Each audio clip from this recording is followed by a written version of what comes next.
Hello and welcome to VCMEAX Conference.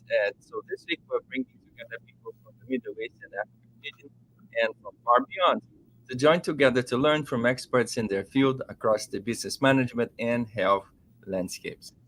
Here to help innovators prepare their pitch presentations and ultimately present their idea to a group of angel investors. We are here to serve the venture capital community as we focus on women and minority entrepreneurs. Our goal is to provide education and support to a diverse group of people.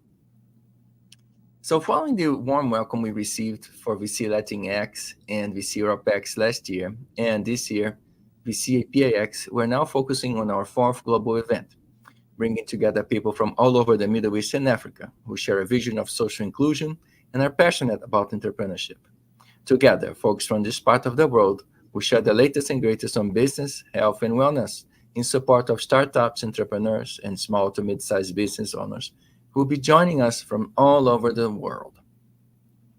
Today, we're expecting over 1,000 attendees coming from over 70 countries to learn from the best of the best. So make yourself comfortable and plan to spend the next day with us. Today is our last day, so it's just today. I promise you'll gain practical steps you can take immediately that can have a positive impact on your business. We are all about practical education and information, and who best to learn from than experts in their field. So grab your cup of coffee and settle in. Deb and I are so glad you're here with us.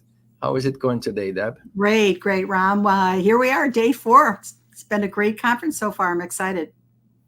Wonderful. So, folks, we're going to go on silent mode and we're waiting to welcome our first speaker of the day. But first, let's cover the agenda. All righty. So, all of our times are Eastern Standard Times, and 8 a.m. we have the opening, which is this presentation, followed by Reimagining Tomorrow with Michael Jackson. At 9 o'clock, we have Business Intelligence Driven Planning with Deb Dietz. At 11 o'clock, it's Impossible Communications with Mike Green. And at 12 noon, it's a special keynote from Christina Davis. Then we go into the afternoon sessions. At 1 o'clock, we have Perspectives on Middle East and Africa with Ayoub. At 2 o'clock is Ukama, an African About Face with Dr. Stephen Lichty. At 3 o'clock, Insights into African Leadership with Nakonde Kazonde van der Broeke and Paula Papel.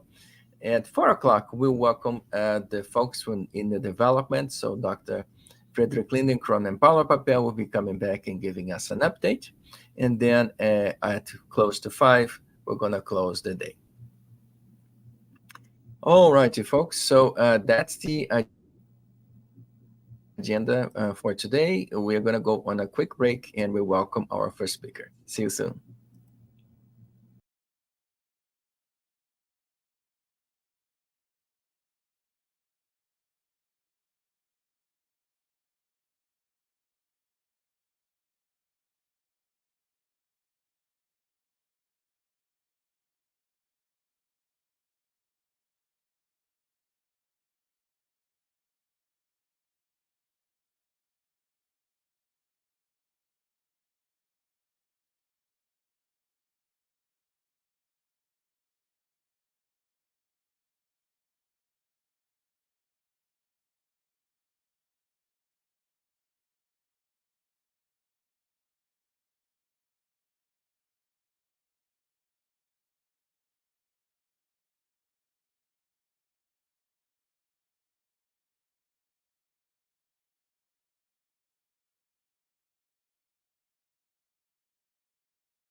Hi, folks. Our speaker is having problems connecting. We're going to run a roundtable until the speaker can connect. So we'll be seeing you soon.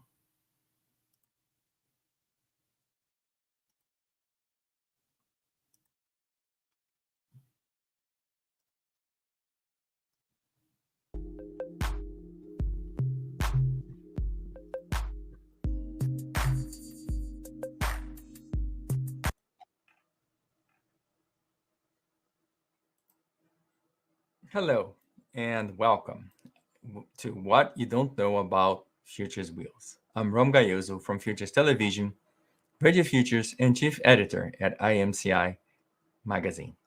This series is a response to your feedback.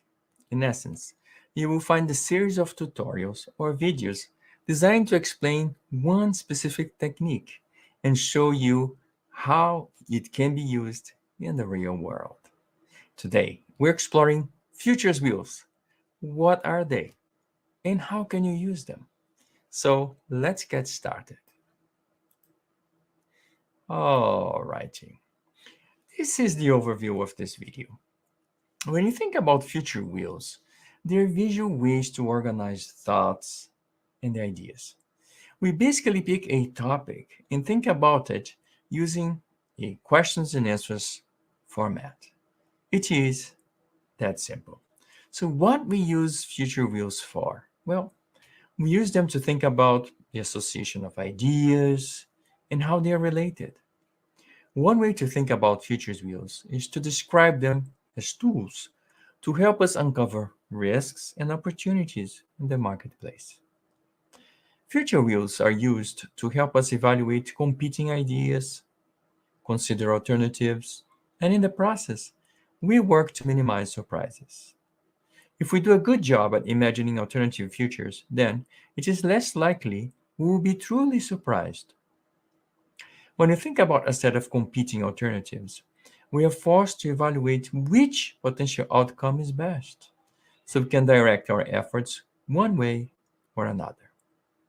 When we pick a path and make consistent decisions on how to get there, in reality, we're conducting a strategic planning exercise.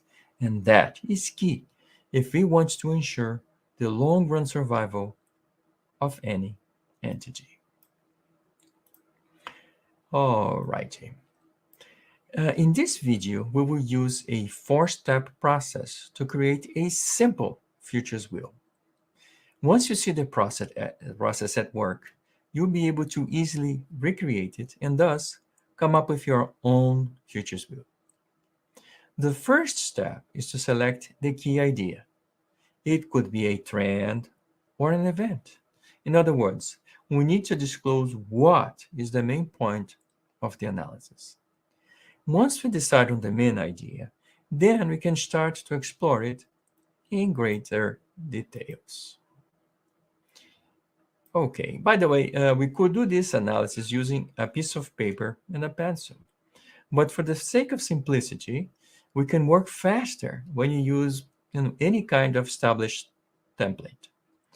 In this video, I use free software to expedite the process. There are many pieces of software and now are equally good and equally free. So please pick one. In this example, I am using the Video Paradigm online tool, which again is free. You will find a link to that page in the description of this video. Okay, now that we selected one piece of software, let's look at the center of the wheel and place the main idea, trend, or event. Notice there is a key idea at the center, surrounded by three different yet connected circles. One green, one yellow, and another one red.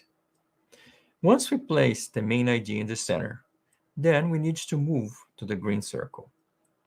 There are a few ways to do this. We can think of consequences of the original idea. If an apple falls from the tree, it could hit the floor and roll around. It could get smashed on the ground, or someone might have caught the apple before it hit the ground. Well, you get the idea. Another approach is to think about this in terms of this, then that, in a logical or a linear fashion. So let's look at a concrete example. In this example, the central idea we are exploring is a trend called car electrification. That means a trend for people to buy more hybrid, or in this case, electric vehicles, as opposed to gas-powered ones. In this step, we're just looking at the key idea and posing questions, then making notes of what we find. Let's look at this example in greater details. If we use the if this, then that process, we can pose a few questions. On the first path, we just ask, well, if there is a car, how will it be fueled? Or, in our case, how will it be charged? One potential way is to think people will opt to charge their cars overnight at home while they sleep. Well, for that, we would need a garage, an electric plug, and some equipment, perhaps a special high-powered outlet, one capable of handling charging the car's battery. Another path would lead to charging the car elsewhere. If you drive around, you will notice some strip malls and movie theaters already have charging stations. So while you sit through a movie, the car is charging. In this case, charging is in a public space, and it is the strip mall's problem to have the equipment. If you think of a different path, what would then happen to the gas station if we're not buying gas? At this point, we need to ask, is this a risk or an opportunity? Well, it depends on the perspective, right? If you're in the business of selling gas, having more electric cars is not a very good trend. On the other hand, if you're looking at this trend as someone else, this is clearly a good opportunity. So let's look at this opportunity in details. All righty. So we need to ask how fast or how slow is this transition from gas to electric powered vehicle going?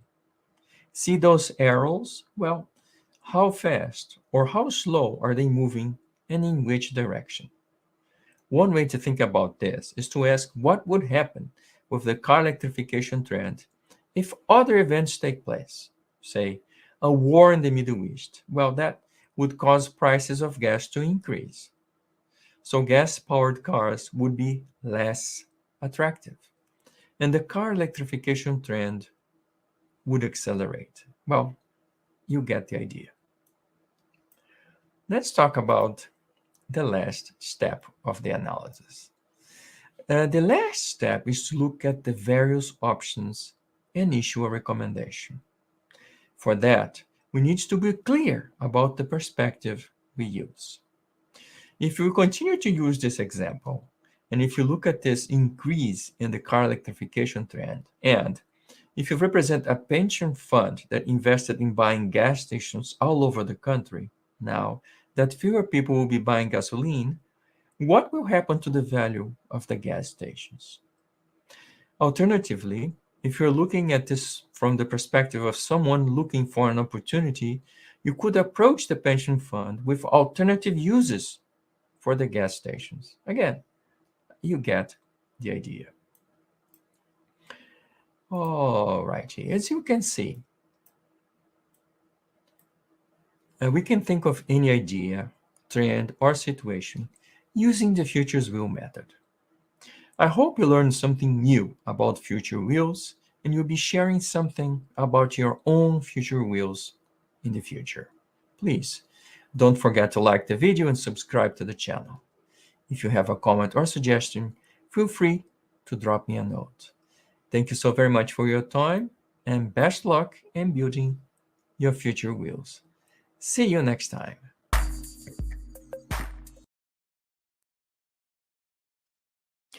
Hello and good morning, folks. So we're going to switch to our second roundtable of the day, which is about innovation. So see you soon on the innovation discussion.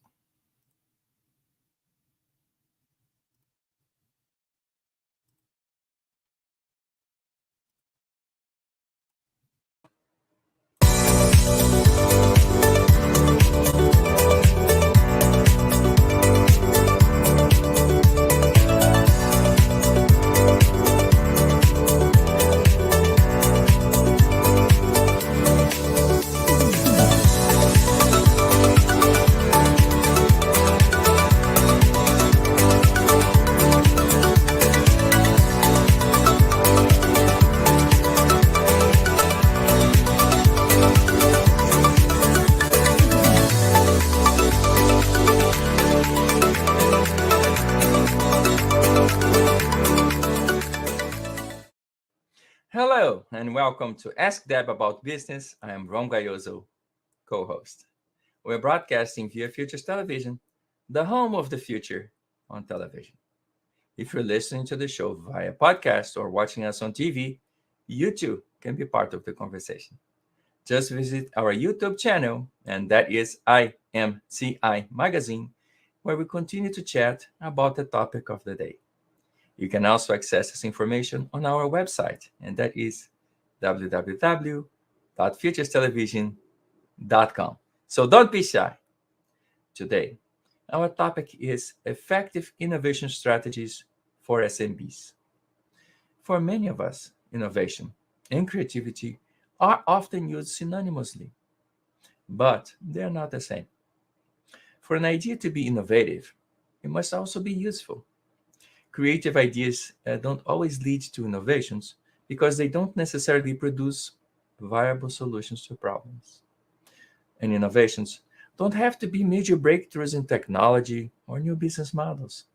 They can be as simple as upgrades to a company's customer service or features added to an existing product.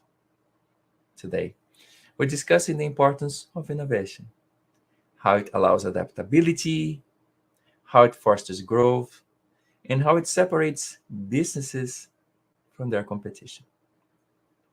But before you can innovate, you have to clarify the problem, generate ideas to solve that problem by conducting research, develop potential solutions, and implement those solutions. There is a lot to talk about on this topic, but worry no more. Now, you have someone to talk to. But I have to say a few words about the show. This show, Ask Deb About Business, is broadcast live from Butterfield Studio in Chicagoland to the world. The talk show is broadcast every other Thursday at 11 a.m. Central Time, where I join Dietz to discuss a variety of business topics. No matter what your venture is, you will certainly have questions. So worry no more. Now you have someone to talk to. Let me say a few words about Deb Dietz. Deb has a long and distinguished career as a coach, mentor, and through her awesome training programs at SMB Digital Education, she has enabled many entrepreneurs to follow their dreams. And that's what I like about her.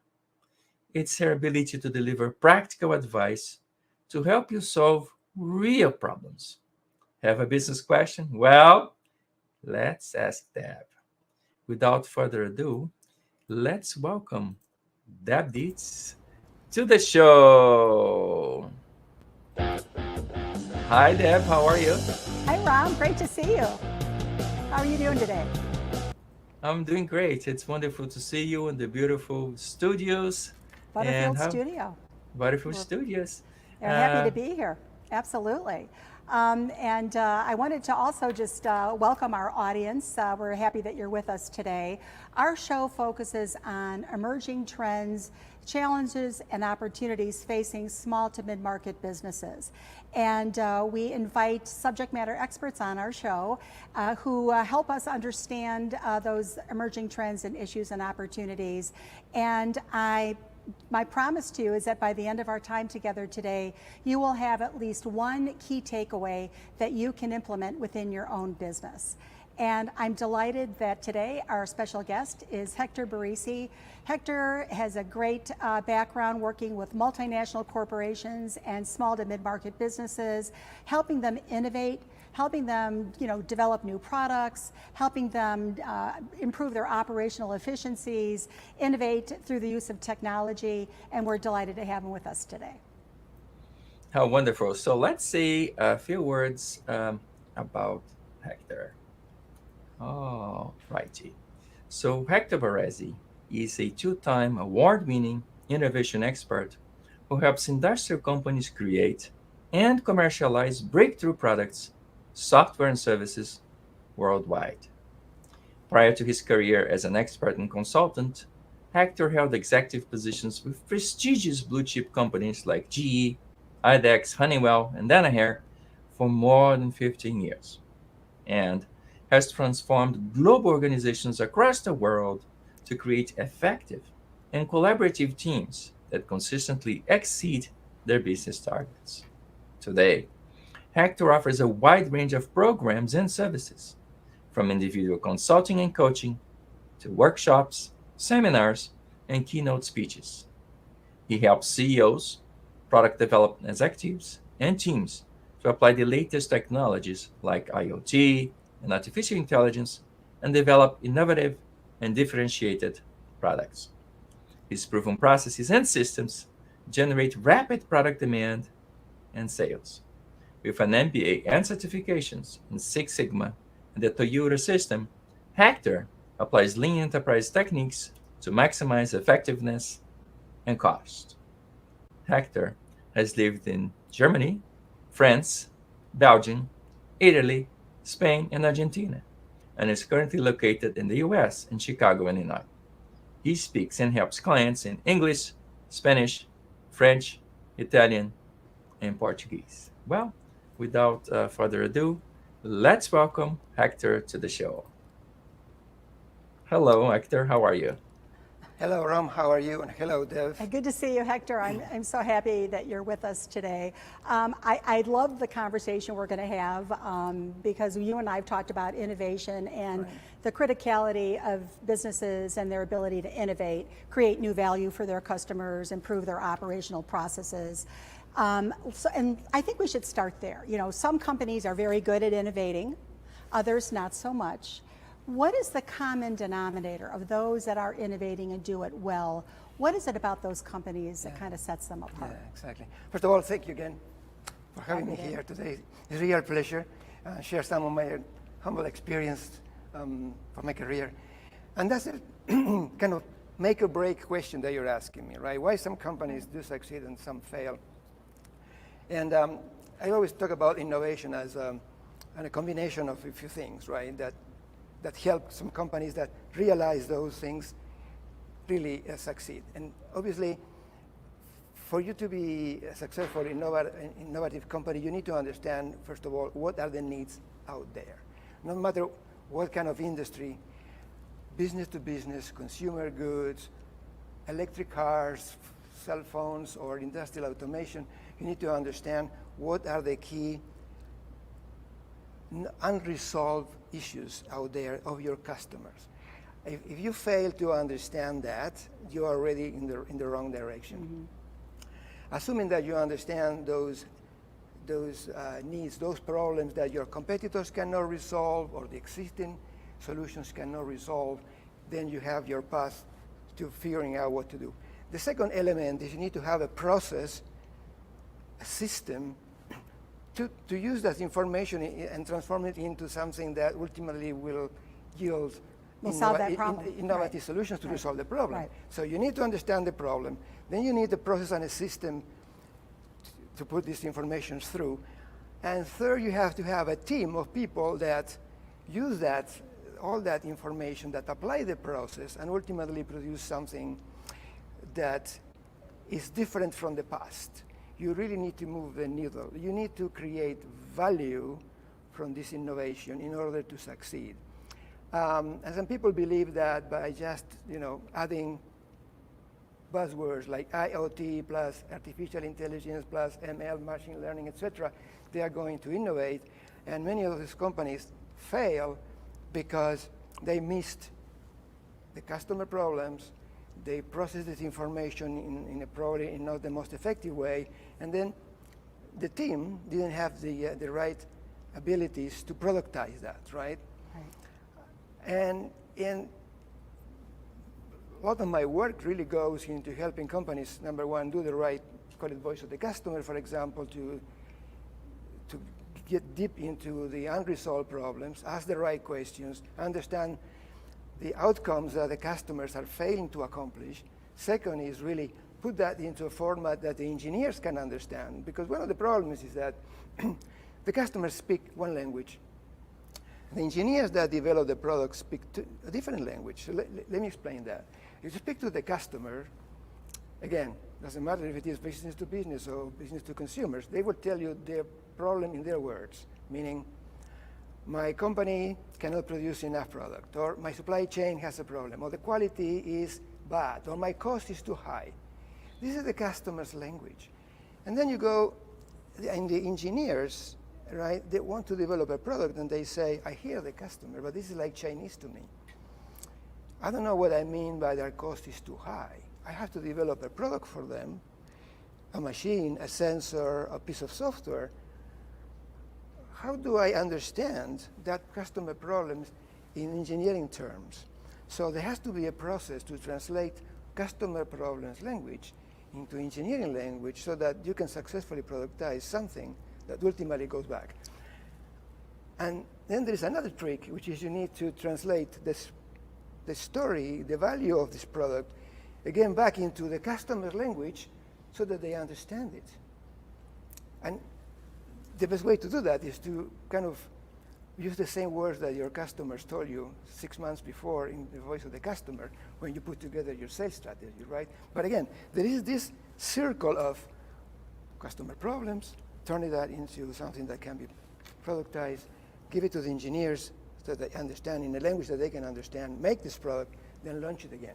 The companies that manage that, that master that process, that have the process, the people, the ability to hear, to listen, those are the ones that succeed. They're the ones that just combine buzzwords of technology into something that they believe is innovation. These are the ones who fail. It's interesting because when I'm hearing you say that, and I'm thinking probably one of the most critical success factors here in your ability to innovate is by understanding those needs and those dynamics in the marketplace and within your customer or client base. So leveraging business intelligence so that you have an understanding of what those issues and challenges are, number one. And I think, at least in my experience, I think where a lot of organizations are unable to innovate successfully is they're looking, I call it kind of within the four walls of their business. The internal data points, they're not necessarily looking externally or at the external forces that are facing their business. What are their competitors doing? How are their competitors adding value to their customers? What are those business challenges, issues, and opportunities? And then how can you as a supplier or a vendor capitalize on those needs or those challenges or those pain points? And so to me, I think, probably the starting point for most businesses, and I want your feedback on this, is that the right place to start? Is by embarking on, business intelligence initiatives, market research, competitive analysis, talking to your customers, as a starting point to even be able to identify what some new innovative products or services could be. And then ultimately you have to have the process in place in order to implement and execute. But is the starting point doing the research? There is no doubt. You always need to go from the 10,000 feet down to the 10 feet. And some companies are much, I would say, effective at understanding those dynamics out there on the market. Okay. And then from there, kind of targets. You cannot develop a product that satisfies everybody on the market. But you have to identify trends. And for example, if you are in the business of, let's say, enterprise manufacturing software, right, which is called EMP, everybody knows today that companies are trying to become more effective manufacturing, in stock management, cost reduction. But if you are smart right now and you use that business intelligence, you would easily realize that supply chain issues are monumental today because, hey, we have wars, we have viruses around, we have all sorts of earthquakes and floodings, and no matter again if it is the chips for your Tesla or your Ford Bronco or for your Samsung telephone, we know that there is chip shortage out there. Sheet metal for machine manufacturing is really another problem.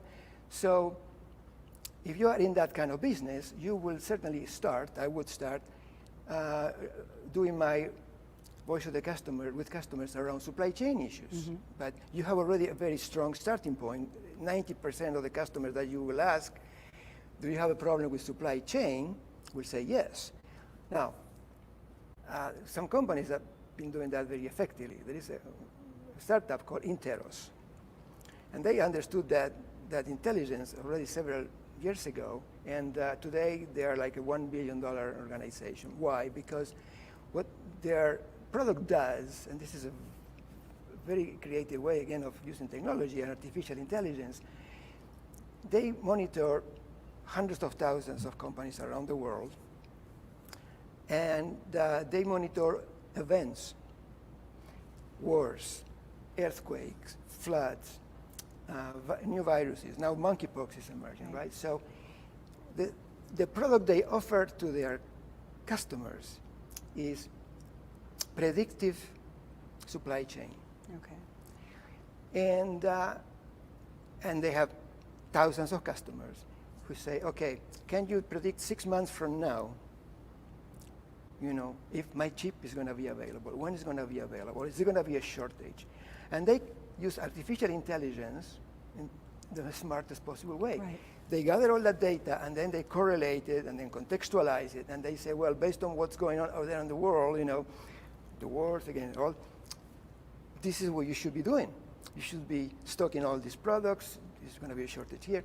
And I think that's a fantastic way to start with some business intelligence around what's going on out there on the market, some key issues, and then bringing it down to something very specific, which is in this case supply management, and developing the most effective solution, which is truly innovative. And they, as far as I know, they have very little competition, so which is another point of innovation. Innovation is not just about putting great product out there that everybody can copy, is how can you differentiate and keep the differentiation long Right, enough because you're to not grow, the only to one grow. who's looking at those trends and Exactly. gathering this intelligence, right? But your ability to take that in and looking at those external forces that facing, this issue, you're looking at, maybe you're in an industry that's government regulated, or what's going on in the economy, supply chain. So you really need to kind of take an inventory of all these external factors, determine what a viable solution is. So that's step one. Then step two is going through the process of development and making and differentiating your solution versus someone else's. So, to me, that process of gathering the information, analyzing the information, developing the solution, making sure that just because you have a great idea, not all ideas are created equal, right? So there's no shortage of ideas out there to innovate, but then how do you prioritize, some versus others?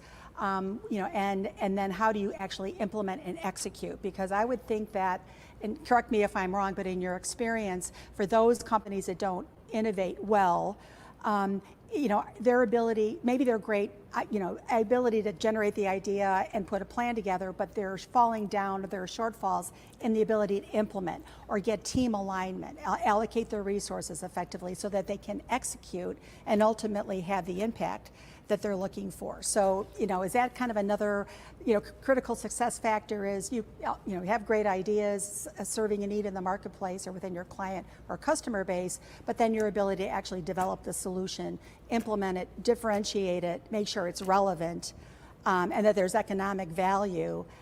That to me, if you did all that, very well, those are the ones that succeed. Succeed. Right. And that's a situation that has caught by surprise many what I would characterize brick and mortar companies, where they have to transform themselves to embrace innovation in a different way. Right. Companies that were used to innovating around, we're going to put a new pump here, a new compressor, a new valve, or a new chassis, and now they have to innovate through digital transformation, right? So one of the companies I helped with was exactly in that situation where they had no engineering talent to develop all the software side. They were developing a smart machinery with IoT connectivity and predictive maintenance, and they had electrical engineers and they had mechanical engineers, but they didn't have any data scientists, they didn't have really software engineers, and they were really struggling. So when I jumped in, so we really had to get really hands-on very quickly at transforming that organization and bring the right talent, the right experience. We have to use some external UX, user experience, and CX, customer experience companies to help them, because the software was not that I would say that experience that you as a user would enjoy using those applications, those software. And it's critical today not to forget the user experience. The user experience. It's another make or break when, what makes great companies, understanding how the users use. So what you're saying, so when you're putting together, I'll just say the business requirements for a new initiative like this, you have to have that lens of the customer experience in mind to making sure that, it's not, just not the engineers in a room developing a solution. It's how the customer, the end user is going to, utilize that if it's a piece of software, and what does that experience need to be, and putting that perspective into the business requirements that you then are maybe handing over to your development team. Correct. Is another critical success factor. It is, okay. And we need to get used to testing and iterations, and feedback, right? And then going back out to your customers. Feedback, iteration based on the feedback with the users, because some companies rush out to first to market, right? My president wants me to launch this product, so I'm going to launch it, right? So here it is. And how many failure products do we have out there on the market, right? And when you go back, there's a lot it has to do with the user experience. Either it was not understood, or the customer didn't like what it looked like, difficult to remember, to use, to memorize. It was not intuitive. I don't want to use the user manual. So all of that has to be tested. And companies that are in the innovation, sometimes, especially the ones that come with true breakthrough products, they do have to do some level of testing, because if it is something that never existed before, you don't have a true benchmark. Yeah, Hector, I have a question. I'd like to remain on this point a little bit longer. So you mentioned, and you're reinforcing the issue of, the voice of the customer, right? And then you have the engineering, so we don't speak the same language. So what are some of the barriers that you see? So why is it that there is that communication link is somewhat broken? We know what the voice of the customer is, but the engineers want to go do something else. So in your perspective, what are some of the, the failures, or, what are some of the barriers that we have to take down in order for that communication to take place? Well, I'm very glad, because that was kind of a missing link that I wanted to touch today. Is first of all, there's nothing wrong. The customers speak their customer language, and engineers speak their engineering language, because they have to use that those specifications, those requirements to develop the product. And this is where marketing, product marketing comes in, and sales comes in, because they bridge. They are the ones, the translators, whatever goes lost in translation between the two worlds, the customers and the engineers. This is where a true effective product marketing organization demonstrates their effectiveness. And I led a lot of product marketing organizations in many countries. And I had to spend a lot of time making sure that my team, the product managers, were able to execute this voice of the customer so effectively with the customers. And we brought engineers into the meetings. So we would be in front of a major, let's say, oil and gas company or power generation, food and beverage, for the voice of the customer and our interview. And it was me, it was the product manager, and it was one or two engineers. And the engineers were astonished to hear, that those words that they said, man. It's a different language, right? It's a different language. But that was very productive. So bringing the engineers to the field, let them then speak with the customers, is one way to do it. But let me say again, the languages are different for a good reason, but marketing, product management has that particular specific role to build the bridge and go back and forth and validate. So having those people, having kind of a cross-functional representation on maybe your development team would be another best practice, right? That's another best practice. So you've got people, maybe you're going through, you've got all these ideas to innovate. You've got to go through kind of a vetting process of how you're going to prioritize those ideas, right? But then bringing in the appropriate resources across the organization who are going to be able to provide input and a different point of view, right? And so that, because what you're ultimately looking for is alignment across that team, right? Alignment. Yeah. Couple of more comments. First of all, it's not that easy, in my experience, to take an engineer to the field. Why? Because The VP of engineering is saying, okay, I have allocated hundreds of hours or whatever number of hours of this person to this project. Right. Now he's going to be out in the field for 1 or 2 weeks doing voice of the customer interviews. Number one, who is going to pay for the hours? Number two, this is going to affect the development of such and such project. How is that going to work? So, I mean, what I'm suggesting here is one way to do it. Let me tell you, it's not that easy to do. Second, one voice of the customer, again, doesn't define the product. You need to be able to speak to a number of key accounts, key stakeholders out there in the market, customers. And then you need to be able to sort through the requirements. Not everybody scores the same things with the same value. Same way, right. So it's important to have a prioritization process. And most of us are used to, the musts, the nice to have, the needs, the wants. Right. There has to be always a process to prioritize those requirements that the customer have. Again, this is always about outcomes that they want to accomplish. Right. Don't ask your customer how many inputs and outputs does this product have to have, or how many megahertz or megabytes of memory. The customer's role is not that, right?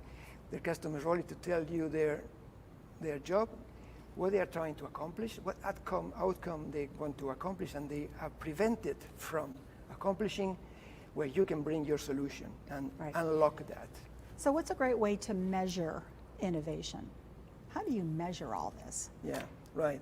And there are some, I would say, more traditional ways which finance department uses, and there are, I think, the ways that you measure really innovation. So you can go back to the old times where product vitality was used, still used by many companies, right, to measure innovation, which is what percentage of your sales in the last 3 years came from new products, versus all products. And you have companies like 3M, Danaher himself, who said, well, my target is about 45%, or whatever the number is. And they drive their innovation machine to that. Now, what's the problem with that? That you take that cup, for example, the mug there, and you change the color and you make it beige rather than white, and now that became a new product, right? And it's not. Right. So you are cheating to yourself. You're pretending that you're innovating. And some companies, they take pride that they're very innovative because they can check the box. They check the box, they add a screw, they change the color, or they move the connector, and they call that a new product.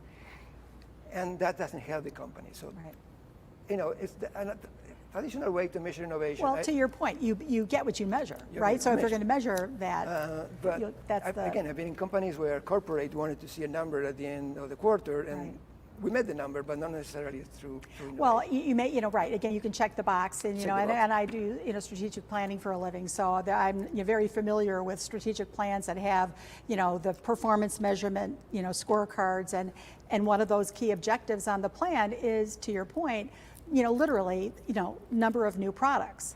That for that period of time, for that annual plan, and every quarter they're reporting out, but at the end of the day, that's one measure, right? But then the real measure is, what is the impact? What is the revenue? Exactly. Right. So what is the opportunity cost of doing this versus something else?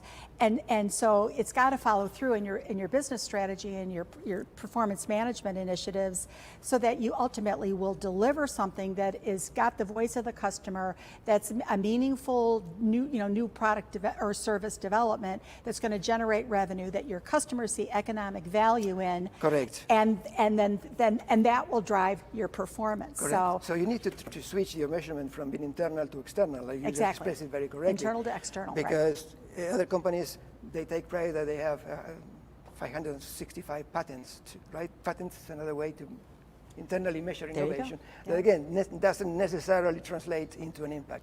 So how do I measure really through innovation? Is, like you said, through the impact on the industry, to the impact on the market, through changing radically the way things are done, and through true value to the customer. And true value to the customer is, in general, improving productivity, reducing cost, helping the environment, to be a cleaner environment, Typically, you're in B2B. What are the clients, the customers of my customers feeling? You know, if I can help my customers to have themselves happy customers, this is where innovation comes really to play. How important is it for the executive leadership to, you know, to drive this innovation process in Well, business? that's an important question because it depends.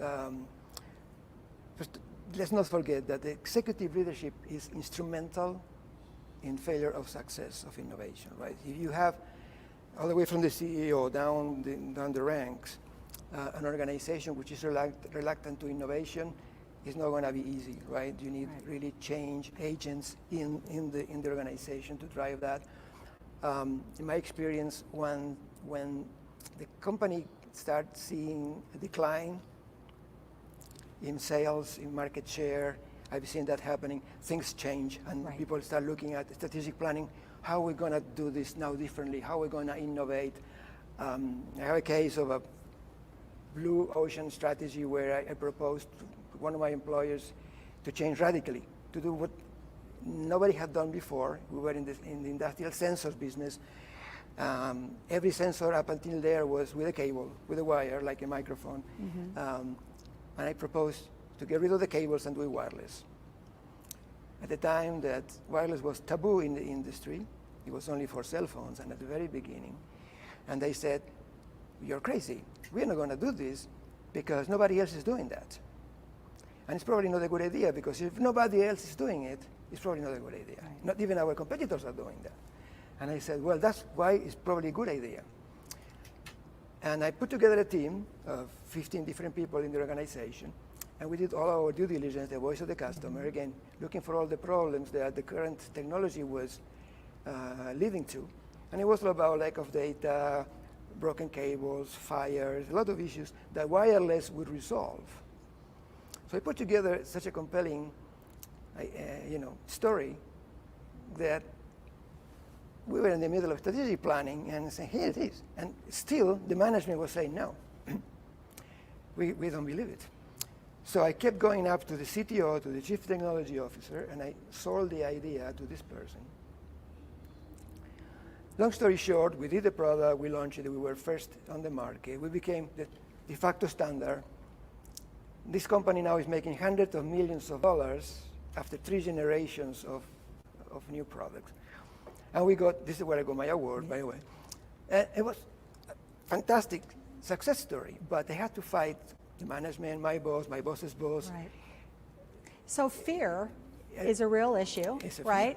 And so fear and change, the fear of change, right? So people, you know, we talk a lot about, you know, the status quo. People are very comfortable in the status quo. Innovation requires you stepping outside of that comfort zone and embracing, you know, in many cases, maybe embracing new technology. I mean, we're living right now in a digital age where 80% of all sales transactions are occurring in digital channels. So I know that you a lot of your experience is in leveraging technology to innovate.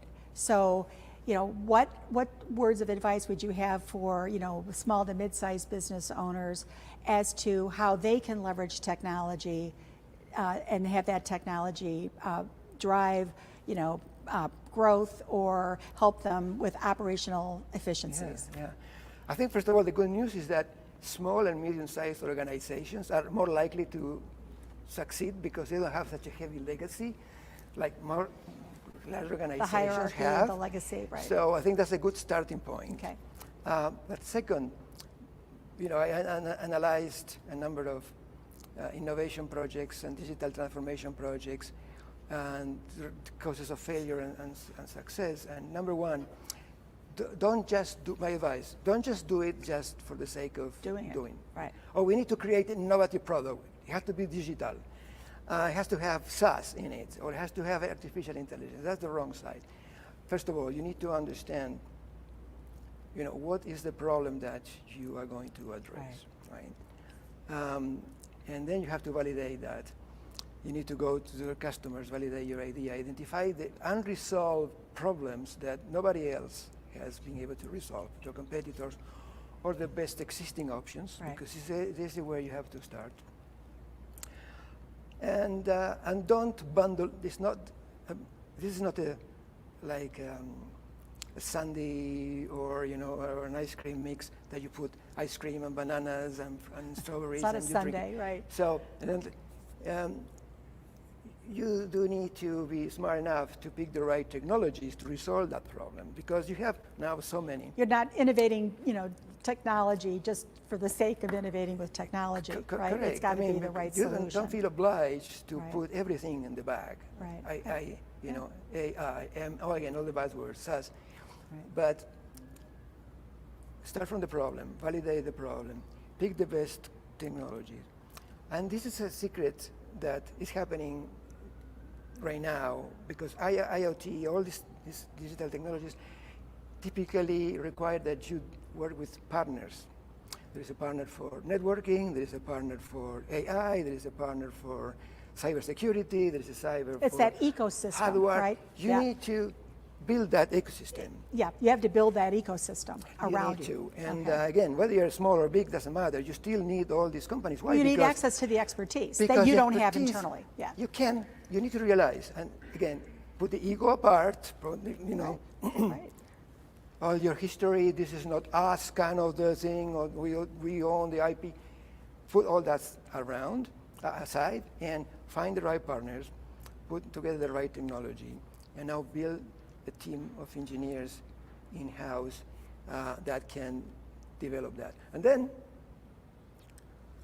when you have this product ready, communicate it properly. Because again, you may have a great product and you launch it in the wrong way. Mm-hmm. You miss the story. You send it you sell it to the wrong customers, and your product may still fail. It could be very innovative. It could be, you could be off on your messaging. You could be off on how you're positioning it in your target market. I mean, there are so many variables, right, that are involved that impact success. So, what I'm hearing you say is that if you are able to bring in those, I'll call them ecosystem players, kind of early into the process, maybe even including your marketing people, your sales people, your engineers, earlier up in the process when you're vetting ideas. So and you're doing the due diligence, so that they're part of that process early on, right? So that they buy into it, and then they ultimately work together to deliver that end solution. And then ultimately you're handing this off to your sales team, right, to move forward and then have that impact in selling it. So what are some best practices to prepare your sales team to be able to then take all this great work that's been new product service that's been developed and hand it off to sales and let them go do what they do best? They're kind of the last link. They are. When you're around exactly. the So how do you prepare them cycle. to be successful? And again, small, medium companies, if they're used to selling physical products, brick and mortar products, if they are used to coming with a brochure and saying, okay, this is my the features. These are the features. This is my machine. Right. This is the space that you require. This is how, and it has so many inputs and outputs. First of all, the buyers are changing. The buyers are evolving. As the older generations are retiring and the new ones are coming, everybody has to be aware. The new buyers are the Google buyers, are the iPhone, the guys that. That's right. Right? And they are used to a different approach to sales. And most of the buyers would have done a lot of already online research before they call you. Right. So the fact that they call you means that they already know quite a bit about your product. So, and there is a lot of work to do with the sales organizations when they have to transition from the physical to the more innovative, call it connected products. Some of these products now have connectivity, and they send data through the internet about the value, right? That all this innovation brings. And again, it has IoT connectivity. Everybody assumed that. I mean, that's not the value of the differentiation. Right. It's really. Right. It's a transformation that it can bring to how your is this business. new technology, Mr. Salesperson, going to help me again improve my top line? Exactly. Improve my bottom line. I'm All right, folks. So the discussion on innovation will continue, but again, we have to go back to our programming here and our next speaker. It's a masterclass, Business Intelligence Driven Planning, and it's my pleasure to welcome my conference co-chair and business partner, Dietz, as she teaches you how to unlock the full potential of your strategic planning with this 2-hour masterclass. In this intensive session, you'll discover the power of business intelligence tools to transform raw data into actionable insights. Learn how to collect and analyze disparate data sets, extracting key learnings that will inform and enhance your strategic decision-making process. And by mastering these techniques, you'll gain a competitive edge, ensuring your strategies are data-driven, precise, and impactful. So join us to elevate your business acumen and drive your organization's success with intelligence at the helm. So just give me a quick second, and we'll be transitioning to Deb's business intelligence driven planning.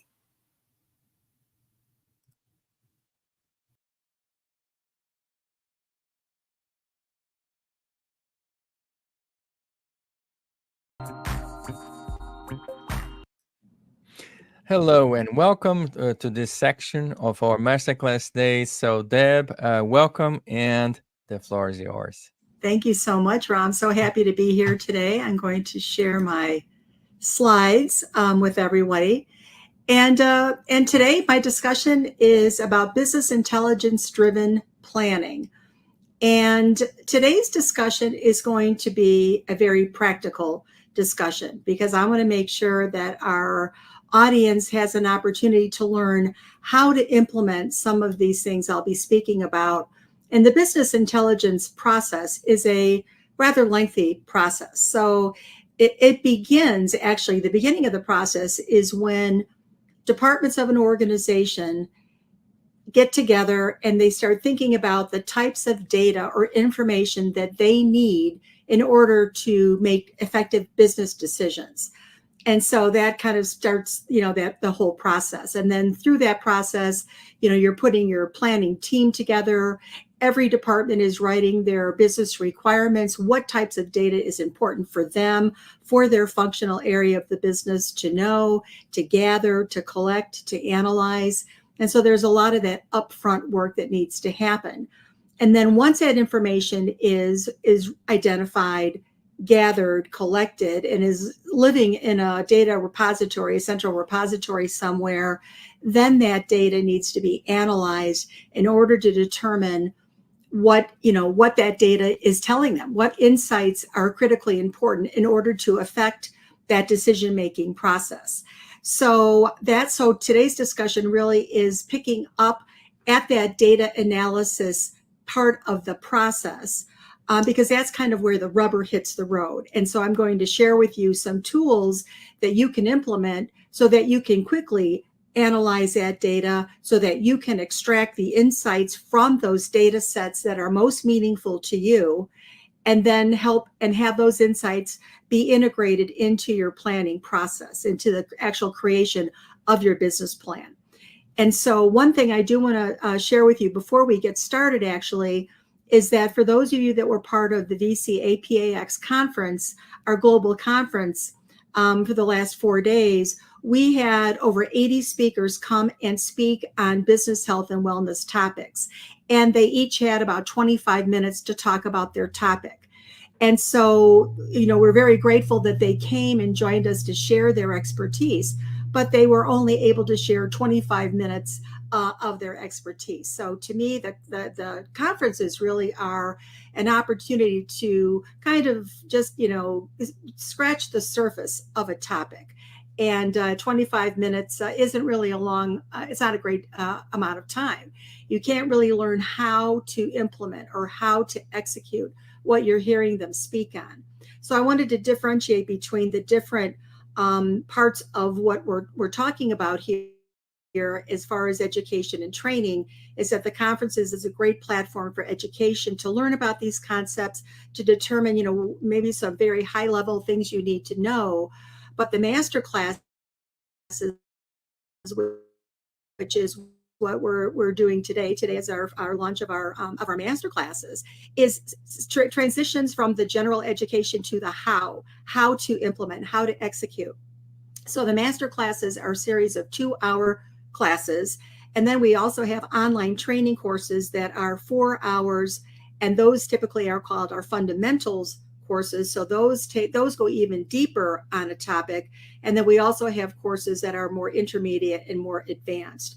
So there are options available to people wherever they are on their interest in that area. They can come and attend the conference and get just that 25 minutes of a general understanding. But then they can come into the master classes. We had Arthur this morning who spoke about AI tools, spent 2 hours teaching about AI tools. Ron Gayoso teaching about scenario planning and storytelling. And then now we just had Martin Schworn talk about weak signals and about generative AI as an example. And here I am talking about business intelligence. So all of us as business professionals, wherever we are on in our career, if we're a business leader, a business owner, every one of us needs to be armed with information so that we can make those effective decisions. And so I'm going to start the discussion talking specifically about the data analysis process and move you through that process to the actual creation of your strategic plan.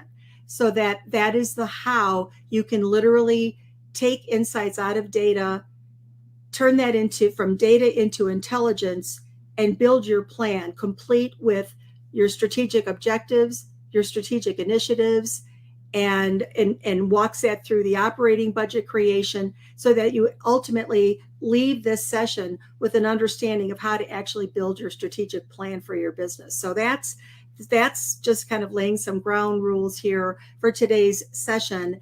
And I also want to share with you a little story about the criticality of collecting data, analyzing data, and the insights that you can get from data. So let me walk you through the Diet Pepsi story. So you may look at this and go, what in the world does Diet Pepsi have to do with business intelligence? So I want to share a story with you. This is a personal story, and it goes back several years. And one day I was driving home from work, and I pulled into my driveway and opened up the garage door.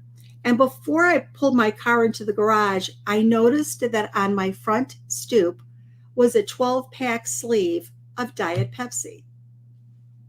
And I remember thinking, what is this doing here? We were not Diet Pepsi drinkers. We weren't in my household. But yet here was this case of Diet Pepsi, and I thought, well, that's very odd.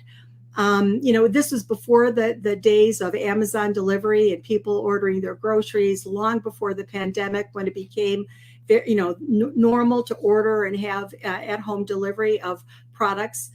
So this goes back a while, but it really speaks to the importance of collecting data and analyzing data. And so I put the case of Diet Pepsi on the shelf in the garage, went in the house, and I didn't really think about it after that. But then about a couple of weeks later, I'm sitting in my office at work. And at the time, my job was head of database marketing for R.R. Donnelley. And R.R. Donnelley is a commercial printing company and digital marketing company. It's a Fortune-ranked business, and I was the head of digital marketing for the company.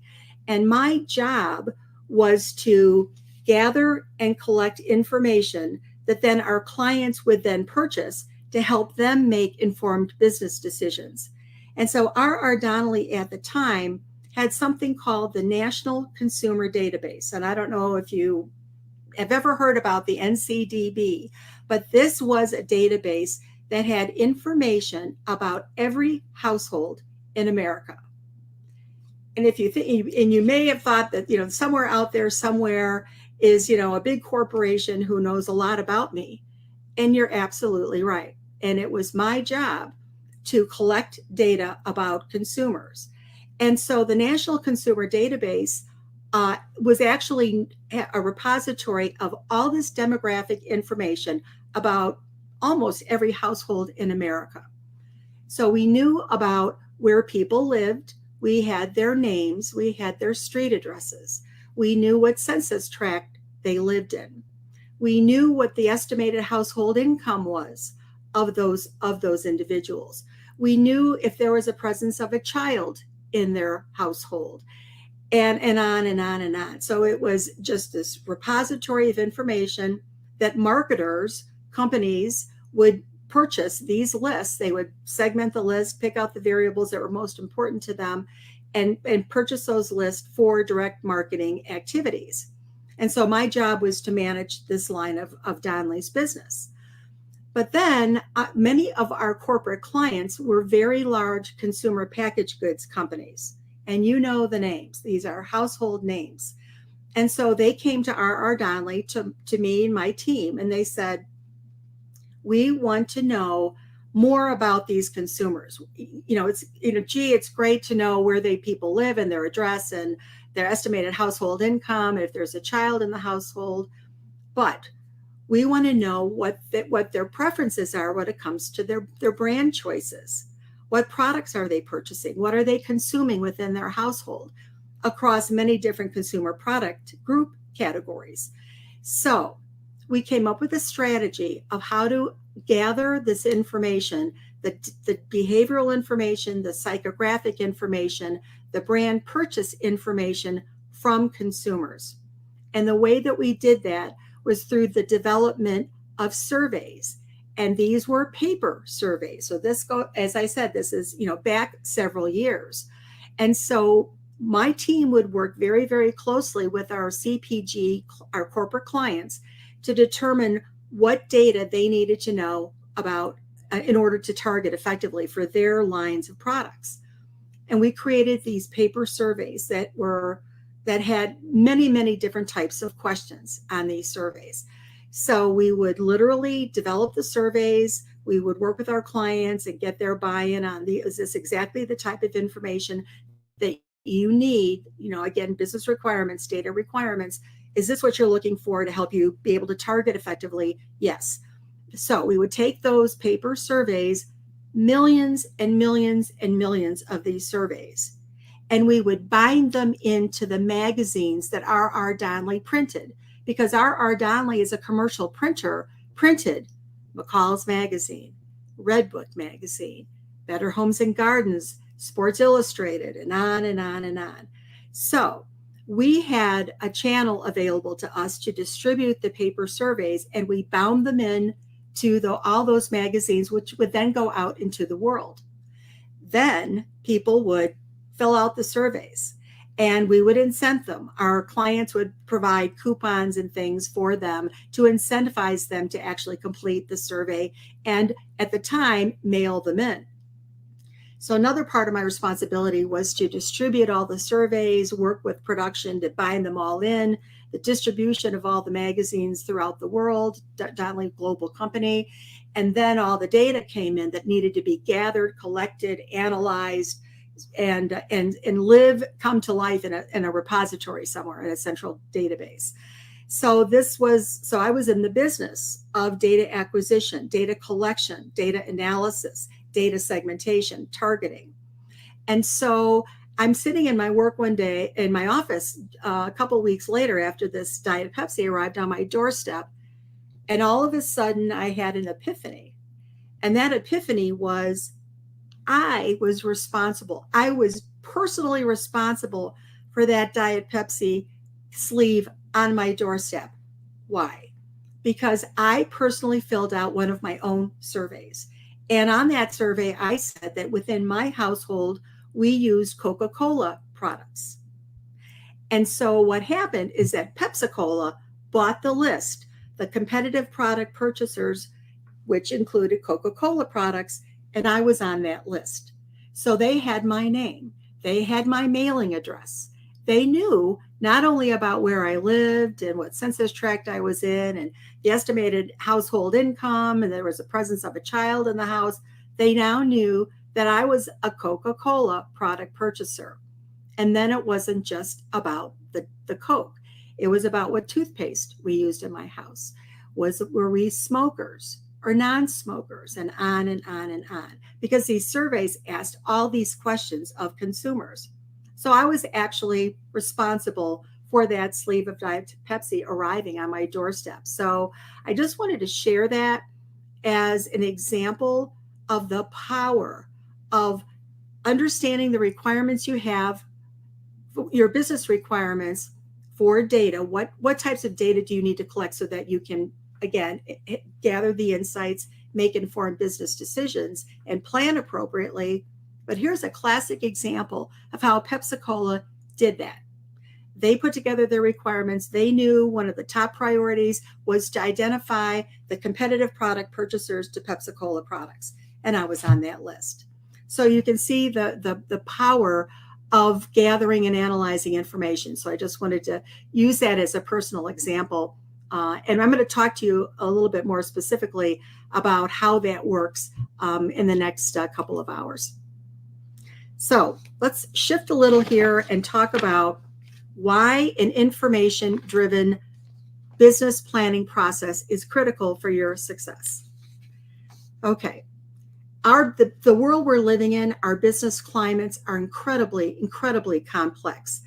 And what's happening now is that the responsibility of collecting data, everybody thought, okay, well, marketing's responsible. We talked about this a minute ago. It's one of the questions I think asked of Martin, kind of who owns this process, the collection of data, the analyzing of data. Is it marketing? Is it IT? Who owns that? And so I guess my answer to that question would be that it's everybody's responsibility in the organization. Everybody has different requirements when it comes to their data needs. And so I just want to make this point here that the businesses we work in are very complex. It's not just one department's responsibility, it's everybody's responsibility. And so what's happening now is that each organizational department is being asked to support the company by delivering deeper insight and greater value more effectively than they ever have before. So today's companies have to be more efficient. They have to more effectively identify and respond to risk and opportunity. They have to deliver more robust and effective analysis of key issues. And they have to be able to provide more actionable insights to drive positive change. And so when saying all that, it's really, really important because for many of us who work within the small to mid-sized business space, there aren't a lot of big operating budgets. This isn't the R.R. Donnellys of the world, where someone like myself has access to very large operating budgets. Many of us and many of our attendees at our conferences, and many of those that are attending today, I have very lean operating budgets. So it's critically important to be able to get the information that you need to make effective business decisions and make those decisions quickly so that you can, number one, identify opportunities to drive incremental revenue growth, while you're simultaneously identifying potential risk, because you need to be able to capitalize on the opportunities for revenue while you're simultaneously mitigating risk. So you've always got that mindset of where can I generate incremental revenue, where I'm simultaneously looking for ways to take costs out of my operations, because that's the only way you're going to drive profitability. So it's everybody's responsibility in the organization to be part of this data collection and analysis process. So ask yourself this question. Where are you right now when it comes to the revenue of your business? Are you doing well? Is your revenue trending positive? Are you plateauing? Are you seeing a decline in revenue? Are you in an organization, maybe very small organization, that you don't have a formal business planning process? And I get that. A lot of the people that are attending today are solopreneurs, but even solopreneurs need a business plan, and we'll talk about that in a minute. Do you need to know more about your customers? And when was the last time you did a customer profile analysis? Do you even know who your customers are? because that's really important too. So you need to know more about your customers. Maybe you're investing a lot in your digital marketing efforts or your marketing efforts in general, but you're really not sure how effective they are, how they're working for you. Are they creating a positive return? And so we need to talk about that as well. And if you're lacking the top line revenue growth, lacking profitability, then this is a time for you to stop and take a moment and pay attention here to what I'm going to teach about today, because we can turn that around and we can do it in a way that's very cost effective. And I know that that is a real consideration and a real hardship for small businesses who just don't have a lot of money to make these investments in research and analysis. But you can do this, and I'm going to tell you how. Another question to ask yourself is, when was the last time that you connected with your customers and actually went through the process of gathering customer feedback about the quality of your products and your services, about your service levels, and on and on and on? So if you haven't taken a moment to connect with your customers, a lot has changed in the last 3 years with the pandemic. So, and it's interesting in the work that I do with small to mid-sized businesses, many of them will say, I don't need to do that, Deb. I know my customers. I know what the competition is doing. I'm good, thanks. And I would say to you, maybe not so much. So maybe this is a good time again to take a pause and take a sense of where you are with your customers, with your customer satisfaction. Look at your retention numbers. And think about what's happening on the competitive landscape. What's happened to some of your competitors? Are there new ones that are on the horizon? Are some of your competitors gone out of business? What's the status of your competitors? So we're going to talk about how you do that.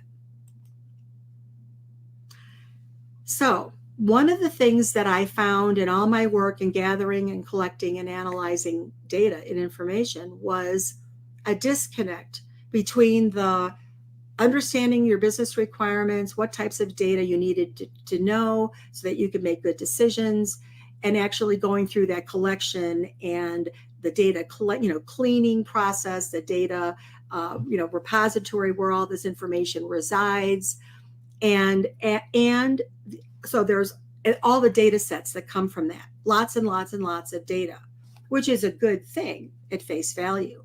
But you have to be able to pull out of all these disparate data sets those pieces of information that are critical so that you can develop the right value for your customers, the right products, the right services.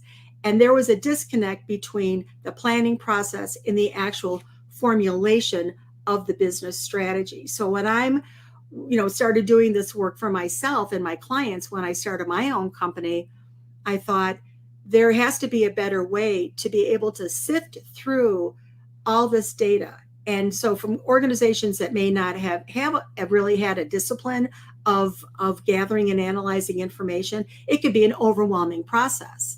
And so we start the process with saying, with our small business clients, gather what you currently have in your organization. Take a look at all the internal data sets that you currently have. So go to accounting. Have accounting give you reports about, or run reports about your current customers and their profitability to you. What types of products and services are they buying? Are those customers profitable? And start asking these questions with what you've currently got available in your computer, on your desk, in a file cabinet. For a very small business, that's a great place to start. Start with what you currently have. And what's at your fingertips. And then you'll start to get a sense of what you have and maybe where the gaps are, what you don't know that you think might be really, really important. And so we needed to find a way and develop a process to help our clients be able to pull out those insights. And so it's a proprietary process that SMB put together that allows you to do that. And we call this a research bridge. And so it is an opportunity for businesses to conduct data analysis, looking at the internal forces facing their business, all the internal within the four walls of your business, but also start to think externally. What do you need to know externally outside of your business? And what are those data sets? And where do you get access to those data and start bringing those in so that you can take a look? If you're in an industry that's regulated by the government, how is that impacting your company? If what's happening with technology, how does that impact your company? You have to look at all these external forces that are facing your business so that you are mindful and you have a set strategy in place for data gathering and data collection. So you start with the internal factors, but you have to look at the external forces that are affecting your business. And one of the key external forces facing your business are things like the economy, your competition, is just as an example. So you have to pay attention and you have to put together a process to actually bring that in and actually look at it. And the bridge is a tool that helps you do that effectively. I'm going to walk you through what the research bridge is in a minute. Another exercise that you need to go through is something called a product portfolio mapping exercise. And what is that? That's a way of looking at your current value proposition and determining how your products and services are performing for your business. Is sales trending on the upswing or not? What's happening with your margin? Is it increasing? Is it decreasing? So you have to look at your current portfolio. And why do you do that? Because again, small to mid-sized businesses don't have deep pockets. They have to find ways that they can identify opportunities for savings to take costs out of the operation so that they can then redeploy those financial resources as well as some of the human resources, and we'll talk about that in a minute, and redeploy them away from those products that aren't performing towards those that will or can. And that's called portfolio analysis, and we're going to talk about that. And then there's a process of innovation and new product innovation, new product development. So you think about it this way. You've got your existing portfolio of products and services, how you're currently generating revenue. And that's critically important. That's the stuff that keeps the light on, your ability to make payroll, all the things, critically important. But you need to simultaneously be planning for the long term and developing and innovating new products, new services, new value for your customer. But you won't know what those new products or service opportunities are unless you have the information available to help you make those informed decisions. And so think of it this way. If you can focus on a way of working within your current portfolio and finding potentially new markets for what you currently offer, that's a beautiful thing. That can generate incremental revenue. And you can continue to do that while you're planning for the future. So your portfolio analysis will help you make better short-term investments. And then you need to simultaneously be building and innovating because the product development process is a longer process. So that new product development process will equate to revenue growth in the future.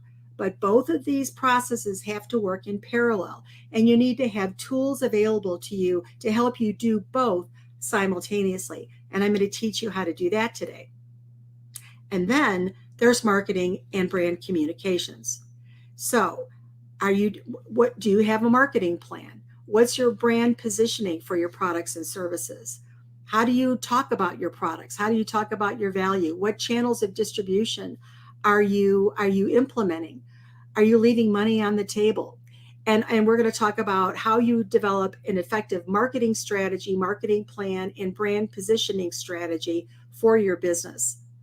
And then we're going to talk about measurements, because again, you have to be measuring all the way through, because again, you have to make sure that where you are making investments is actually providing a positive return on investment for you.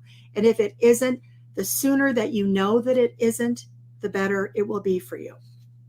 And then there's the creation of your strategic plan. And so you take all these insights from all the data and all the analysis, your research bridge, your product portfolio map, an understanding of the new value that you need to be creating and the impact that that has on your operating budget. You put all that together in your business plan, because your business plan at the end of the day needs to be actionable. You need to be able to implement on your business plan. This is not a long narrative that sits in a binder that goes in a file cabinet somewhere and collects dust. And I'll be the first one to tell you, how many of those have I done in my lifetime? Many of them. I can't even begin to tell you how many beautiful plans I've written that have sat in a desk with collecting dust. It doesn't work. You have to have a plan that is actionable and is easy to implement and easy to share across the organization, so that all your teams, all functional areas of your company are in alignment with the key objectives and strategies of your business. And I'm going to teach that to you as well today. So let's talk about the research bridge. So one of the biggest misses in strategic planning is your ability to pull those data sets out of your data repository and inform your strategy. And many of them actually go through the exercise of analyzing data and looking at it and coming up with, some shared understanding of what it's telling them. But that has to translate to your business plan, because it won't be actionable if it's not living on your business plan as a key initiative of your business. So there was a gap in this process. And so we found that in order to facilitate better planning, you needed to build a bridge so that you could actually have the data that you needed and make it actionable. So that's why the bridge is so helpful. And so going through the bridge process and the bridge build, which I'm going to teach you in a minute, you go through this process and you very quickly understand what your strengths are, what your weaknesses are, and your opportunities and your threats. So as you sift through the data, and I'm not going to sugarcoat this. This is a process. It is quite a can be a daunting process when you're dealing with disparate data sets and lots of data sets, right? It's hard to go through all this information, but if you did this one thing. So today, if at the end of the day, I always talk about key takeaways, and what are the most meaningful takeaways for you today will be this. If you build your bridge, you will have in your bridge everything you need to know to craft your business strategy. That's your marketing strategy. That's your operating plan. That's your go-to-market, your channel strategy, your brand platform. All those things will live and come alive on your research bridge. So you're going to get your SWOT analysis. You'll have it identified. Then the bridge will also help you get clarity about your mission and your vision. And it will specifically identify opportunities about your customers, your products, your supply chain, your vulnerabilities, your value proposition, your pricing, your operational effectiveness, your service quality. Think of this as working across your enterprise, across your organization. And even if you're a really small business, you're still developing value, you still are offering products and services. You have a go-to-market strategy. You have to deliver on your product or your service. You have to distribute that to your marketplace. So think of it that this is a process that helps you cross-functionally and enterprise-wide. And this is what I love about the power of the bridge, is that when you're done going through this information and going through this analysis, you literally hand the bridge to all your department heads. You could hand it to your marketing director, your head of HR, your head of IT, your head of sales, and on, head of customer service, call center operations, whatever, because everything that they need to know will reside in the bridge. And they're, of course, looking at it from their functional department perspective. So this is a tool. It's one of the most important tools that you'll have as a department head to move forward and be able to identify from the bridge what your objectives and strategies and key initiatives are for your department, for your functional area. So Your HR director, that's just an example, would use the bridge to identify opportunities to engage employees, to reduce turnover, to improve employee satisfaction, retention, loyalty. So think about this. On your strategic plan, from your employee perspective, what are some of the objectives and metrics, KPIs, on your strategic plan? What's your turnover rate? What's your employee satisfaction level? What's your employee retention and loyalty? How are you scoring on those metrics? The bridge will inform you where you have opportunities for improvement, and where you're doing a good job. You take those things and celebrate the successes. But the thing that's really important is it will tell you where your shortfalls are and where you maybe should emphasize certain strategies over others. So that's from an HR perspective. The marketing director will do the same thing. Are there marketing campaigns that you're running? Look at your entire marketing strategy. Are your email marketing strategies working for you? Are they not? Are your social media, online advertising, whatever it is that providing a positive return to you? And you'll know, because you'll do the work, you'll do the math, you'll have the information you need to be able to take that, assess the viability of those campaigns, and then you can make the shifts that are necessary. And the thing that's really interesting about this is that you don't have to wait a long period of time before you can course correct. So we'll talk about that as well.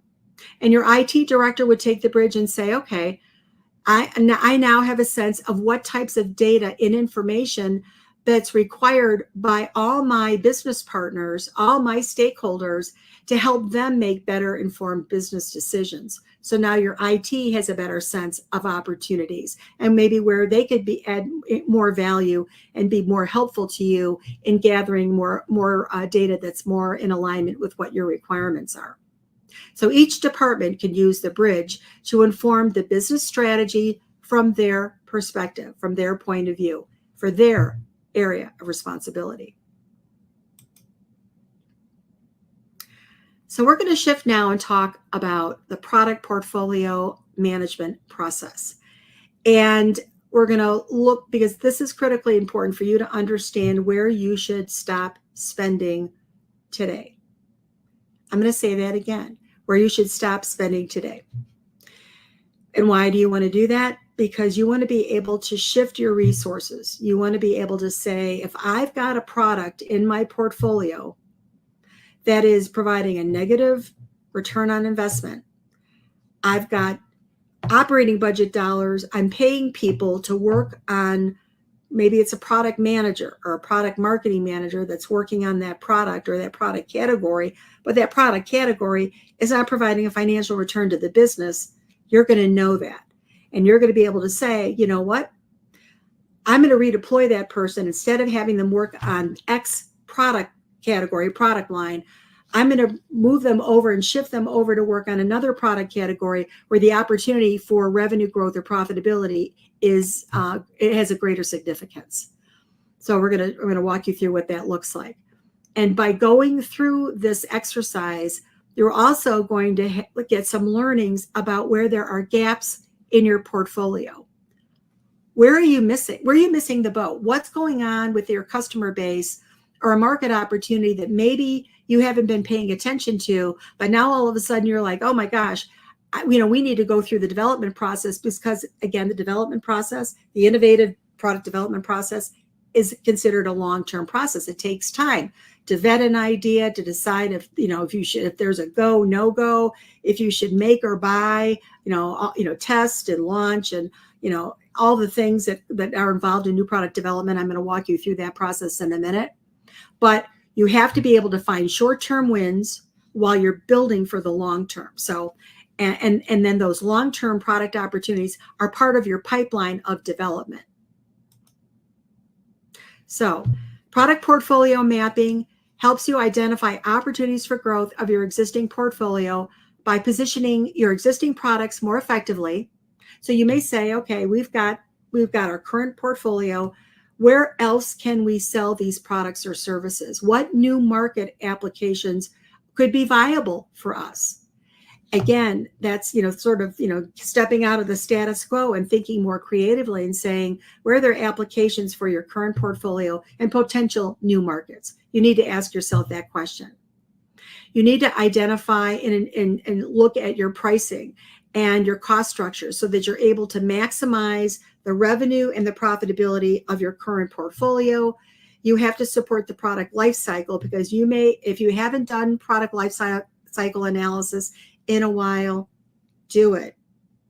It's really, really important, because you may find that there are products that are, in the mature cycle of their life, and, time to, retire them, exit them, say goodbye.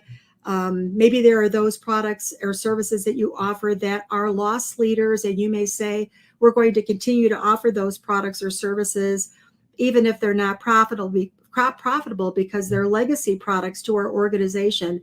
And we have maybe existing customers who would be negatively impacted if you retired those products. But my point is that you will make these decisions based upon data and information, and not based upon emotion.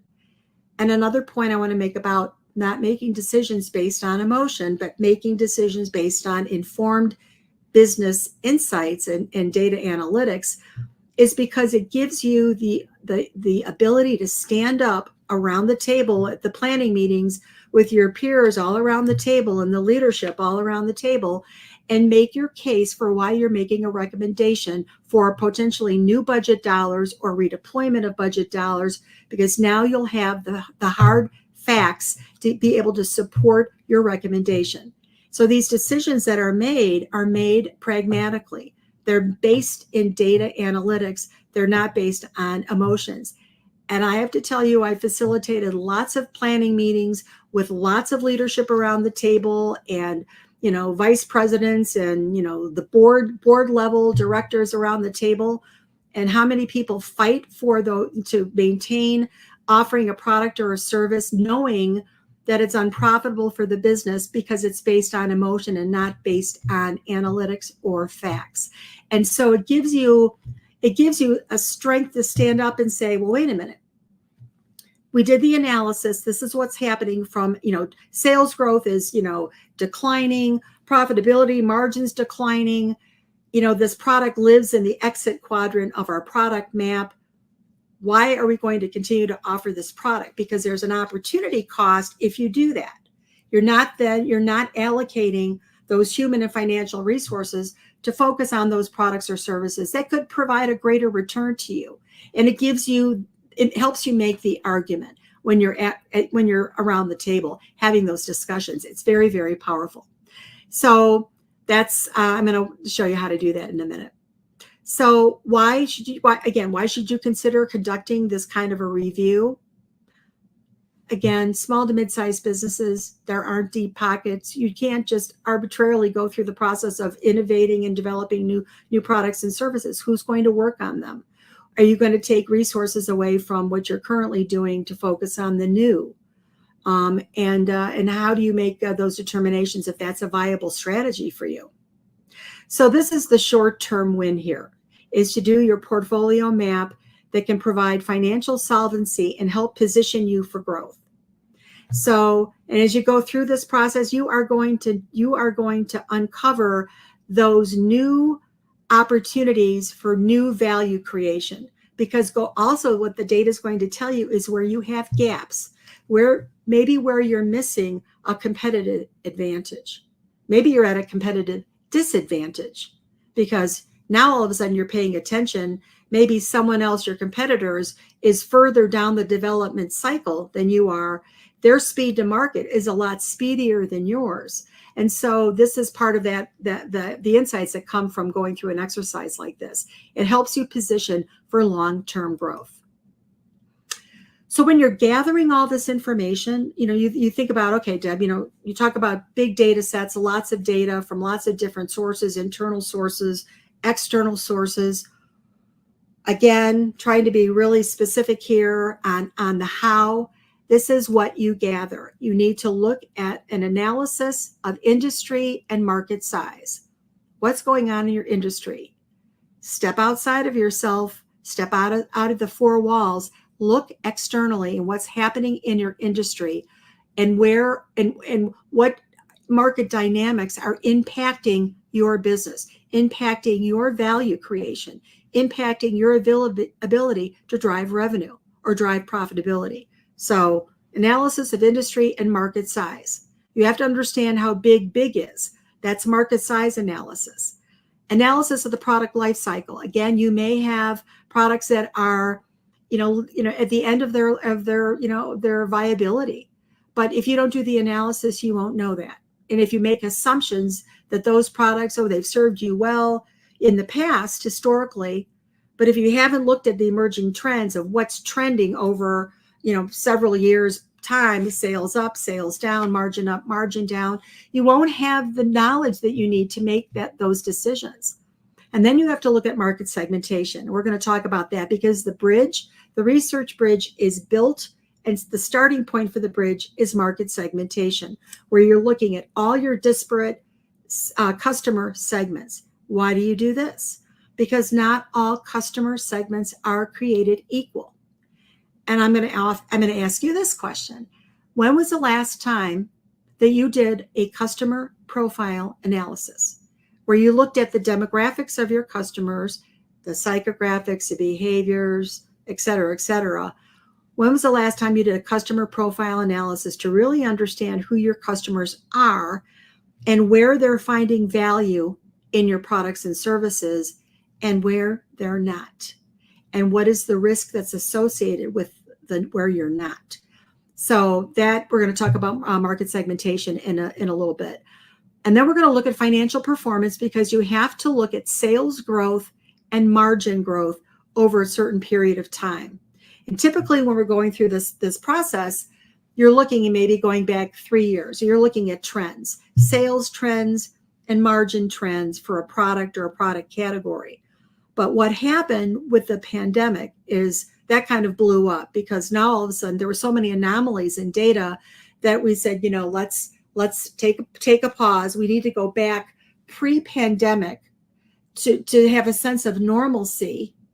And so instead of going back just the 3 years, go back 5 or even 7 years and look at how sales is trending, positively or not, and margin positively or not, and have that information at your fingertips.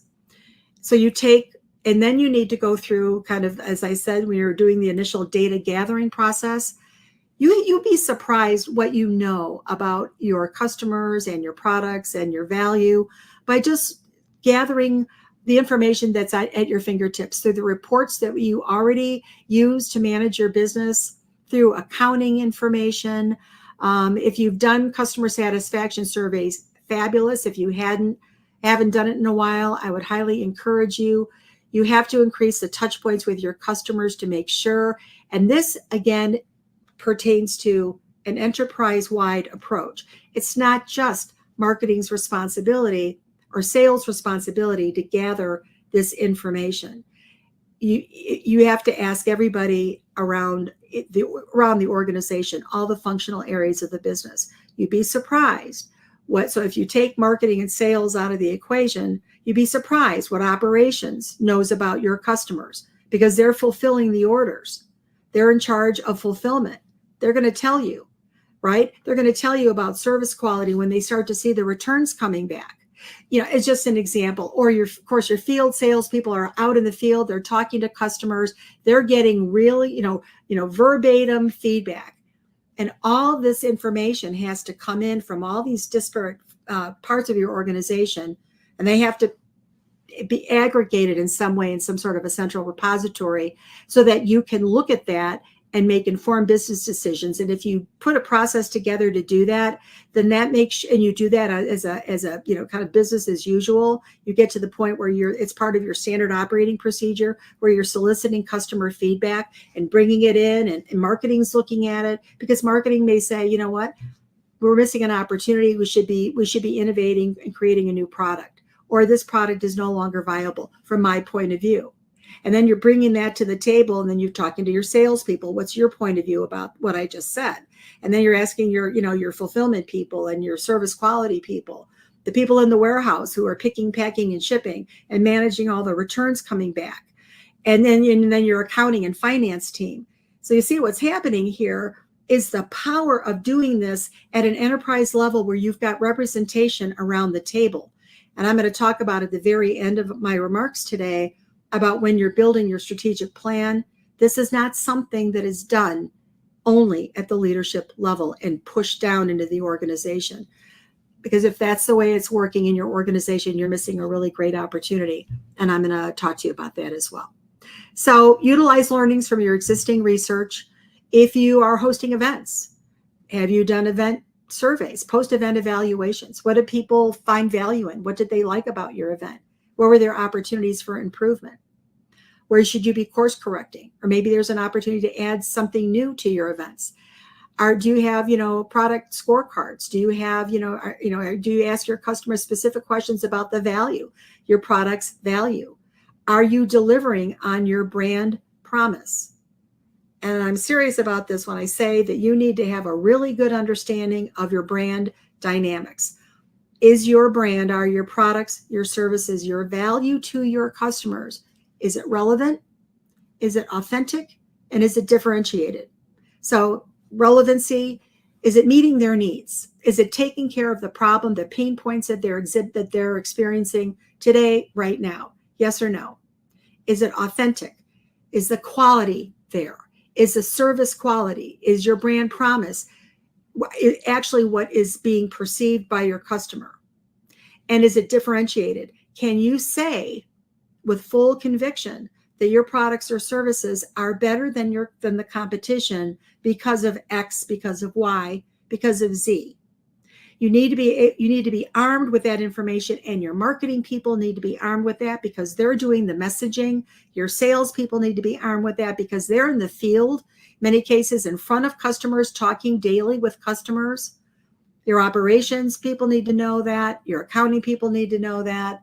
You've got people not paying invoices because of a perceived lack of service quality, and on and on. So you can see the magnitude and importance of being able to take this information, provide it throughout the organization, let everybody react to it, and then collectively come together and collaborate on a best path forward. It's probably one of the most meaningful ways of gaining consensus and alignment throughout your company. And it's not just at the leadership level. It's at the leadership cascading all the way down through the organization. And I'm going to show you how to do that. So let's go through the process of conducting a product portfolio review. So you are going to map your existing products and programs to 4 quadrants, and you're going to use a level set list as a starting point. So for each one of your products, or if you have many, many, many products, you could do this at the product category level. Ask the following question for each product and identify the growth opportunity. What market opportunities do you see to grow this product, and what investments would be necessary for you to do that? Maintain that product. What changes or improvements would you make to that product? Turnaround. What does the outcome of a turnaround strategy look like, and at what level of investment? Or is this something that is a product that's no longer viable? It's not providing a return for you. And if you did decide to sunset that, what would the impact be on your customers? So those are some of those 4 questions about growth, maintaining, turnaround, and exiting. So this is a very simple quadrant. And on the x-axis, you have your sales, and on your y-axis, you have your margin. So what you're going to do here is look at each of your products, or again, product categories, and you're going to plot your products on the quadrant in the appropriate square, if you will. So if you have a product or product category that is where sales is trending over maybe 5 years now, not 3, but 5 or even longer, If sales are trending high and your sales is high and maybe your margin is low, and I'll start there, that is an opportunity to turn that product around. Okay. So you may say, you know what? Sales is high. That's a good thing. But margin's not, it's not as profitable as we'd like it to be. What can we do about that? Okay. You say, you know what? That's a fair question. Maybe there's a way to think about, maybe your pricing you can change your pricing policy for that product category. Obviously your customer is perceiving value because your sales is increasing over time. That's a good thing, right? But there may be ways to improve your profitability. So you have to look at all the operating costs that are, accumulating in order to provide that value to your customers and find ways of taking costs out of that process. And so that then backs up into looking at your processes and looking at ways of maybe reducing redundancy in your processes. Just a little anecdotal comment here about when you're going through an exercise like this. What it's many cases, it comes down to this. When you're seeing a lack of profitability, typically it's because you have redundancies in your operational processes, your internal processes. And so what we do is, help organizations go through literally a process mapping exercise. And if you haven't done this before, I can certainly share more about that as well.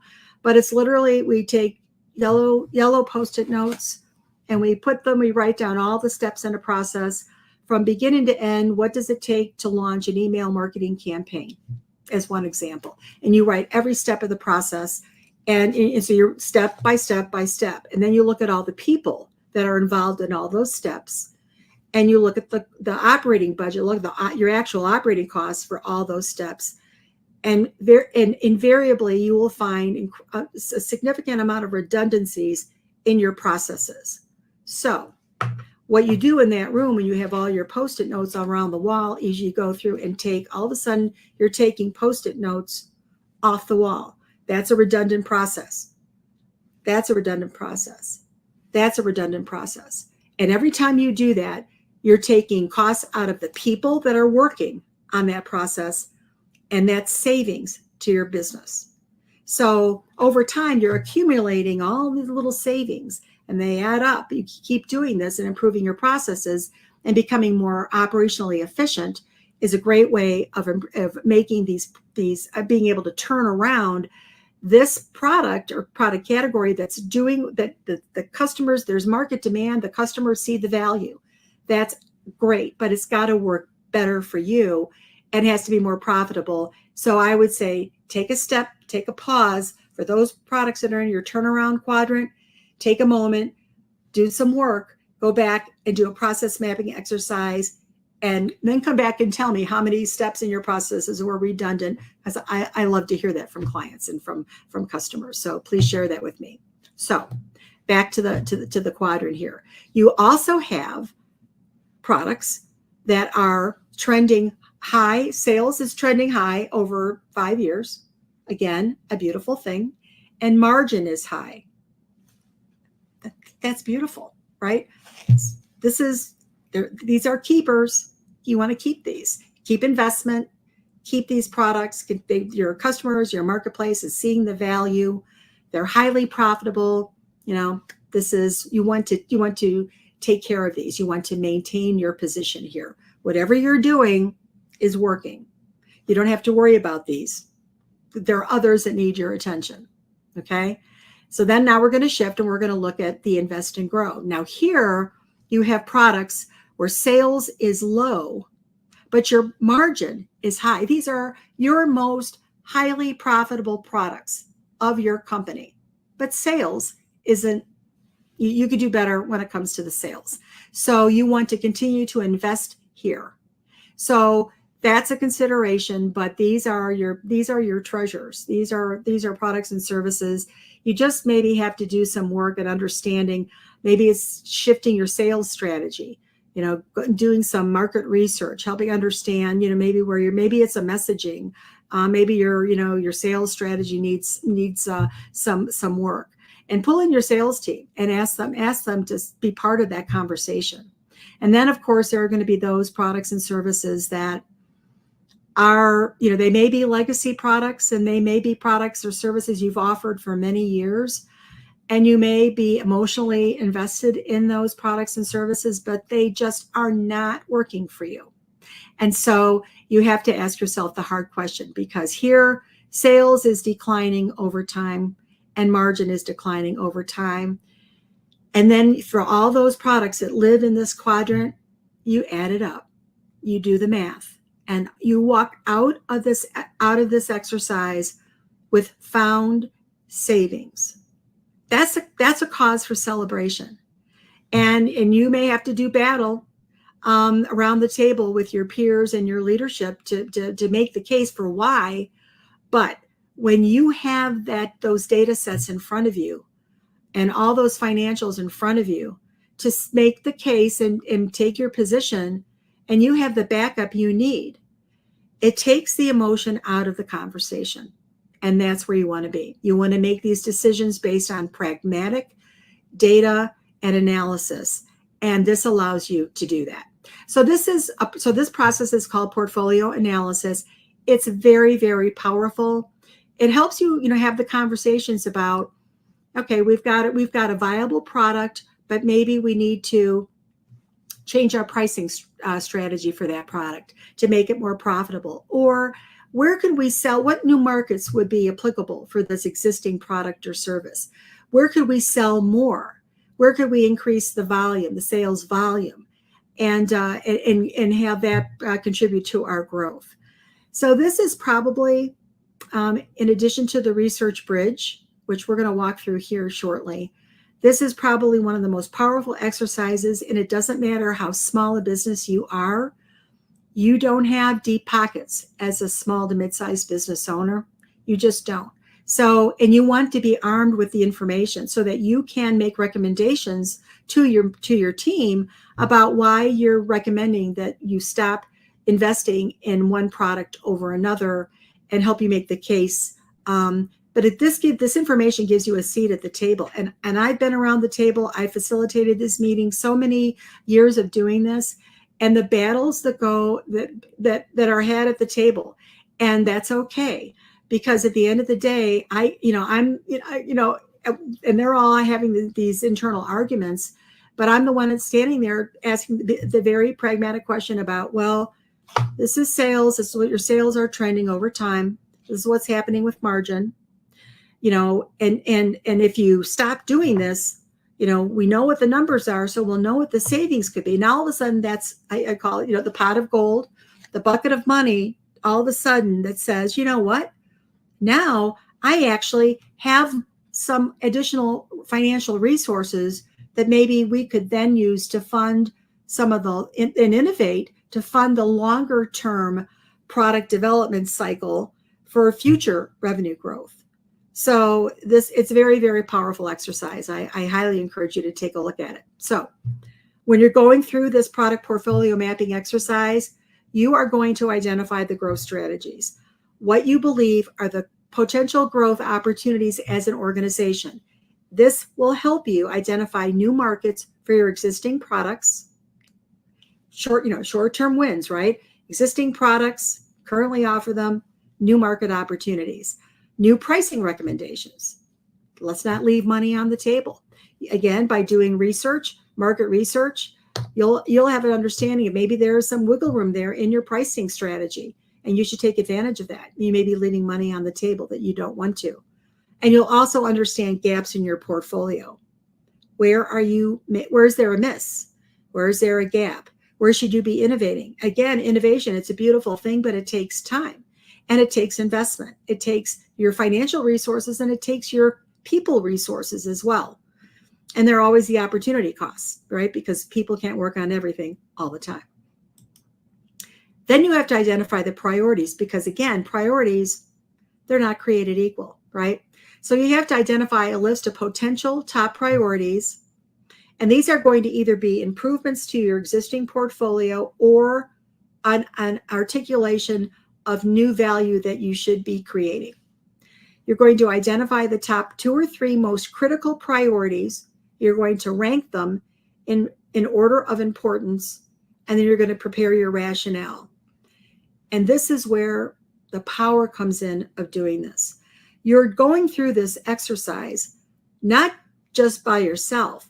You're going through this at the enterprise level. And why are you doing this? Again, everybody's affected by these decisions. Marketing's affected, sales affected, operations is affected, HR is affected, IT's affected, finance is affected. You have to have representation, cross-functional representation around the table. If your vice presidents and above are the only people going through this work and going through this exercise, that's not an ideal situation. Vice presidents know what they know. But I am here to tell you, I have been in these rooms and I've opened up these discussions to other parts of the organization, cross-functionally, so that horizontal throughout the organization, but also different levels of responsibility, from vice presidents down to shop floor employees. And this is interesting, and I'm just going to say that. There's all kinds of dynamics that come with that. The leaders, and typically will say, it's really leadership. The senior staff, senior leadership team should be responsible for planning and going through this work. And I would say you would be surprised at the aha moments that happen in these meetings when you're going through work like this, where all of a sudden you've got a territory manager who's got a client in Boise, Idaho, who comes into that meeting and is sitting at, either if he's not at the table, sitting around the table, but is in the room. And because I'm in many cases facilitating these meetings, I can ask that territory manager whose territory includes Boise, Idaho, who's got a client who has either likes or dislikes or has an issue or whatever, or service quality problem, whatever it is, just to put forth their opinion and based upon what feedback do they have. And this is powerful in many ways. Number one, when you do this, this is one of the best ways of generating employee retention that I've ever seen. Because now all of a sudden that territory manager who's focused on Boise, Idaho knows that he or she or they, their point of view is being heard, that they're not just out there doing their job and, slugging through, sales and dealing with clients, et cetera, and trying to meet a quota, whatever. They know that there is someone paying attention to what they're saying. And you do that cross-functionally. So now all of a sudden you've got somebody over here saying, maybe it's a operations person saying, you know what, I've had that same experience. And all of a sudden it's validating what this territory manager said, and all of a sudden there's connections being made. And so this is something that you have to do. And even if you're small, and even if you outsource a lot of services at this point, bring your service providers in to do this. I've actually done this with service providers in the room. So for really small companies that are really trying to get a handle on this, you bring in your stakeholders. Think about of all the and you're going to identify this because one of the first parts of the process that I'm not talking about today because I have limited time is when you're building your team, one of the first things you're going to do as part of the strategic planning process is identify who your planning team is. Who are the stakeholders that need to be involved in this? So you're going to go through an exercise about, okay, who in accounting should be part of this? Who in operations? Okay, who in IT? Who in HR? Who in marketing? Who in sales? So, and you're going to have different levels. You're going to have leadership, of course, but you're going to have other people, middle managers. And this is another thing, another big plus about this, professional development of your people. This is very powerful for a lot of reasons, but there have been many occasions where I've sat in the room and seen this dynamic go on, and all of a sudden, someone may not be at the actual board table, but sitting in the chair in the room, will think, you know what, I didn't know that much about, IT, or I didn't really understand, I didn't really understand, the shop floor, process and how they're fulfilling orders and picking, packing, and shipping and all that, and the warehouse and, inventory management and all those things. Wow. I'm selling, but now all of a sudden I'm interested in how either the manufacturing process or the distribution process, or, and now I want to know more about that. So now all of a sudden you've just identified a professional development opportunity for that resource. So what do? You may say, okay, we're working on, we've got all these projects going on in the company. How would you like to be on that project team, to come in, participate on that project team, bring your point of view? So you just helped to generate employee satisfaction, employee retention, employee professional development. That employee is going to rise to the occasion. And what do? You make sure that you provide them with the appropriate tools that they need to be successful. So maybe you've got a salesperson who wants to go into operations, and they're all of a sudden they're like, oh my God, I had no line of sight about this. I'm really excited about learning something new. Maybe I want to do a career move. And then you say, you know what? Okay. And I've done this before many times. And this is also very, very positive and very powerful, is you may have somebody like that. You may say, you know what? I'm going to pick you up and take you out of that job, and I'm going to put you over here in this job, and I'm going to give you 6 months. No harm, no foul. Come in, learn it, get involved. We'll give you the tools you need to be successful, training, whatever that is, whatever that professional development looks like for you. We're going to make that available to you. And then you can tell me 6 months from now if you want to stay or you want to go back. And no harm, no foul. That is unbelievably powerful, because think about, and then they go and and then they make their career decision.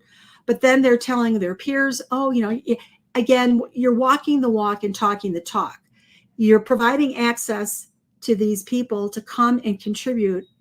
And one thing that's really powerful, I'm going to end with when I talk about the balanced scorecard, the actual plan document itself. And the reason why this is so powerful is that if employees can see how they matter to the organization, how their work matters, and they see a career path for themselves that maybe they never saw before because they never had an opportunity provided to them, think about what you just did to that employee, and the word of mouth to that employee's peers, and the fact that you are providing professional development opportunities. It's on your strategic plan, and they can look at their strategic plan, and because every employee will have a copy of the strategic plan, they're going to look at it and go, oh, my work, the work that I do in my job, supports this objective, this strategy, and this measurement. So I know when I come into work every day that my work matters, that I matter. And you want to talk about shifting organizational culture, that's a way to do it. I'm going to talk more about that in a little bit. So, benefits for your company.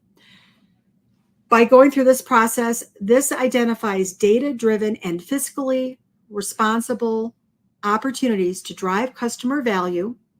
It's going to drive your customer retention goals. It's going to support your new customer acquisition goals. It's going to support your customer satisfaction goals. Now think about your strategic plan and think about your KPIs, key performance indicators.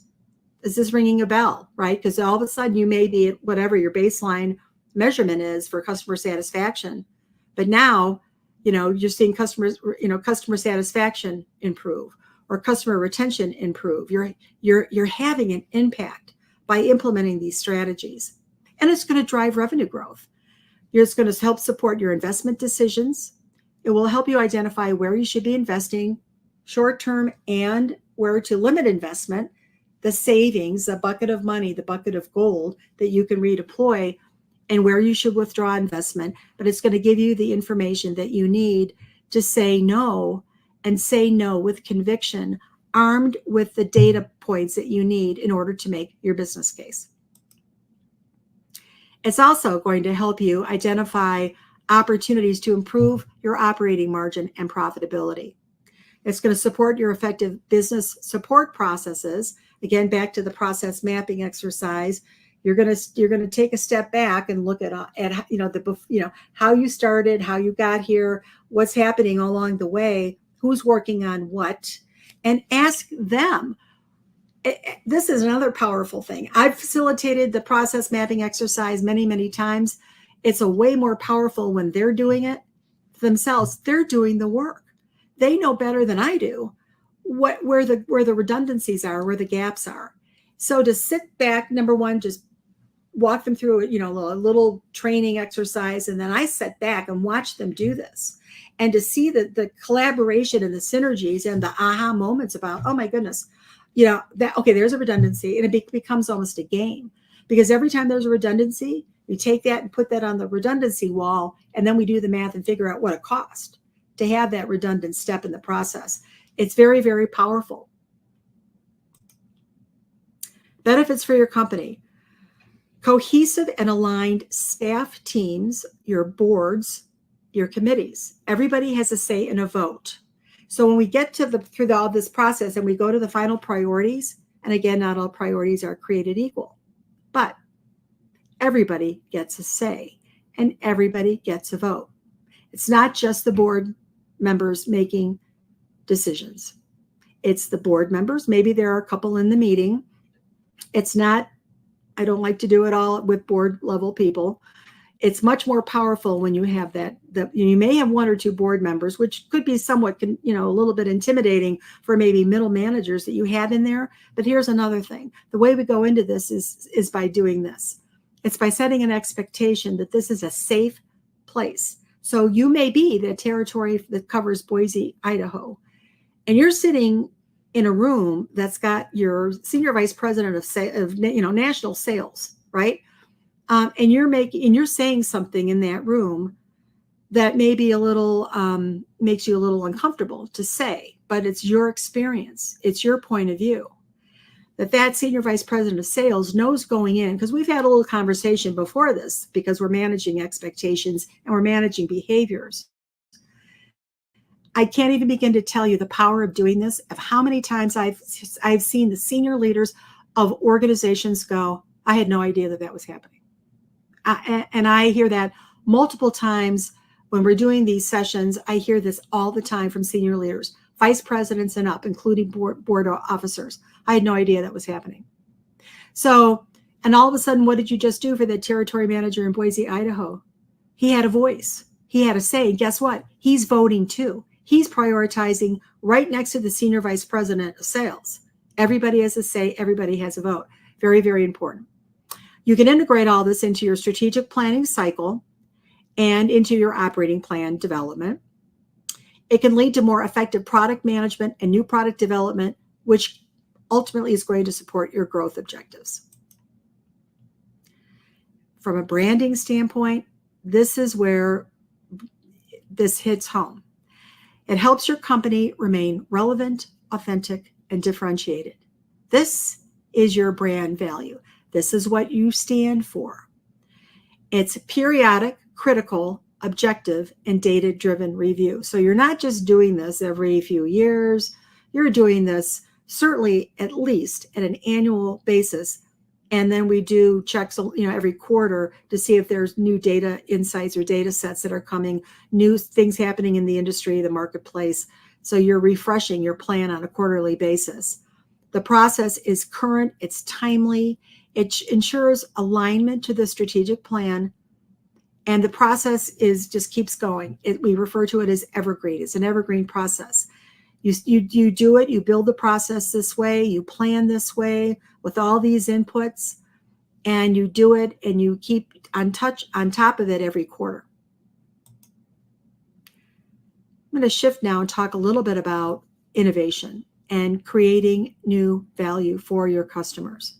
You can see just by looking at this graphic, this is a process. This is a long process.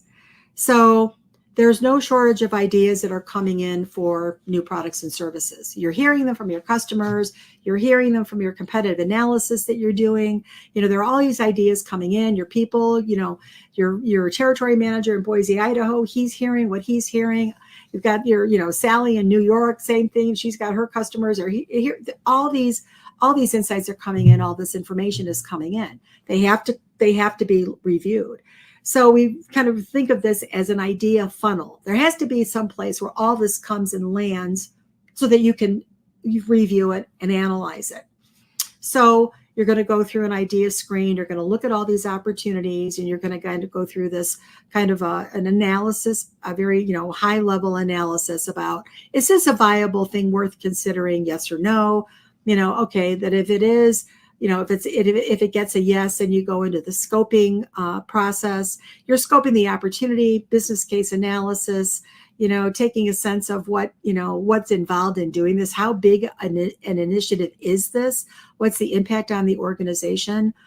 And then you've got to do the math. You've got to understand the market size, the market potential. You have to forecast all those things and build your business case so that you can ultimately get to the point where you get the go. And if it's a no-go, off it goes, and you prioritize, look at the next one in the pipeline. And this process is iterative. It goes on, it goes on all the time. It has to go on all the time, because you have to pay attention to what's going on, again, outside of the four walls of your business. You have to look at what's going on economically, environmentally, regulatory, technology, all those things. And all these new ideas are going to come flooding in, but you have to have a process that's going to review them all and either move them through the process timeline, the pipeline here, or quickly say it's a no-go, goodbye. And then for those that make the go, then you've got to go through the development process. You may say, we're going to develop. It could be a make versus buy. You go through all that work. And then you're testing, you're validating, you're launching, you're measuring.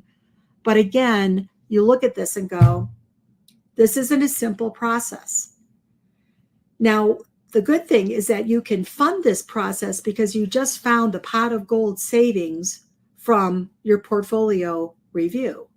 And so now you may be able to say, you know what, maybe you've got two things that come out that are goes, that you've all prioritized are goes for your organization, new products that you want to develop. And you can afford to fund two of them. So those become the top two priorities of the organization. And then you move forward with development, launch, promotion, tracking, measuring, and then moving forward. So you see the importance of you have to have a short-term strategy and a long-term strategy working side by side. So that's portfolio review, current products and services. Do better with what you currently are offering while this is happening in parallel. You have to do them in parallel. And you can fund this if you do them in parallel and you've done the portfolio work. So let's talk a little bit about marketing and branding, because this is all great and it's a beautiful thing, but you need to be able to promote your products and services. You have to ensure that you've got the right value, that you're developing the right value proposition. And you will, if you've gone through all this upfront work with analyzing information and data. And so you have to you've got to be able to articulate your value proposition.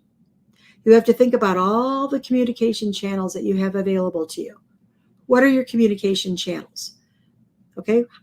Are you doing email marketing campaigns? Are you doing online advertising?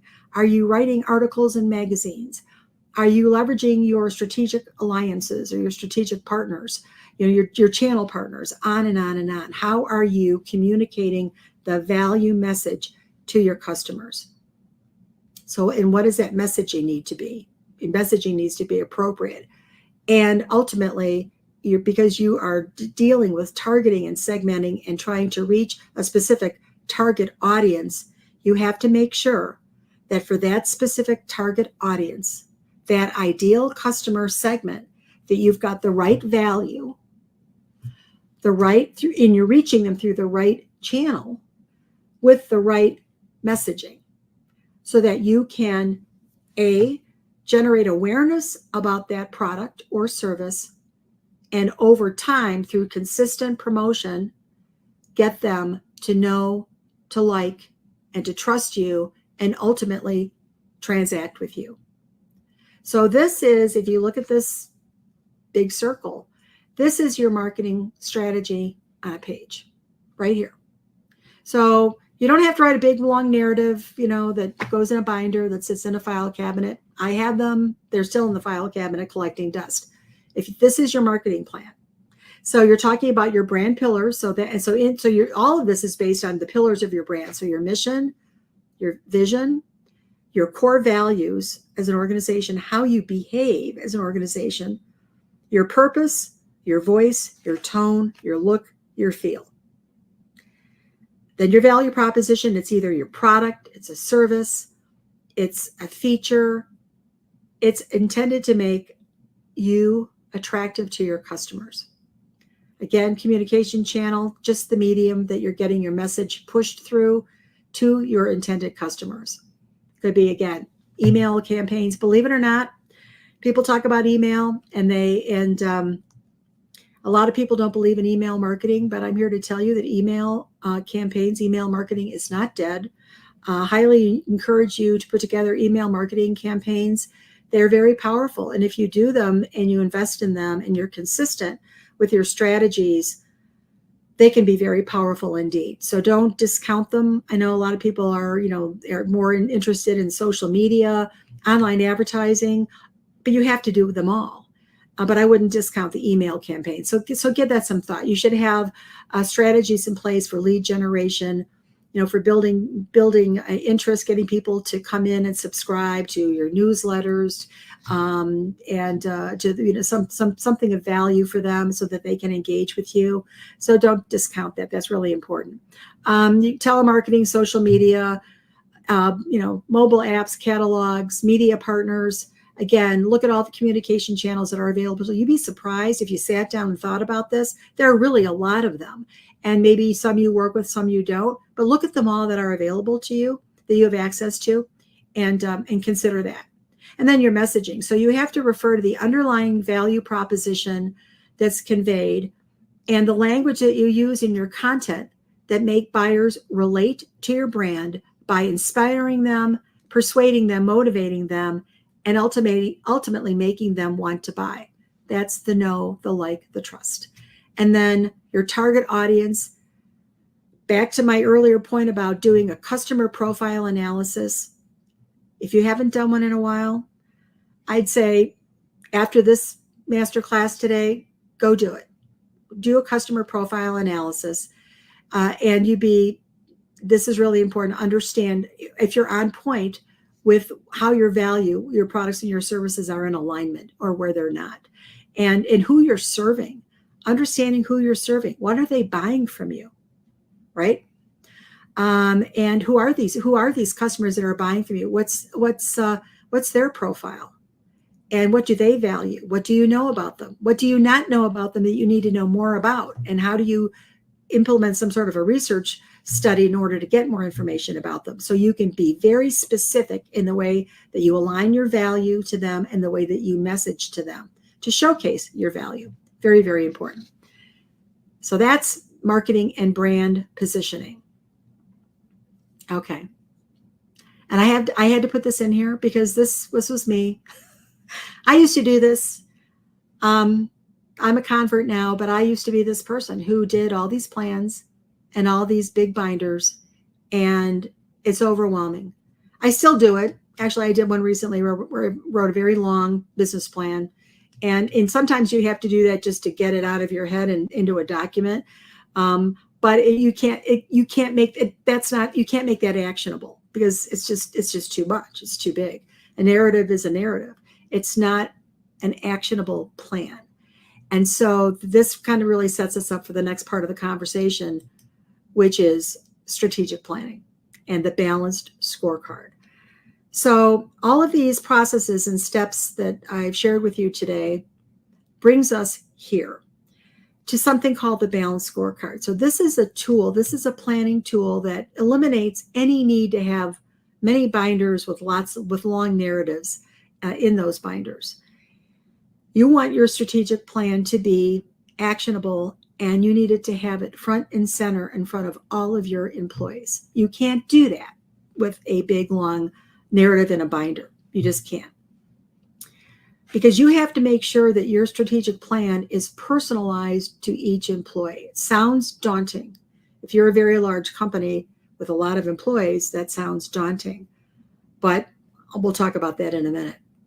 So what you're doing here is really planning from 4 different perspectives of your business. You're planning from a financial point of view, of course. Everybody understands that. You have key objectives, financial objectives, strategies to get there. You've got your key performance indicators. You have your customer perspective. So this is making sure that you've got the right value to offer your customers that make them want to buy from you. You've got your processes, your internal processes and operations, because you need to deliver on that promise of that value to your customers. You have to make sure you've got the right workflow processes, you've got efficiencies, you're not having redundant steps in your process, all those process efficiencies, that you've got some sort of continuous process improvement strategies in place that are standard operating procedure for your business, how you fulfill those orders, how you get your product to your customer efficiently in a timely manner, all those important things, service quality. And then you have your employee learning and growth perspective. So your objectives for your business, your key strategies for your business are segmented into 4 different categories. It's not just a financial plan. And so there's two schools of thought here. And typically when you go through planning, and prior to my conversation about when I used to do this, working with senior leaders of an organization, certainly at the board level, it's the plans built at the senior level, and it's not even cascading down into the organization. It's pushed down into the organization. And that, it is what it is, right? Or it was what it was. And that still happens in a lot of organizations. But I'm going to flip this upside down and have you think about it this way. Think about this. If you have the right employees with the right skills and talents, doing the right work, they're happy, they're satisfied, they have opportunities for development, they feel like they're an integral part of the organization, that they're making a contribution, and they see where they are of value, and you have the right internal processes in place, meaning your processes are bulletproof. You are an operational efficiency machine, and you are, locked and loaded, no redundancies. Take every cost out of that process that you possibly can. You are as efficient as possible, and you're constantly and consistently reviewing those processes. And you have the right value to offer your customers. You're offering them the right products and services, and you're delivering on that brand promise of relevancy, authenticity, and differentiation. So you're offering them something of value that they value, and they value it because you did the research and the analysis, and you're delivering on that promise at the right price point, because you've done your pricing research and you know that you've got an appropriate pricing strategy in place. And if you didn't before, you now know it because you did the pricing analysis, and now you do. So your customers are happy, they're satisfied, they're staying, they're retaining, they're referring you to other people, so they're loyal. So the thinking here is you have the right people doing the right work. They're satisfied, they're loyal, they're going to stay. The right internal processes and operations, locked and loaded, bulletproof processes, the right value to your customers. Those 3 perspectives will drive your financial results. So it's a way of looking at business planning from an enterprise-wide point of view. Even if you are a solopreneur, plan this way. When I started my company 10 years ago, I did this for myself. And I was offering consulting services, but I didn't have employees, but I had people helping me. So, I was outsourcing some of the support that I needed. But if you do this is, and so this is critically important to plan with this enterprise view. Now, what you do is provide this balanced scorecard. I'm going to show you the scorecard in a minute. I'm going to walk you through what it looks like. That scorecard is on the desk of every employee in your company. Because if you did this right, your territory manager in Boise, Idaho is going to take a look at the strategic plan. He's going to go right to the customer objective. And he's going to say, oh, okay, I'm responsible for selling this portfolio of products and services to my customer base. I've got these quotas. These are things I have to do. This is my responsibility. This is how I'm being held accountable. And I now know where I fit in the organization's grand scheme of things. I know exactly how I matter, how I'm valued. You have a product marketing manager or product marketing coordinator who's responsible for writing email copy, or, they're in charge of content management, or they're in charge of your, content on your website, whoever it is. Every employee needs to look at the balanced scorecard and say, my work supports customer objective number 2.1.4, 3.7.5. And why is that important? Because each one of those strategies has an associated KPI, performance is a metric that's associated with that initiative. So that key performance indicator, and at the end of the day, that employee knows what's going to happen. That Deb or my manager, their manager, is going to, at the end of the day, when I'm going through my performance evaluation at the end of the quarter or end of 6 months or at the end of every year, hopefully not annually, but more frequently than that, that's how I'm going to be reviewed. Yes, I was responsible for all these things, but here's the number. And I'm not sure, someone at the conference talked about this. I'm not sure who it was off the top of my head, but somebody said in one of the presentations that everybody has a number. And this is how everybody gets a number, is because that number is on the balanced scorecard.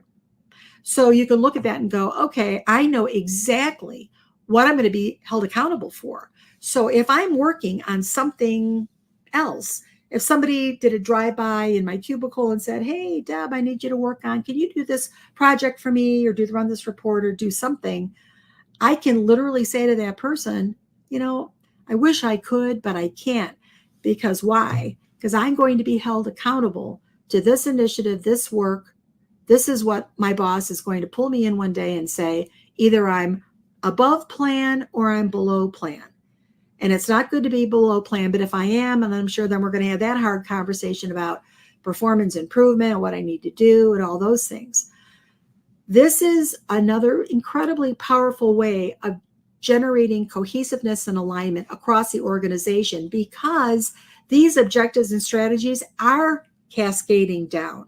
So the company at the enterprise level will have the balanced scorecard, and it's going to be the corporate scorecard, and it's going to be promoted. It's going to be everywhere. You're going to have it on the walls. There's going to be an employee meeting. There's going to be big discussions about the corporate scorecard. So everybody knows what the overall arching plans are, the financial plans, our growth targets, and then every quarter, this is where we are. This is where above plan, below plan. If we're below plan, what's it get well? Because then that cascades down, and every department head will have their own version of their balanced scorecard.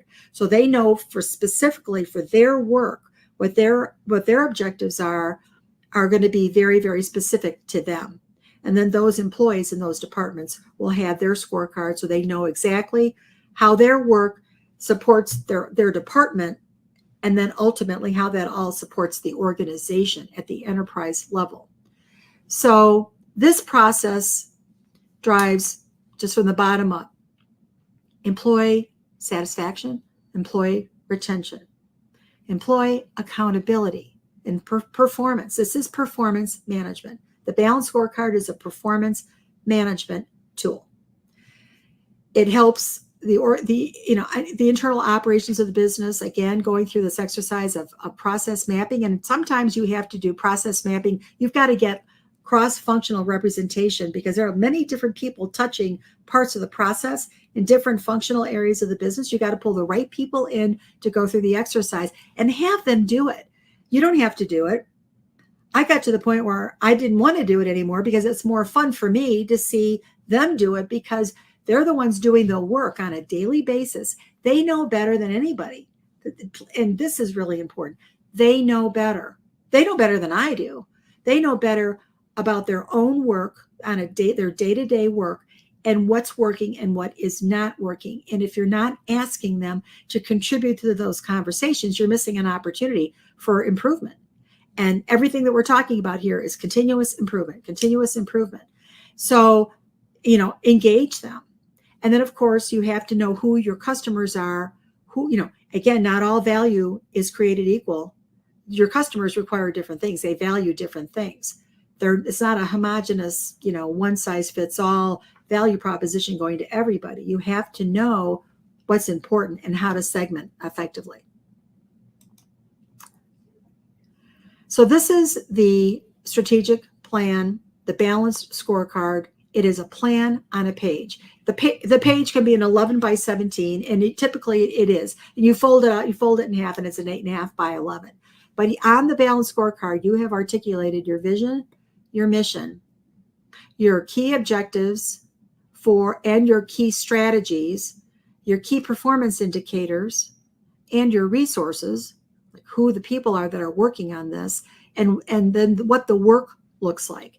And you're going to do this for the financial perspective, the customer perspective, the operational perspective, and the employee perspective. So you're going to literally take all the data, take your research bridge, and you're going to go through the work of the research bridge, which starts with the y-axis are all the different ideal customer avatars. We call them ICAs, which are your personas of your customer.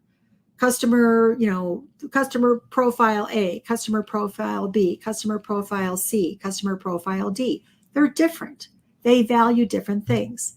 And then down the y-axis on your research bridge, you're going to articulate all the variables. So when you're going through the data, and back to the point I made very early on, when you're going through the data, it can take a long time to go through the data. But every time you come across a data point that goes, that tells me something I need to know about my products. Oh, that tells me something about our service quality. Oh, this tells me something about a gap in our product line. Oh, this tells me about, and you literally go through these data and you pull the variables out, those things that you're recognizing that matter. And you put all the variables down on your y-axis, and then you make them specific to the specific target audience.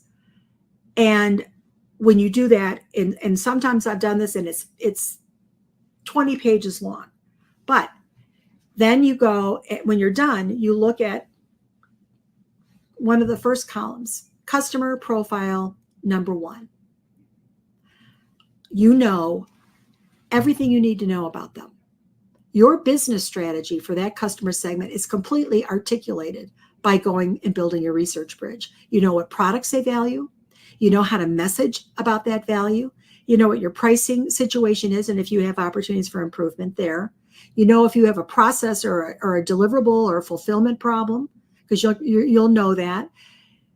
And all you've done here is gather every report, every accounting report. You've pulled whatever customer market research you've done that's recent, and that's your starting point. Many organizations can't afford to invest in a primary research study. Who's got, and some of these are, tens of thousands of dollars. You do a market sizing study. Working for someone like a Grainger or Citigroup or a Baxter, you can do that. But when you're a small to mid-sized business, you can't. You have to work with the information that you have available to you as the starting point. But here's the thing. If you go through that exercise and you do the product portfolio map and you uncover savings from that exercise, now all of a sudden you have the pot of money. You have savings that maybe now you can invest in a research study to get even more information. So you could literally, and then you have it by going through this process, you know what your strengths are. There's your SWOT analysis, where your strengths are. Capitalize on your strengths, promote your strengths, do more of those things. Where your weaknesses are. Okay, get well plans, do it right now. You've got exposure here. Fix that, close that gap, turn that weakness around. You have your opportunities. That's where the money is. Where's there, if you, and the opportunities could be an opportunity for you to take your existing products and services and just push out messaging through the right channel with the right, to that audience about your existing product. That's that short-term win. That's where where you can generate revenue in the short term. And then there are the threats, all that stuff that maybe you don't know about that's coming. You know, what's happening out there from a competitive standpoint, from a technology, how is that going to impact your business? From an economy, you know, we talked, you know, about in our session today. I mean, Martin just presented about weak signals and paying attention, you know, to what's happening out there and bringing that in, having a process to come in and review that and review it on a timely basis. Those are where your organizational threats may lie. And the sooner that you have a sense of that, you have to be proactive to look for that. But the sooner that you understand that, you may put a strategy together to mitigate that risk. So all of a sudden, by going through and building your bridge, you could literally hand that bridge to every department head. So marketing knows exactly who the target customers are, who they are, what their demographics are, all that.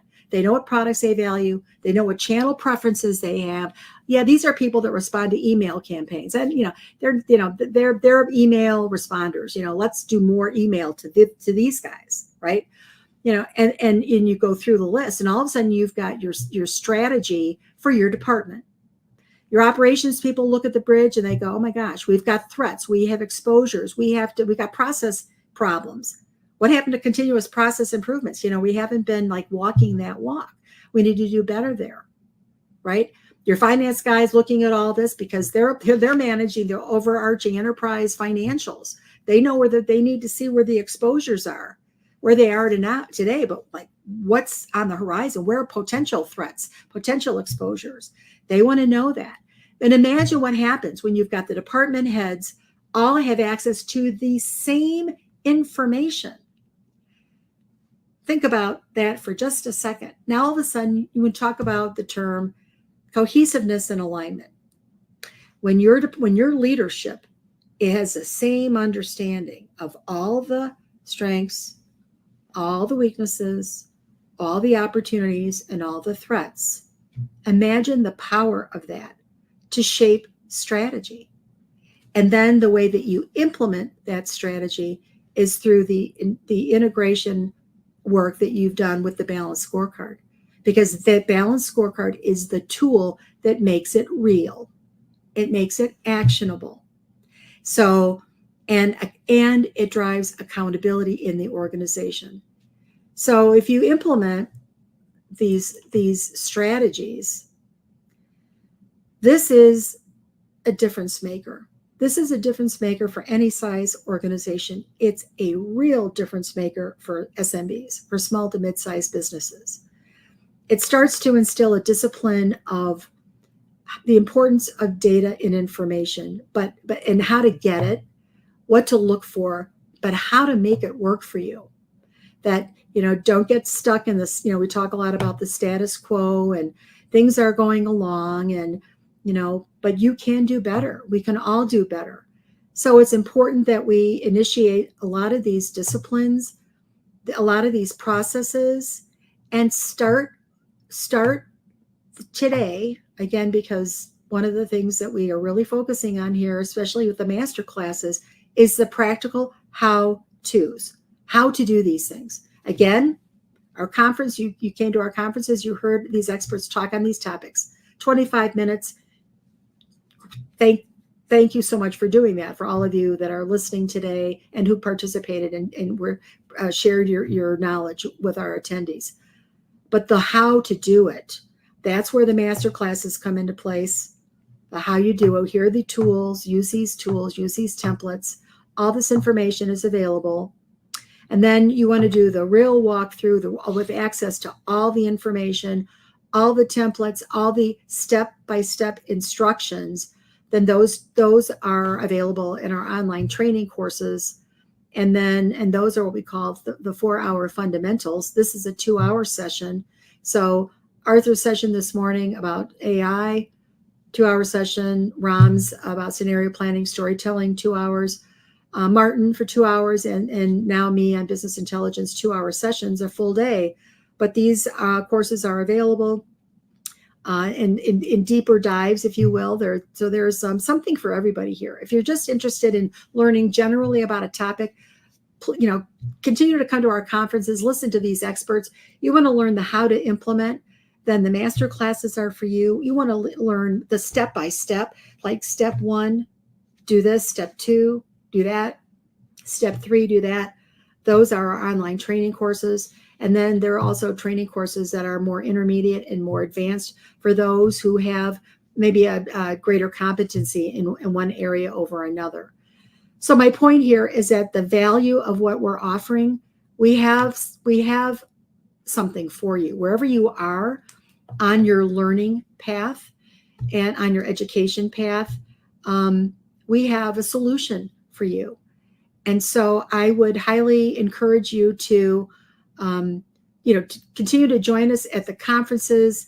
Please, join us for our master classes. We are working on our next series of master classes, and we'll be rolling those out very, very soon. We're continuing to build online training courses, certainly in the areas of business and business management, but also on health and wellness and soft skills and life skills. And in back to the content about health and wellness, there's a real focus here on helping provide knowledge, transferring knowledge, providing learning opportunities, serving the entire person, the entire human, the human being. That you need to be educated and develop yourself professionally as a business owner or a business leader. That's critically important. But you need to also take care of yourself. And you have to learn about how to do that. And so that because you're only, if you don't take care of yourself, if you're not healthy and well, then your business will suffer. And it's not just about you, it's about your people, your employees, your teams, and your families. So we highly encourage you to stay in touch with us. And I just want to kind of wrap, up today, because we had some incredible teachers today in the master classes. And I wanted to just say a little bit about how this kind of all comes together. Arthur spoke about artificial intelligence, the tools that are available. And this is what's really in my personal takeaways from today. What is this? There are a lot of tools that are available to help you get information that you need to start your gathering of data to drive your business intelligence process. Use the AI tools. I use them as research, to get information. If I hear about something, an emerging trend, sure, I'll go out there on ChatGPT and I'll type that in and get some information. One thing I really learned during our conferences, and certainly from Arthur today, was, you can't necessarily take it at face value. That's a caution. Okay, I would say this, take it under advisement. Whatever you're seeing come up when you're typing in your question, take it under advisement.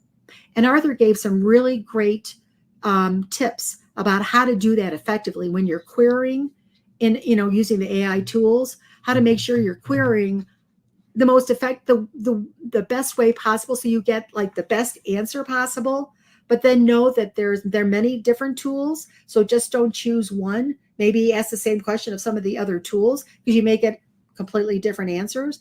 And take it all with a grain of salt, because there are going to be anomalies in there, maybe inaccurate information. So that's really, really important. So that's a key takeaway from Arthur's remarks. Ron emphasized the importance of scenario planning and storytelling. And this is really, really important to understand how organizations can anticipate and adapt different futures by crafting compelling narratives, because you have to be able to tell a story. And that was a brilliant training session about how to actually do that. So again, Arthur's teaching you some of the tools and how to use them, the how-tos. That's what today was all about. Ron did the same thing. How do you implement? How do you craft compelling stories that convey the message that you need to convey and have the impact that you want? Critically important. Martin talked about weak signals, about paying attention to what's outside of the four walls of your business. Don't try to minimize the surprises And he really generated incredible awareness about how to have these. You pay attention to the trends, but really make it a priority. It doesn't take a lot of time, but you don't want to be caught. You don't want to. You want to limit the amount of surprises that are fit that you're faced with. Remember about the SWOT, the strengths, the weaknesses, the opportunities, but the threats. That's the stuff that Martin's talking about how to understand what those threats that are. And there are threats that are here and now, but the scary stuff is what's coming that we don't even really understand. So pay attention to that. I think that's really, really important. Just you have to remain vigilant and agile in response to subtle shifts in the environment. And you can't do that in a timely manner if you're not paying attention. So I would highly encourage that. And then today, kind of wrapping it up with the business intelligence, some of the how-to tools about how you can have a great impact. Do your customer profile analysis. Do it this afternoon. And if you need help, you need the template. Reach out to me. Reach out to any of us from today's master classes if you need any support. Happy to help you any way that we can. Do your customer analysis. Take a look at what's on your desk, what's in your computer, what reports are on your desk. What are you looking at to make your business decisions today? And start building your research bridge with that. Do it this afternoon. You're going to have gaps and holes, but it's a research mindset that you need to integrate and adopt. And as I think I showed, it's very, very powerful if you do it. So start today. Do your customer profile analysis. Do your gathering, collecting of whatever reports, whatever data elements right now about your business and your customers and your products and your services and your operations. And your customers. So make sure you do that. And then I guess, ultimately armed with all of this, this is how you have an impact. This is how you achieve your overarching goals for your business. You have to plan to get there. It doesn't happen without going through this process. And I think between Arthur and Ram and Martin and my remarks today, I think you have some real practical skills. And we went into this with just that. I mean, I started my discussion about business intelligence kind of in the middle of the business intelligence process. I didn't even really talk about the collection of data, data quality, data hygiene, data repositories. I went right to what you do with it when you have it. And we all did that today because why? That's the purpose of the master classes, is to give you practical advice, something that you can make actionable today. And so you don't have to, and there are tools available to help you do it. You don't have to do it alone. And so please don't hesitate to reach out. And if there are any questions, I think we are just about at the end of our time together. Well, we're almost done here. We do have a couple of questions here. So, Deb, thank you so much for your insights today. A couple of questions. So one is branding strategy for startups. So what do you recommend startups do? There are limited resources. So you'd recommend we create customer profiles for the top 10 potential customers, or do you have a specific recipe? I would start, I would say start where, look at your revenue. Where's your revenue coming from? And do a profile analysis of those customers that are driving. Maybe it's a 80-20 rule, but start there. And because what you want to be able to do is be able to replicate the profile of those customers that are generating 80% of your revenue. You want to be able to find more of those customers that fit that profile. So that's a good first step. And then, of course, you've got to go through the exercise of making sure that what you're offering them, your value, is back to the branding dynamics of relevancy, authenticity, and competitive and differentiation. So you have to have an understanding of who these customers are, find lookalike customers who fit that profile, and then make sure that those products that they're buying are the ones that you're promoting heavily. And you could see some short-term incremental revenue come from that. Wonderful. Different kind of question is, once you create your own balanced scorecard, how often do you revise it or update? Great. Is it done on a quarterly basis or? No, that's a great question. It's interesting. A lot of organizations are kind of in the mode of annual planning, and they go through this process where they'll gather all the data and do the analysis and do the bridge and all those, the portfolio map and the new product development process on an annual basis. So what I would suggest is this: go through the entire process right now with what and with what you have. Build your balanced scorecard, and then as your starting point, then go back every quarter and conduct a quarterly review. And why do you do that quarterly? Because you want your business plan to be what we call evergreen. You don't want it to just do it and then sit it and then nobody look at it or work with it. So do your annual planning and then plan by quarter. So you're going to have your annual plan numbers, and then you'll have maybe ideally your 3-year vision plan and 5-year plan, but then plan by quarter and then go back every quarter and do 2 things. Current state, where are you according to your quarterly plan? Are you up? Are you down? If you're down, what's your get well plan? And secondly, what new pieces of information, what's going on externally? What is the environmental scan telling you? What are you hearing any weak signals? What's different now than 3 months ago, and bring that in and revise your plan accordingly. So replan every quarter. Okay. So will you make available the balanced scorecard templates?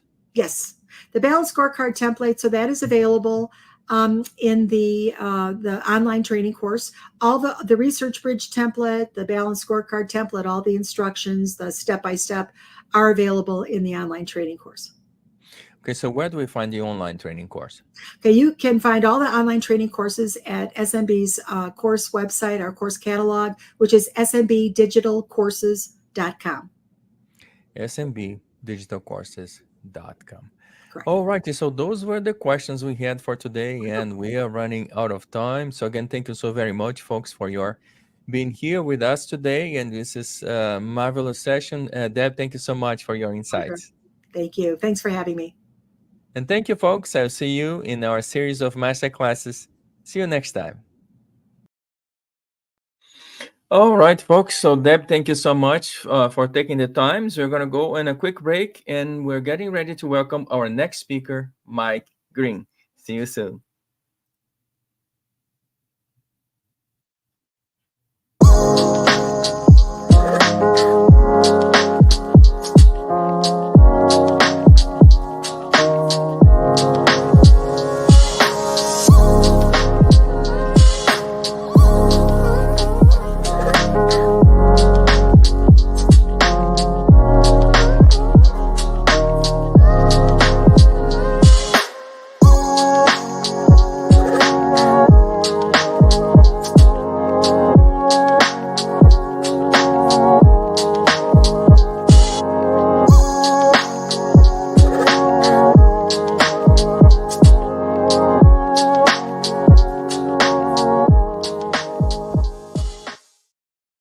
All right, so let's welcome Mike Green to the conference. So Mike can help you make the most of the communications opportunities you face, whether you invited them or not.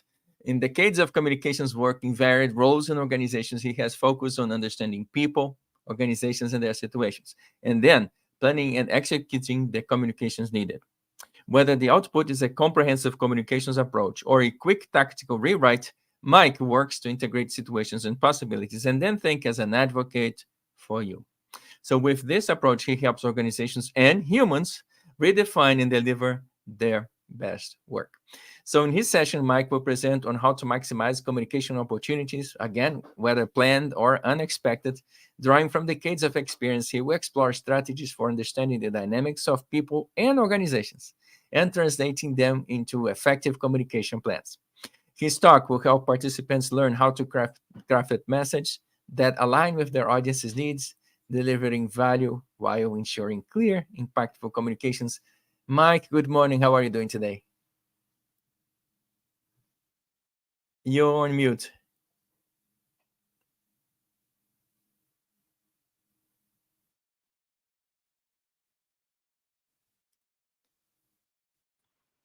Thank you. Is that better?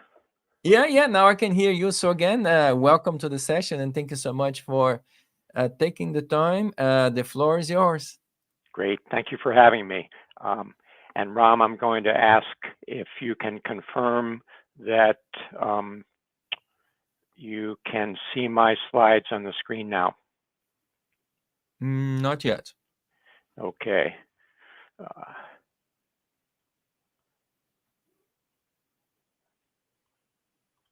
How's that? Not yet. Not So yet. Okay. yeah, Pardon if you me. go present and slides.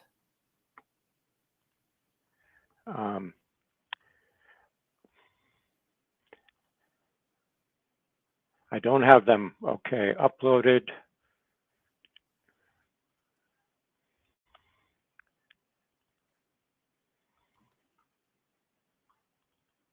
Sorry about this, Ram. It's okay. Technology is a dog, you know. I was trying to just, Sometimes it wags its tail, sometimes it yeah. bites. In your interface, can I just share my screen, Ram? Yeah, you can go present, share screen.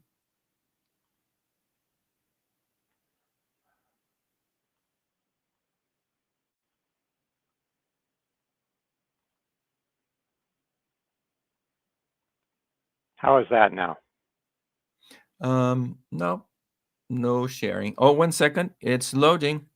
There you are. See it, entrepreneur communications and approach to clarity. Very good. Okay. So we're good now, Ram? Thank you so much. The floor is yours. Thank you, and thank you, everyone. And I wish I could tell you that that little glitch was planned as an icebreaker, but not the case. I'm pleased to be with you today. As Ram said, I'd like to talk about communications, and I'd like to offer you an approach to achieving the clarity and the connection and the influence that you are seeking, whether you are communicating with a virtual room full of audience members like I am today, or a one-on-one meeting with a customer or a potential investor, or the other way around. Perhaps you're an investor meeting with a potential investee. But I'd like you to offer an approach to thinking a little differently about the aspirations that you have for your business, for your initiative, for your nonprofit, for your investment firm, and to think about the limitations that you face, and to use those aspirations and limitations in a way that can help you achieve your overall goals. In communications and in our life, our aspirations in their fullest form are nearly infinite. And in this context we're talking about today, as we communicate with investors or customers or partners or employees, our aspiration at base, I believe, is to fully understand the person or the audience that we are focused on and to be completely understood. Now, fully understanding and being completely understood, these are impossible aspirations. That is something that we're going to return to today. Our limits? Well, where to begin? Our limits begin with time and budget. They include constant change in our marketplaces, in our customers' lives, in our investors' lives, the emotions that we humans bring with us to every encounter, the energy that we have or don't have, the trust that exists or doesn't exist. Now, the natural view, as we think about our aspirations and our limitations, our natural view is to think about our aspirations as the elevated things and our limits as the barriers or the weights on those elevated aspirations. This relationship between our aspirations and our limits influences everything that we do, influences our objectives, influences our strategy, our tactics, and our messaging, which will be most of my focus today. It is the relationship, the trash compactor, the weights, the squeeze.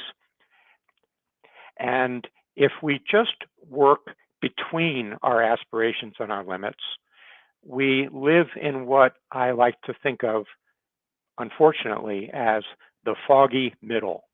If we average our aspirations and our limits in the stories we're trying to tell, as you've heard from Rob and Deb and others, in the narratives and the stories and the character that we're trying to create for our initiatives, if we just average our aspirations and limits and live with the result, it's a foggy middle.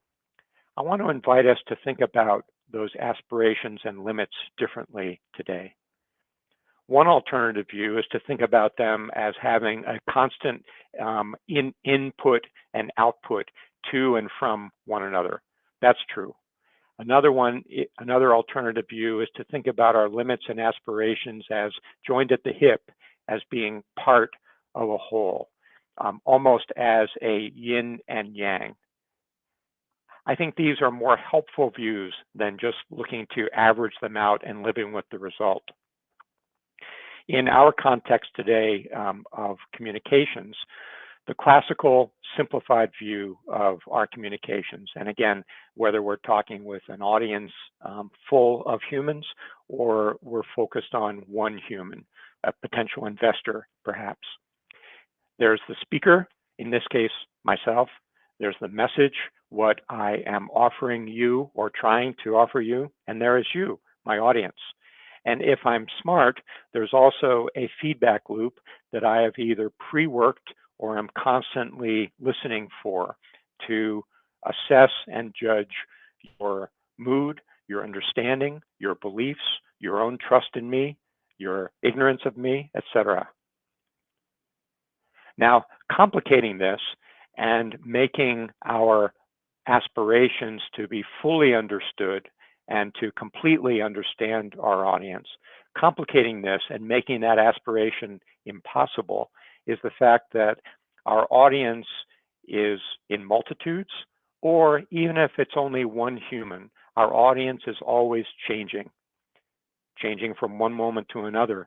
We don't think about this, and it would drive us crazy if we tried to track momentary changes in our audience, humans, or ourselves. So we don't. But the fact is that there are constant inputs on all of us and constant processing, consciously, unconsciously, that is always changing the state of our audience. Adding to the impossibility of these complete aspirations is the environment that we are operating in, whether it's a marketplace or a geopolitical or a human influenced environment, always changing. So it's a moving target at least, and I would suggest that it's actually a moving universe, All of these variables, all of these changes, the size of our aspirations, the painful finiteness of our limits. So what to do? What to do?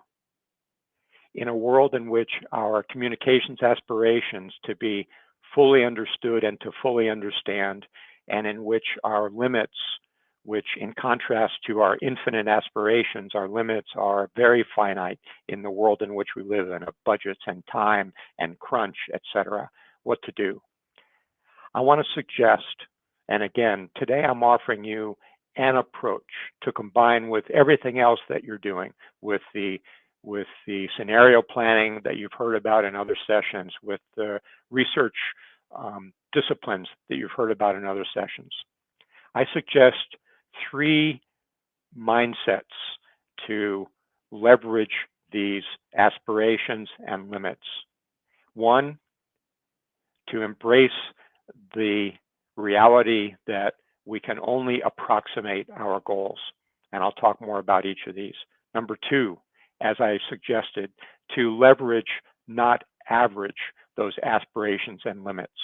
And number 3, to use radical clarity and radical honesty with ourselves and others to fight the fog of that foggy average middle. So let's break down each of these 1, 2, 3s and see what they offer us.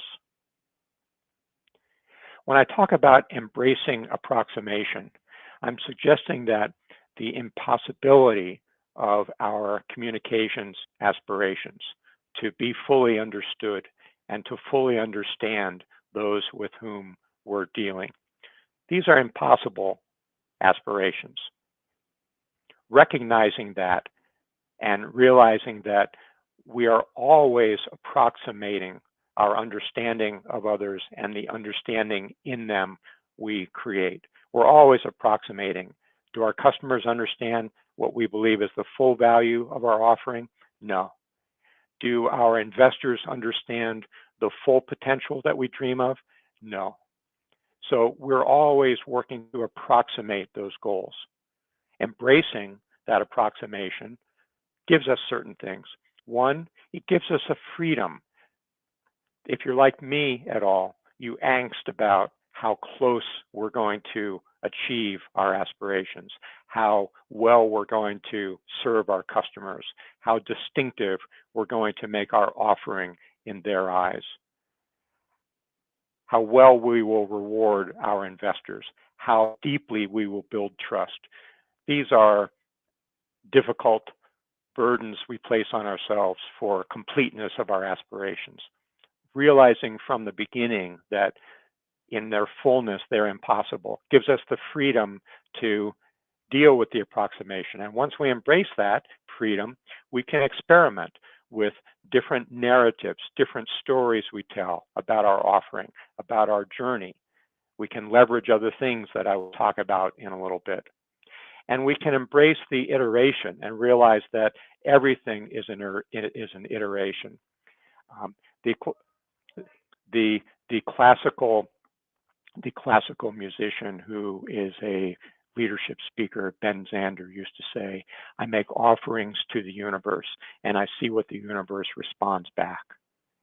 That is an iteration that we do. We either do it in the marketplace or we can do it before we ever get on quote unquote stage with our audiences.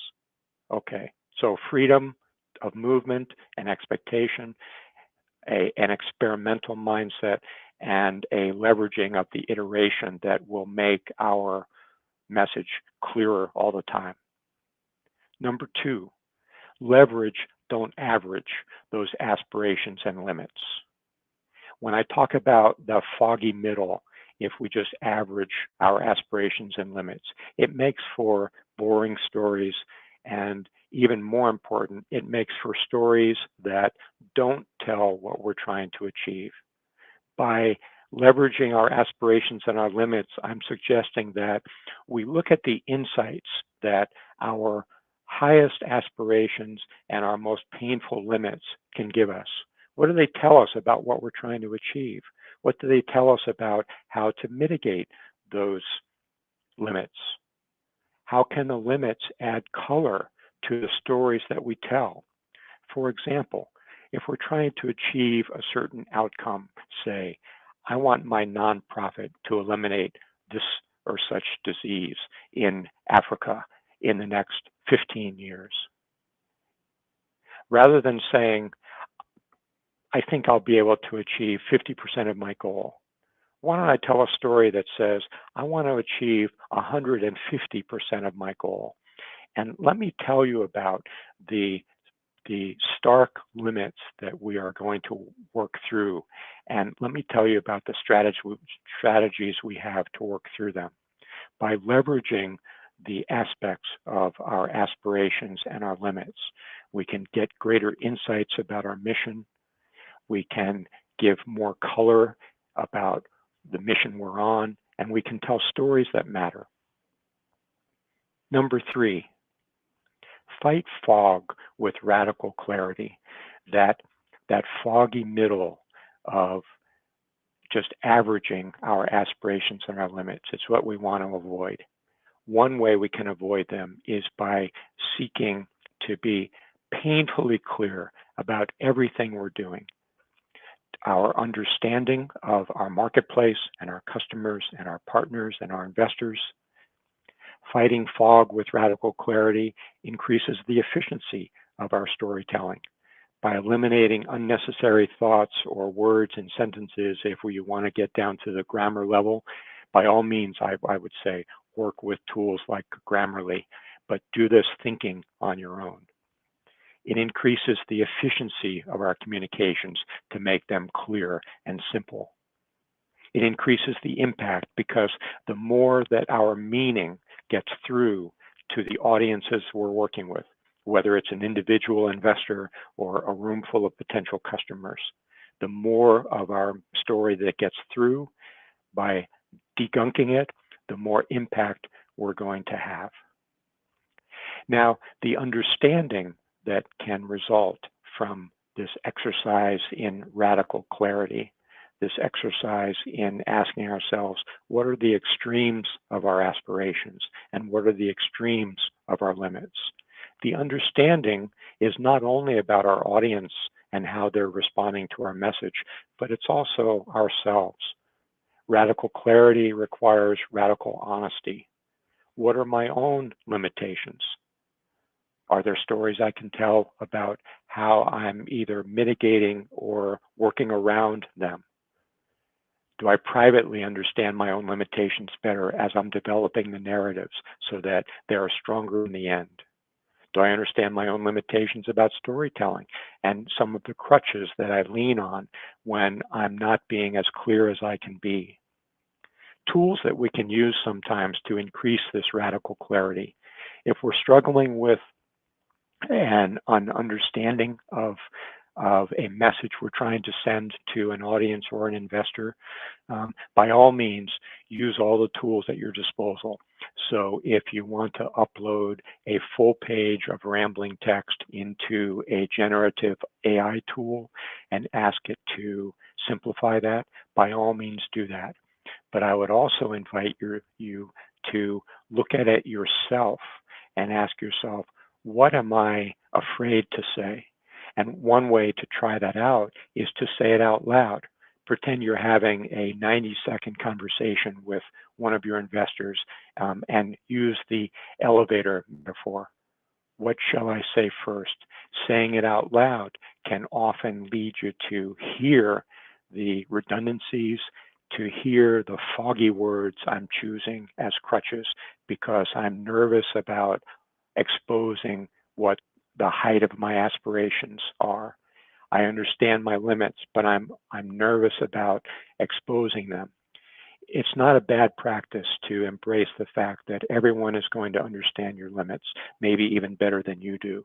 And so learning how to leverage them rather than to trying to average them out is a good practice. So I'm going to recap here and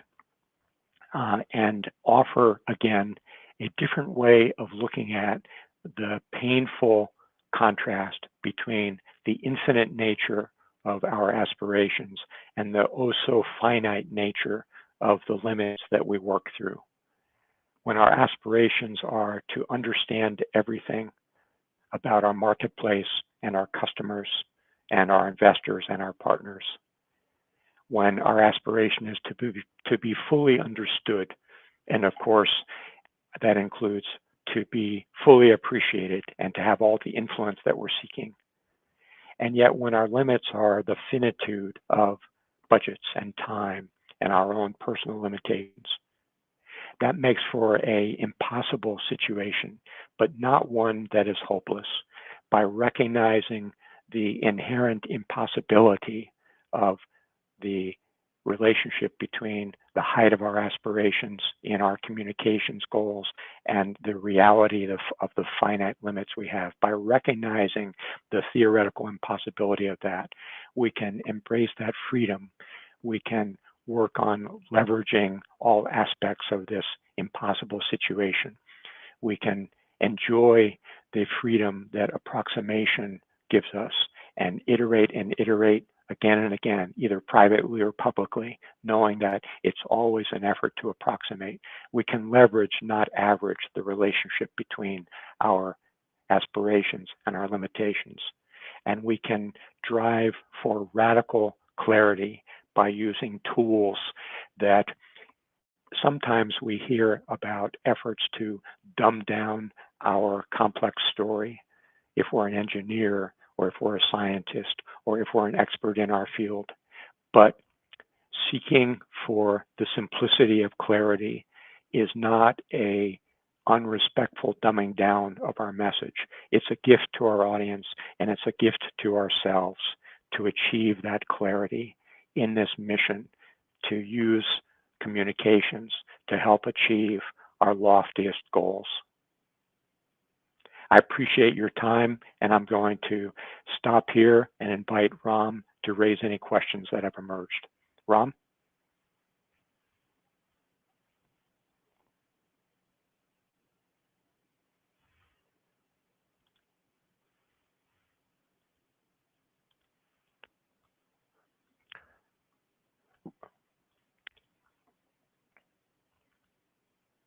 Ram? Deb?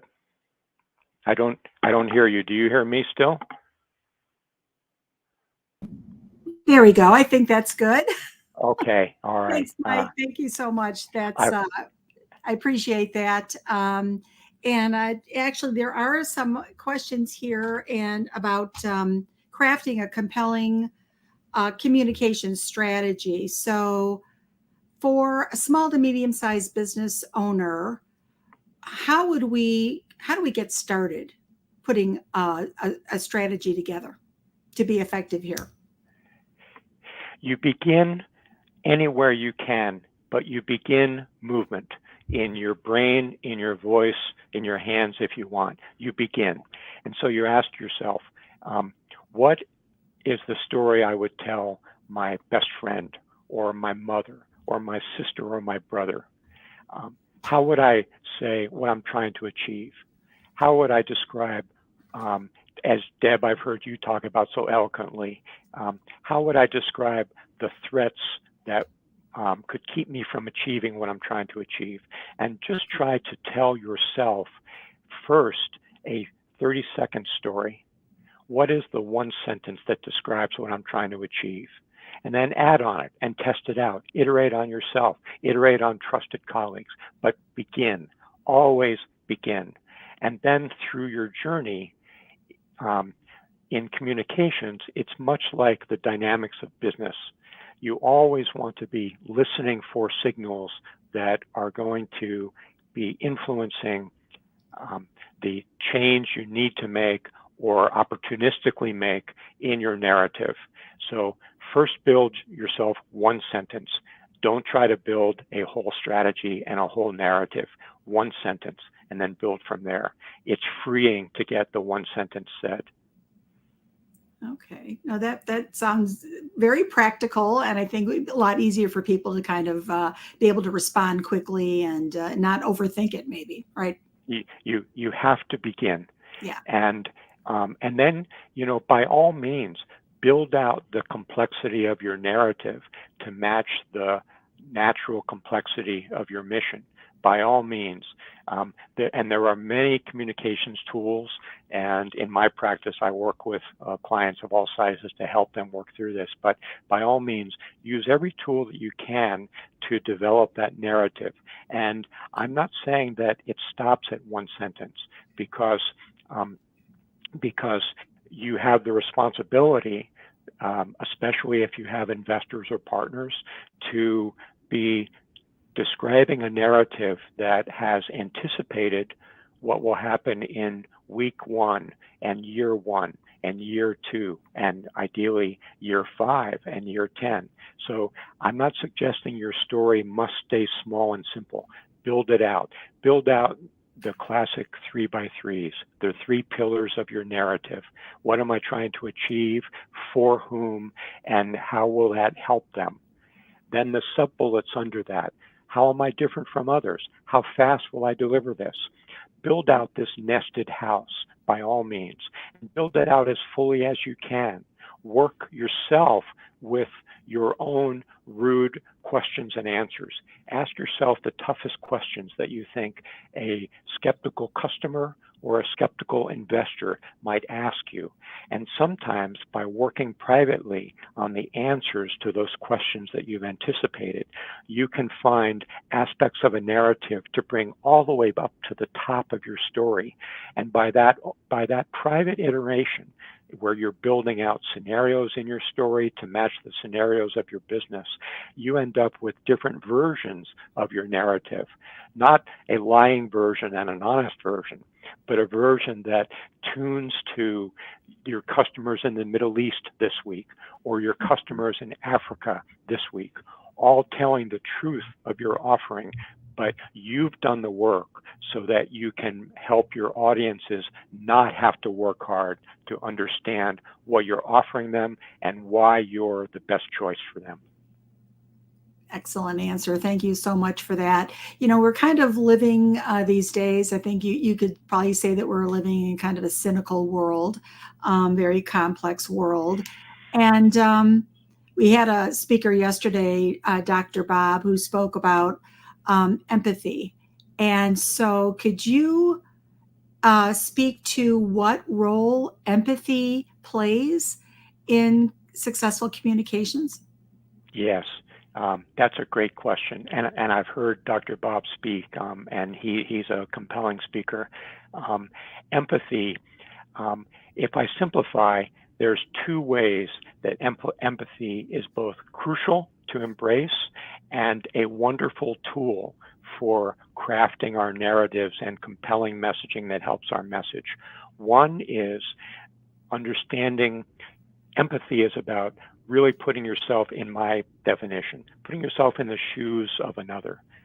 Job one of crafting our mission story is having empathy for our potential customers or clients.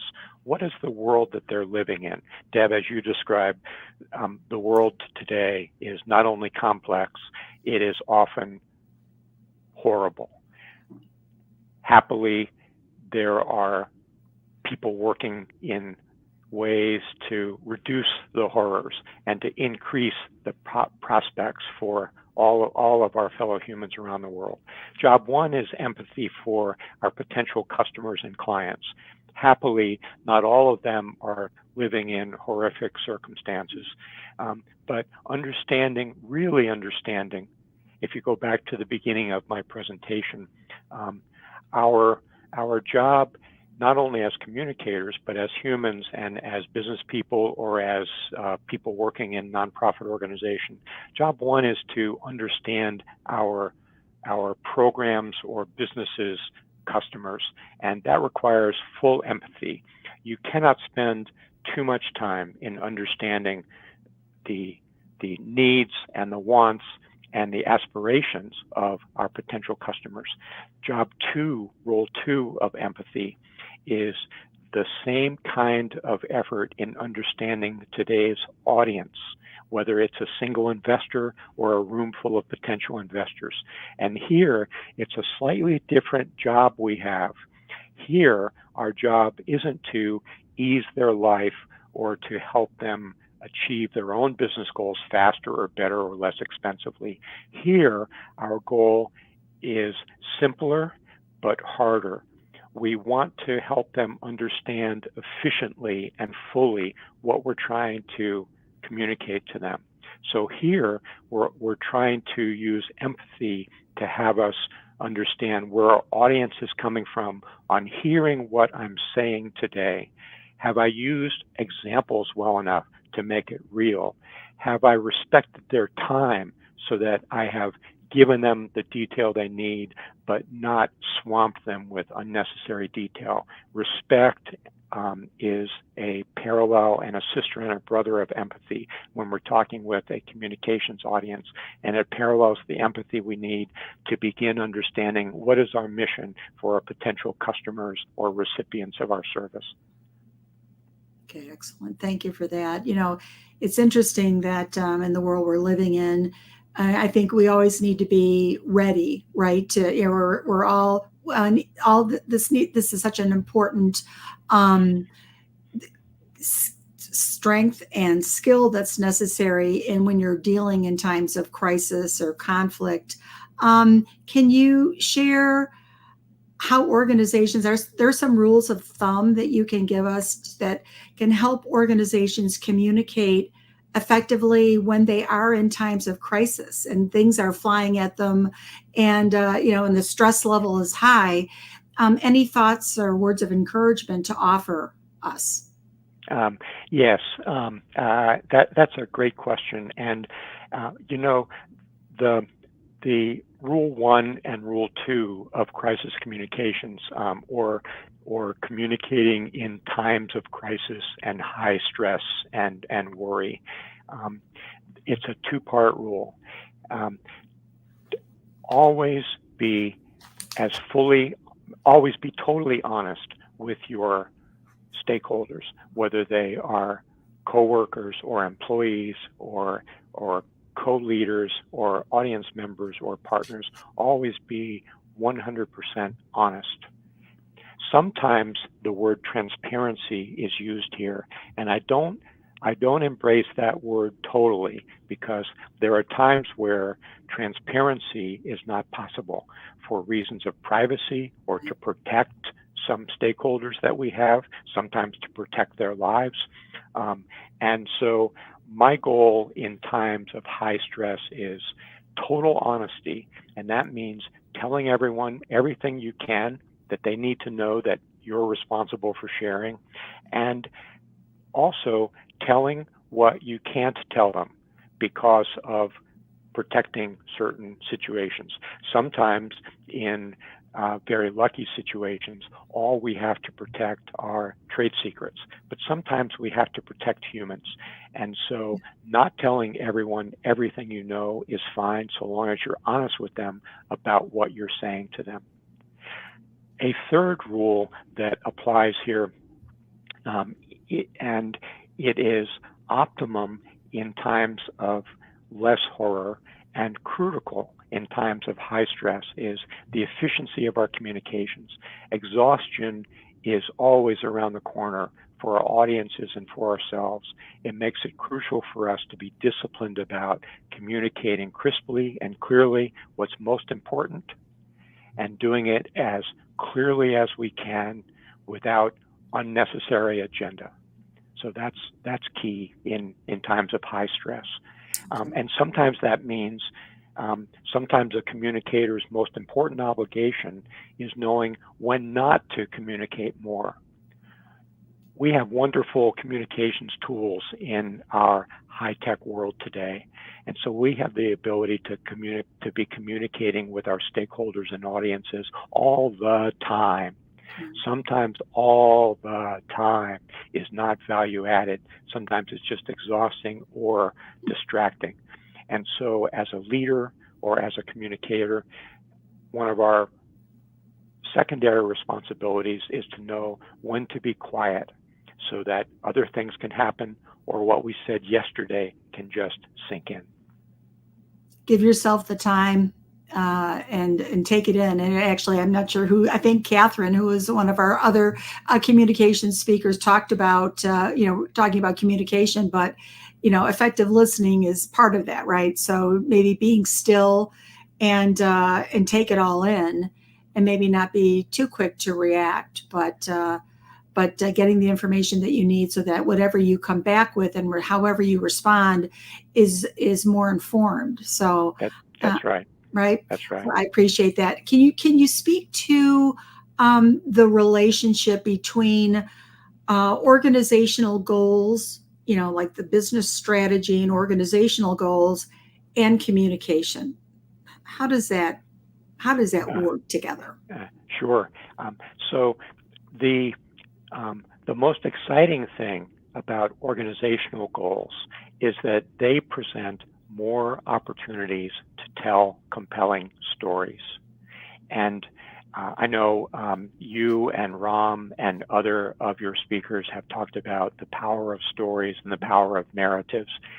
One of the, I think, unfortunate misperceptions that happen is when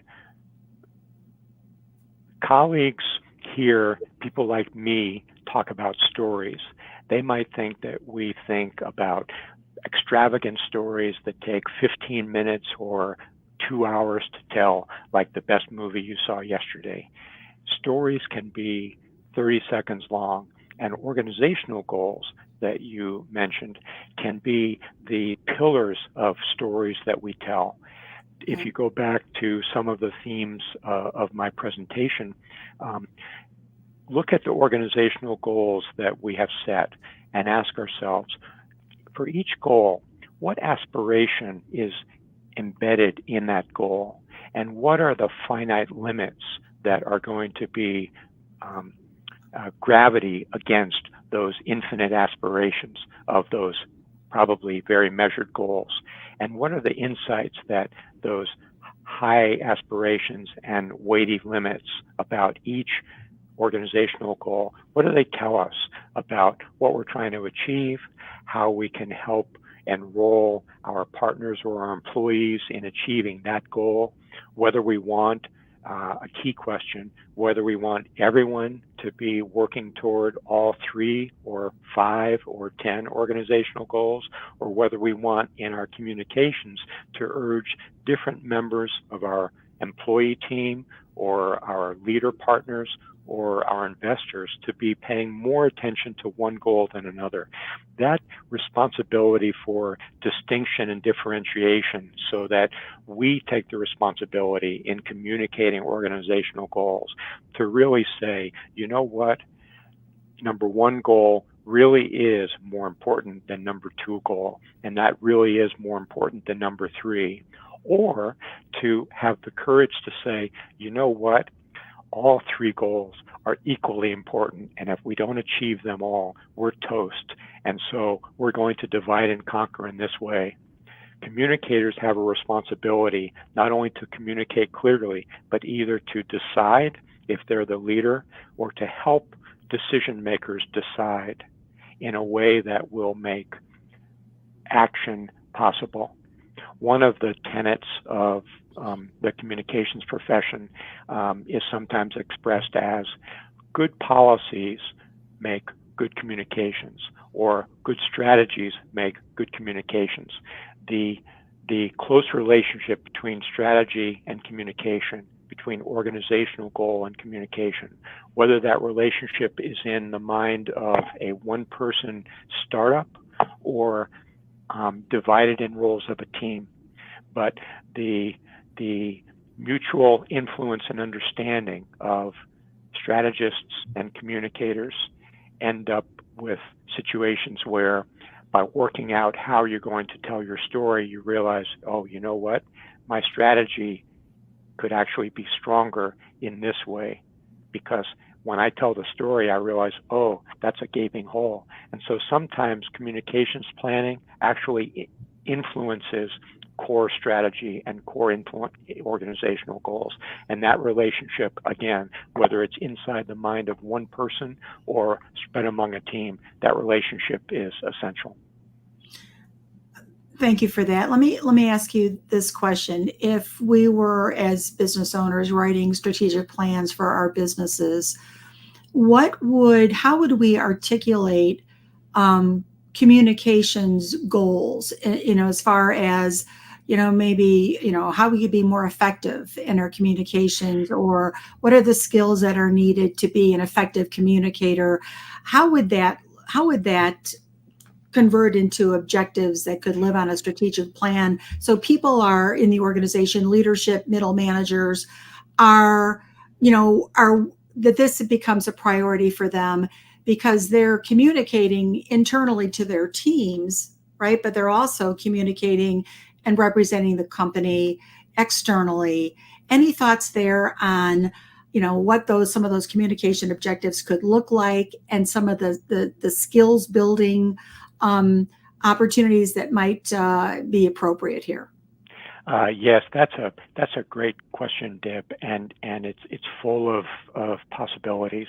A few thoughts. One is that you alluded to the inside-outside nature of, say, leaders' communication. They're talking with their teams inside, whether it's a team of one colleague or 1,000 other employees, and they're talking with or wanting to influence their external audiences of customers and partners or investors too. One important thing to remember is that in today's world, because we are humans, everything that is talked about inside is eventually going to get outside. Many see that as a fearsome thing, and it is something that does focus the attention, but it can be a gift as well, because it helps you be clear about who or what we're trying to make the organization, and if we are different inside in how we treat people or how we express our strategy from outside. Two things go wrong. One is that we create dissonance, and even more sad, we lose opportunities for multiplying the impact of the story we're trying to tell. So that's one way to look at inside outside. Of course, there are times where we'll have confidential meetings, but in general, the themes that we talk about inside are going to be outside.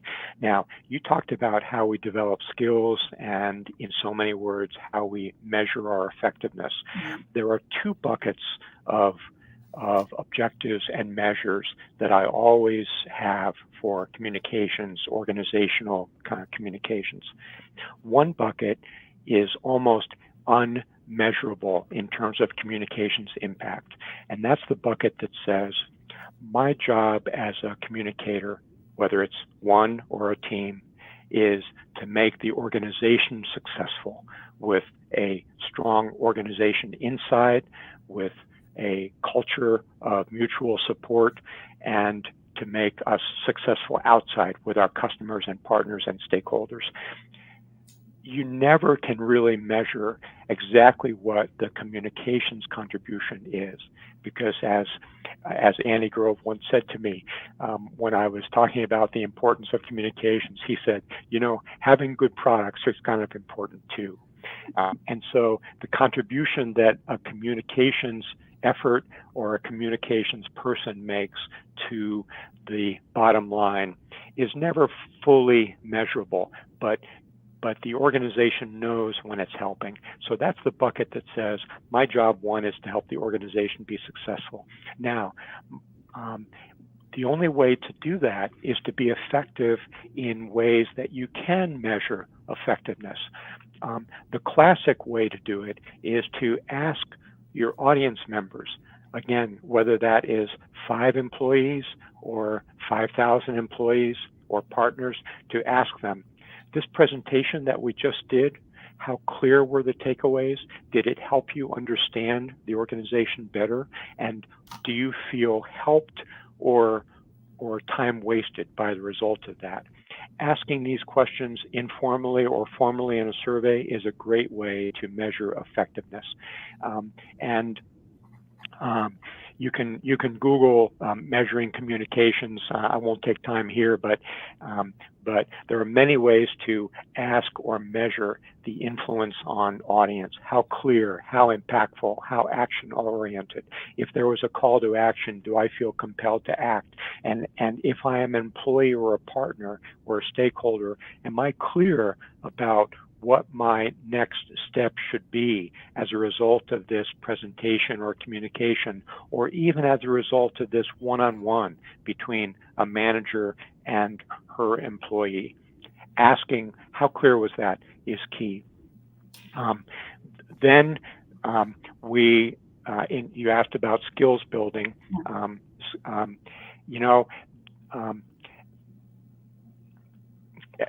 It's such a big topic, but let me boil it down to 2 small things. One is that never believe that to be a good communicator, you have to be as charismatic or reality bending as Steve Jobs, for example. Effective communication is not equal to charisma. In fact, too much charisma or too much attempt at charisma or drama can get in the way of clear communication. Communication requires empathy for your audience and doing the homework to connect with them. And so the skills for that, the most important skills builder is whatever I'm going to be doing for my teammates or my organization, if it's public speaking, if it is one-on-one coaching, if it's writing web copy, practice it, ask for constructive input, ask an expert or someone who's simply better at this than I am for coaching, and iterate, iterate, iterate. Lastly, be willing to hand off to others who are better at this, something that you might love doing, but honest feedback has told me I'm not great at that. That's being humble is not a bad thing, right? Knowing when it's appropriate to pass it along to someone else. Maybe that's right. Yeah. And so, and Deb, you know the only thing you need in order to be humble is a little bit of honesty. There you go. Say, Mike, I have a couple of questions. So I think it's important also to highlight to the people here at the conference, and sometimes we don't pay attention to the bare bones minimum. But in order to approach a venture capital fund or an angel investor, an investment club, an investment bank or a banker, you need to have your communication strategy put together. I mean, how, what, and those people often don't have the time. So, and in your talk, I said the story doesn't have to be 157 minutes. You said it can be a 30-second story, and sometimes that's all the time we have. So I would like you to kind of, so even at the very front, I mean, this is such an essential skill. If we can't communicate briefly, succinctly, and to the point, the investment banker, the angel investor is going to just, thank you very much, goodbye. You can't even communicate. So actually, I wanted to ask you, do you do coaching? You still do coaching with people? How is it that you work, and how people can get a hold of you? Because I think it's important that people understand this is a resource. You're a resource. They can reach out to you. Actually, write books, articles. You're always, coming out, and thank you for sharing our perspectives on the conference. But how do people get a hold of you, and how important you think it is that people have a well thought out communication strategy, even at the startup level? I mean, those are solopreneurs. They might not have all the money in the world, but if we don't have that essential, nobody can succeed. Ron, that's such an important point. And I'm going to combine Deb's last humorous comment with your question, because Deb was very warmly joking about the value of humility. Having a humble, simple communication strategy is about 1,000 times better than having none. And sometimes a humble, simple communication strategy, paradoxically, is the clear, brief summary that an angel investor or an investment firm really needs. Sometimes they need to just know that you have thought about this in both the opportunity and the obstacles to using communication effectively about your mission. Because when you leave the room of your potential investor, that investor, she's asking herself, are they going to be able to communicate to the customers or the clients that will end up giving us a return on investment? And so you need to be able to demonstrate that capability. And humility also is a valuable freeing tool here in two ways. One is that in this world today, again, which is not only filled with stress and crisis, but also is filled with so many examples of excellence and beauty, that we can sometimes put on ourselves unrealistic burdens about drama and brilliance and charisma and being articulate in front of millions of people. That's not necessary for clear communication. We need to know who we are. We need to know what we're trying to achieve. We need to ask ourselves radically honest questions about what really are the obstacles, and then conveying them clearly. I'll show my age a little bit. One of the most powerful, simple communications practices that I've ever read was by Jeffrey Moore in his book decades ago, Crossing the Chasm. And he described this discipline for creating a positioning statement. He said, here's the tool. For what kind of customers I provide this kind of product or service. In contrast to those potential competitors, my product or service does this, and as a result, I believe that my customers or clients will be able to achieve this, and my company will be able to achieve this. I just described a communications nugget that is 90% of a communication strategy. The only things to ask after that, and of course I'm oversimplifying, the only things to ask after that is, who are we going to tell this story to and when? That dialogue with our investors or ourselves can help us develop the humble but effective communication strategy that will get us home. And you asked, how can people get in touch with me? It's very kind of you to invite that. Can you see the small slide on my screen, Ron? Yeah, actually, I put the website. It's flashing on the screen too, so people can take a look at the bottom of the screen. It's right and you there. asked how I work with folks. I'm happy to work with folks in long-term relationships, in short-term conversations. I'm happy to work with leaders or executives who are new to leadership, who are trying to find their voice, and with organizations that are wrestling with large cultural change across the spectrum. If it's communications that you want to optimize for humans and for organizations, I'm happy to help. Or if I'm not the best person to help you, to connect you with a smart friend who I think could help you better. Yeah, so I think this is kind of the important facts here for us to highlight. So Deb and I value the people who have the servants leadership hat on. So people who are here to help others become more successful. You are one of those persons. But then the idea of being humble and taking this simpler approach. We don't have to make things complicated, but we don't have to be arrogant either. Being humble, stating the truth, stating the facts, and making sure we can get the message across, and making sure we can help others. I think it's the real recipe for success. So what do you think? What are we missing here? What's the rest of the recipe for success? That's really a great question, because the parallel superpower to humility is courage. The courage to craft a message or create a product or a service offering or a nonprofit program, and put it out there and let the world see it. Let the world criticize it. Let the world test it. Let the world tell you how it needs to be better.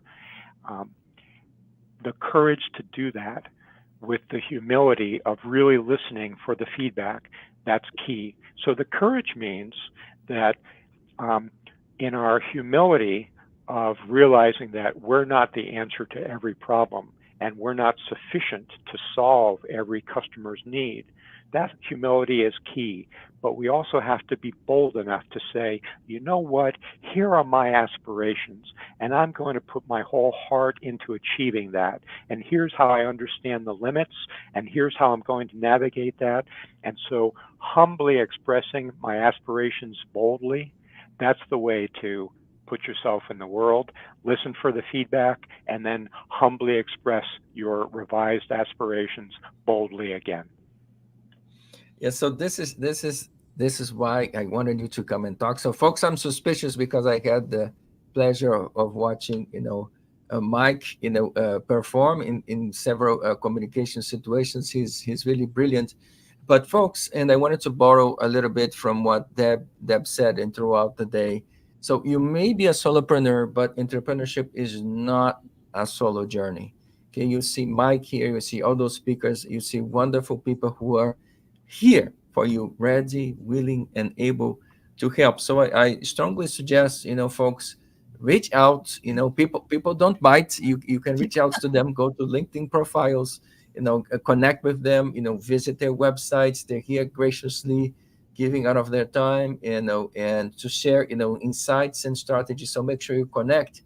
And so, Mike, again, thank you so very much for your taking the time to help us to think through communications and communication strategies. As always, a pleasure to see you. Thank you.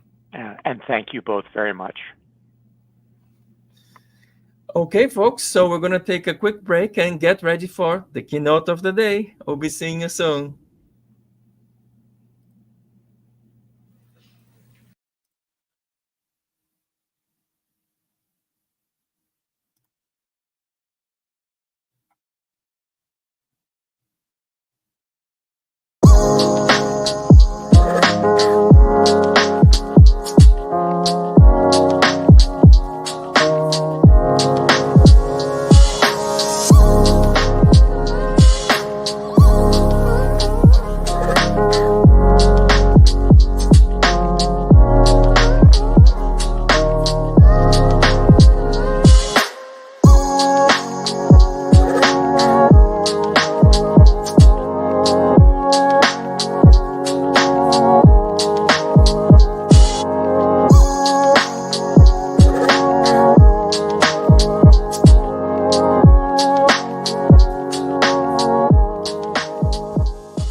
Hello, and it's actually good afternoon in the eastern coast of the United States. We're honored to welcome Christina Davis for our keynote. So, Christina, welcome. And Deb, would you like to say a few words? Absolutely. Christina, so happy to have you with us today as our keynote speaker.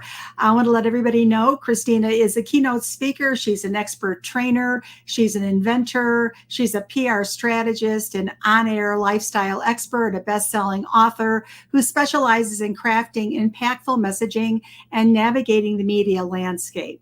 She's spoken on thousands of stages, including BMW, Sage, iSpa, various associations, and she's also an MC, a facilitator, and performs professional interviews. She's personally appeared in over 1,000 local and national media outlets, including The Steve Harvey Show, Dr. Oz, The Today Show, NBC, ABC, CBS. She's also regularly appears as a lifestyle expert on morning television. So you've probably seen her in the morning. She's been a guest host on QVC, and her podcast is Living Ageless and Bold. Is ranked in the top 5% globally.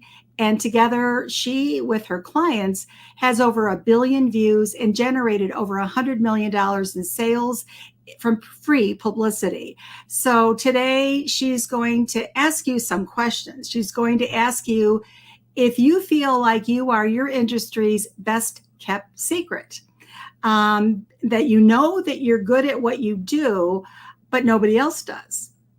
And do you ever wonder how to get your message out to the world and share your genius with everyone? So if you'd like to be featured in the media, then you are in the right place today. So Christina is going to show you how she does it and how together with her clients, they've been so successful getting those 1 billion views and over $100 million in sales from free publicity. So this is something that we all want to know, and it's our great pleasure to welcome you here today, Christina. Oh, Deb, thank you. Can I get that recording? I love that intro everywhere I go. It was fantastic. Thank you. Oh, no, this is wonderful. And we're so happy that you're here and sharing your expertise with our attendees who are coming from all over the world. So I'm going to turn the floor to you and take it away. Share my screen. Let's make sure I can do this. Sure. Oh, let's see my computer. Oh, I'm not good at StreamYard. So how do I share? Can you present and then slides? Slides. And it says I have no slides. Add file from your computer. Oh, upload file. Sorry, everybody. You will learn. I'm really good at what I'm about to share, but I am not good at this. No problem. There it is. Okay, hold on. I think we're good. Oh no, guys, hold on. I hate to take away from this. I didn't know I need to export it as a PDF. All right, save. Okay, 10, 9, 8, 7, 6, 5, 4, 3, 2. We're so close. Okay, let's try this again. Present, slides. computer.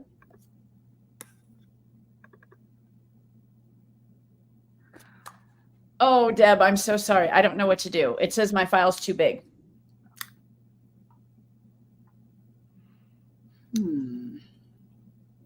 There's no way just to share my screen. You can. Can you go to present? Yeah, I did share. Oh, share screen. Here. Okay, here we go. Select a tab. Hold on. My whole entire screen. All right, you guys, I think we're good. Okay. Let's see. Can you see it? Not yet. It says I'm There sharing. we go. There we go. Yay, yay, yay. Okay. Okay. I promise everybody this is worth the wait. Okay, so again, thank you all for having me. I get really excited about this because I know that it works, and learning this will be transformational for your business. I promise. As Deb said, how many of you feel like you're the world's best kept secret? I speak on these big stages and I say this and everyone's like, Christina, how do you know that? Because it's everywhere. We all feel this way. And I want you to imagine what it would be like if you weren't. What would it be like if everybody knew about you? Instead of this frustration of, oh my gosh, I know I'm good at what I do, right? How many of you here know you're good at what you do, but you want to get it out on a bigger platform, and you don't want to have to constantly be telling people how good you are. You're good. So this is what we know for sure. The more visibility you get, the more clients you get, the more clients you get, the more sales you get. Logical, right? It makes sense. By getting your message out to the world, you are going to get more business. Okay, so Deb did a beautiful job of introducing me. I'm not going to spend a lot of time on this. This is me. I take clients into television studios. She mentioned Steve Harvey. I've been on radio. I've been on national magazines. I've been on syndicated television. Every single month, I'm a lifestyle expert. I'm on Good Day DC and Good Morning Washington. And I don't show you this to brag at all. What I want you to know is that I'm walking the walk with you. I know it works. I know what works. So what I'm going to share with you today, just start taking notes. If you implement it, you will have success. I promise. We talked about these numbers. I've been in 1,000 media outlets, 100 million in sales, and 1 billion views. That's pretty amazing, right? And I want you all who are here today to be able to be a part of it. So now let's figure out what is possible for you. The very first thing before you can ever think about any media is, do you check out? And I can't see if anybody writes in the chat, but what's anybody going to do before they work with you? What's a media outlet going to do before they use you for an interview or in a television segment or even a podcaster? They are going to check you out. So do you check out? So I recommend taking a screenshot of this. This is kind of the process that I go through with my clients. When somebody lands on your website, do they instantly know what you do for them? This is one of the biggest problems in messaging, is that we all think we know what we need to tell our potential clients. But what we really need to do is, what are they thinking? What are they thinking the pain point is? And then you'll have the opportunity to share your knowledge and your expertise with them. But if you don't speak to their pain point, you're not even going to get them in the door. So that's a huge thing. And this is really important with the media too. They've got to know what you do right away when they land on your website. Is your messaging clear, concise, consistent? Is your brand feel, we're going to talk about brand feel in a minute, and your look consistent across all the platforms? You don't know where somebody's going to land on you. You don't know what they're going to type into Google. It might be your website. It might be your LinkedIn profile. Maybe it's your Instagram. Maybe they found you on X. They need to know it's you across the board. I'm kind of lucky in my brand, Pink, and this is all accidental, but it's been really fun that I started out with pink and I built a brand around pink. But color is not really your brand. We're going to talk about the feel. But you have content online that shows your expertise. That's really important for media. If you pitch and they type your name in and nothing comes up, or you have a website that maybe just has a little bit and doesn't show that you're an expert in your industry. And I'm not saying that you've got to blog every week, you've got to just get some content. You've got to get your thought leadership out there, whether again, it's on LinkedIn or a blog or something that's online so people can find you. Are your followers engaging with you on social media? We have this big problem, right? This scroll nation. You got to stop people. You've got to engage them. People who are engaged in talking to you are more likely to work with you. And then, have you been in the media before? That's media begets media. It's instant credibility for potential clients and customers and for the media. If they see you've been all these logos and you've been, it's like, oh, she's good, I can use her. So take a screenshot of this. I'm not telling you to recreate anything. You don't have to rebuild your website, but I just want to make sure that people know what you do. And one thing I do when I speak in front of large audiences, I say, go find somebody in the room you don't know, pull up your website and ask them if they know instantly what you do for them. And you see the aha moments come. So feel free to stop a stranger on the street and do that. Or if you're at a dinner party and you're meeting someone you don't know, ask them, just spend 20 seconds and have them look at your website. Okay. And this is why we live in a crazy, noisy world. We are inundated with messaging. Look at the stat. I think this is just unbelievable. That we get 4,000 to 10,000 ads every day. That's a lot. We've got to cut through the noise. You have 7 seconds. They say we have the attention span of a goldfish and it's getting less and less. It's very important that your messaging is clear and concise. And I'm spending a little bit of time on this. I know you want to talk about media, but the media, you're never going to get media if you don't get this piece honed in. I'm going to just show you a couple examples. This is one of my favorite clients. Watch this realtor. Anyone can market your home. I'll make it famous. If you land on this, you're selling your home. What do you want? You want your home to be famous, because if it's famous, it's going to get more money for you. So this is, I love her website, because here's the problem. When you have these awesomely generic websites, your online presence isn't good. And you're going to lose the customer. You're going to lose the interview. Somebody who has the wow factor, like Christine, is going to get the interview. So it's really important. And websites are not expensive now. You can find people, there are resources online. You can get a beautiful website, get your messaging concise and clear, get it on there. And that is my number one recommendation to start before we do anything else. Okay. The next thing is, are you niching? And I hear this all the time, but Christina, I can talk to everybody in my industry. Yeah, we all can. But when you start niching and honing in, you're going to be so much more successful. I love the story of it. If there's any real estate agents on here, there's a realtor in Tampa, Florida. Her name is Jackie Youngblood.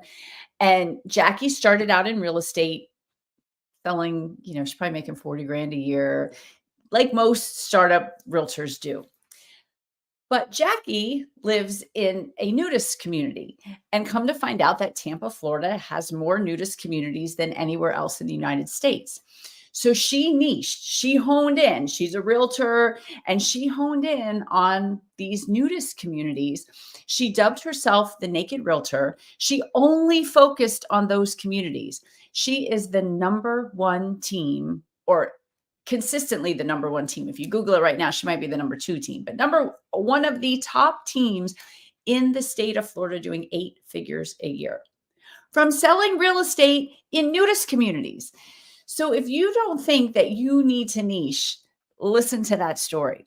And the same thing goes true for landing in the media.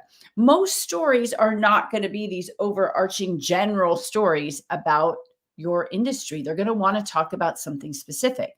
So when you're pitching and then you've got that specific niche on your website, you make it so easy for them to say yes to you. So again, the problem, you're not niching. The result, you don't get the interview or the business. That person who is niching in your industry will. And I know it's scary. You can still serve those outer rim people who come, but when you start speaking to your ideal client. And I want you to think about your dream client. If you had that client that you could replicate over and over and over again, start putting your messaging out to that one person, because then you're going to get all of those kinds of people coming to you. And then you're loving what you're doing because you're only working with the people that you really, really, really want to work with. Okay. The next thing I talked about earlier is brand feel. How do you make people feel? What does your website make people feel? What does your content make people feel? When people feel, they buy. When they connect with you, they buy. My brand feel is relatability. People tell me this all the time. They see me on a stage with thousands of people. They see me on TV, and then they come up to me and let's sit down. Let's have a chat. You want to have a glass of wine? Like, I'm very relatable. I used to own a retail store, and one of my best clients walked in when I was taking the trash out to the dumpster, and she said, "Oh, you just ruined my fantasy of owning a retail store." And I said, "Well, somebody's got to take the trash out, and you should see me plunge a toilet too." So relatability is what I have built my brand on. So I want you to think about your industry, and what's the elephant in the room in your industry? Coaching has a bad reputation. How do you get over that? People think, oh, coaches are, when you call yourself a coach. And if you are a coach, I'm not saying that. I'm saying I want you to get over that hump of people's obstacles and get them to feel your authenticity, the real you, because that's who people want to work with. And don't just put stuff out on social media or on your website to get stuff out there. Make it real and authentic, and do you at your best, and get people to feel so that they want to spend time with you and they want to work with you. And the media, if you have that feel, I'm on TV every single month because the audience relates to me. I have fun when I'm on air. We joke and we laugh. And the last segment I did, I thought I was going to cry. I was just laughing so hard. It was so much fun. They love that. That's great for TV. So think of your brand feel and really start incorporating that in everything you do. Because if you aren't creating a brand feel, then again, you're not going to get the interview. The people who can make their audience feel you, get you, they're going to get the interview. And same thing with the business. You want to make people connect with you, feel your brand, and then do that, like I said earlier, across everything. Okay, now we're ready. You've got everything in place. You're checking out, you're niching, you've got content out there, you're making people feel, and now we're ready to land in the media. So this is the system, my proven system, the Get PR Famous formula. These are the 3 steps you need. It's all you need. You will be light years ahead of your competitors. You want to be newsworthy. I'm going to go over all this too, but you can screenshot this because this is what you want. You want to create great hooks, and you want to find the right journalist.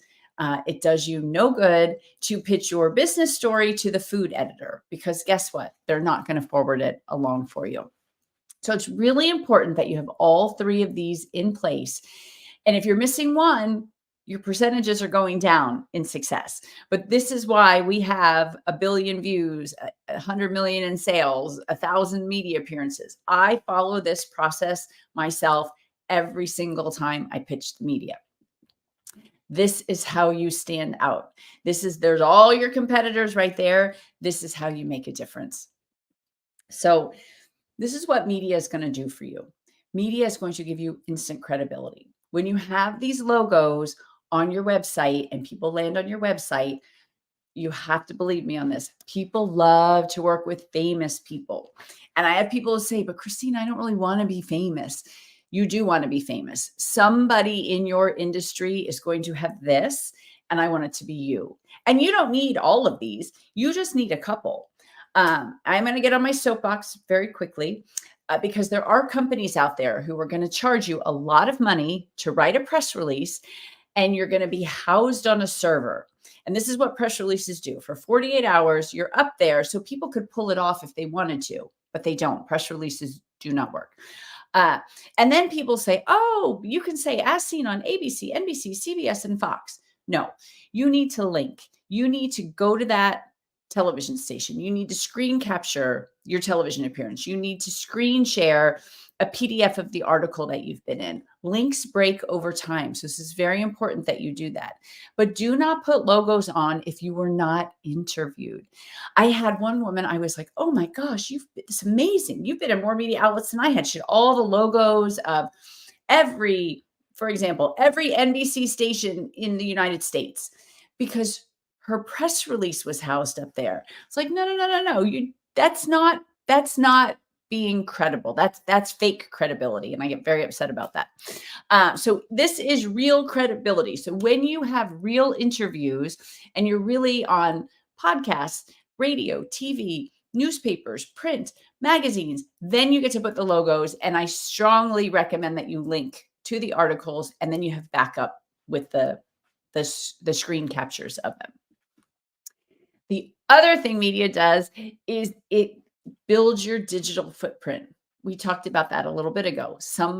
Anybody's going to Google you. So imagine if they Google you and the newspaper, the national newspaper comes up, or a television program comes up, or, all these places have more Google juice than we do. So if you're in the Wall Street Journal, the New York Times, it's going to come up at the top. So the credibility that you get with that is unbelievable. This is one of my clients. So she happens to be a realtor also. I'm kind of talking about realtors today. One of my niches is real estate. This does work for everybody, but I have grown very successful in the real estate space by niching and sending specific messaging just to them. But you can see, so if you're thinking of using her as your realtor and you put her name in, NBC Washington, which is NBC TV, Real Estate Radio Washington, Washingtonian, which is a big magazine, The Washington Post, Military Money Matters, because she does a lot with military people. So imagine if you put your name in and nothing comes up except your website, and then you put her name in and all of this comes up. Who do you want to work with? This is what gives you credibility. Ride the media's coattails, land in the media, and you get to have this come up on Google. So this is how we land in the media, newsjacking. It's taking what's happening right now in the news. So that's the hot story. And then how do you fill the peripheral stories around that? So, and what that does for the media outlet is it keeps the story going. And that's what they want. If people are talking about this story, they want to keep this story going as long as they can, so people will continue to talk about it. And you'll see it now, like on your local TV stations, they say, oh yeah, make sure you go to Facebook and, see this story, or make sure you like and comment on X. They need those numbers too. They need viewership numbers, but the social media numbers are huge. So if you can take this story that's hot and you can bring something that will keep it going, they're going to love that. The other thing about newsjacking is they have to give you a yes or a no right away, which is great. When we have evergreen stories, which means that they could go on at any time, and I've pitched those before, you go in a folder, even if it's a great pitch, because there's no urgency to do it right now. And that's part of what you want with media. You want urgency. You want relevancy, hard word. You want them to tell you yes or no right now. You don't want them to say, like I got in one magazine 12 months later, because she loved the story, but it wasn't relevant. There was no urgency for them to tell me yes. And then something happened that was newsworthy, newsjacking, and then they pulled me into the story. So I'm going to give you a couple examples so you can see. So if you are an NFL fan, the Washington Redskins changed to the Washington Commanders I guess 2 or 3 years ago. But as a branding expert, I was featured on this show in Texas, and I live in the Washington, D.C. area. So just to show you, see, same backdrop. But they asked me a bunch of questions about Washington retiring the team name. It was relevant. It was happening right then and there. It was the morning of the announcement. This is a great one. Another client, realtor client, did this for Halloween, which is, seasonal. They have to give you a yes or a no. It was, do you have to disclose if there's been a death or a murder in the house? And she was so cute. She came on with her witch's hat, and they did this whole Halloween thing. So if there are any real estate agents listening, this is a great pitch. Don't pitch it in the DC metro area. It's been done here, but it's a great pitch for Halloween. This is one of my favorites. So a lot of you who don't want to be famous and aren't sure, about all of this might just want media for one thing. And this was my client, Janae Kreitner. Grandma's House of Hope is in California, and she has 17 homeless shelters. And all she wanted to get media for was Grandma's House of Hope. And I said, Janae, let's position you as the expert in homelessness. And she's like, no. I just want publicity for Grandma's House of Hope. And I said, that's great. We could probably get it twice a year, probably at the holidays, if there's something else going on. I said, but if you'll let me do this, if you'll let me really position you as the homelessness expert in California, we can get you on all the time. And she agreed to let us start. And she is now regular. She actually just retired and a new CEO took over, but she was on media all the time. So, and I didn't know this. This was so shocking to me. I think this was actually the story on CBS in LA, was homeless people couldn't get chemotherapy if they had cancer because of the liability to the hospital of the drugs and the medication, that you have to have a home to go to. You have to have an address. So one of her homeless shelters she converted to for the homeless with cancer so they could have chemotherapy and come back. What a great story. Of course, when COVID hit, how are the kids who rely on meals through the schools, how are they eating? So we were able to find story after story when laws changed, when, anytime there was anything during political elections, homelessness is always a big factor. So educating her to be the big expert in her topic led her to constantly be in the media. So I want you to think of that too. What's the bigger picture? What's the bigger overarching story that will let you regularly be in the media? I just want to check my time. Okay, I'm good. This was just last week. This is a client of mine who was launching a book that came out on September 11th. That's our timeliness. It was all about supernova women over 50 who were doing just amazing things. And she pitched it with the date of, hey, this is when my book is coming out. This is why this is good for your audience. And literally, she hit send. We were working together. We did our client call, and I make my clients hit send while we're there. She hit send and she got this one, which was ABC. And then, actually, yesterday, she was on NBC. So I have to find that. I should have put that in here, but very exciting. So but it was timely, the launch of the book. And I know there are plenty of authors on here. So you've got to tie your book to the media outlet. What would make it newsworthy for them?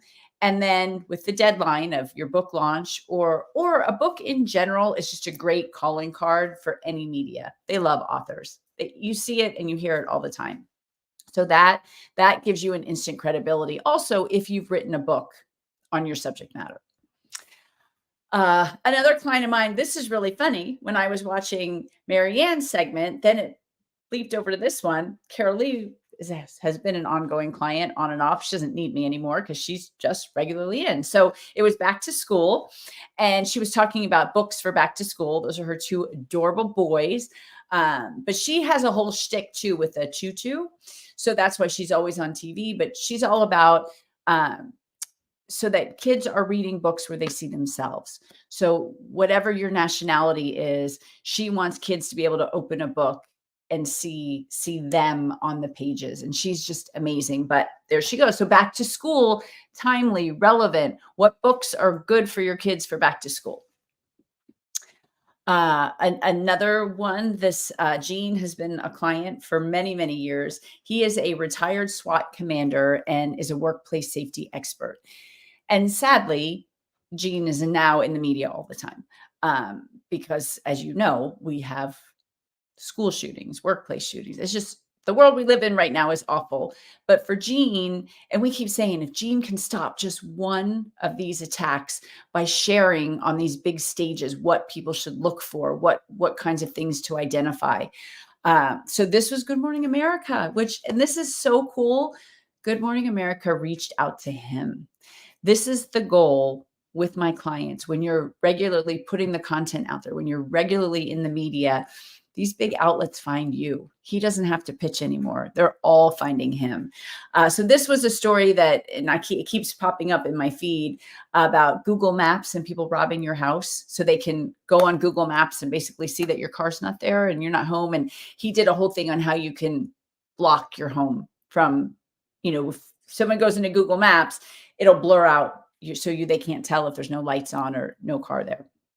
And then sadly, there was the shooting last week in Georgia, which again, this is Scripps News, but they're just finding him. So again, this is the goal. Give the media good stories, be a good interview. When you get the interview, make sure you're ready for it, you're trained for it. My first media appearance that I did, which was 8 years ago, for these regular that I've been on every single month, I watched that program over and over and over again, saw how the good guests were, saw how they interacted. So I knew no matter which host I got, I kind of had a feel for them. Now I know them all, we're all friends. But when I first started, I did it and I did a great job. And the producer came out and he said, Christina, you nailed it. He's like, the control room loves you. Come back anytime. And this is what's happening with Gene. They love him. He's prepared. He's thorough. He speaks in sound bites. He's just really, really good on his topic. And that's what we want, because this repeatable media stuff, again, people love to work with famous people. Okay. So now I'm going to give you what I have found from people that I have worked with. A lot of myths and mistakes that people make when they pitch the media. So I don't want you to do the same thing.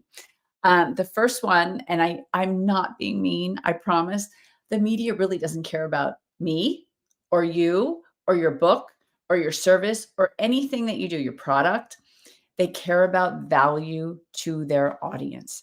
That's the number one thing. Are you newsworthy? Can you bring people to watch the story? Are people going to love you when they watch the story? I'm starting to get a nice little following on my segments. People love it. So it's got to be, when you're pitching, you have to think, who is the audience and what do you bring to the table? And I want you to put yourself in the position of the person watching the pitch that you're sending in, and look at it and say, would I want to read this article? Would I want to watch this on TV? Put yourself in that position. Put yourself in the producer's position. Is this good for me to put on? The editor, is this a good article for us to spend time, journalist time writing this article, using you as the expert? Is it going to be a good, exciting story that media outlet's audience is going to love? You got to think about that. It's so important. Like the do you check out is so important before you pitch. The are you providing value to their audience is so important when you pitch. Number one, value, value, value. Okay. Media mistake number 2, you're not finding the right journalist. And I talked about that earlier. And I did this is what I said, I'm 8 years ahead of everybody on this stuff in terms of like really getting good at pitching. I've been doing it for 14 years, but I spent years making these mistakes. I'd be like, oh my gosh, I found the science writer for Forbes magazine. I'm going to send in all about PR stuff. Guess what happens? Delete. They're not going to forward it. Everybody's busy. You've got to find your industry journalists. And it's not hard. There's this amazing resource called Google. But it's really important that you find, and I have my clients start with 5. Find 5 journalists that totally cover your industry. Like, don't just find the business writer. I mean, go in, whatever it is you do, find them, build relationships with them. Follow them on social media, connect with them on LinkedIn if they're active there. Build a relationship so you can show them how you can give them and their audience value. Again, number 1, value. Find that right journalist. Okay. Mistake number 3, you don't know how to get them to open the email. That's the hook. The hook is everything. And it's everything on your social media. If you can't hook people in, you don't want to just say to a journalist, here's a story idea. They're getting 500 emails that say, here's a story idea. You want to tease them enough so they're going to read your very short email that you're going to send them. No clickbait. I don't like clickbait. I think it's wrong. But the hook is everything. Master the art of the hook. And guess what we have now? ChatGPT.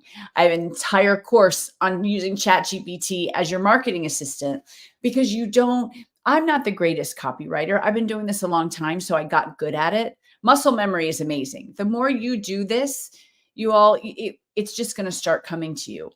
But you could put your pitch into ChatGPT and say, give me 10 hooks that a journalist will love, and see which one resonates with you and use that as your hook. This stuff is quick. Do not use ChatGPT as your publicist. I've written blog posts about that. I know with my clients right away when they send me their pitch that they've written, if they use ChatGPT. And they're like, how do you know? I feel like a high school teacher because I always figure it out. Or when your kids threw the party and they cleaned up, but you still knew they had the party. I know this about ChatGPT. Journalists will know this about ChatGPT, especially writers. They're writers. They know. So it's really important, but you can definitely use it to help you with the hook. Okay. Media mistake number 4. I just mentioned it too. You tell them everything. You write an email like this. I want you to think of your inbox. Always put yourself in their position. How many of you read the emails like this? I don't. I might flag it, but guess what happens? I actually have 2,800 flagged messages in my inbox right now. I am not good at going back to flagged messages. You want to tell the journalist, boom, boom, boom, boom, why you, done.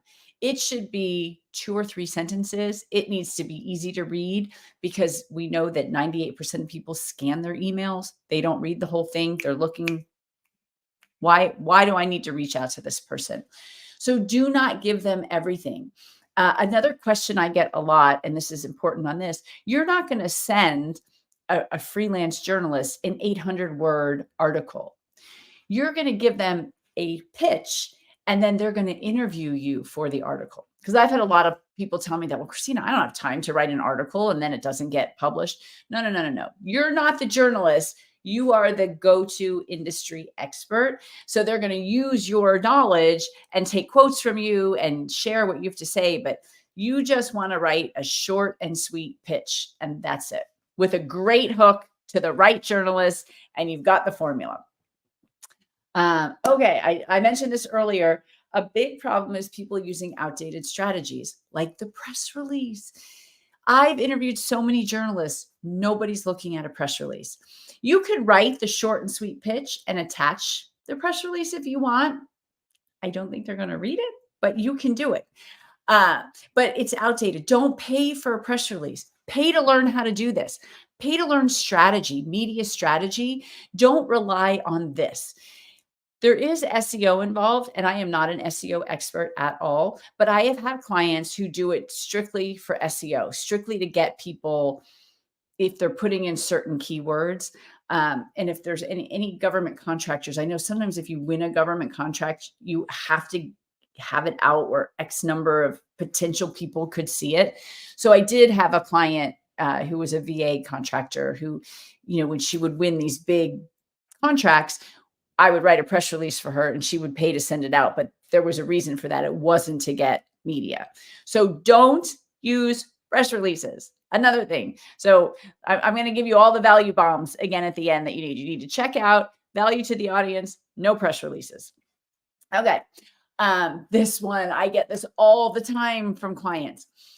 The media is not going to give you their questions ahead of time. You know your stuff. I tell my clients this all the time. I'm not getting you on TV to talk about a widget that you don't know what it is. No, you know your stuff. So don't expect them to ask you questions or give you the questions ahead of time. An interview is a conversation. It's a flow. They're not going to know exactly where it's going to go. They don't want you to be prepared with a rote answer. They want it to be a conversation, and you might say something different and something exciting. And this is really important. If you don't know the answer to a question, say you don't know. There's nothing wrong with that. And that's also usually a good segue maybe to get it back that you haven't been able to say something that you wanted to say that could be somewhat in line with that. So if you don't know the answer, you just say, oh God, Christina, I never thought about that. That's a great question. I'm really not sure. But did you ever think about X? And then you can, again, just a little bit of media training for this, you'll be good to go. And then back to where we started. Do you check out? The media is going to check you out. If you have, I talked about realtors. A lot of realtors use their generic company website. Oh, it's my Coldwell Banker. It's my REMAX. You got to stand out. You're a dime a dozen at that point, and for your clients and your customers too. So it's really, really important that you check out when the media checks you out, and use that trick that I said. If you're at a party this weekend, you're at a cookout, you're at the mall in line checking out, just pull up your website and ask somebody, is this really clear? Do you know what I do? Would you want to work with me if you needed this? Just have them look at it. That's a big aha. When I speak and I can see people doing it and they're like, oh, you're right. And you're not redoing your website. It's usually pulling something on the bottom of page 4 up to the top. Like, what's your gold? What is that thing that you do that's so amazing? And get that the first thing that people see above the fold. Because this is really important. The media has to know what makes you the industry expert, that niche, that topic. Why you? And they've got to know that you're good and that you're going to make people feel good, that brand feel. Everything that I've talked about are little itty bitty tweaks that you can make to really make you and your media pitch stand out. And that is what will make you famous, whether you want to be or not. You do want to be. I promise you, somebody is going to be. So let's make it you. This was Ashley, the realtor that I talked about. And again, she's in the media all the time. And if somebody else in your industry is in the media all the time, who do you think people are going to work with? They're going to work with that person. People love that. They love the famous people. Someone else is going to be famous. These are all either me or my clients. This could be you. All you have to do is learn the strategy and the process. And it's not a lot of time. I get asked that a lot too. It's a couple minutes a day. It really is. You've got your 5 journalists that you're going to regularly be pitching. I recommend pitching those 5 journalists once a month, and you can build on that. Build those relationships. Be like Gene, where now Good Morning America is reaching out to him, which I'm so proud of. So here's a QR code. It'll give you a checklist of everything that I talked about today. Or you can go, I think that might be covered a little bit on the bottom, but it's the letter E, the number 2, K, and then checklist.com. And if you're really excited about it, let's have a conversation. You can book a call. Tell me that you met me here, and we'll talk about it and we'll see what's possible. Everybody wants to be on national television. That might not be the perfect place for you. The perfect place for you is where your ideal audience is and those people who would want to buy from you. Because if you're going to spend the time to be this go-to expert, you want to get business from it. And that's okay. It's okay to do that. We're all in business. So if you're really serious and you want to have a conversation, book a call, make sure you put in the notes that you met me here, and we'll see what's possible. So I guess now we'll do some Q&A. That sounds great. Christina, thank you so much. I think every single person wants to know or wants to be famous. So, yes. Myself included. So, and I'm also wearing pink in solidarity. So, so we're pink today, but no, thank you so much, and for the really great information. And I want to let people know too, and we'll get into some questions here in a minute. But Christina is is working with SMB, and we're going to be launching her course so very shortly here. So she'll be a guest on the Ask Deb About Business show, and then we'll talk specifically about her course so that you can learn the step-by-step instructions for how to implement some of these strategies for yourself. And she's going to walk you through exactly how to do that. So I love it when our experts come on and talk at the conference, but the conversation day is just a short period of time, right? So I'm sure everybody, myself included, were writing everything down as fast as I could. Yeah. But her course will be available very shortly on our platform, and so encourage you to come in and work with her. Certainly, work with her one-on-one. Reach out, make sure that you're following her and connecting. But this is very, very important for all of us as business professionals, as experts in our field, business, health, wellness, whatever our expertise is in, whatever industry we're in. So some very practical information here for all of us. We do have a lot of people who are solopreneurs, and they're coming from all over the world to kind of learn about the appropriate steps to take. But for those that are very small business owners who want to, maybe they think like the first step for them to take is using local media to grow their brand visibility. What are some steps that they could take maybe as they're just getting started? Yeah, and local is the best place because the local media wants to highlight local people. The great thing about COVID, if there was any great thing, is that we can now be on media anywhere. They got used to that. So it used to be you really had to only pitch in your backyard, but you can now pitch in other areas too, because they can do this. They can zoom you in, have you in this way. But yes, and the other thing of why local is so important is get your feet wet a little bit. When I started doing podcasts, you guys, I was so nervous. I was a wreck. But with podcasts, nobody was seeing me, and I could have a glass of water or a bottle of water so that when I wasn't speaking, I could fix the dry mouth that I had. And I got really good at doing interviews, but I didn't start out good. So you want to start out where if you're not great, it's not horrible. Like you don't want to start out on CNBC and you bomb and then nobody's going to have you back. Right. And if you work with me, I'm not going to let you bomb because we're going to have you totally prepared. But it's really important. Locals are great. Again, they love local businesses. They love good local stories. You're going to have to create a good newsworthy story, but they're not hard. Remember, media today, I always joke, when I was growing up, we had to walk to the TV and change the channel, and we had 3 channels. That was it. Media today is 24/7, 365. Constant. So if you can build this relationship with these 5 journalists, 10 journalists, and you're constantly giving them good story ideas in your industry that they cover, it's a no-brainer. You will build relationships. You will have their numbers in your phone where you're now texting them story ideas, which is what I do. I don't have to go through the whole process anymore. But that's why local is so great. And I don't even really try national anymore. So I'm on local TV every month. I'm like, this is great. I love it. I have fun. I get the credibility, the authority. I've built amazing relationships. They now come to me. They just came to me with a lifestyle story idea that one of the hosts had. And they're like, could you put this together? I'm like, sure, that's easy. I'd love to do that. So that's what you want, is to build that. And people in my local business community see me all the time on TV, and they know that I can help them do it too.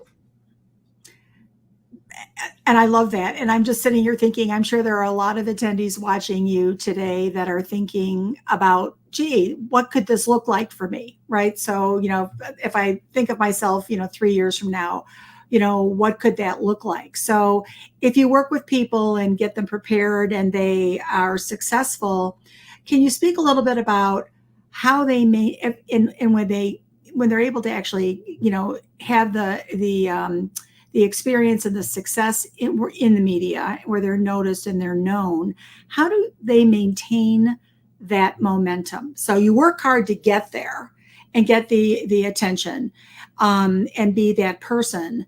But how do you keep that going?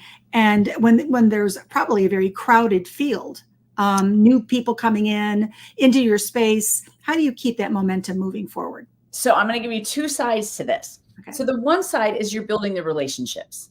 That's really important. That's why they're going to use you.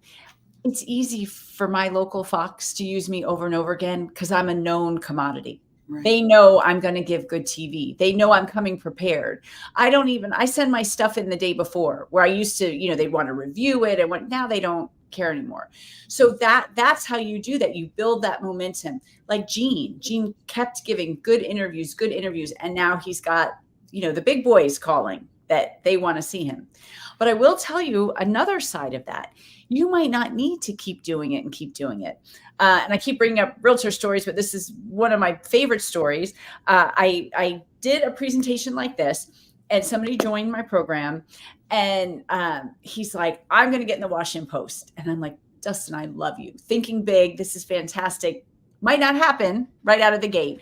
And he had been a realtor for like 2 weeks. But his expertise was he had been a store manager at Bed Bath & Beyond. And his expertise was Facebook ads. He was a genius at it. So the story that he pitched was about selling homes using Facebook ads. And he shared his expertise, and he got in the Washington Post. And it was right around the holidays. And I texted him and I said, Dustin, what was the ROI on that article? He got $6 million $6 million plus listings in 5 weeks. I was like, oh my gosh. First year, he did 24 million in sales. Second year, he did $48 million in sales, became a luxury realtor from that one article. And I saw him like 3 years later at an event. And I was like, Dustin, why don't you do more media? Well, he goes, I don't need to. That one article closes listing after listing after listing for me, because that's how he was selling houses, using Facebook ads. So he used the credibility of the one article in the Washington Post, and he still uses it to this day. So you might not even need more than one. If it's a doozy like that, that's so exactly what you're doing and so, perfect, the perfect niche. Again, his niche was Facebook ads. It's all he needed. I love that story. Thank you for sharing that. Another question actually that we have are for those who are introverts, those who may, this may seem like a daunting opportunity. What words of encouragement or what can they do to kind of step into this so that they can have a presence, a bigger presence? Any words of advice for them? Absolutely. So again, I'm not asking you to talk about a widget that you don't know about. Imagine you're talking to a client. Even an introvert, you have to be able to sell a potential client. You have to be able to talk about what you do in business. And I bet even as an introvert, you get pretty excited about what you do. Sure. That's what media is. They just want to hear you tell your story. Why are you good at what you do? What can you do to help others? And all of us are in business to help others in our field. That's why we do what we do. We love, I don't know about you guys. I love if I turn on the TV and I see a client there. I love if I'm looking at something like I talked about Carol Lee. I was looking at another client and then, Carol Lee popped up. I was like, yay, that feels so good. So even an introvert, you know your business inside and out. You should be able to do an interview. It's mindset. Get your mind wrapped around you're just talking about what you're really good at and what you love. And that by giving that interview, think of how many people you can help in your space. That's what I want you to think about. Perfect. That's great. Thank you for that. It's interesting. You started your remarks talking about people are going to check you out, right? So for people who are, again, just, brand new entrepreneurs, solopreneurs, any thoughts on how to get started doing that? Well, like what's the first step that they should take? What's the biggest pain point in your industry and how do you fix it and get that on everything? Okay. I mean, that needs to be, I need to know what you do for me. What's in it for me? And it's hard with messaging, and I have to get out of my own way. I hire people to help me. Yeah, this is what I do for a living, but it's hard to do your own thinking about that. That's why I have like an exercise. And it's actually in the program. We work on your messaging by going through the steps to get what that pain point is and to get that on there. Because if you can hit them with that right away, they're going to want to learn more. I think it's really interesting that you say that, because I just kind of flash back to when I started my company 10 years ago, and, what you know, and the way that you talk about what you do and your expertise and your value is one thing.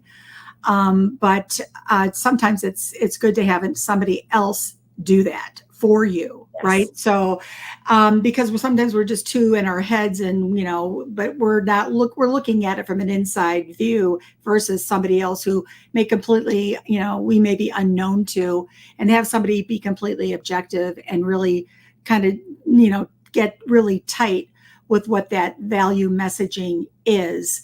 From an external point of view, but sometimes it's hard to to do that. I know I really struggle with that. It's like, well, who would know better about my value and what I do than me? Well, obviously other people, because if when I was just starting out, I'm thinking I'm not getting my message across effectively. What am I doing wrong? And in my issue was of just using too many words.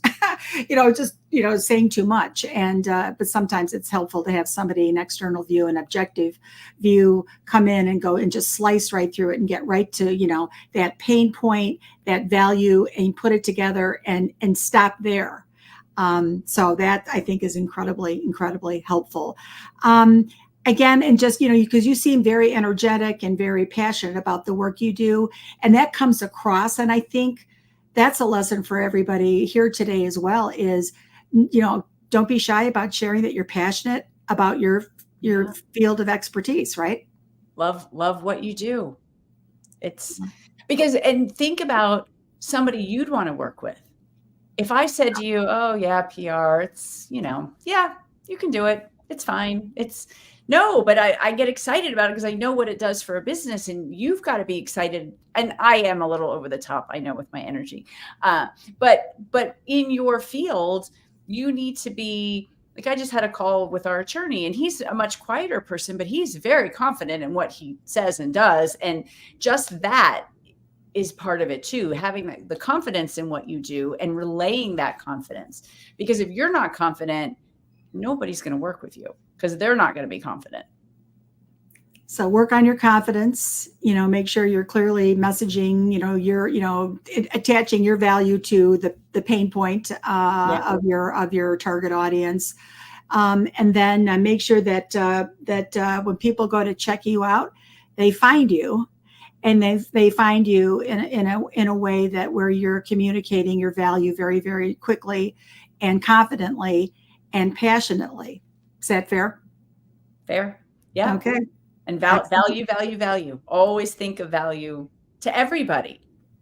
That's, if you give, you will get. So give that value. It will come back to you. Oh, and one thing I didn't say that is really, really important: don't sell. If you're on TV, do not, I'm not on there going, oh, go to ChristinaDaves.com. No. I promise you, they will give you the love at the end of the segment. You will reap all of the benefits of being in that media outlet. You don't need to sell your services or yourself while you're doing it. Do your expertise, do your knowledge, do your value, let them sell for you.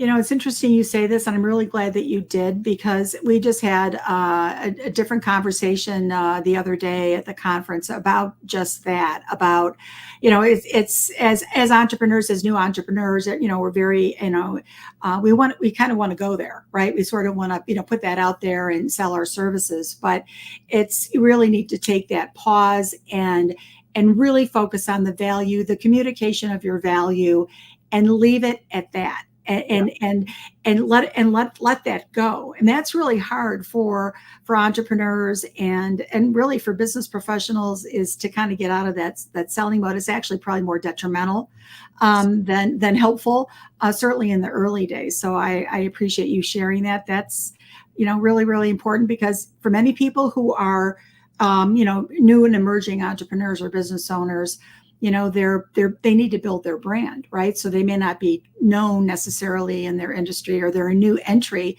into their industry. People need to, have an awareness about you long before they're going to buy from you, right? Or connect with you or whatever. So I think that's really, really important. A success factor here is to keep that top of mind and make it about them, make it about their issues, make it about the value that you provide. And end there. And then if there's a connection that's made, that's beautiful. And then, and then you've been successful in starting to generate some brand awareness. but it's going to take a while for people to fully engage, and the willingness to transact with you takes time, takes work. You shared a lot today about some best practices about how to do that effectively and what not to do. So I really appreciate you sharing that as well. The good of how to do it correctly, but then what not to do. And I think those are some real meaningful lessons that people can take forward. Everyone, please make sure you connect with Christina. You can find her everywhere. I'm not doing my job if you can't find me. Absolutely. So, so take note that she's out there. Connect with her. Reach out. As I said, we'll be launching her course very, very shortly. You'll all be communicated with that date and time and all that. And so we're very, very excited to be working together to bring this incredible education to a global audience, for people to know exactly what to do and what not to do. And thank you so much for being with us today. Appreciate your time. And we're going to take a quick break here and then proceed to the next session. So Christina, thanks again. Thank you. Thank you all for coming. Bye-bye.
Hi, folks. Hello, and welcome to the session. It's our pleasure to welcome writer and educator Ayoub to the conference. Amin will be sharing some of his writings, the op-eds, and lots of insights into the Middle East and North Africa regions. So, folks, just bear with us for a moment while we are waiting to welcome Amin. Just a second.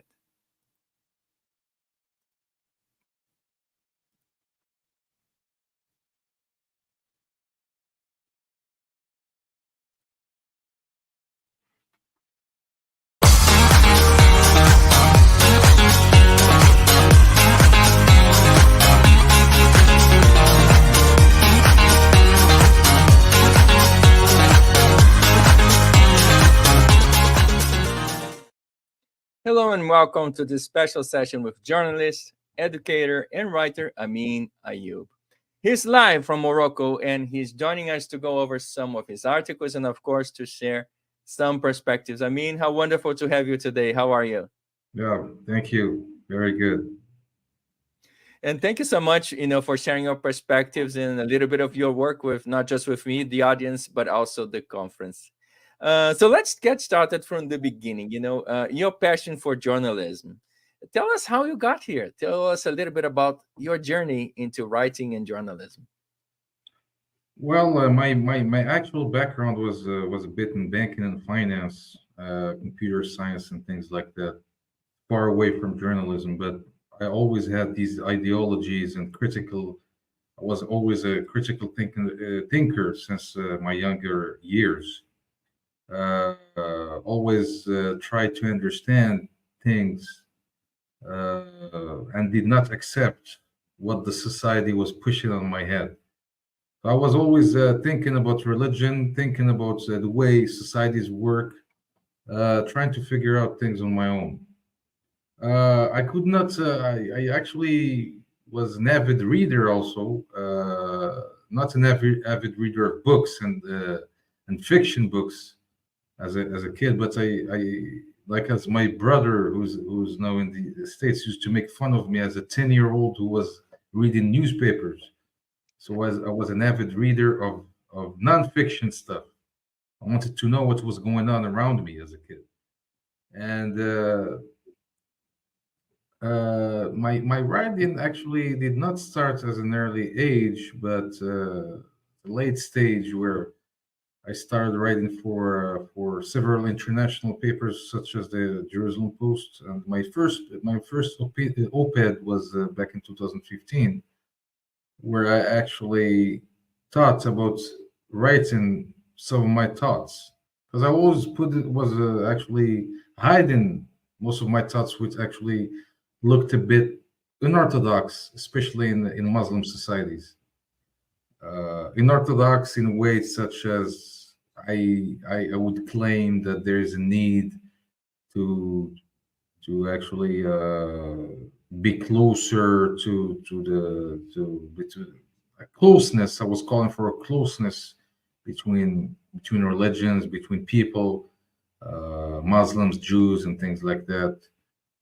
And also, as you saw in my first article back in 2015 at the Jerusalem Post, which was called the need of peace between the young people of the Middle East. So that was almost 10 years before the Abraham Accords, and that was my vision. It was a futurist vision that I had, that there is a need for peace between nations and between especially the youth of nations regionally, and that we need to keep that hatred behind us. That's how I started writing. So most of my writing is about policy analysis, especially regional policy of the Middle East, both economic and social policy. Okay, that's actually very important. I honestly believe that people, like you and me, we have to kind of put our thoughts together and share them with others, and perhaps as they look at us and the mistakes we made, they won't repeat the same mistakes. They will do their own, but at least they will learn from the mistakes we had in the past, and they will move on, and hopefully they will create a better, more just, more humanistic, society in the future. So a brighter future for everyone. Yeah, the thing, Ram, is that religion plays a role on this, and it's very hard to actually be logical on things. Okay, we're not using a scientific method where we're moving logically forward. Okay, religion always comes back to hunt us. And as I always say, I'm a bit extreme on my words sometimes. The war that's going on right now in the Middle East, this is, I see it, even though I might be called a Muslim, but I am a cultural Muslim, as I would say. Culturally, I would practice most of the Islamic culture and things like that, but I don't agree with everything.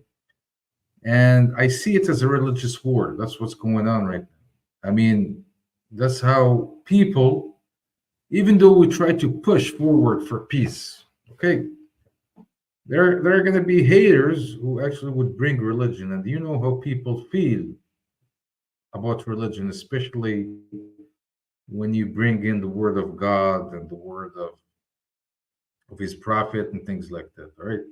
It's different interpretations and different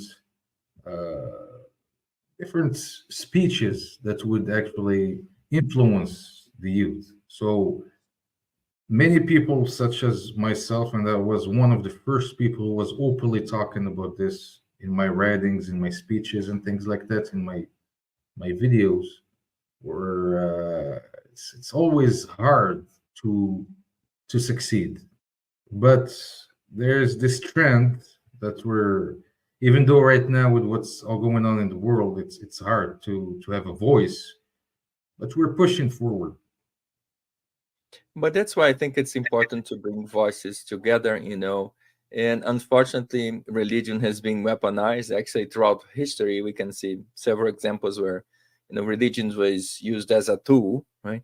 But I guess there always been, the pendulum swings both ways, and often, more secular people come to power, and then we have a different phase in our world history, and perhaps that's what we need right now is, the separation of church and state, and the separation of religion is important in our religious life. And then we have a political life, and then we want to have economic development. We want to have peace. We want to have prosperity and a just society for everybody. So, voices like yours, that's what I think is important. That's why we're having this conversation here, is because not only I want to hear a voice, I want to kind of, take a voice and share it with other people, because I think you have a very important message, and I think it's on us, So which message do we choose to share? One of hatred or one of conciliation? One of going backwards or one of moving forward? And I think that's the beauty of your work, is kind of calling things the way they are and bringing perspective and trying to bring people together. So I really love your work. It's good stuff. Yeah. And I'm writing an article right now. I don't know if it's going to be published. It's a critical thinking piece where the title of it is, would the world have been better without Islam?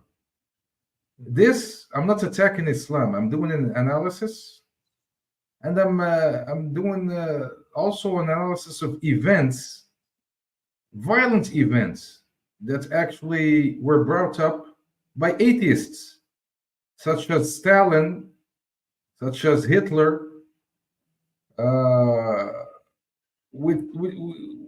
They actually were not connected to any religion, and they brought all this violence into the world.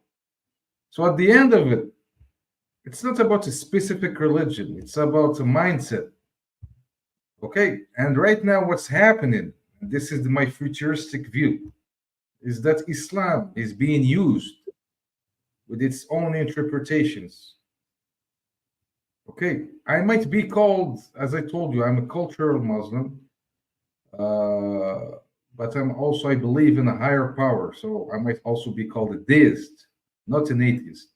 I believe in a higher power that controls the universe.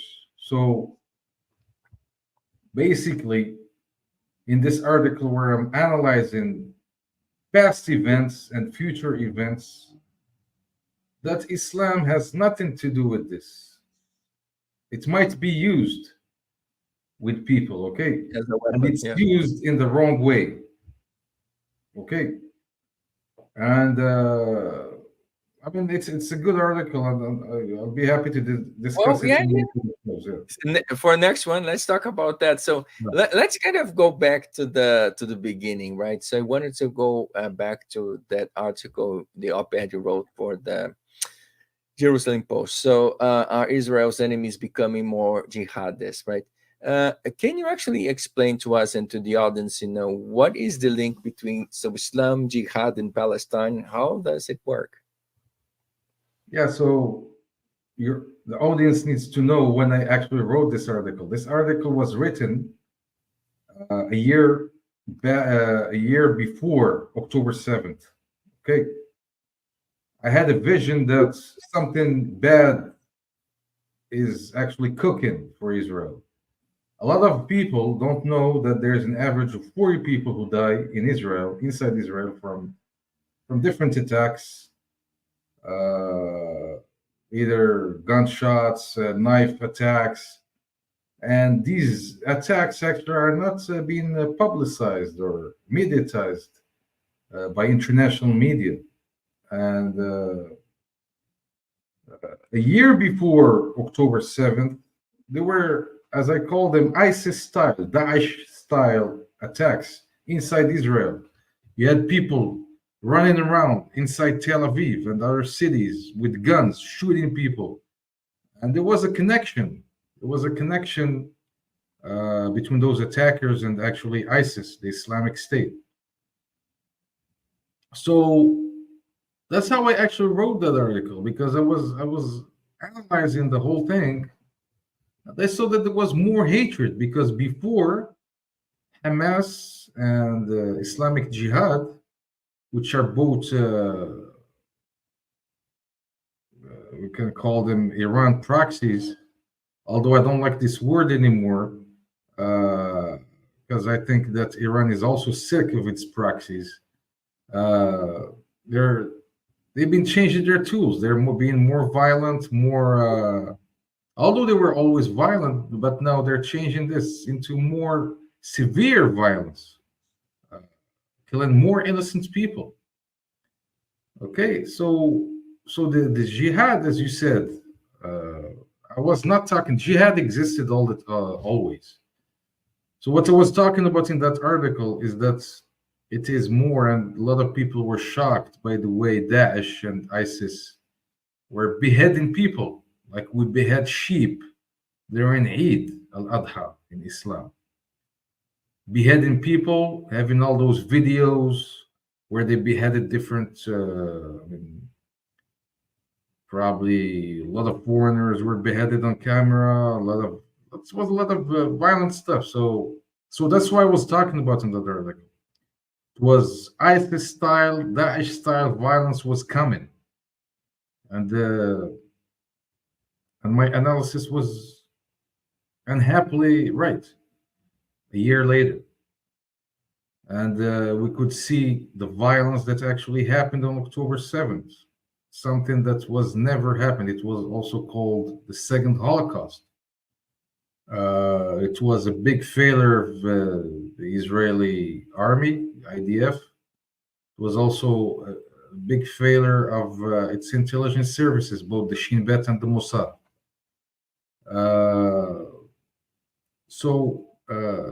Moving forward, I know that's a lot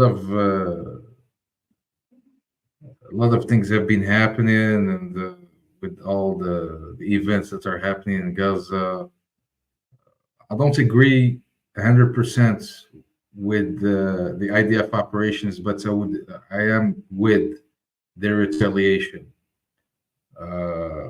Sometimes the mistakes might happen, and this also happened in Iraq, Afghanistan, where a lot of civilians died, and this is something normal during the war. So that article, as I said, it was a futuristic view again of things I saw coming. Okay, usually my analysis are not based on statistics, because sometimes, when you're talking to a regular audience of people, they don't want to hear numbers. They don't want to hear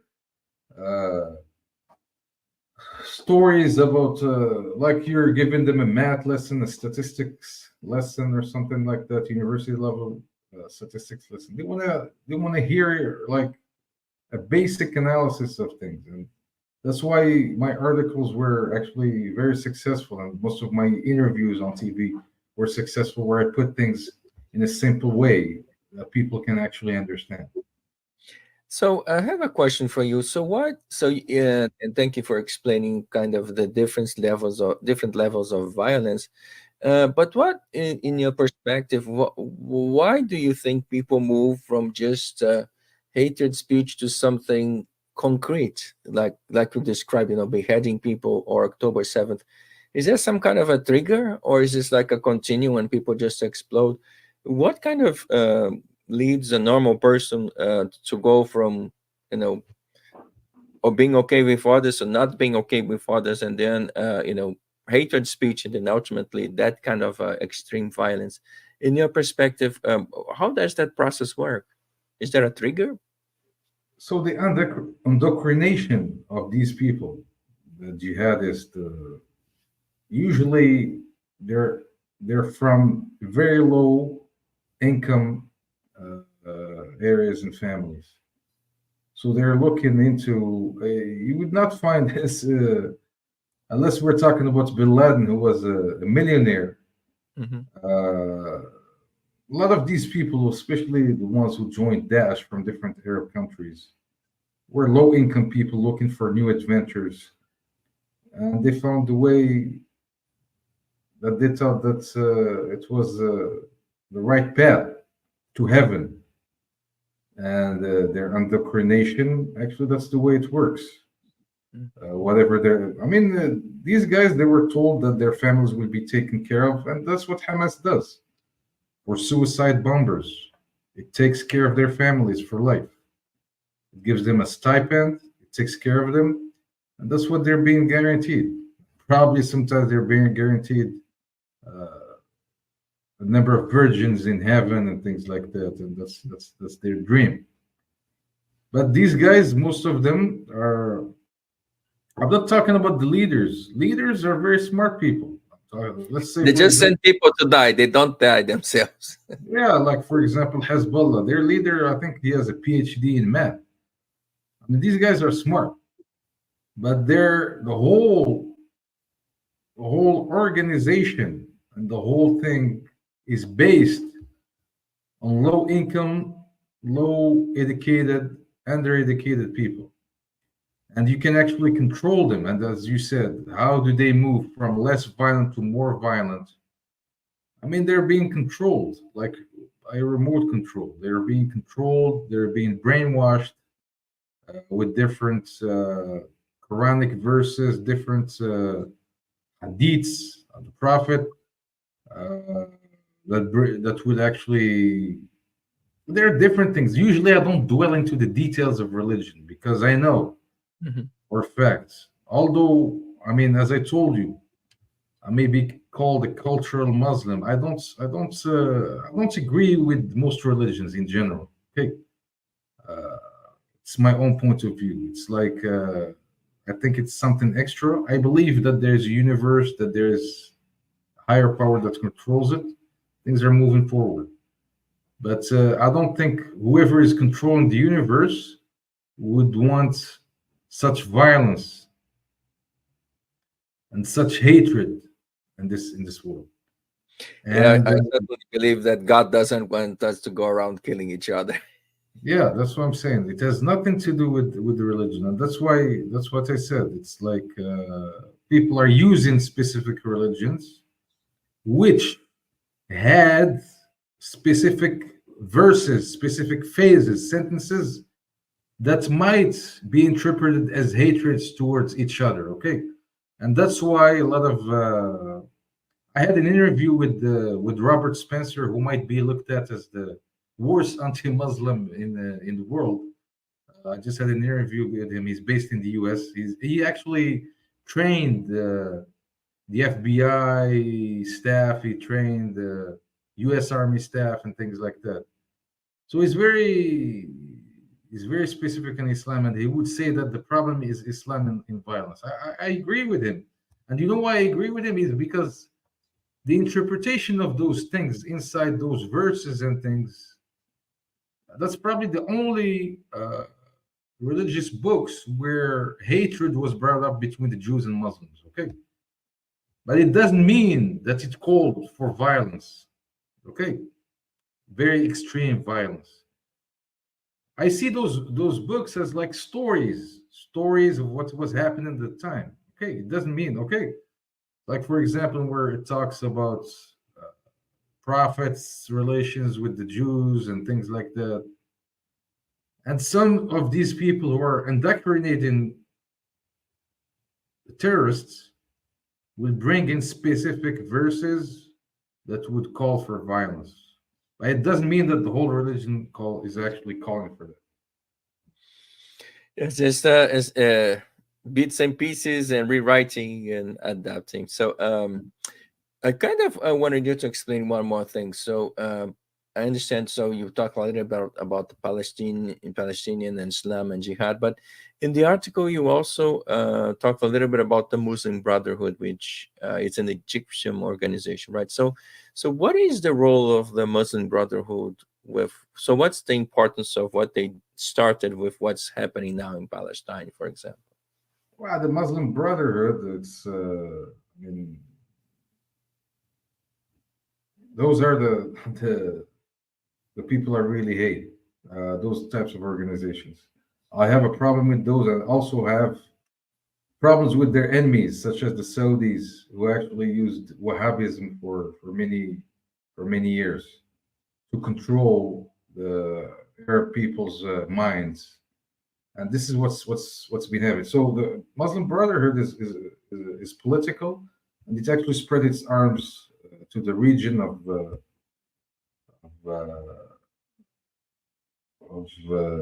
what we call Palestine. Although I don't believe that Palestine should exist. That's my point of view. I think that most of those people who live there should be moved to other places or live in Israel. Because Israel, that's where, and that's something I experienced during my visits to Israel. A lot of Arabs who live inside are living peacefully. I was shocked by the way you had women with their hijabs working in McDonald's inside Tel Aviv. You had mosques calling for prayers.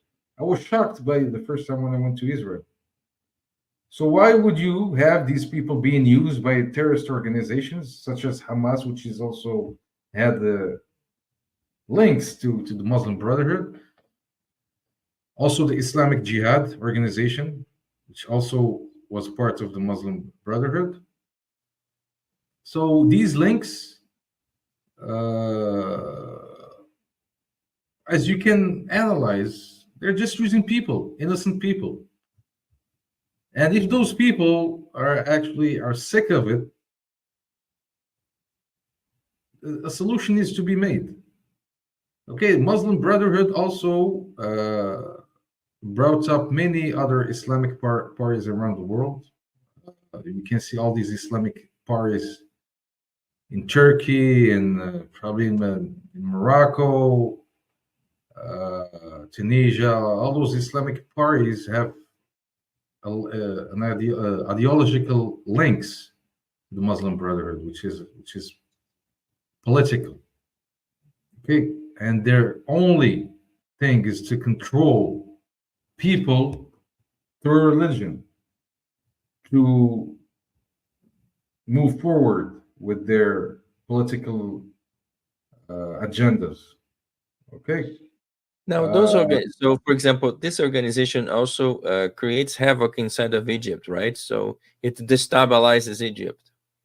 Well, that's what happened with Morsi, who actually died, and the Sisi toppled him.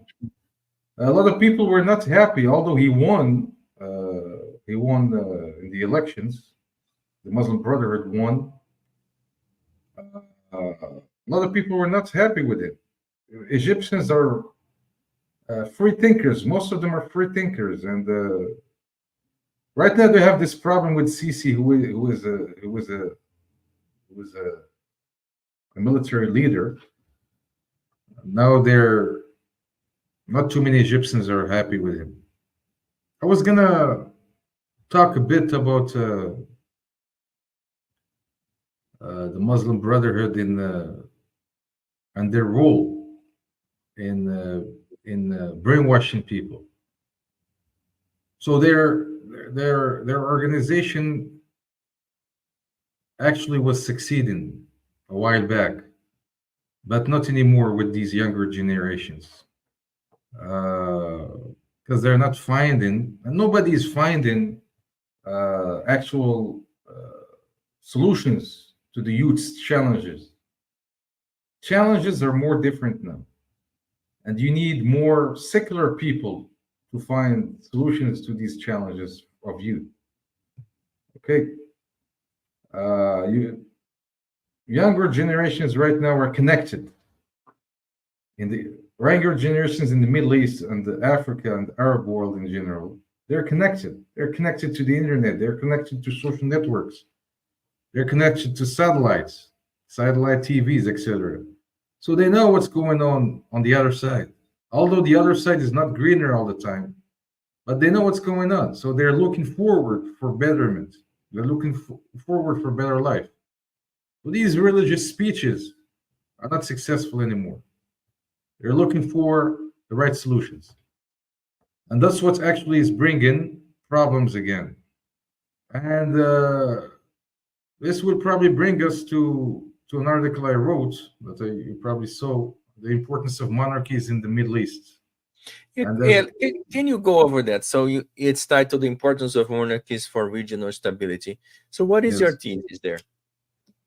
Okay, my analysis on that was that after the Arab Spring, we saw that many countries who did not have a monarchy, their leaders were toppled, and we still had violence, religious, such as ISIS took over again in Libya. Religious parties won the elections, although in Morocco the Islamists also won, but we still had a king. And you can see the examples of Jordan, Saudi Arabia, Morocco. Nothing happened after the Arab Spring. But we have to be careful. You know, what's going on in Gaza right now, and with all the economic issues that these countries, North Africa, the Middle East, are going through, we may see people feeling a closeness to religion again, and probably choosing Islamist parties again in the upcoming elections. And we could see this in Jordan. I think it was last week or a couple of weeks ago. The Islamic Aid Action Front, which is the Islamist party in Jordan, actually won the elections. Although we still have a king there. So this war in Gaza may bring other surprises. The Gaza war plus the economic issues that countries are dwelling in. More extremism.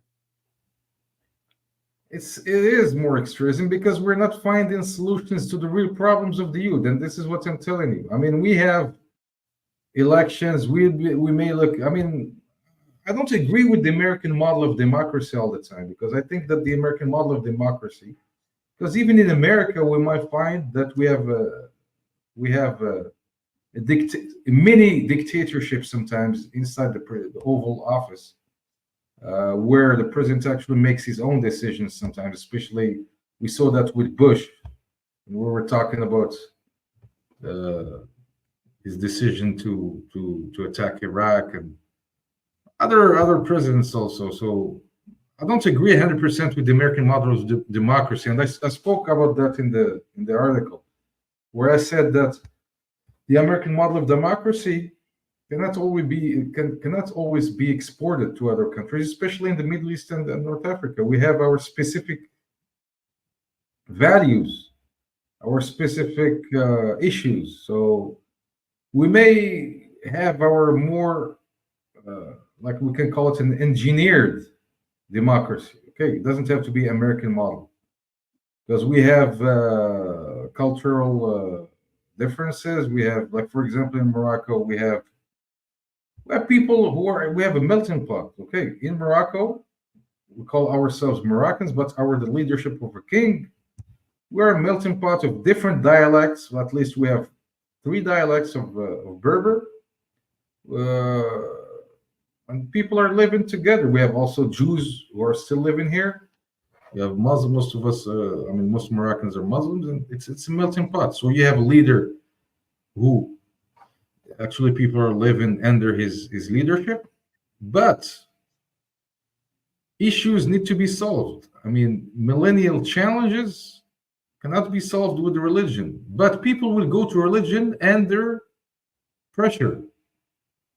Okay, under pressure, under what's going on right now in Gaza, under economic pressure, and usually, and I always say this, you would not find like someone who's rich who would easily be turned to a terrorist, but you would find somebody who's poor who would turn to religion and probably terrorism at some point.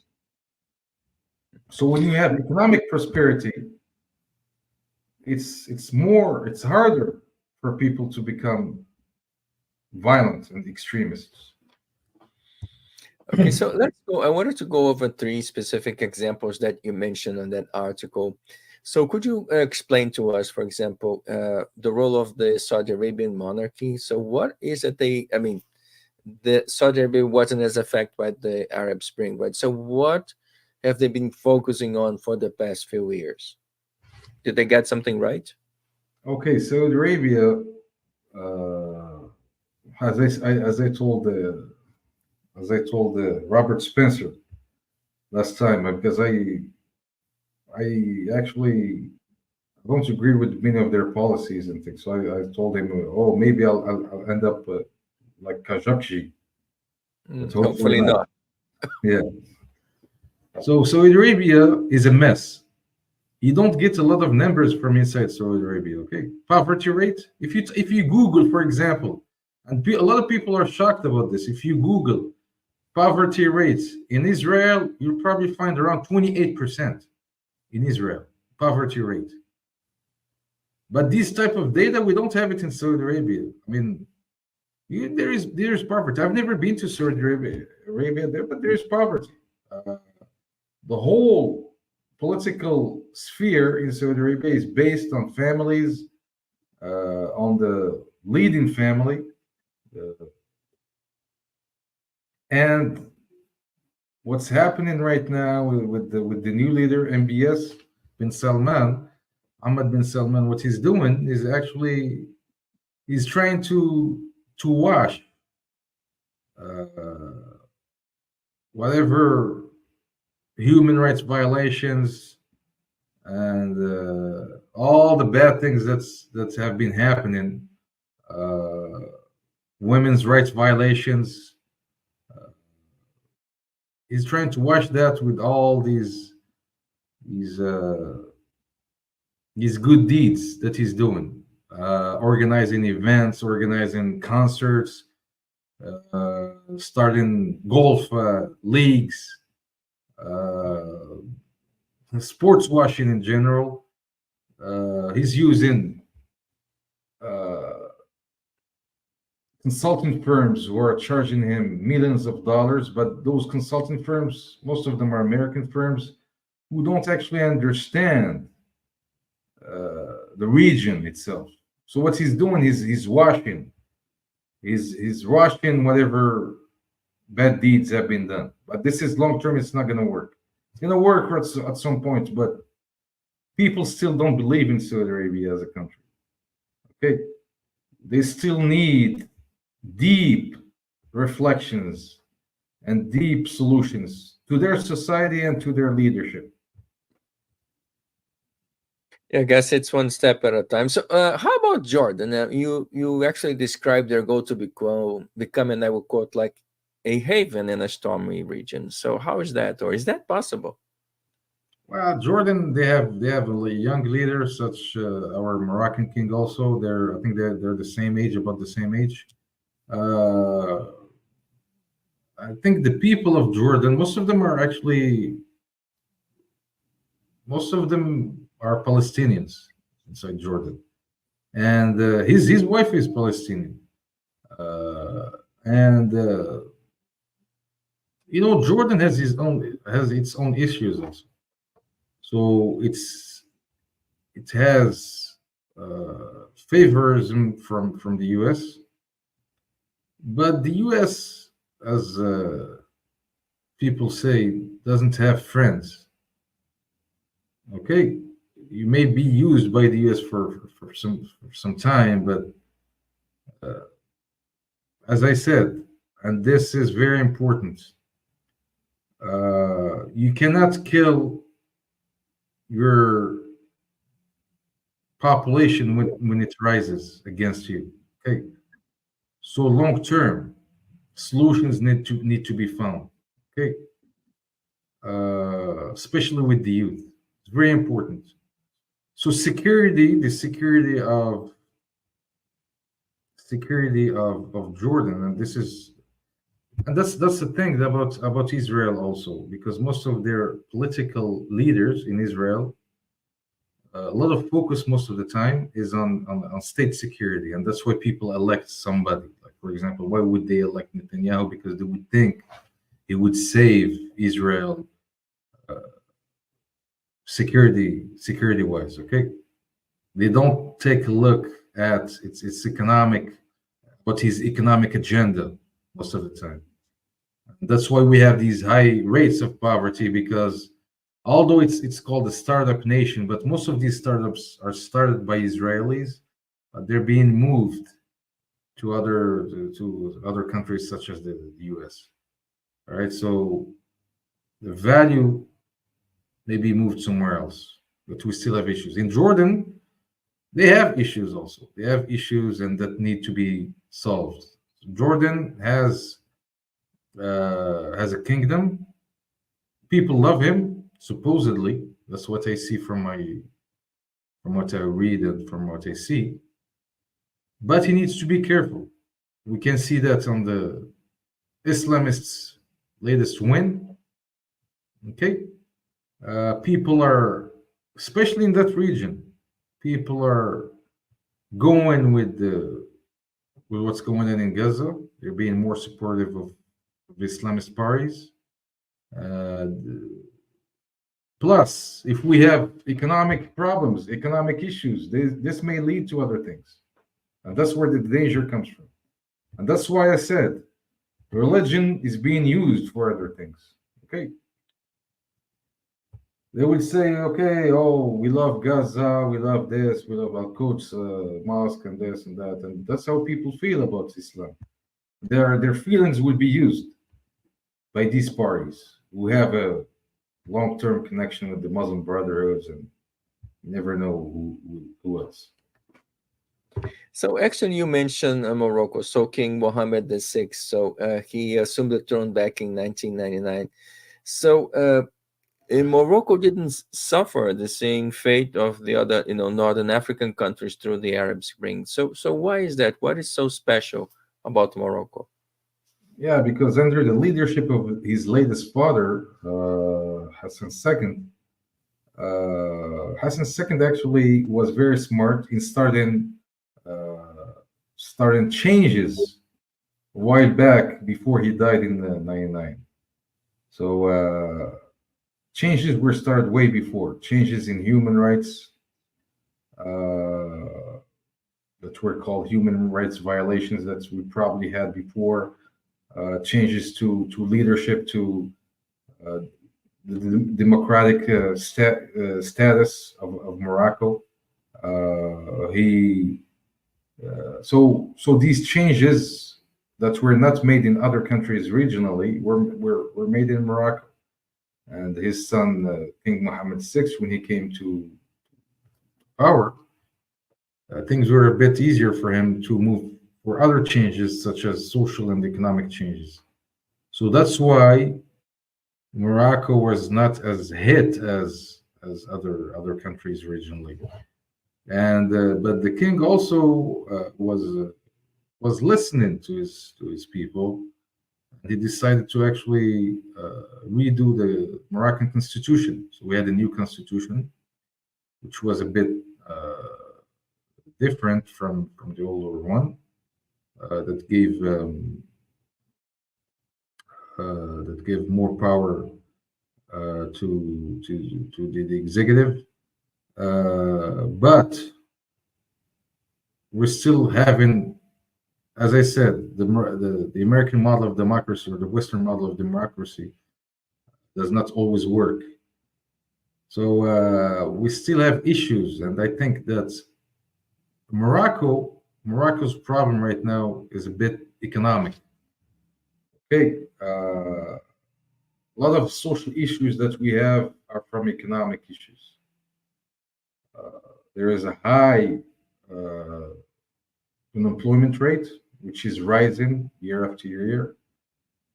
And the solution to that was never found by the succeeding governments, different governments.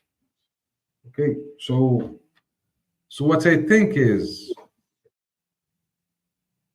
when you want to empower the youth to love their country, to stay with you, to be with you, you need to take care of them economically. This is what I think is the main issue for countries in the region, not just Morocco. This will actually have a connection, as I said before, with extremism and religious extremism in general. So this is the direct connection: economic issues and religious extremism. Okay, now, so You described Morocco as a melting pot, but a leadership that actually listened and brought reforms and a focus on social and economic issues. So Morocco holds a more moderate view of the world. What is the lesson or lessons you think that Morocco can teach the other Middle Eastern countries? So first of all, take care of your minorities. Okay, Morocco, although we had a lot of Jewish people who moved to Israel, they always come back and they would never forget their homeland. Okay, this actually is bringing a lot of value to Morocco. We have almost 5 million Moroccans who live abroad, including Moroccan Jews. You can find them in Canada, in the U.S., Israel, and that's a big thing for Morocco, because we have almost 5 million ambassadors throughout the world who defend Morocco, who defend Morocco's status and other things. So take care of your minorities and take care of your people. That's the first thing. Then start changes. Have a vision. That's what I said. Have a vision forward. Under the leadership of our king right now, he's a visionary person. He's a visionary leader who actually does not dwell into minor things. He would leave that to the government, but he would have visions that are like, for example, we won the 2030 World Cup bid, soccer bid, so soccer World Cup. That was a royal vision. We have high-speed trains. Now we're building another section of that high-speed train towards the south of Morocco.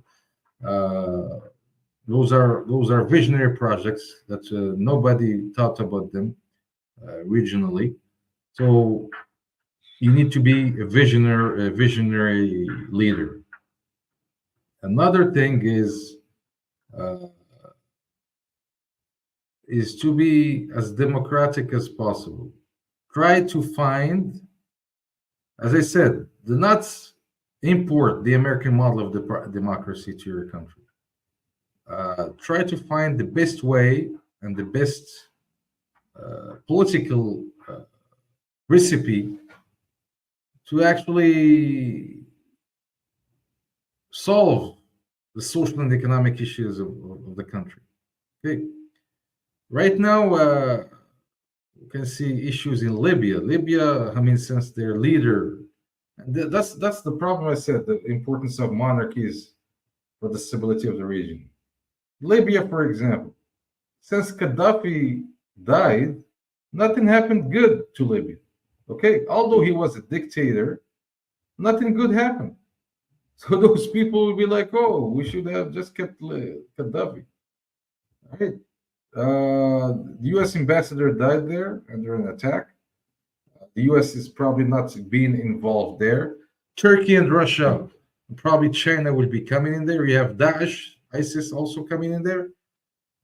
So I had an interview with the head of the Libyan Union of Libyan Jews. I had it on my podcast probably a couple of months ago. And this guy told me that Gaddafi, before he died, he wanted to have Jews coming back to Libya. And we talked about the probability of having Senussi, which is the royal family of Libya, coming back to Libya. I think there is only one, because I personally spoke to one of their. They have a princess who's an artist who lives in London. I talked to her about doing a project, probably in Libya, to see if bringing back monarchy to Libya would solve the issues. And that's what I said, the importance, because under a monarchy, you have an umbrella that would be bringing all the people together, melting pot. Very important. That's what I said. The model of democracy needs to be very specific to that country and to that culture. Okay, so you mentioned Morocco and Israel and Jews that are in Morocco. So, and you also mentioned the normalization of relations between Morocco and Israel. So, what are some of the opportunities that you see for both countries? How can people benefit from that? Well, Israel, as I said, there is a lot of trade. I mean, trade has been happening between Morocco and Israel for many years, although it was not very public. And now it's been straightforward. Although flights are being stopped and because of the war that's going on, but there was always trade and exchanges, especially in the military and the security services and things like that. Between people, I think there is also a cultural exchange. Moroccans are very open. Like a couple of weeks ago, I had 3 Hasidic Jews who I took around in Rabat with their hairs and things like that, and nobody would cared about it. I mean, they were. We went to a restaurant. Nobody talked to them, So it's normal. So Moroccans are open to. They may differ in ideologies and they may disagree with what Israel is doing, but they're open-minded about things. So I think Moroccans are Israelis should be more. We have almost 1 million Moroccans in Israel, almost 1 million. Probably more now, because before it was 800,000. So with all the new generations, we probably have. I met a lot of Israelis who speak Moroccans there, so they will at least whenever you go, they'll be like, "Oh, my mom is from Casablanca. Oh, my dad's from Marrakesh." So it's a big so community. you probably have a recipe for kosher tagine somewhere. Yeah, of course. Yeah, they do. They'll be having kosher fish tagines during Shabbat. I mean, it's a very big community. So, but we need to get those people together more. Okay, a lot of people are trying to, especially the Islamist parties and things. Okay, that's what I come back to hatred. It's using the religion to spread hate. So a lot of work has been done, but what's going on right now makes these types of efforts a bit hard. A lot of work has Maybe been it done. starts with a tagine, with people breaking bread together. And Yeah, they come here. A lot of tourists used to come here because we used to have a direct flight from Casablanca to Tel Aviv. It used to take 5 hours, probably 30 minutes. I went on that flight. It was easy to get. It was direct flights will helping a lot of tourists to come here. And it was people were happy to receive Israelis in Morocco, and the Israelis love Morocco, especially the Moroccan ones. Good. Well, we talked about the past, we talked about the present, so let's shift a little bit towards the future, right? So, what's your view for the future? Do you envision a point in time where there is going to be a place for everybody?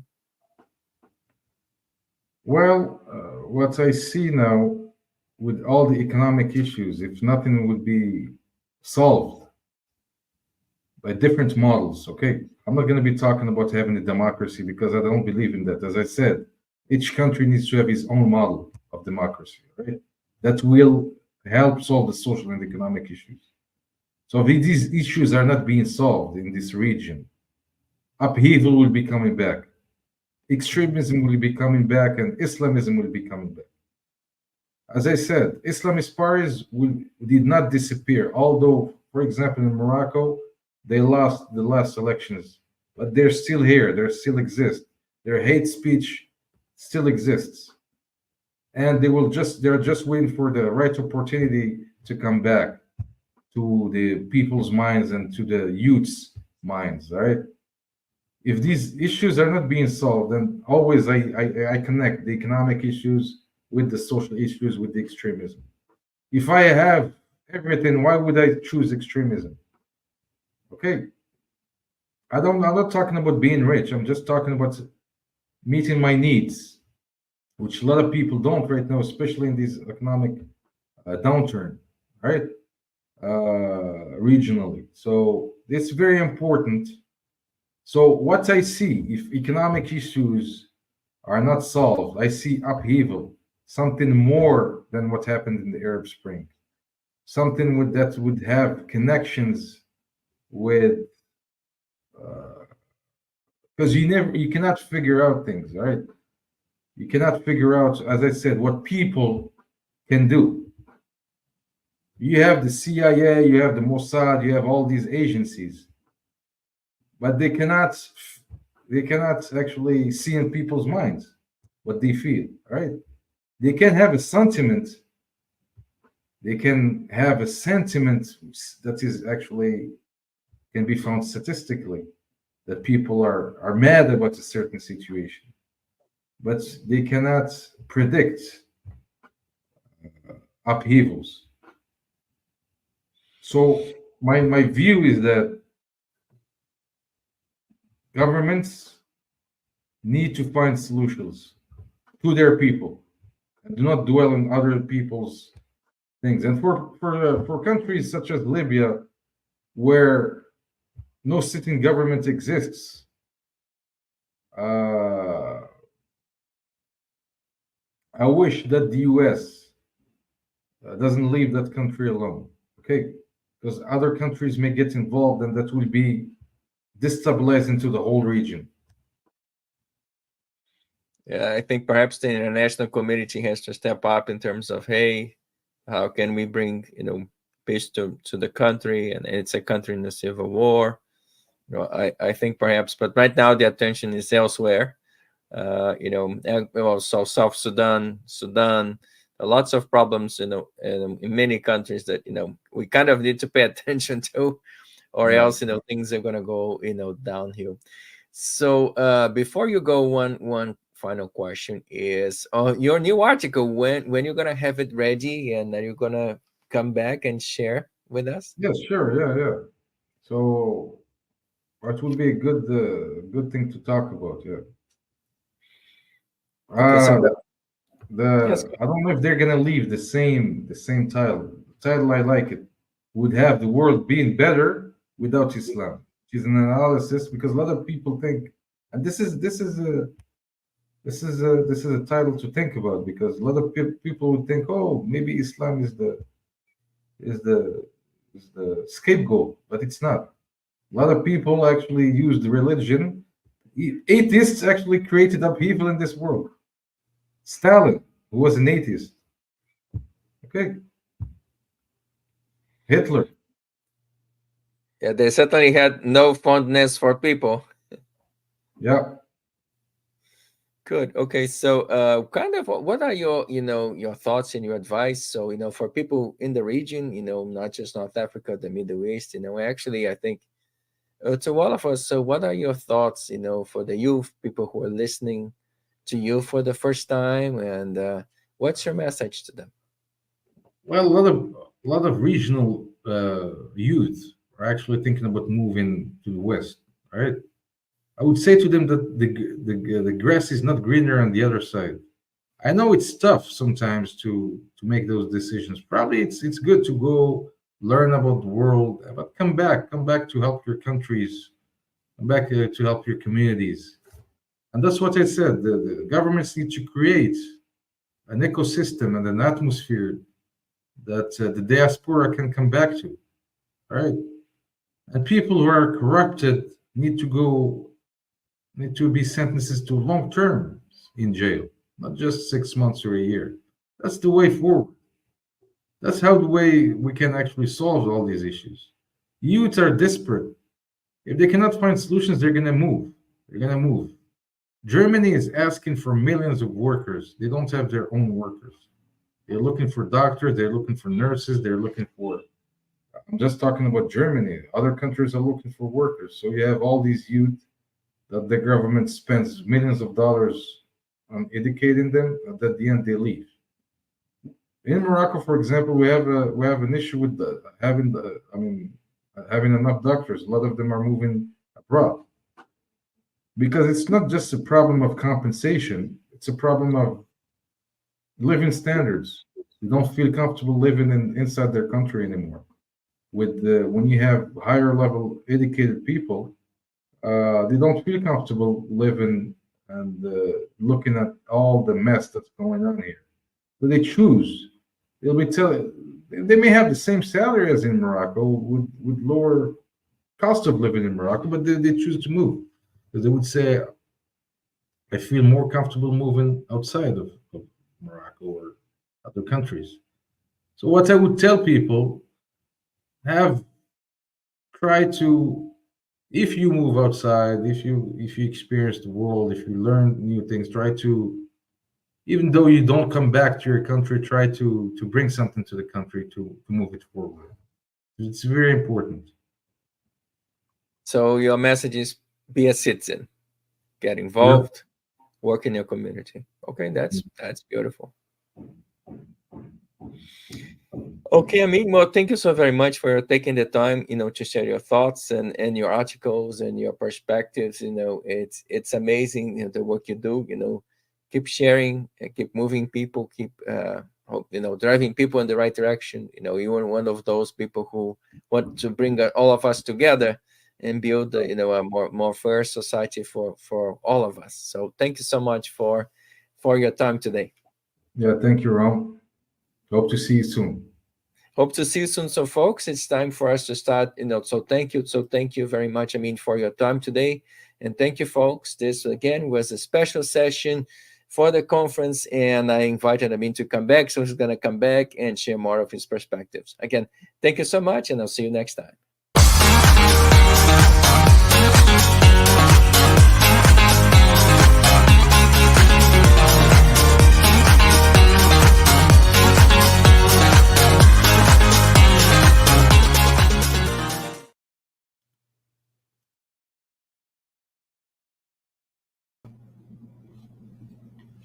Hello, everyone, and welcome back. We're going to take a quick break, and then we'll proceed with the next session.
Hello and welcome to this session of VCMEAX Conference. And this session is Ukama, an African About Face. We're joined by Dr. Stephen Lichty and Paula dos Santos Papel, co-host. The Ukamists is a group rooted in ancient wisdom and future thinking. So they have prepared for decades to guide humanity through a post-apocalyptic world. So utilizing their unique blend of indigenous knowledge and advanced technology, they lead the charge in rebuilding society after devastating solar superstorm. Their focus is on community, sustainability, and connection with the natural world, which offers a blueprint for a resilient and harmonious future. So I want to share a few words about our presenter, Dr. Lichty. So Dr. Stephen Lichty is based in Nairobi, Kenya, and is the director of Frontline Futures and a co-founder and managing partner of Rio Consulting Group. He has nearly 25 years experience in various sectors across Africa, Asia, Europe, and Latin America, including those in post-conflict, transitional, and fragile environments. He works with futures thinking, organizational development, strategic foresight, systems mapping, outcome harvesting, social network analysis, theory of change, and other qualitative methods of research and evaluation. Additionally, he works with academic and research capacity building with 3 universities in Kenya. Stephen has a PhD in African Studies, but incorporated a multidisciplinary approach in his studies and included insight from religion, development studies, anthropology, and political theory. His current research focuses on the nexus of community-led trauma healing, futures consciousness, and triple dividends. So I'm actually joined by Paula dos Santos Papel, my co-host here, and we're going to get started pretty soon. So welcome, Dr. Lichty, and welcome, Paula. Thank you. Thank you, Ron. Wonderful. So great Hello, to have you here. Steven. Hi, Paula. Okay, so let's get started, and perhaps where we should start is at climate utopias. So what inspired you to explore climate utopias as a genre? I think part of it is just the reality that we live in, that we're seeing climate change regardless of where you live. And when you travel around the world, everyone is talking about this, that, oh, it's so hot, it's so cold, it's so wet, it's so dry. And so it's just a reality that all of us are having a shared sort of experience. So the idea of combining the book, the book actually calls it cli-fi, climate fiction or something like that. But in many ways, for me, it's not fiction. I don't think it's fiction for a lot of other people who are experiencing these sort of changes. So I think it's actually a really good blend of genres to look at. Absolutely. The speculative fiction that's involves a lot of prior analysis, foresight tools analysis, and foresight thinking.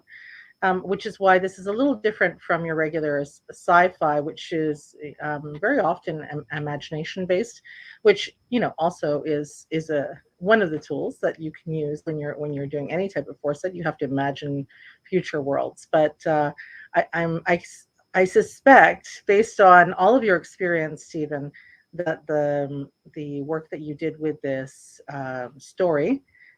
This contribution to climate utopias as a potential vision of different foresight specialists looking at the world as the way that we might want to have it according to our different perspectives in the world and different cultural backgrounds, and also our vision into what the future might hold, so that it's a common ground and a common good living for everyone, or meaningful living at the very least for everyone.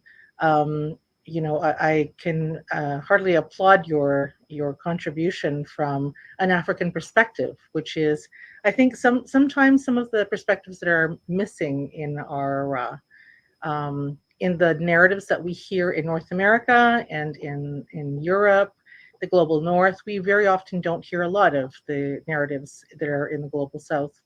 I would say in part because of language barriers, but I think also because of just lack of information or lack of openness to other ways of being and understanding the world. So thank you for doing that. Okay, wonderful. So let's continue here. So how do you define a climate utopia, and how does it differ from dystopias commonly associated with climate change? I mean, I would maybe not have used the word utopia when you're, joining a co-writing project. Paula, you and I are seeing all the challenges of doing that in a separate sort of setting. But utopia, I mean, I think sometimes naturally revert to dystopia, and that's how we kind of see climate change taking us into dystopia. So if you're wanting to maybe swing the pendulum, you need to kind of go to that positive side, and you go to a utopian side where the piece that I wrote talks about Monica Bielskita's protopia, where she's trying to find this balance between the dystopia and the utopia. But I think it's just a way of putting a positive orientation to a challenge that, maybe is likely going to lead to a lot of dystopian climate change for people. So if we do not take action, most certainly that's where we're going to end, right? Well, in the news cycle, that it's always like who reports on, like today in Nairobi, it was an absolutely beautiful day, and I'm running some errands, and I'm like, this is a beautiful day. That never makes the news. It's always the news of flash floods or drought or typhoon or something like that. But I think that's kind of the approach they were attempting to use. So, in your view, what kind of technologies, or systems could allow us or our societies to thrive despite, so many environmental challenges. Do you see some kind of a disruptive technology coming to our help, or how will we deal with this, so much disturbance in the environment? Here's where I think we talk about anticipatory governance. What does anticipatory meteorology look like? Where you can have systems in place. Like in April, Kenya, Nairobi in particular, but a lot of the country was hit with, it's normally our rainy season, but we were hit with more rain and over a longer period of time. And this was really the first time the city was hit with something like that. Well, I think we kind of know that these are going to be some of the weather and climate patterns coming down the line. So how do you anticipate those realities and be thinking of, if a lot of water is going to be coming this way, or this way, what are the barriers? Because there actually were barriers for the flow of water and people didn't realize it. And so it was actually backing up into people's compounds because no one realized you actually need outflows of water in areas that never see water. So it's just these sort of almost urban planning and city planning on a more practical level, but also that long-term look at where is rain patterns expected to fall and how do you build systems and emergency response ahead of time, pre-positioned, ready to go in those sort of areas. And even like the United States, I'm from the US, and these hurricanes that hit and constantly show that organizations like FEMA and other entities are never really fully prepared. So I think all of us around the world have great work to do in this area. Yes, indeed. So when you're writing your book, what was the balance, or how did you balance realism and optimism, when you envision a future that is actually going to be shaped by the climate crisis?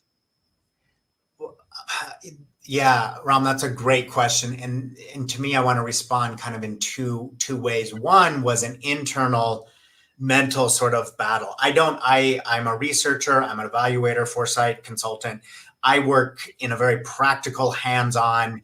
I don't do a lot of work in the academic space per se. I do write articles, but most of what I write is very practical, very applied sort of work. So I'm very much on the realist side most of the days. So to get my brain to play a little bit with some imagination and creativity was good for my left brain, right brain, hemispheric cooperation there, to really give it freedom to say, you're not paid to do this. This does not have to warrant, a review by anybody. Just have fun with it.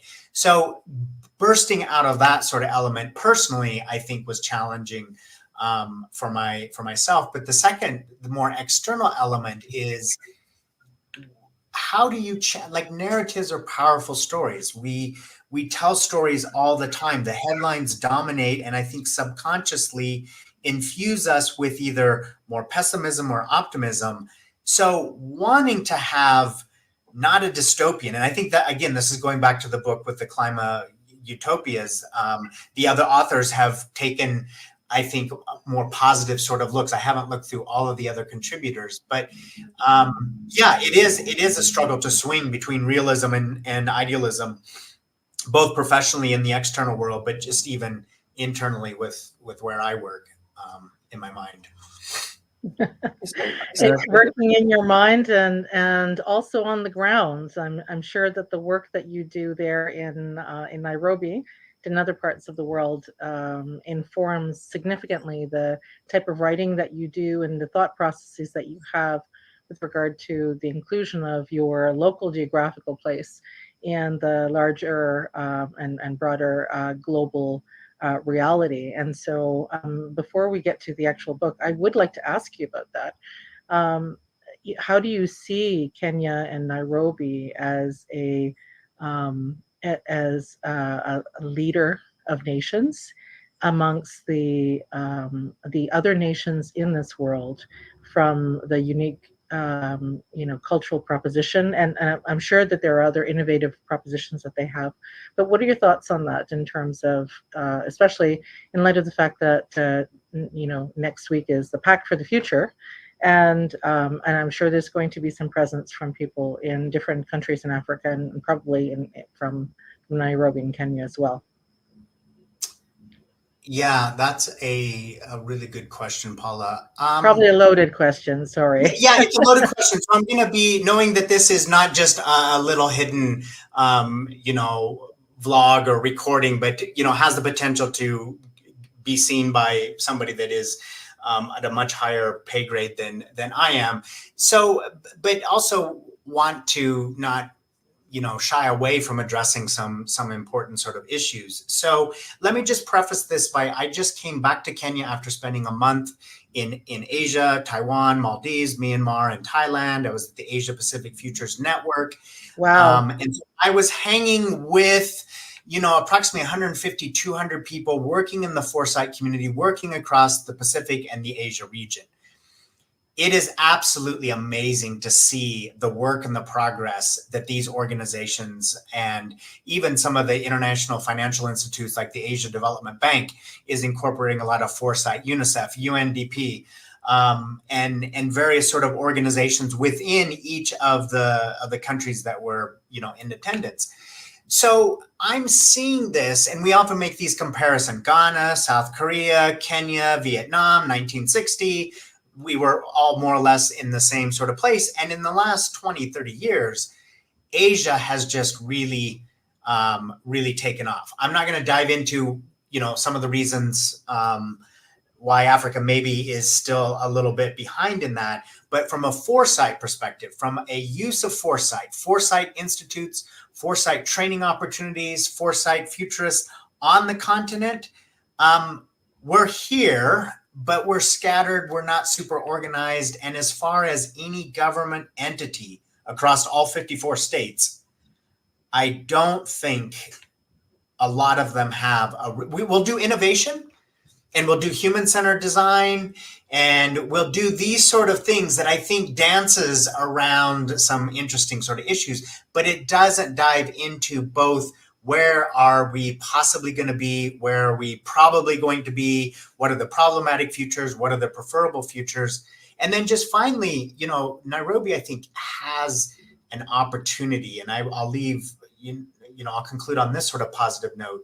Nairobi has an opportunity to really be a leader in this space. So Nairobi now hosts 3 UN headquarters. United Nations Environmental Program is headquartered in Nairobi, not just a side office from New York, but the UNEP headquarters is in Nairobi. UN Habitat, which is about urban cities and planning, is based in Nairobi. And the UN Population Fund is in the process of transitioning from New York to Nairobi. So the reality and the need for foresight sort of entity, the UN Future of the UN Future Summit is happening, I think, launching on Saturday and Monday and Tuesday. So I'm anticipating and hoping that there's a lot more interest in, getting foresight and futures thinking embedded across, the African Union, across these UN entities, and then even across the states themselves and the counties, in the region. So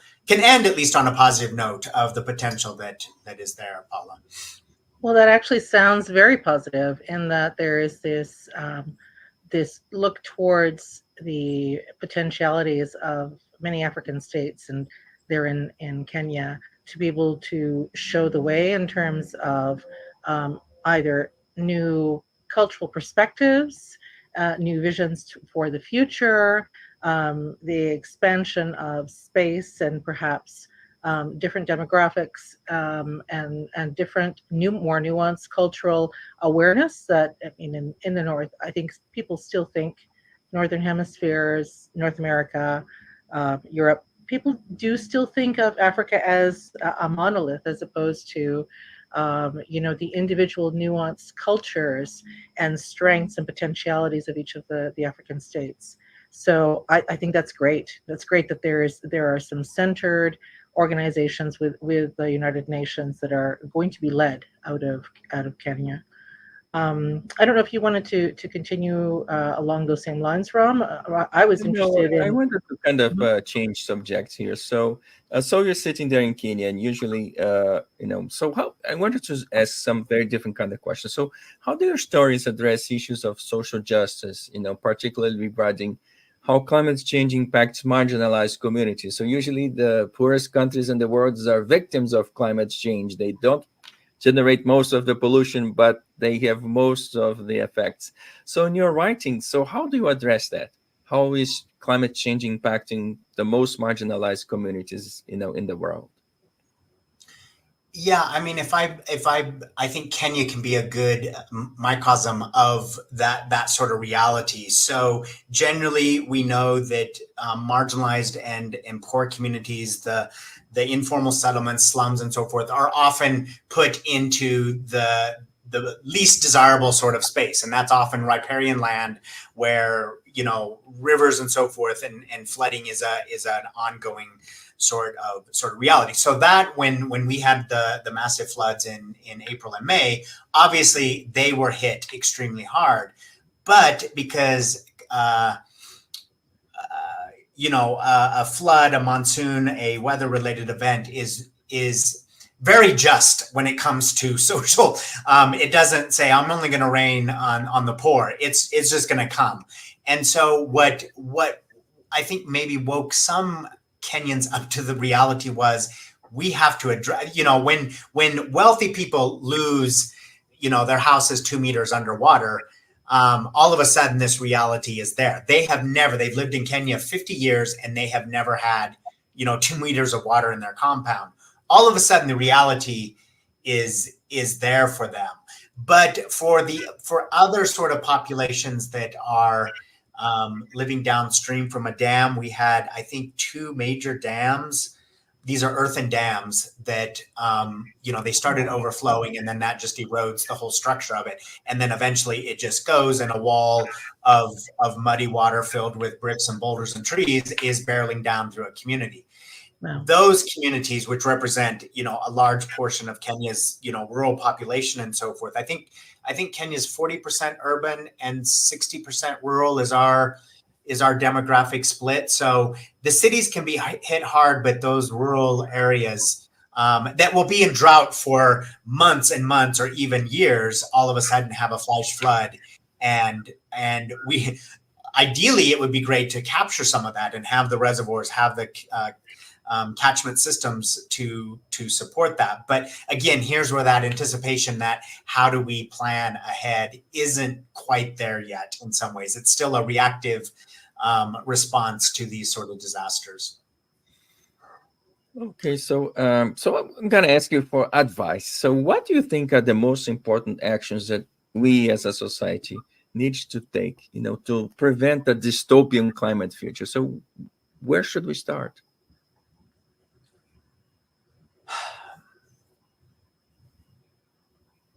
Okay, so some listeners, some people would be very keen on the macro state level, the COP 26, 27, 28. And then there's the mom and pop on a farm in Western Kenya. And I almost feel like from a movement, from a social movement perspective that doesn't need billions of dollars from Bill Gates or the World Bank, but it's communities coming together and understanding where are we, versus, related to the environment and so forth. What are the challenges that we've faced in the 10, 20 years? How can we anticipate? How can we prepare for these sort of things, knowing that this is the only road into our community? It always floods. It's almost taking it not even to the county level, because our counties are massive. Kenya has 47 counties. But if you would go to the sub-county level and really begin building that sort of capacity, Kenya has decentralized. We were 9 provinces and a very centralized sort of government. 2010, new constitution. 2013, we implement, smaller governments in 47 counties. That's only 10, 12 years ago that Kenya's been on that journey. The capacity to do that is not quite there yet. So my answer to that, Ram, would be let's start small and let's build out those initiatives that really are buying buy-in from all the actors that are going to be influenced and work really from the bottom up. Let the elite fly in their private jet to, COP29 in Baku, and continue to have those sort of discussions. But the reality, I think, it needs to happen by the local communities, and I think there's interest. I think the Gen Z crowd, I think, has a lot of propensity to really understand this, and they can sit there and watch a foresight training from Sahel Inyatula or whatever on their smartphone and say, we need to do causal layered analysis in our small little community and say, here's where we are and here's our preferred future and how are we going to get there? It's simple little tools like that. I've introduced, CLA, causal layered analysis, to different groups here in Kenya. And the general reaction from everyone is, where has this been?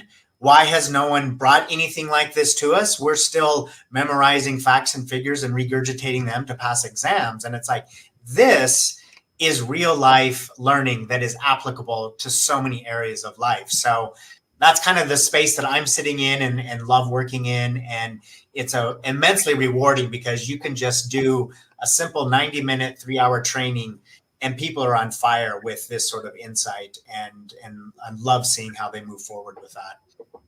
So I just kind of want to pose a question to both of you because Paul also, has a tradition of working with communities. So the real secret is, let the Bill Gates of the world do the talking, but in reality is we need to turn to communities. So the real work that we can do is to bring, more futures thinking into the community and work at the community level. Would that be, you guys think, the best solution?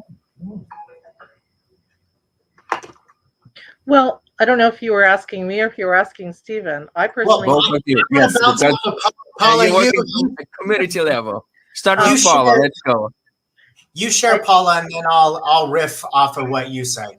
Well, I definitely think that working at the community level is worth it. And in fact, most of the things that people are involved in come from motivations that are conscious or unconscious. Nobody moves into a space to do anything unless there's something that drives them to do it. And so I strongly believe that.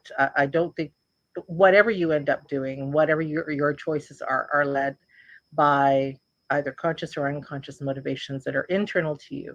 You just might not be aware of some of those things, but your choices are yours, driven by what's inside of you. And so the more you're able to harness local community desires and dreams and perspectives for the health and welfare of their loved ones and their general community and their pride in their nation, that just seems the most sensible way about going about it. In fact, it drives better results in not only in the short term, but also in the long term. Sometimes it takes a little bit longer because consulting, community consultations, grassroots movements take longer because they are participatory generally when they are effective. Now, you can have community organizations that are, top down. They exist all over the world, but they're generally not effective. They take a different stance on whose involvement is necessary. And in fact, we all are necessary for the betterment of our world, our communities, our families, our own lives. The responsibility is up to each one of us. And so I think and certainly in the work that I've done in South America, mirrored a little bit about our response to the one day in 2050 challenge of sending in a story about that. Stephen wrote about his experience in Kenya and Africa, and I wrote about my experience in South America. And even though the two publications, mine is coming out shortly afterwards, I think. But there are responses to the need to embed culture and individual dreams of a better life, of a good life, sumakausai, whatever you want to call it, depending on the language that you're looking for, that you're looking at rather. everyone wants to live a decent and meaningful life, a purposeful led life, and they want the same for their families. So, there are small, groups that want control. I think most of us just want to live a decent life. And so if we're able and enfranchised to do that, I think the structures that allow for that in the short and long term allow for greater success, and also for the collective success of our planet, because then we take into consideration not only our own inner desires, our community desires, but also the connection that we have to our environment, to Mother Earth, to our place in the cosmos, and our futures, collective futures, as a human race, projected into the universe. So that's my cosmovision around this. But also, I think a lot of smaller communities would concur that community mobilization is where it's at if you want to get anything done. And to build on that, Paula, one of the related around me there in the introduction to myself, we were talking about this nexus of future consciousness and trauma transformative, sort of approaches. So a lot of the communities that I work with are actually coming from conflict or coming from violence. Al-Shabaab is actively recruiting in these sort of territories. And then if it's not that, it's cattle rustling and kind of the wild, wild west in parts of Kenya, where you don't know whether you're in Ethiopia or if you're in Somalia. And the sense that trauma writ large, both the historical from the colonialism that exists, the ongoing marginalization even after Kenya became independent in 1963, many regions of the country were marginalized.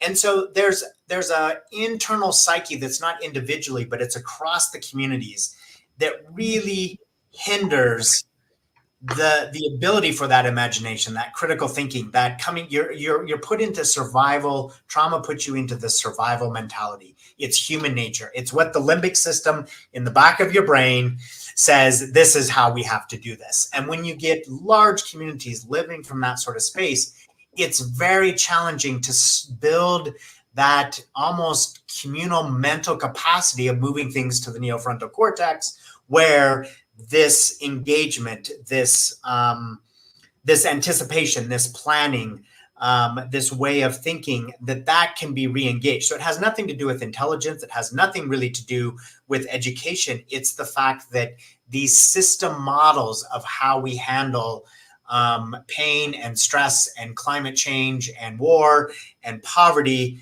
really kind of keeps us trapped in something that it really takes a lot of effort to kind of spin the community out of that and start moving them forward. But once the momentum is going, it really is a fulcrum, a tipping point. And then I think communities can really begin, moving forward in that space. But this is not a 5-month, 6-month, 1-year sort of project. This takes decades in many ways, as I think the Asian countries that I was in would attest to, that this didn't happen overnight. It took us through the 70s and 80s and 90s to build what we have. But exciting to see where that can go when they work in those sort of capacities. So I would like to remain on this line of thinking, and I would like to pose a different kind of question. So we talk about trauma, right? So how do you address the emotional aspects of climate change, such as, eco-anxiety? For example, communities, if a flash flood comes, they're wiped out. If the rains don't come, they starve to death. So there's a lot of anxiety, or we call eco-anxiety. Do you address that in your writing? I don't, but I think that's a really good question, Ram. When I leave the house, and I'm anticipating, it might rain today. There's a part of me that does a quick glance of all the other Kenyans walking. If they're carrying an umbrella, it's a sunny day. It's 9 o'clock in the morning, and all the Kenyans are carrying an umbrella. It isn't eco. It's maybe eco anticipation. Like they kind of intuitively feel. And even today, I've lived in Kenya about 10 years. I could feel that barometric pressure drop. And it's like, I think it's gonna do something. And it wasn't a heavy rain, but you begin to I think, have both an eco anticipation, but also that eco anxiety when you know that these storms are there. You know, especially the ones that are, it's on the map. Here it is. It's coming in off the Indian Ocean. We're gonna get hit with it. The ones that are maybe a little more surprising is when you don't realize the dam is about to burst, and it's at 4 a.m, and you don't. So I do think that takes a toll. Kenya is on the Rift Valley, so we're on a major fault line.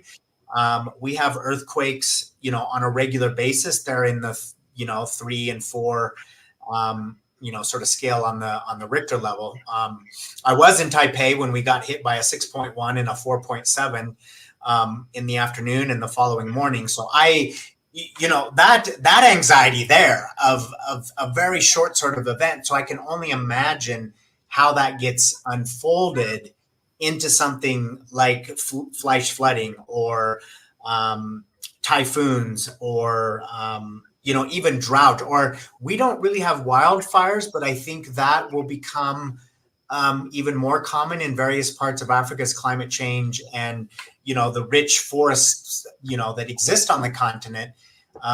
It's California and Washington State, Montana that we think of in the US with forest fires. But I think there is a lot of things that will be adding to this. And, I think this is definitely an area we talk about we talk about 4 realms of adverse experiences. There's childhood, so poverty, just how you're growing up as a child. There's the community experiences.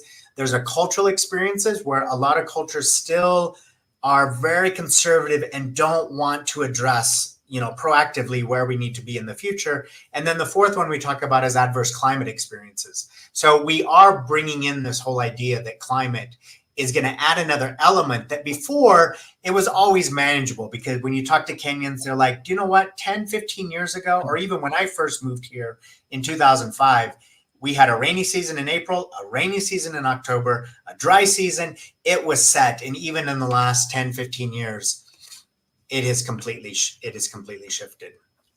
Yeah, that predictability of weather patterns is, there's nothing stable or predictable anymore. There isn't any.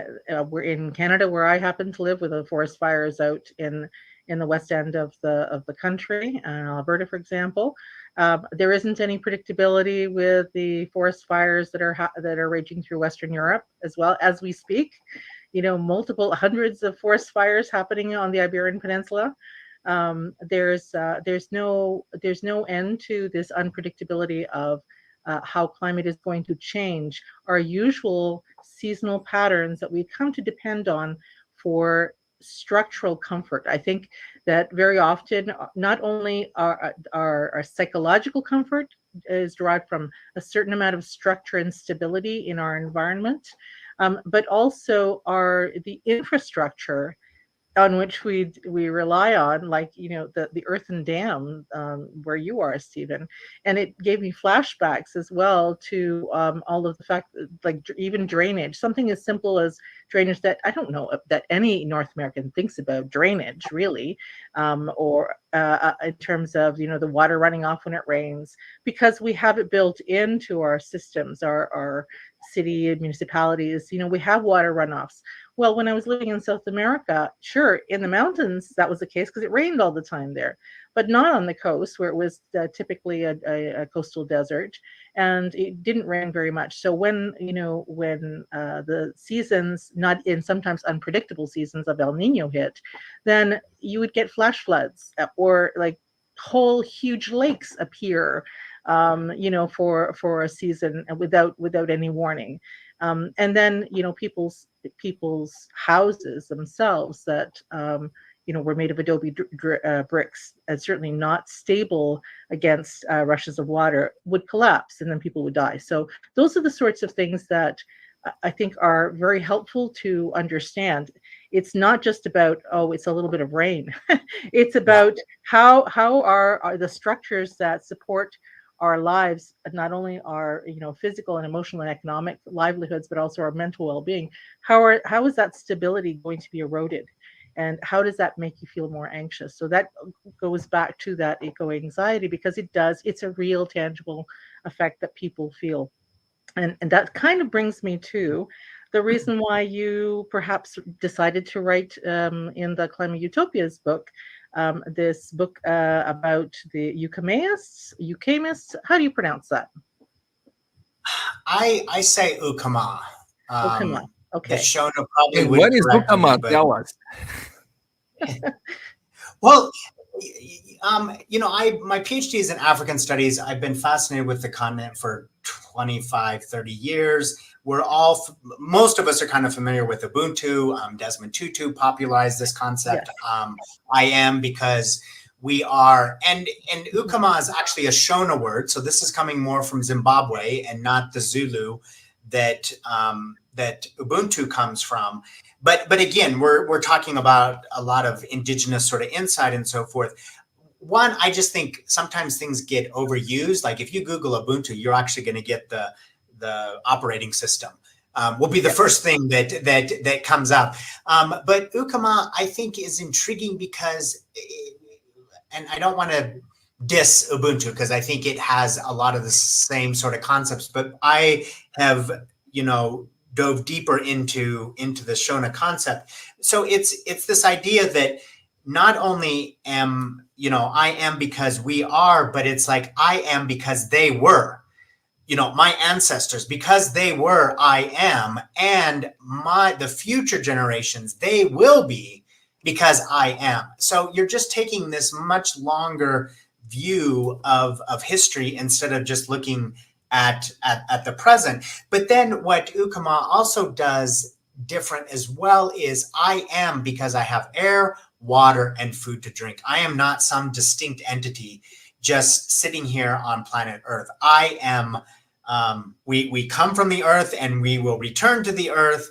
And so just understanding, and I think a lot of the indigenous knowledge systems around the world, not just in Africa, all of those in Native America, the groups in Canada and so forth, have all had this understanding that you have to live in unity and within those sort of boundaries. So, Kate Raworth comes out with donut economics. Well, donut economics is no different than some ancient, Native American sort of philosophy of living within the means. Yes, she has much more scientific and so forth, but a lot of these principles that we talk about today are really embedded in ancient, sort of concepts, not just from Africa, but from South America, from Asia, and so forth. So, that was my attempt to just kind of have fun with a new word and raise the profile of Zimbabwe. Zimbabwe doesn't really get a lot of good news coming out of out of the papers in that regard. So, just kind of fun to play with that, and just the idea of good ancestors. I think that's a really powerful way of understanding it. I think as in the Northern Hemisphere, in Western Europe, and the US in particular, we've really, and it's beginning to happen more and more even here in Africa, we lose contact with the generations. I grew up having all four of my great-grandmothers alive. They were all born in the 1890s. So 120, 130 years ago, I remember sitting at their feet and listening and hearing their stories. So great-grandparents, grandparents, my parents. So I have had the privilege of kind of tapping into that. And I think that that's going to be really important to, bring these generations back together. Because again, climate change is no respecter of age. And I think we're going to have to tackle it with this multi-generational sort of perspective. And honoring the ancestors, but also being a good ancestors ourselves so that future generations are going to be well taken care of. So, you had you'd said that the session was Ukama, an African about face. Is that what you meant by an African about face, or is there something more that you want to say about that? The about face is an idea that I have of just related to when we do development, we generally put it on a linear perspective. Take any indice.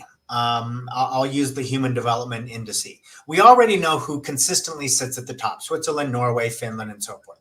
On an HDI, they're always at the top. At the bottom, always, Chad, Niger, Mozambique, Central African Republic. They're always on the bottom. And there's this understanding that to get to where Finland and Norway, you have to follow some sort of path of development. So what I'm wanting to do is actually bend that line and bring it into a circle, because some of the most progressive elements coming from Northern European countries, I think like the Danish, the Norwegians, the Dutch, I know Amsterdam has adopted the donut economics as a city, Finland, some really innovative regenerational sort of principles that get branded as cutting edge and so forth. And I'm like, no, none of this is cutting edge. All of this principles and approaches are embedded in 1,000, 2,000 years ago in other cultures. And so what I'm saying is Africa, an about face, a 180, and say, tap into your inherent knowledge and indigenous sort of systems, and you can be at the forefront of leading with regenerative sort of principles and dealing with anticipatory systems to deal with climate change. There's all these things that you can tap. It doesn't mean that you revert to, drumming and calling in the spirits. I'm not saying that that's what you do, but you take these principles and these approaches that are understood by some of the most cutting edge, future sustainable, the green trends within, advanced economies. That's where you have been. So instead of trying to get all the way around to the top of the HDI, stop, do a 180 and be innovative and creative and be the leader in that regard. So that's kind of what I mean by this African about face. Now we know that the narrative and the storyline that is told makes it very seductive to try to continue to follow that linear line.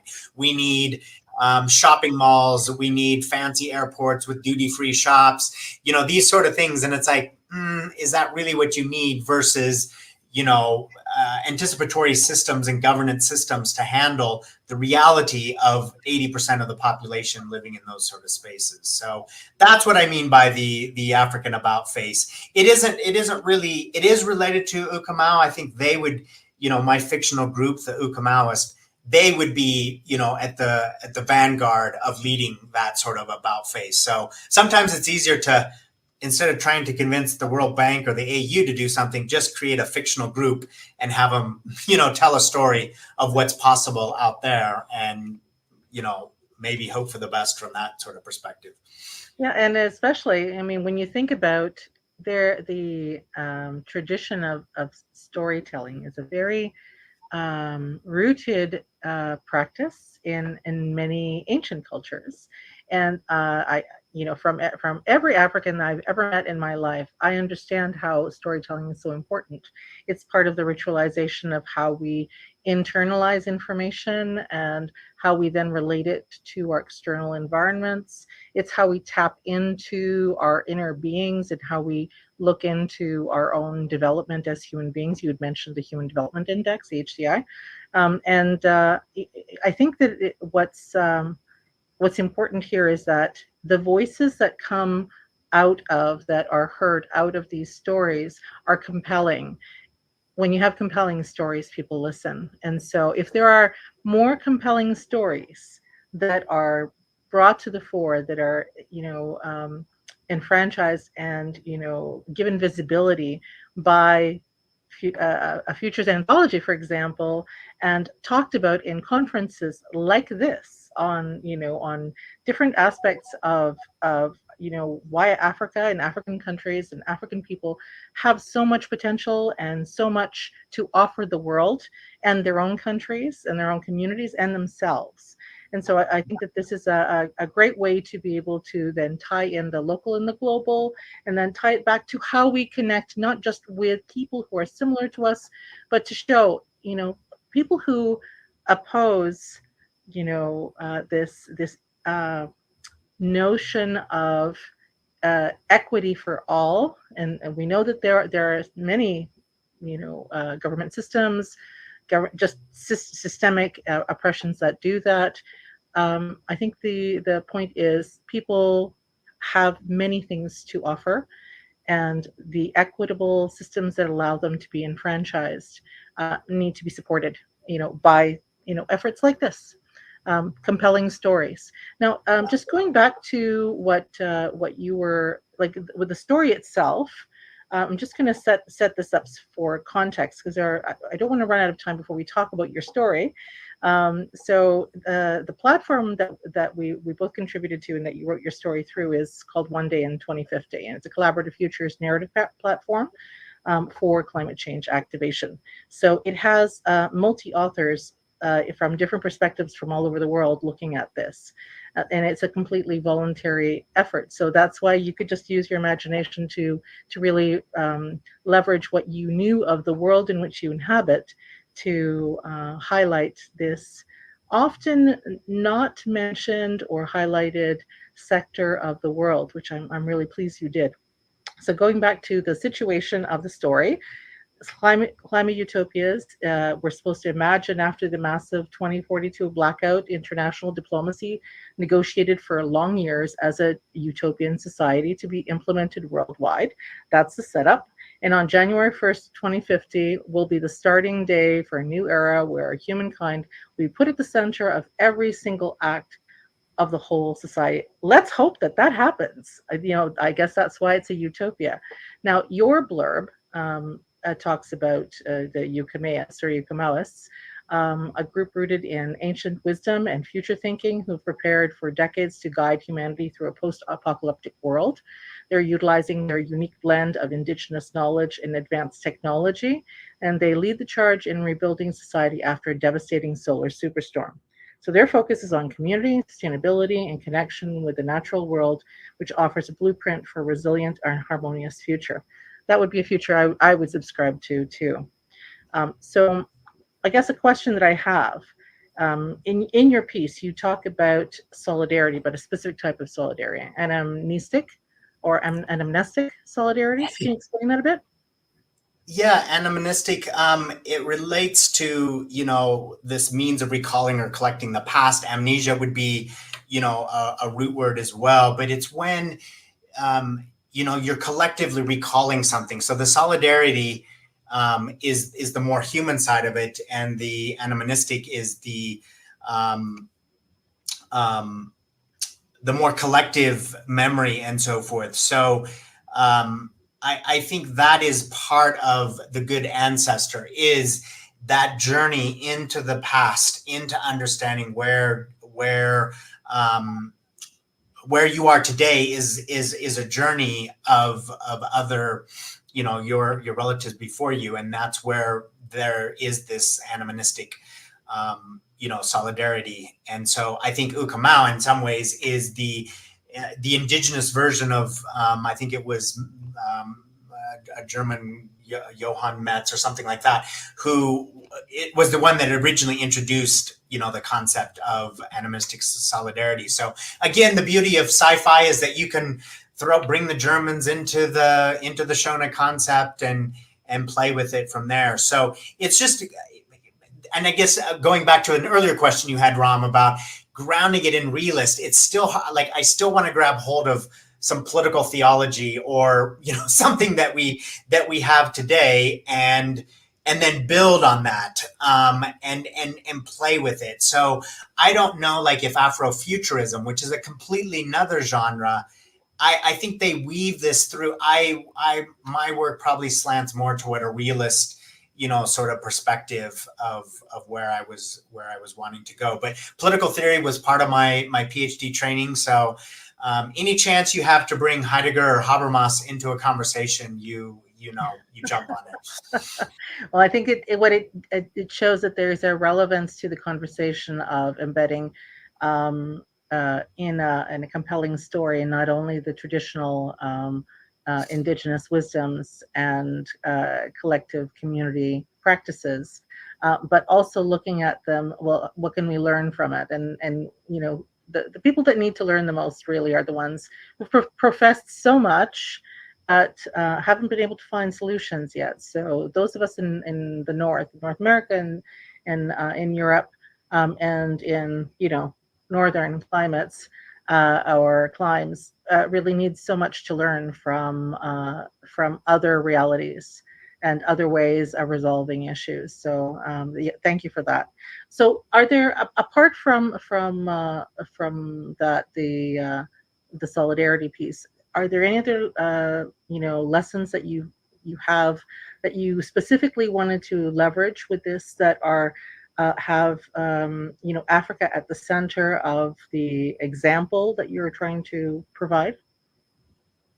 Yeah, I mean, as you were sharing a little bit earlier, Paula, I was thinking of the movie series, The Black Panther, and the idea of Wakanda, and I think my observations of being the bystander watching Kenyans go to these sort of movies, they were excited about one element, but then the CIA dude shows up and starts interfering. And then there's vibranium, which is some rare mineral that still fits this narrative of linear consumption oriented sort of economy. So even in this creativity, we're still using a used future, a used understanding of what greatness is, because you have this precious metal and so forth, and then you're fighting the utopian versus dystopian uses of that. And I think, what does it look like if you don't get caught in that binary?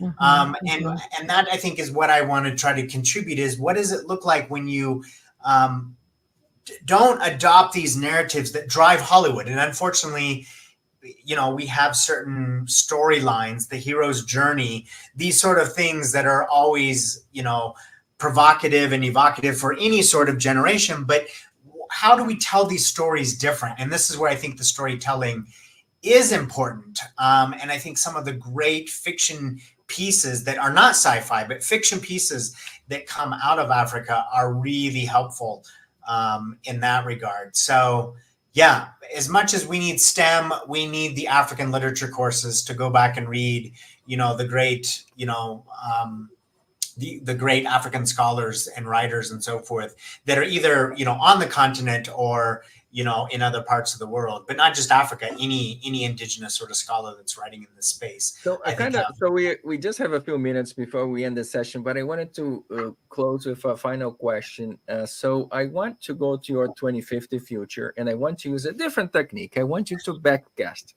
So let me pose to you youth in 2050, someone who was born in 2035, and they are 15 years old in 2050, and they look back at us. What do you think that person or that youth would have said? I wish you had ...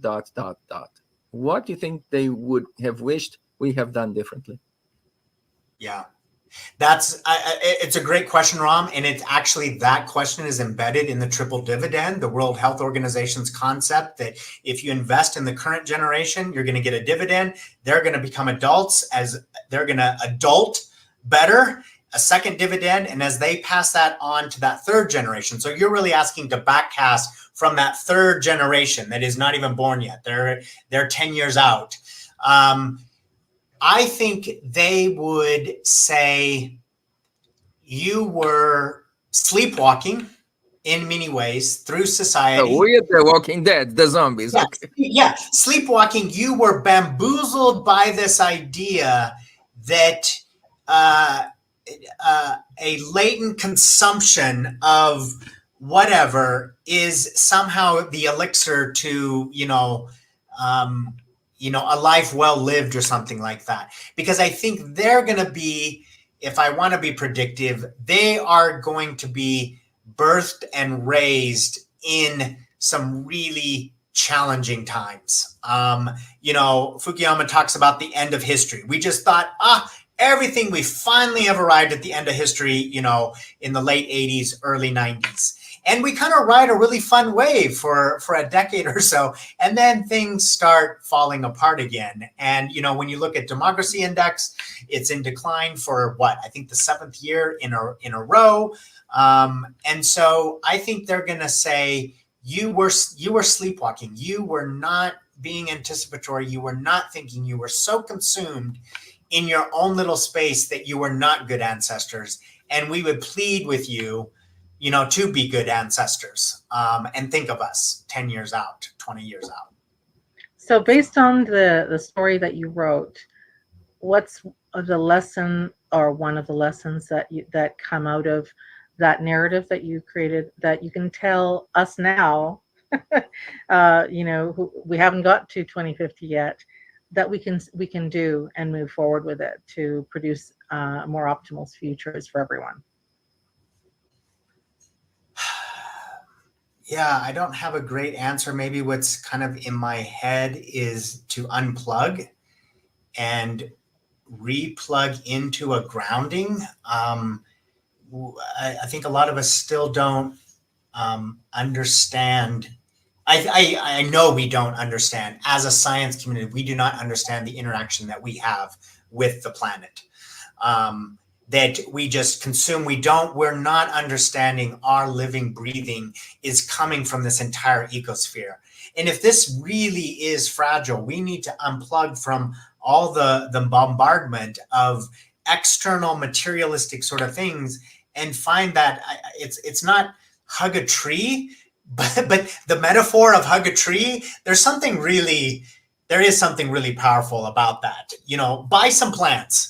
And take care of them, and get a pet. Have something that gets you. We've adopted 2 cats in the house that we're in, and they just kind of always take you out of whatever urgency you're in because they're meowing right behind you, and they live very much in the present. Plants live very much in the present, and they're dependent upon you. And it's just, how can we find these sort of spaces to kind of unplug from that without turning it into some battle like the Matrix or something like that, running from Mr. Smith, but just having a very peaceful, sort of space where we can do that. The tyranny of the urgent. It's always urgent, all the things that we're running to, but what are those really, really important things that we need to do sometimes? And it doesn't require a 2-day camping trip. It can just be 30 minutes to go sit in your garden, or, walk through an arboretum, or, just enjoy the beautiful sunshine that's, in your face at the moment. Have forest baths. I mean, the Japanese love forest baths. Exactly. They're good for our health. The trees produce these chemical substances that are actually improve our immune system. So walking in nature, being in nature is not only good for our mental health, it's good for our physical health, and it allows us to have proportionality of our place in our communities, on this planet, amongst all of the natural species, all of the entities that are living and not living on our planet, and also our proportionality with regard to our planet in the universe. And I think that proportionality and coherence of understanding of ourselves and our places in different locations, and how we can contribute and interact and thrive in every one of those instances, I think is also part of this utopia that we want to get to. Who knows? Let's hope so. Well, if folks are interested, the story is free for download at onedayand2050.org. Look up the Climate Utopias link and go ahead and download the whole anthology with Stephen's story. It will make for a fun and interesting read. Can come back and talk a little bit about that some more. Again, folks, please make sure you connect with Dr. Lichty on LinkedIn and with Paula as well. She's also researching into the futures. So Dr. Stephen Lichty, thank you so very much. And my co-host, Paula dos Santos Papel, again, thank you so much for your time today and for this wonderful session. Thank you, everyone. Thanks.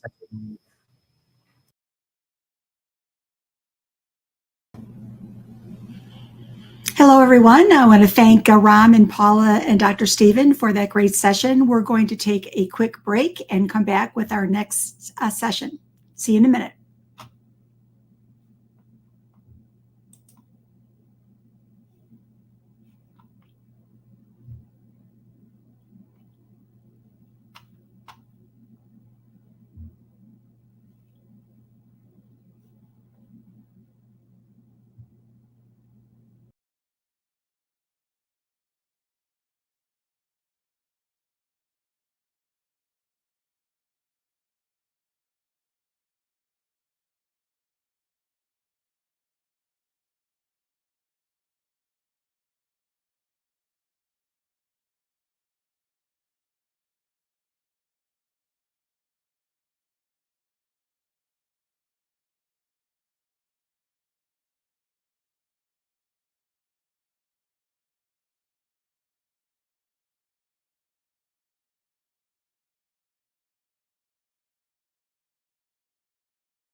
warm welcome to this special session, Building High-Performing Teams in High-Context Cultures, Insights into African Leadership.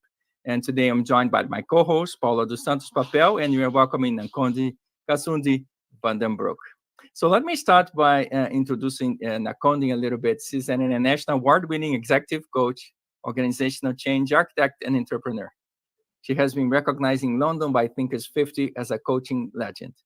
She is the founder and CEO at Zanga African Metrics, a pioneer in the use of technology to develop affordable, accessible coaching and human capital development solutions for Africa.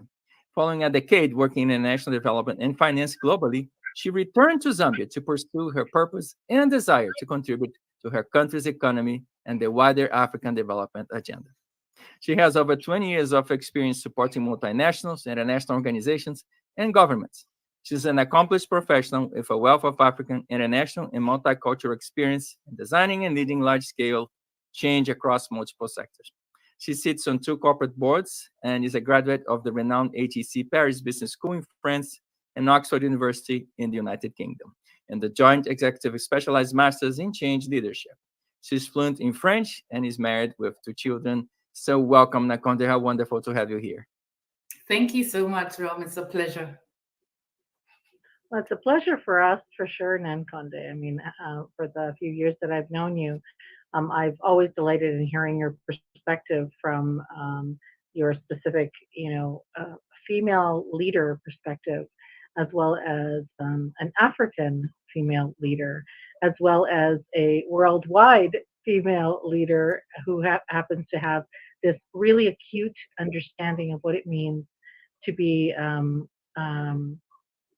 a change maker and someone who shifts people's mental models with regard to how they perceive other cultures. So I really appreciate your being with us and having taken the time out of your busy schedule there.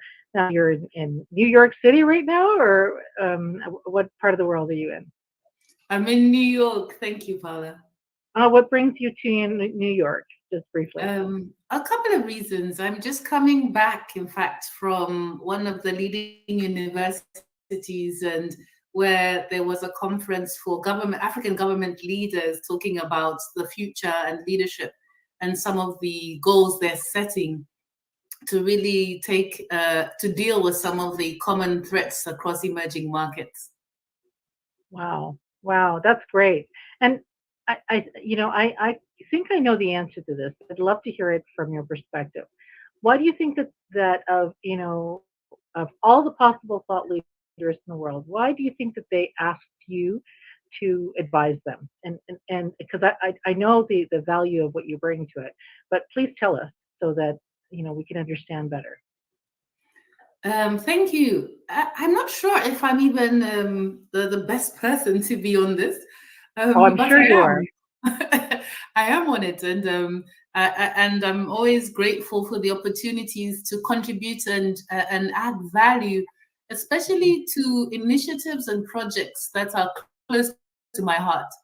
And I think this particular one is because of the work I've been doing over the last decade, and more so recently over the last few years, trying to look at leadership assessments and analytics that support impact in emerging economies. So being an executive coach and supporting leaders in their performance across different types of companies and how they not only manage their results but lead their people has allowed me to engage at so many levels across the continent with people who make decisions that affect us every day. And across the world. And as part of that work, I think they were interested in understanding the lens that I've brought in, which takes international management and leadership best practices, but layers them with a cultural and contextual lens. And I think sometimes we do miss that in organizational constructs that are mainly Western, and a lot of the theories and thinking we are taught, we learn, we go on to practice come from Western models, and myself, I'm Western trained. But over time, I started to realize that something was missing. especially in supporting leaders in their context of generating business results and also managing high-performing teams. You cannot ignore the impact and influence of the economy and the dynamics of emerging market economies on your results. And you also can't ignore the influence of culture. And, you know, emerging markets tends to have or be high context cultures. And I call high context as a description psychologically in terms of how people connect and communicate. And to really appreciate and build high performing teams, you've got to understand that there are rites and there are rituals that are practiced that if you don't understand will actually end up being hindrances to success. Well, this is, you know, a wonderful thing that you brought to us. Maybe Ram has a question that he wants to ask, maybe about your, you know, the beginnings of your journey. Yeah, so I think one of the most important things that it's important for us to understand really is your journey. So you as a person, and then how it dawned on you that that's what you wanted to do with your life. I mean, you know, a successful coach, but you started somewhere. So what happened in your life that you decided, so you started sharing, you know, or started asking questions, something was missing. Can you explore a little bit there? So why and how did you decide, hey, this is what I'm going to do with my life? Thanks. How did I get to this conversation? Right. So if you had asked me 10 years ago that I would be doing what I'm doing today, I would have looked at you very puzzled. I started my professional career working out of university for an international organization. And I remember leaving school and my father being very clear about, I will support your education, but beyond that, you need to now become a contributor to this economy, this domestic economy. And so having gone through that experience of applying for jobs and not getting jobs that I trained for or was looking for, I was just pushed to take the first thing. And that propelled me into my first job and workforce. Now, this is relevant because when I started working, my first job was photocopying documents for big conferences. And so just putting together the paperwork, and you don't have to think much about it, but you just have to organize it so other people, big people, important people can meet and make decisions that affect the world. And so I was already in that international space from my family perspective, and my father being already previously in the Zambian government and then working for international organizations. And so my career started there. But as I was working, I actually started reading the documents and making suggestions to help how they could have more impact for the audience and decision making. And that's what actually triggered a 10-year career with the United Nations. It was from that beginning of being an administrative support that I went on to become technical and professional, and a professional within the organization, to not only organize the documents for the leadership, but then to start actually preparing their presentations and then even supporting the programs. And that took me to work for different agencies across the United Nations system, right up to the point where I had the opportunity to also experience different development programs through the lens of particularly public health system, and then going on to more wider economic and national and budgeting planning support. So I had this opportunity once I was in to support programs across different sectors and development experiences and relationships, and really getting to understand intimately the ecosystem of development and humanitarian, the world, and geopolitics.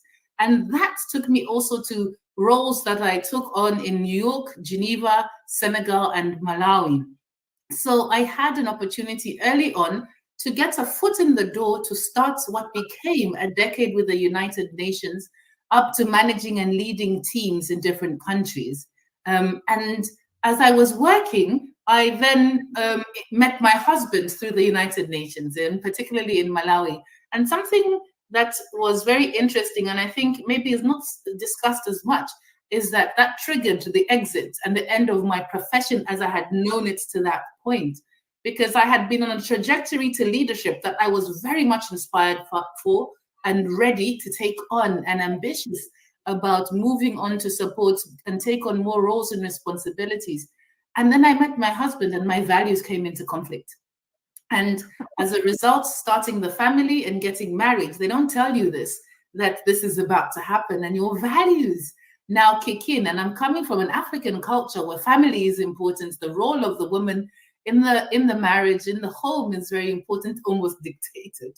And I had that conflict. And so it was from there that I started following my husband's career and advising my husband and supporting him in his international development career.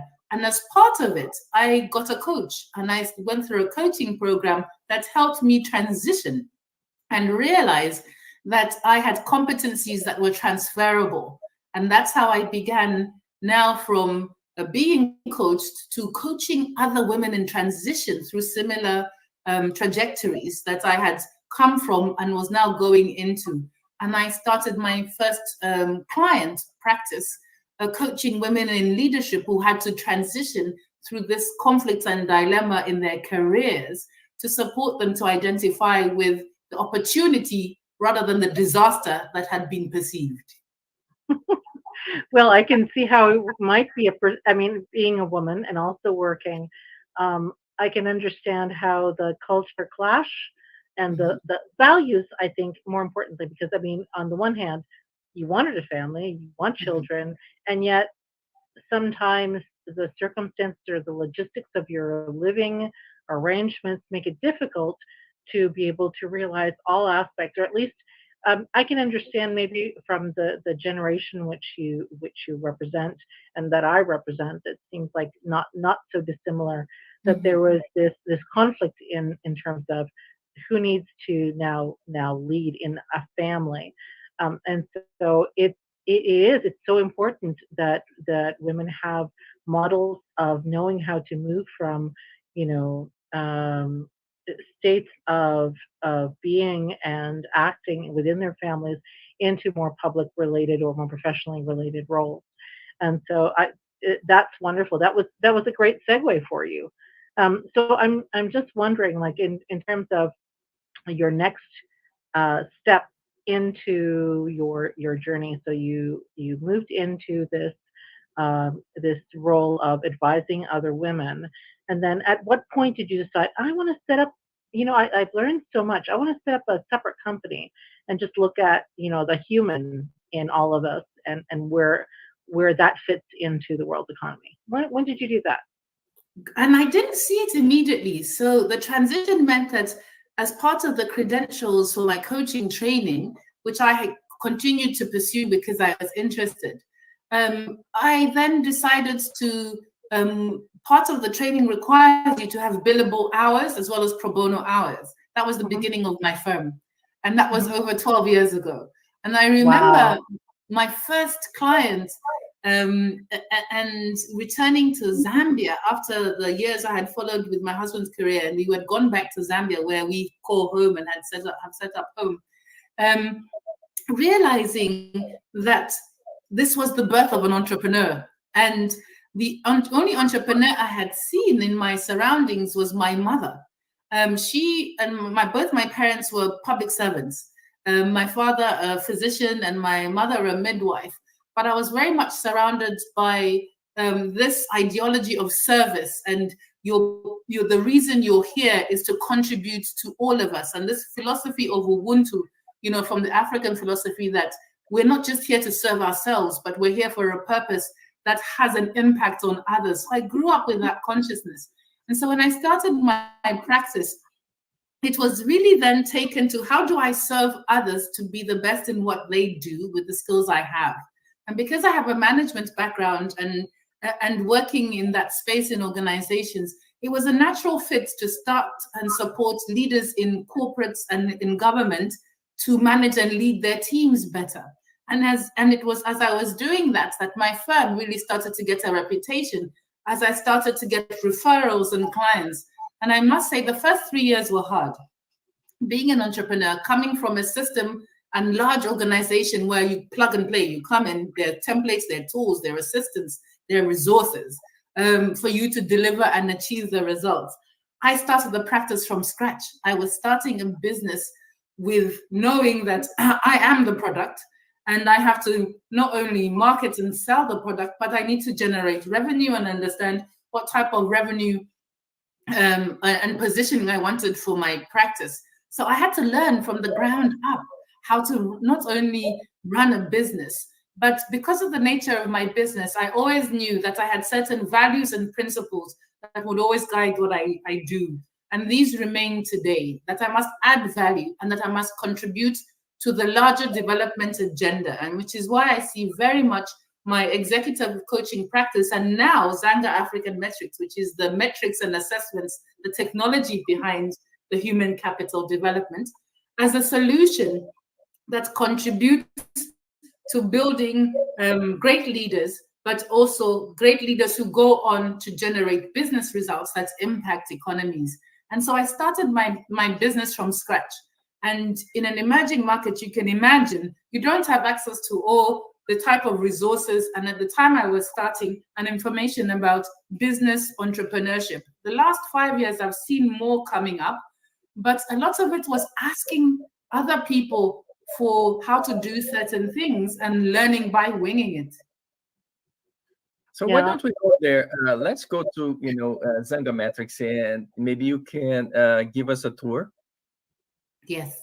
So what we've done is my last decade of executive coaching, I realized that supporting leaders in their roles, there were always some invisible participants in the process to getting them to understand the mindset shifts that they needed in order to align with the results that were being expected, whilst being able to remain authentic to themselves. And in that process, I started to realize that a lot of my training and tools did not capture the context and the culture. They didn't capture the context that, in MBA classes, we're taught VUCA environments, how to support leaders to navigate a vulnerable, uncertain, complex, and ambiguous environment. And I realized that is our breakfast. We wake up in emerging markets, and before you even left the house, you've already tackled a number of issues that are taken for granted in the developed world. First of all, is there electricity? Is there water? And has the economy, has there been any changes in the value of the currency overnight? Is inflation still double digits? And is it going down or up? There's so many things that are part of our complexity. And so I realized my role wasn't so much to teach and support complexity from my training, but rather how to not just embrace it, but also use it as a base point and not a situation that you may encounter in the future. And so these are things I started to code and pick up. And the other thing I noticed is the decisions and reasoning that people would make in their decisions. They were taking into consideration some of the cultural dimensions and dynamics that come from their traditions and culture, because that was what was driving really their beliefs and values system. So 3 years ago, Zanga African Metrics was born as a platform and a solution that supports through leadership assessments and analytics, the thinking of leaders as a baseline to then support how you can grow them. Because if I don't see how your culture influences your decision making, I will put you on a path and support you to align in ways that miss your thinking so that it can be adjusted. And I'll give you an example. Sometimes I would be working with organizations and they would send people for coaching because they thought the issues were based on competence. And we would realize that actually it wasn't a competence issue, it was a cultural dilemma. It was a values and belief system conflict that meant what this person would normally logically make as a decision was not actually available to them because it conflicted with their values. It conflicted with one of their traditional and belief systems. So for example, I have leaders who are managing teams with people who are older than them. Traditionally and culturally, hierarchical societies and traditional systems mean that it's difficult to speak back to somebody who is older than you because of respect. And then you would have other situations where you have managers who in the organizational structure are a subordinate, but in the traditional system are elders in the traditional system, or in the spiritual system, there are pastors in the church. And so when you have values and belief systems in high context cultures that really anchor these around who they are and how they work, you will find that the leader is avoiding conflict and avoiding accountability, not because they can't do it, but there are other variables that will have consequences for them outside the workplace. And that's why we developed Zanga African Metrics. It's the first tool that actually layers management and leadership best practices to help develop leaders by giving them a baseline of where their competencies are today, but also adds their cultural dimensions in terms of how they're thinking and how much of it is influenced by their own values and belief systems. And that is what I do today. We're really looking at supporting increasing awareness about working in emerging markets and across high context cultures where other variables impact the decisions that people make. And you can't see them, so we've named them. And we talked about the belief system, whether it's traditional, religious, or spiritual. How do those belief systems affect how people make decisions in situations in normal day-to-day operations? And then we've also added this sense of community, individual versus collective. Some societies, the individual is rewarded and celebrated for their progress, irrespective of what it means about their contribution to the collective. High context cultures are community driven, which means a lot of the accountability is shared and leadership is also supported from a collective perspective. And so when you want to hold somebody accountable, how do you support a leader to appreciate that it is important to point out individuals, but you can still hold them within the community and not break down that sense of unity in the process? And then other examples of cultural dimensions like respect, loyalty. High context cultures build relationships based on connections and associations. So you'll find, for example, in Africa, if we went to school together, if we come from the same region, our parents are from the same tribe, there's pre-existing loyalties that actually fast-track trust and relationships in organizations. And so you will see all these things playing out in organizations in high context cultures. And what you'll find is when I'm dealing with a manager from Europe who's leading a team in South Africa or Zambia or Nigeria, there's certain things that they don't understand that are coming from the culture and impacting their leadership because they haven't understood that there's certain practices, there's certain beliefs that actually take precedence over some of the decisions they're making. Wow. It sounds like you have your hands full trying to engage with other companies who want this knowledge but maybe don't know how to approach the way in which to engage other companies, especially those on the African continent. And so, obviously that's your expertise, and you have such great insights with regard to the cultural values and the social values, the social cues that need to also be considered when you're making business decisions. I think it's really wonderful that you specialize in this human capital development and indicators, matrix and description field for the work that you're doing, so that it makes it easier for these emerging markets to not only sort of cross these barriers of accessibility to other markets that are much more well established. But what's interesting is that there are emerging markets all over the world, and there are, just like in Africa, there are established markets. And so emerging markets can come from anywhere and attempt to engage with established markets in Africa, in the same way that there are emerging markets in Africa who are trying to also bridge that divide and try to make the contact with those established ones elsewhere in the world. So having both ways of looking at connection and engagement as opposed to alienation, because essentially the one thing that sure is to alienate any type of contact and business deal is not knowing enough about the culture in which you are dealing on either side. So, I think that that's part of the human development story that is a competency, the intercultural communication and engagement competency, which is in fact is an emerging ability that is being put forth in different frameworks around the world, like the Inner Development Goals. That's a specific competency that people need to develop.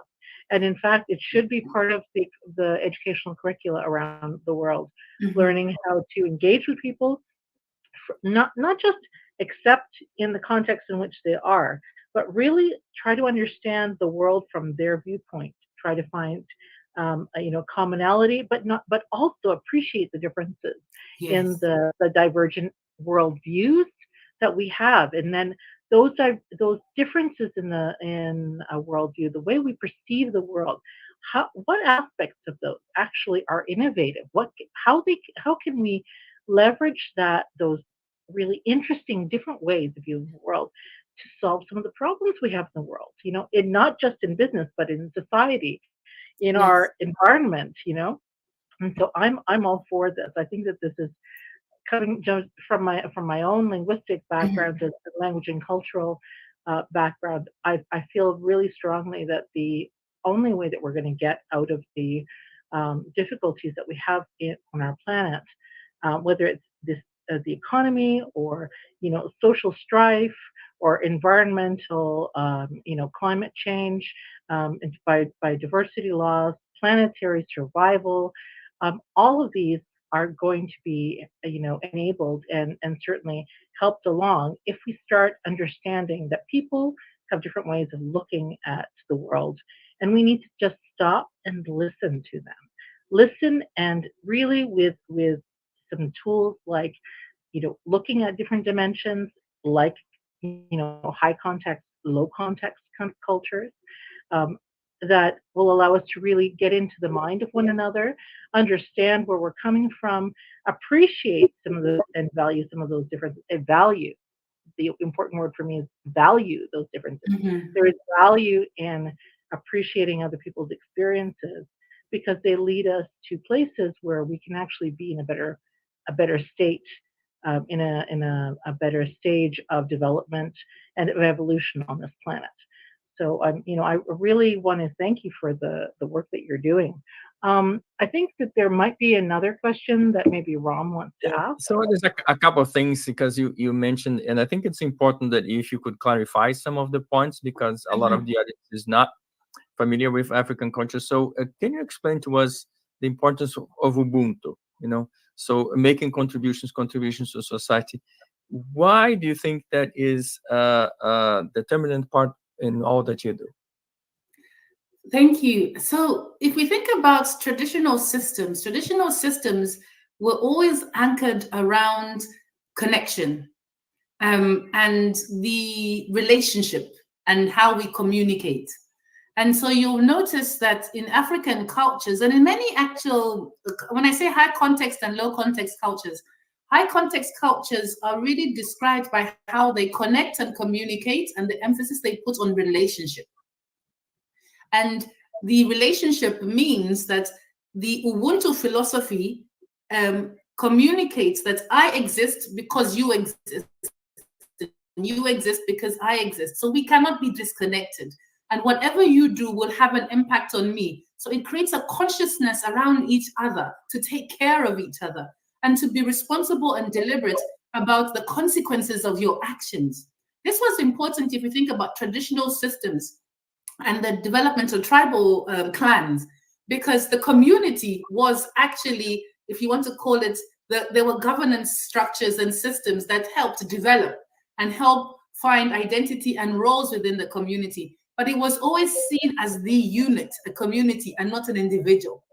And so for me, low context cultures also have their values and belief systems and practices, but they're different in the way they connect, build relationships, and communicate. And the emphasis is less on the community but more showcased on the individual and the individual's effort.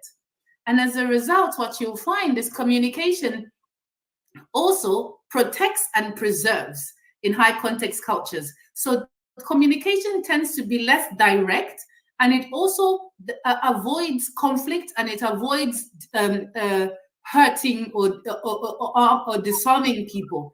In low context cultures, communication is more direct and it's explicit and it's to the point. And so irrespective of the consequences, whereas in communal societies and groups, there is a sense of taking care of each other and being aware of the emotions that maintain unity. And as a result, everybody has this responsibility in the communication to avoid disagreement. And in the West, low context is seen, in low context cultures, disagreement is seen as healthy, it's debating. So you can imagine. Some of it, at least. Yes, in some of them. So you can imagine a manager from France is taking on their team in an emerging market, and they're calling a spade and pointing out who's done something wrong. And you're speaking to a community that doesn't do that, doesn't speak directly, and doesn't confront. And it has its own way of dealing with accountability, which is more soft. And so there's this continued dance that happens of the two cultures, and it's about finding the bridge. And so the work I've done is really drawing on the traditional systems and how they manifest, irrespective of the nature of the environment or the context. You will find that people revert back to their values of origin wherever they go, even if they're in a suit, even if they're in a Western construct or building, if they're generating results for the balance sheet of a multinational, or they're looking at the budget for a church community group, they default to their values of origin. And so it's those values of origin that we want to come to connection and belonging to each other and taking care of each other. This is very important. So here in the West, there's a lot of tension. Okay, leadership styles, right? But of course, there's a big school of thought, servant leadership models, right? So we're here to serve others. So of course, some people adopt this and others don't. So I'm one of those that believe, if you are serving others, if you're helping others, move ahead, that's the best way. But not all people think that way. But I think it's important that you highlight that, because different cultures operate differently. And I think as part of our growth is to understand how those other cultures behave and how they solve the issues and what are the dynamics. We can only stand to gain. So thank you for sharing, the views and how to engage. And often, I guess Paul and I talk a lot about this, right? So the issue is we need to promote greater understanding. The more we learn about each other, the better we are. And actually, there's a friend of mine who made a special comment the other day in the conference, and he said, "You know what? God gave you, 2 ears and only one mouth for a reason." Nowadays, people have 3 mouths and no ears. But I think it's important, and thank you for highlighting the issue of understanding and culture. So I wanted to follow up on that. So how do you think that affects the kind of entrepreneur you are, having this communal view? How does it affect your view of entrepreneurship? Interesting question, because entrepreneurship requires me to really hold 2 contradicting positions. One is, what type of business do I want to build, and how responsible can it be with all my stakeholders in my environment and how we do business? And then the other side is the commercial side, is how can I make money? And those two don't always work well together. And so I must say, I don't have the answer to this, but I have learned over time, and I think the post-COVID world has taught us a lot. The post-COVID world taught us that there's no one person or one area of the world or one society or community that has the monopoly on the solutions to solve the problems we're facing as a world. And as a result of that, you have to be able to learn from different places, like you've just spoken to. I translate that also in how I do business. I do business based on the business model and learning that I received from large corporates in the West. But the way and how I do business is very much driven by my culture. It's driven by my sense of responsibility and my obligation to serve as I do business. And I must say, this is not everybody that carries this from an African perspective, but it is a fundamental principle in our culture and how we operate. So there's always this juggling of the two sides. How can you be commercially profitable and sustainable at the same time manage the ethics about your responsibility in how you do business? So as an entrepreneur, I must say, I have built a team that complements me. I've built a team that makes sure I don't give all our services and products away for free, because sometimes I'll find myself just feeling somebody needs this, and if we can help, let's help. So I've had to surround myself with people who raise the flags and make certain decisions. I've also had to learn that I'm on a leadership journey. So as a leader, I'm also growing and developing and thinking more about not making decisions immediately, but thinking them through and delegating. So I'm building a team that I'm empowering to make decisions and have authority, whilst at the same time being the custodian of the vision and our values of who we are. I'm also the custodian of the ambition for the positioning and profitability and valuation of the business in the long run. So it's a bit of a contradiction in terms of who I am as an entrepreneur. And sometimes it keeps me awake at night, because I can see we can make money on some of the client solutions we have. But I think about what else can we offer the business or the CEO or the team that would add value to them that we don't cost? And what else are we doing in our community to do education and awareness for people who don't have access? One of the big things about leadership is large corporates use them to help develop their leaders. And that's why a lot of their growth is the investment in their human capital.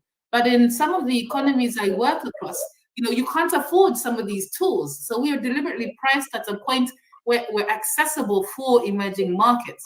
That, again, is a way for me to think about how can we become accessible but still profitable, and try to meet both the values but also the commercial viability. Good. And, go ahead.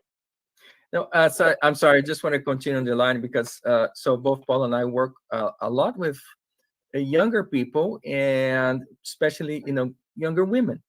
And so I wanted to get your thought and your advice. So there are lots of young women out there who are trying to make a decision, right? And they say, well, you should do this, you should do that. But they're entrepreneurs. So what is your advice for a young woman who is right there at the cusp and she's uncertain? Is this right for me? Is this not right for me? So what is your advice? What was it that motivated you to just move ahead? There was take the bull by the horns, face the situation. That's who I am. I'm an entrepreneur. I'm going to start my business. Can you talk to those women, and what would you tell them? I would say, there is something that you are uniquely always reflecting about, and there's something that bothers you. And it bothers you because you are the solution to solve it. And that's why it doesn't bother somebody else in the way it bothers you. And that's how I realized, why is it bothering me so much that we don't have solutions that can be accessible in our markets to develop people? So there's something that's bothering you that's not keeping somebody else awake. And if you step and lean into that, you will realize that the more you decide and make a decision to take the first step, the next step will unravel. One thing I've learned with entrepreneurship is you never get the full picture at the same time. Once you have the vision, you have to make the decision to start. And to start, irrespective of the resources you have, because those will always be a limitation until you get to a certain point. I started, and my first proposals that I used to take were with a taxi driver who's now also still getting business from my company, but I didn't have money to pay him. So I would be actually taking proposals around on credit in a taxi. And because he said to me, I see how you keep coming up with these proposals and you're taking them. Okay, I can see you can't pay me today, but you will pay me because I can see that you're really committed. Once you make the decision to move forward, don't look back. and be ready to understand that entrepreneurship is in itself solving problems to actually provide your solution. It's also listening. So once you make the step to say, I have a vision and I think I can solve this problem with this product or service, articulate it and put it down. Once you've got that, you've got your end in mind. You've got the end in mind. And then you need to work backwards to say, now, what do I want that business to look like? What do I want where am I positioning myself? And how am I going to structure it? So start with the vision, then move to the strategies that will help you understand how do I deliver it? Who do I deliver it to? Clarify those questions and just start. As you're moving, you're going to realize that the resources starts to come and you become resourceful. So I think for me, the key was clarify your vision, because you must have a clear idea of what you're offering, understand who you're offering it to. And sometimes that may pivot and shift. So be agile enough to change based on information. One of the things I learned as being a serial entrepreneur early on was that feedback is information for you. It is not failure. Feedback, actually, whenever somebody gives me feedback or tells me something, I take it as, what are they trying to tell me to do better? And so every information you must take as an opportunity to move forward. Have your vision. Put together the first steps to get to your client once you've understood who they are. Use what you have in resources and ask for help. There's so many people who are open to mentor, to guide, and even give you a ride to help you deliver your business. And then as you're doing that, capture your results and learn from them. When you do that, you will find that that is enough for you to start picking up information that will get to you to a point where other people start talking about you. I'm at the point in my business where people refer people because they've had a good service. So I set a standard for who I want to be in the market, what I solve, who I solve it for, and I've been moving forward. I started from one client in Zambia to whom the proposal was taken on credit, to now having multiple clients in the public sector and private sector who have continued to be now the people who talk about me. Always invest in yourself. Continue to learn. Don't close those ears, because they're there for a purpose, like Rom said. So, and one thing in entrepreneurship I've learned is when you get a setback, get up as soon as possible. The challenge is when you sit too long from the setback, it gets harder to get up. And trust your gut, listen to yourself, and have people around you that support you. Because the amount of times I've had people who told me, just get a job. What do you do? I think with all the challenges you're talking about, why do you do this? Why don't you just get a job? There's a point in entrepreneurship where you have to also switch off the ears and not listen to the negative side of what people may be expressing, because they're expressing their own tolerance and resilience for problem solving and moving forward. They're not expressing yours. So be clear that when somebody gives you feedback, they're speaking from their perspective and their own capabilities. Don't reflect that as your own capability. So true. It is so important for you to walk the journey within yourself too. And so that, that brings me to, so how do you keep going? What inspires you? I can see behind you, you have, some writings about Kwame, perhaps, that has sort of nourished the thought leadership that you live by. What continues to inspire you in your work to continue being an entrepreneur, to shepherd and advise and coach other entrepreneurs, and to really invest in the emerging market that is your country, but also to position it on a world stage that says, I'm here, my country's here, but I am also here, and I'm here for any country. I'm here for anyone who has this particular requirement or need to have cultural understanding and want access into the markets that I'm an expert in. So what inspires you to continue? I think what inspires me, and the book behind me is Speeches by Kwame Nkrumah, who was the first president of Ghana, then something that I picked up and periodically I read, because I have a deep conviction about the generation I was born into. My faith is very strong, and I believe in God, and I respect the different faiths and belief systems that people have. But my faith has been very strong on my journey, and I definitely have influences from the values of my parents. And my father, having been a leader, inspires me, and also my mother, having been a problem solver, because they were both raising all their siblings in our house. So we grew up with all their siblings because they were coming from a situation of poverty.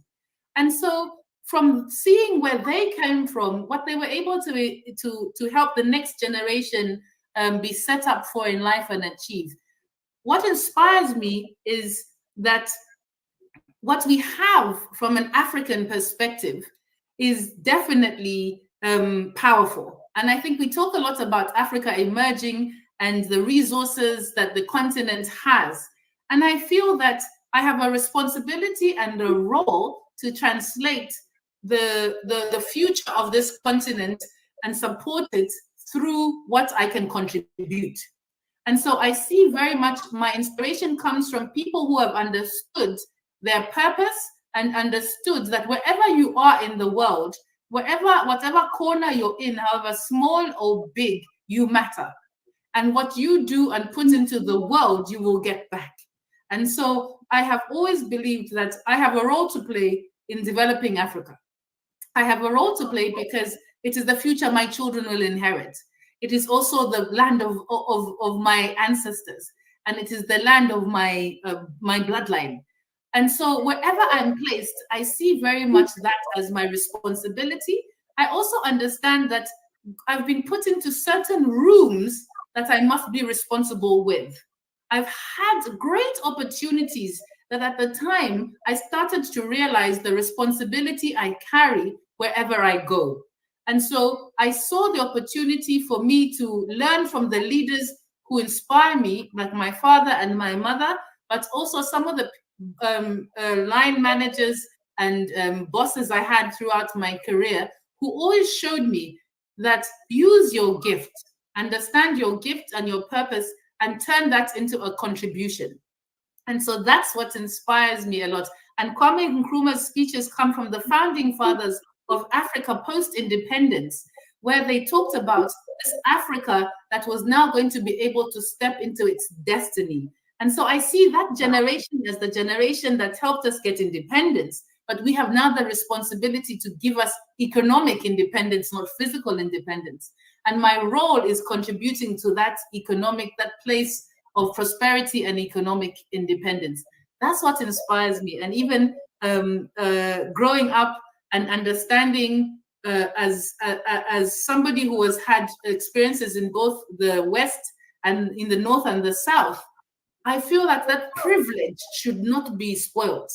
That privilege of having had that opportunity should be translated back, but also interpreted to land in my markets through my talent and gift, so that it actually yields a multiple return, not just for me, but for my nation and my people as well. And that's by effect, I think doing that means that the world also benefits from a better Zambia and a better Africa, because we're connected again. So it's my piece in the clog in the wheel that is offering my services, but understanding, just like a butterfly, when the wings fly, what we're doing here is actually having an impact in so many other places.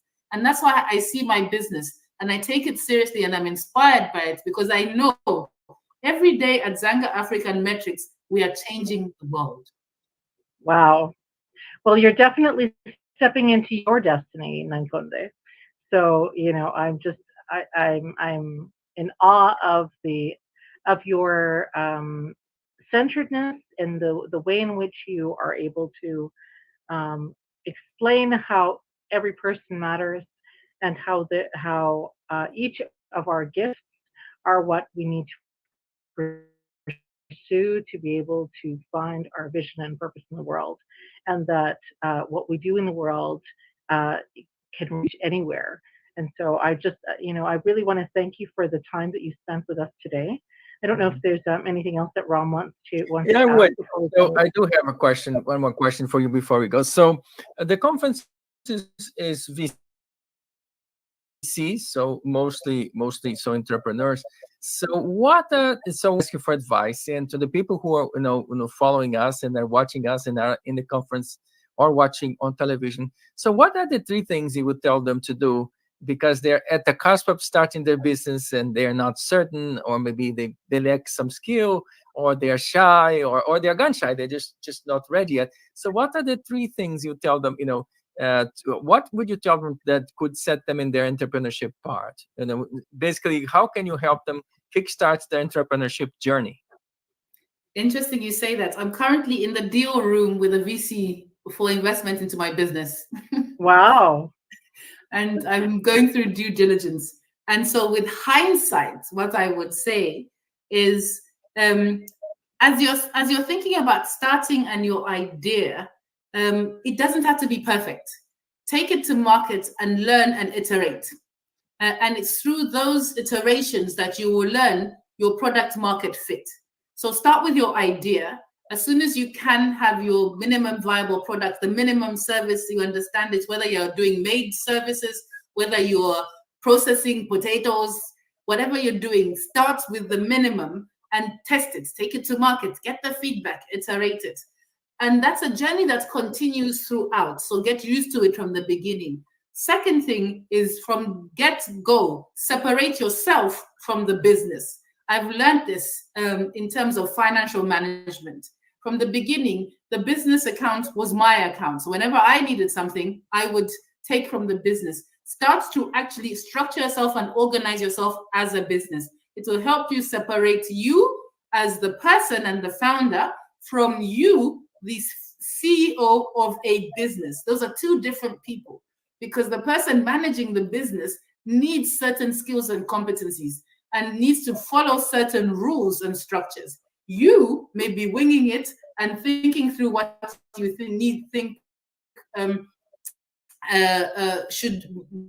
would make sense. So I would say structure yourself like a business and start thinking that I am the first CEO in my company, meaning I'm just an incumbent.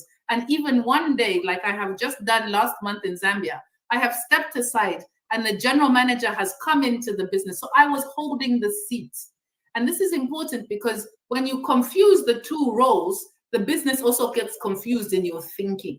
And so separate yourself and the business and start running the structure of the business. Having said that, also start building and looking for the people who can help you build your initial product or service to take it to market, your first team. And understand that beginning and starting takes a builder's mindset. Then you have to shift into operating when you start thinking about scaling. And sometimes the builders who came in at the beginning are not operators. And you might be the problem. So think about those 2 different things as well, in terms of how you structure yourself, but also how you start surrounding yourself and bringing people into the business to work with you, and manage your books from day one.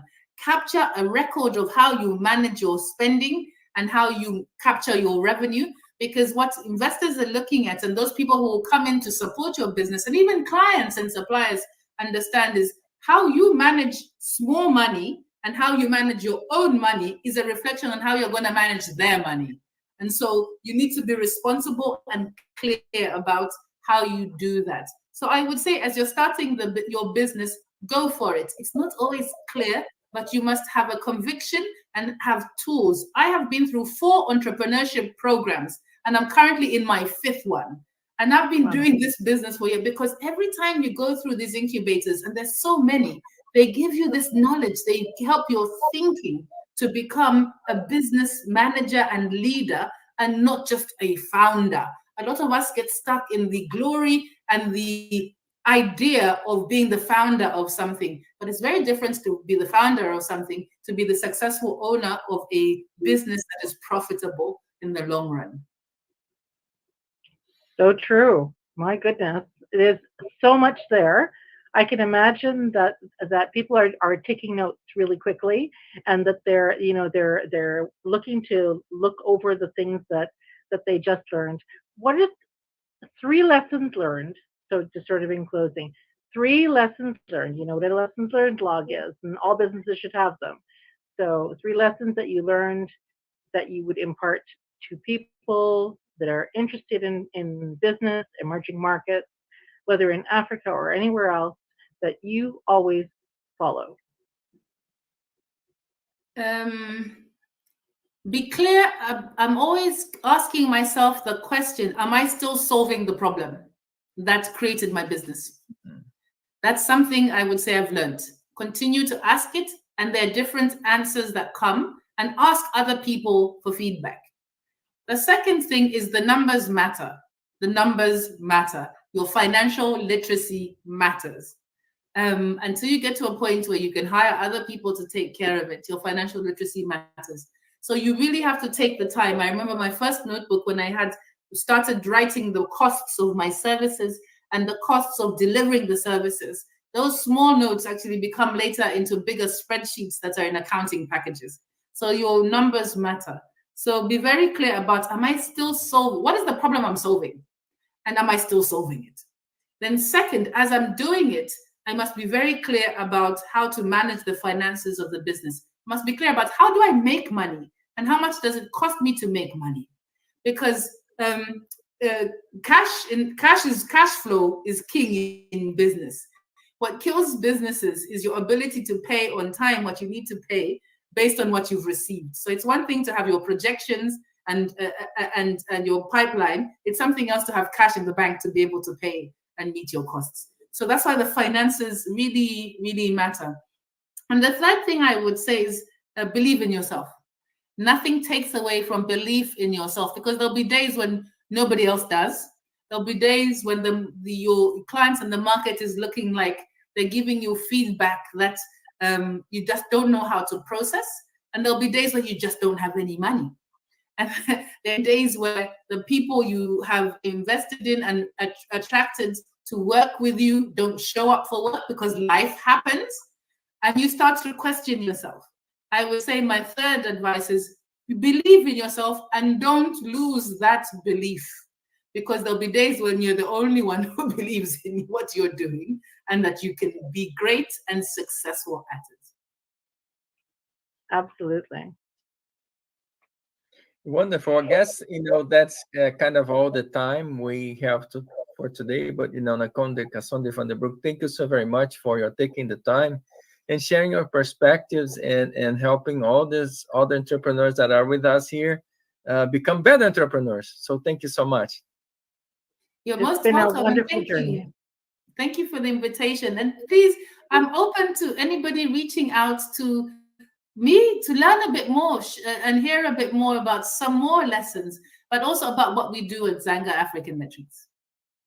So definitely we can place the website Zanga African Metrics in the chat, and also your LinkedIn for people to connect with you directly. Yes, and Conde is very, very open and so generous in sharing all of your wisdom and your enthusiasm for the work that you do, especially when it comes to human capital. So thank you again for investing in human beings. Thank you for the opportunity to share my journey and inspire others, hopefully. All right. That was a very inspiring talk. Thank you for your comments and your feedback. Give us a second. We're going to go into transition into a short break, and we're going to welcome our speakers, the keynote for closing. Thank you.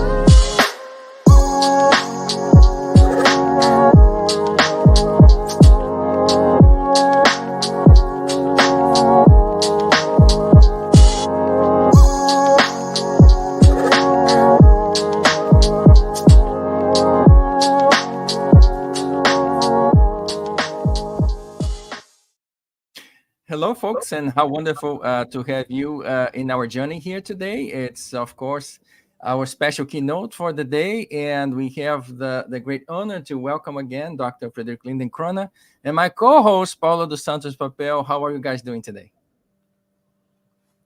Super.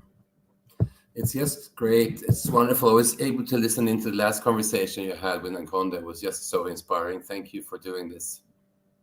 Yeah, Nkonde is great. She has a knack for explaining her culture in very easy to understand terms.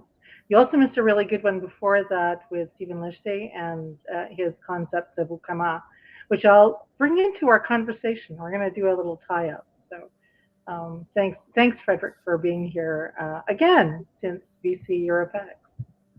Yeah, so this is the fun part because, so two things I want to set up the conversation before we get going. So here, two things. There's news and the inner development stuff and the inner development goals, right? So we're going to talk about a conference, and a bird told me that you have a special surprise. You have a gift for everybody who is here in the conference. So folks, stay around because the gift is really worth the wait. So let's get going, and please give us a warm welcome to Dr. Linden-Krona and Paulo dos Santos Papel. The floor is yours. Thanks a lot. Yeah.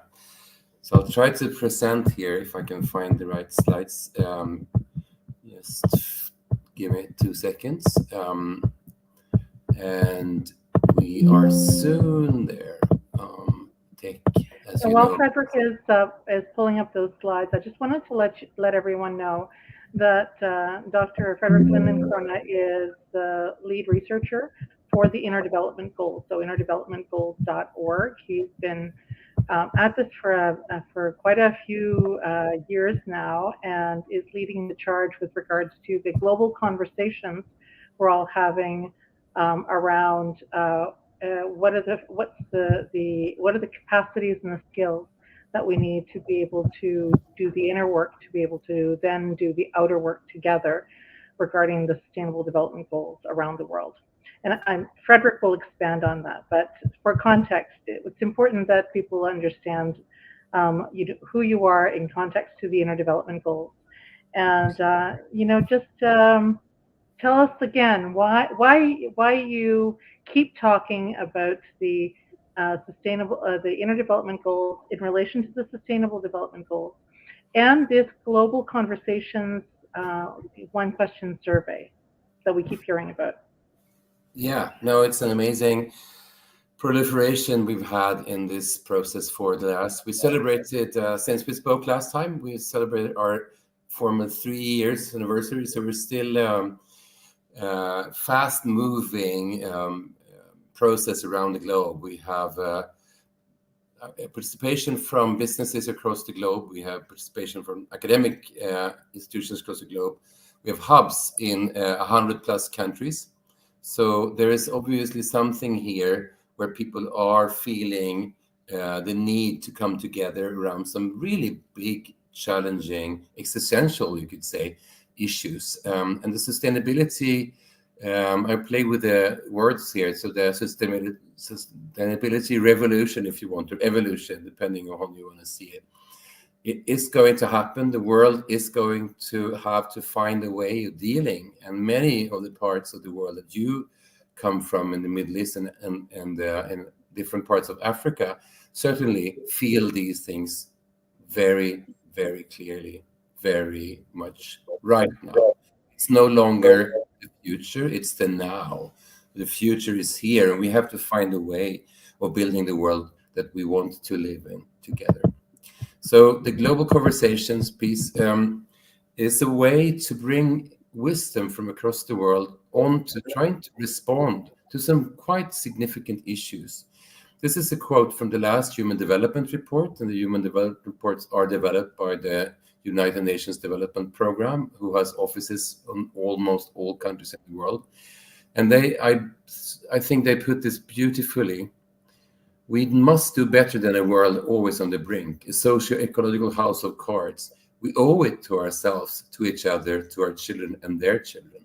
So the way we want to be ancestors in the world is absolutely something that we have to think about and build And that will then lead what kind of investments we want to do for the longer term, the way we do our entrepreneurship, and the way we're working together to build our structures for learning and improvement.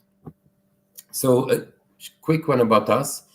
We are a non-profit open source organization for inner development, and we're looking at how can we use the capacities, the abilities, the skills of everyone to help every place around the world to develop positively. And that could be issues of ecological or social or geopolitical kind of elements we have to deal with, and they affect us. We usually say that every problem is global. They're both global and local at the same time. So global thinking and local action is probably what's absolutely necessary. We are many behind this initiative, and we founded the foundation together with the World Business Council for Sustainable Development and with Harvard Flourishing Program, and several others. So you see a mix of business-related organizations and academic and NGOs and so on. We think that everyone can contribute to this shared revolution, and they have to. Our work is also spread over different sectors, and it's by the day, by the week. I think I made this a month ago, and it's still not relevant because it's much more happening in all kinds of fronts. There's a big interest in working on this. But just to end, just to sort of make sure we get into that, because sometimes in the conversations we can be winding in. So the 4 major things that we want to sort of make everyone has as key takeaways is, of course, that inner development concerns us as human beings, our individual and collective qualities, abilities, and skills. And they are central if we want to be entrepreneurs, if we want to be researchers, if we want to drive transformation together, if we want to work to help people to be alleviated from poverty or survive within a hospital setting. The human capabilities are central, together with many other things as well. And it's critical to build such responsibility for us as humans within the particular environments that we live in. We have to do it in the way that works for our organization and our sector and our country and our place. But we also really live by the principle of global. So we also think that there's so many things that has to be known and developed and shared between different parts of the world. And that's where we are here to help to facilitate learning across sectors in countries, but also between different parts of the world. So we do that, as we saw, in all kinds of different ways across our ecosystem. What happened this last Sunday is interesting. There was a United Nations Pact for the Future decision made that is developing on what the Sustainable Development Agenda for UN has been saying. And they said we have 5 more years to reach to the Sustainable Development Goals, the 17 we're having. But they also said we have to take a longer-term responsibility for future generations. And we want to think about what is our commitment to each other and to the world going forward with what we know in the massive and speedy development of AI and technology. So it's a digital compact as well here. So it's very, very, very relevant. It's really important. It affects many decisions over time and sets boundaries for where we want to go in our market development strategies, in our work for making investments that will survive over time. So I think it's great to be connected to these conversations. To do work on inner development is one piece that helps us to get better capacities to drive sustainable development. So we have to have a better capacity in organizations to do a lot of different things. Sometimes people question us in terms of saying, well, actually, you're talking about this big issue around humans and everything, but what about the suffering that people are exposed to all the time? Well, those are the events. There are so many frustrating situations people are exposed to. But underneath the situations we can see, there are different ways that makes these particular things happen. There are flows of capital, or there are different kinds of political stance. There's also human ambition and what we want to value, or quite deep elements around what do we really want to be, which ancestors do we want to be, is a critical issue here. So the mental model we're using when we're understanding what we want to do is important to understand. And here's where we're working mainly in the inner development goals world. Because we know, this is very clear from every kind of scientific report coming out now from UN, is that it is the humans that are the most important factor for sustainable development. You can say, what else could be? Well, of course, tech is, and investments are, entrepreneurship is as well. But all of these are sort of made relevant by how we are understanding the world we want to live in, our values and our ambitions as humans. So it's an interaction between humans and tech and money, of course, that makes this happen. But the core to understand what's less understood is what makes people able to drive the necessary transformations. There is a 50-year-old now, or more, report that was absolutely central to the definition of sustainability, and that came from something called the Club of Rome. And the core author for that big report that's been quoted everywhere since then, her name is Donella Meadows, and she was a systems thinker. I just think that this is really an interesting quote that she's saying. The sustainability revolution will be organic. It will arise from the visions, insights, experiments, and actions of billions and billions of people. The burden of making it happen is not on the shoulders of any one person or group. No one will get the credit, but everyone can contribute. But of course, that said, I'm a white guy, so for me, I have a bigger responsibility. But everyone wants and needs a world that works for our future generations. So let's work together on that. The way we're coming together. Frederick, sorry, just to interject, and for the people that are in the audience watching, I put in a chat the publications URL for the Club of Rome, because there's also an IDG's recent publication with Jamie Bristow called The System Within. So our systemic thinking and systemic views are not just what are externalities out in the world that we live, but also what happens on the inside, as we saw with that iceberg model that you showed. So the links are in the chat if anybody's interested. And you're seeing this also in this slide, that we're speaking about from inner growth to outer change. So it's not in itself only that we want to work on the inner.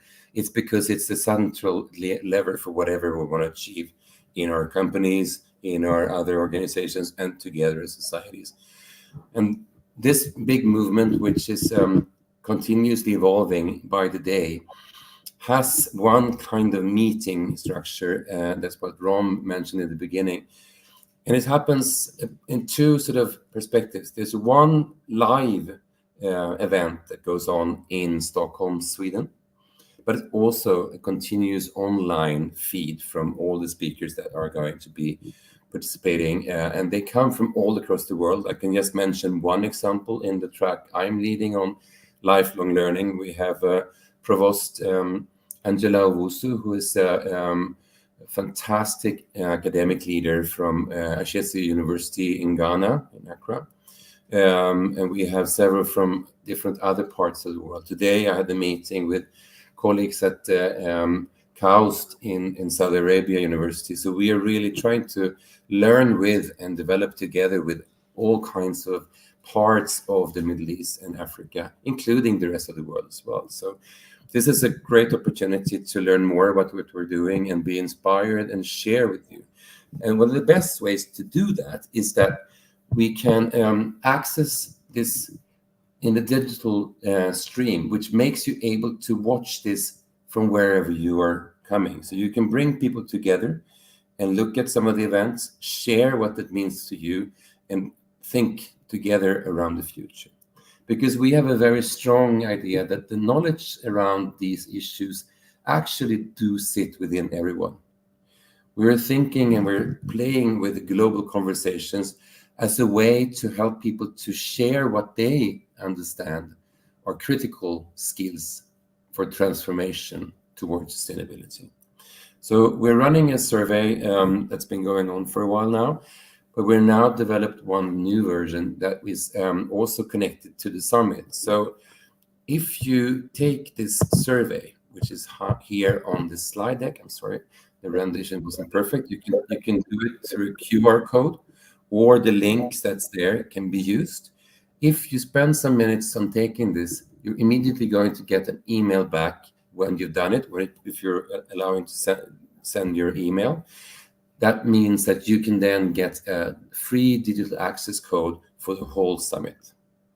So that's a good one. And share that to everyone you know, so we can get also not just your engagement and inputs and ideas to how we can do that. You are learning from it, but also to make sure that all the 4 corners and 52 countries of Africa and the Middle East will be visible when we're looking at what is the way to speak about these things in the future. We're bringing now, we have about 15,000 people who responded from 100 countries, and we are working with academic colleagues in all the different countries to come up with a new framework that represents the views currently from the whole of the world, and that will be a process that we can deliver in a well-designed fashion about a year from now, so at the October Summit 2025. So keep watching and keep continuing engaging with us. That was the presentation from me, my friends. I'd like to share something, actually. Rom, could you pull up in the chat, in the group chat? I'll actually post it in our own chat. The actual the survey itself is really an easy one to go to. So if for whatever reason you missed that survey, then you could just simply go to the framework page, or just the Inner Development Goals page. It's really easy to find. Rom, could you just pull up that link that I posted there, so that people can see how easy it is to access this survey? And then the really quick steps, and the fact that there are multiple languages, this survey. It's in the private chat that I put in. Do you see it there, Rom? If you could just show the web page there.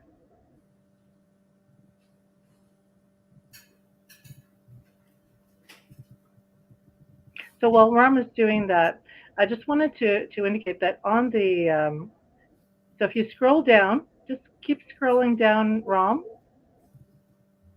You'll see keep going. Yep, you can go faster. And if you go past the framework, keep going.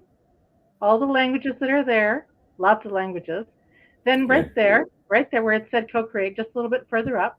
Yep, there we go. So where you see IDG survey, so scroll down just a teeny bit more. So you'll see those buttons just underneath, right there. Yeah, answer, just open that one up. Answer the big question. There's even a media kit. So if you want to send it to your friends, you can post it online. You can share it any and all ways. And it's really easy. If you look in the upper right-hand side, it's a little small, but if you look on the upper right-hand side, you can change it to the language of your choice. And the survey you will answer in your own language, because depending on the country you're from, these surveys go to the representatives, the researchers that have agreed to help out Frederick and his research team to gather all of the information from each country and then put it together in an analysis that they've agreed to be able to get the results that are coming out from every country. And what's really cool about this is that once you finish it, it's really as easy as answering a question about what you think is an inner skill that you think is necessary in the world, or that people maybe in your country are ones that are really good for promoting collaboration, and maybe it's not in the list, in the framework, Or maybe you just think in the world we need more of something in particular, like patience, for example. That's an example. But by no means don't take the framework as the end all and be all of all the ways you can be developed, or you can have inner growth. It's a starting point, and it's the beginning of a conversation, because in your culture there might be other important things, like, for example, in many African countries and cultures, the concept of Ubuntu is very important. That interconnectedness of you are because I am, or I am because you are, and we are together. There are other concepts like Ukama, which I learned recently from a colleague, that talks about not only the interconnectedness rather between you and I, but also all of that around us and our future generations and our ancestors, that we're all tied together in this reality.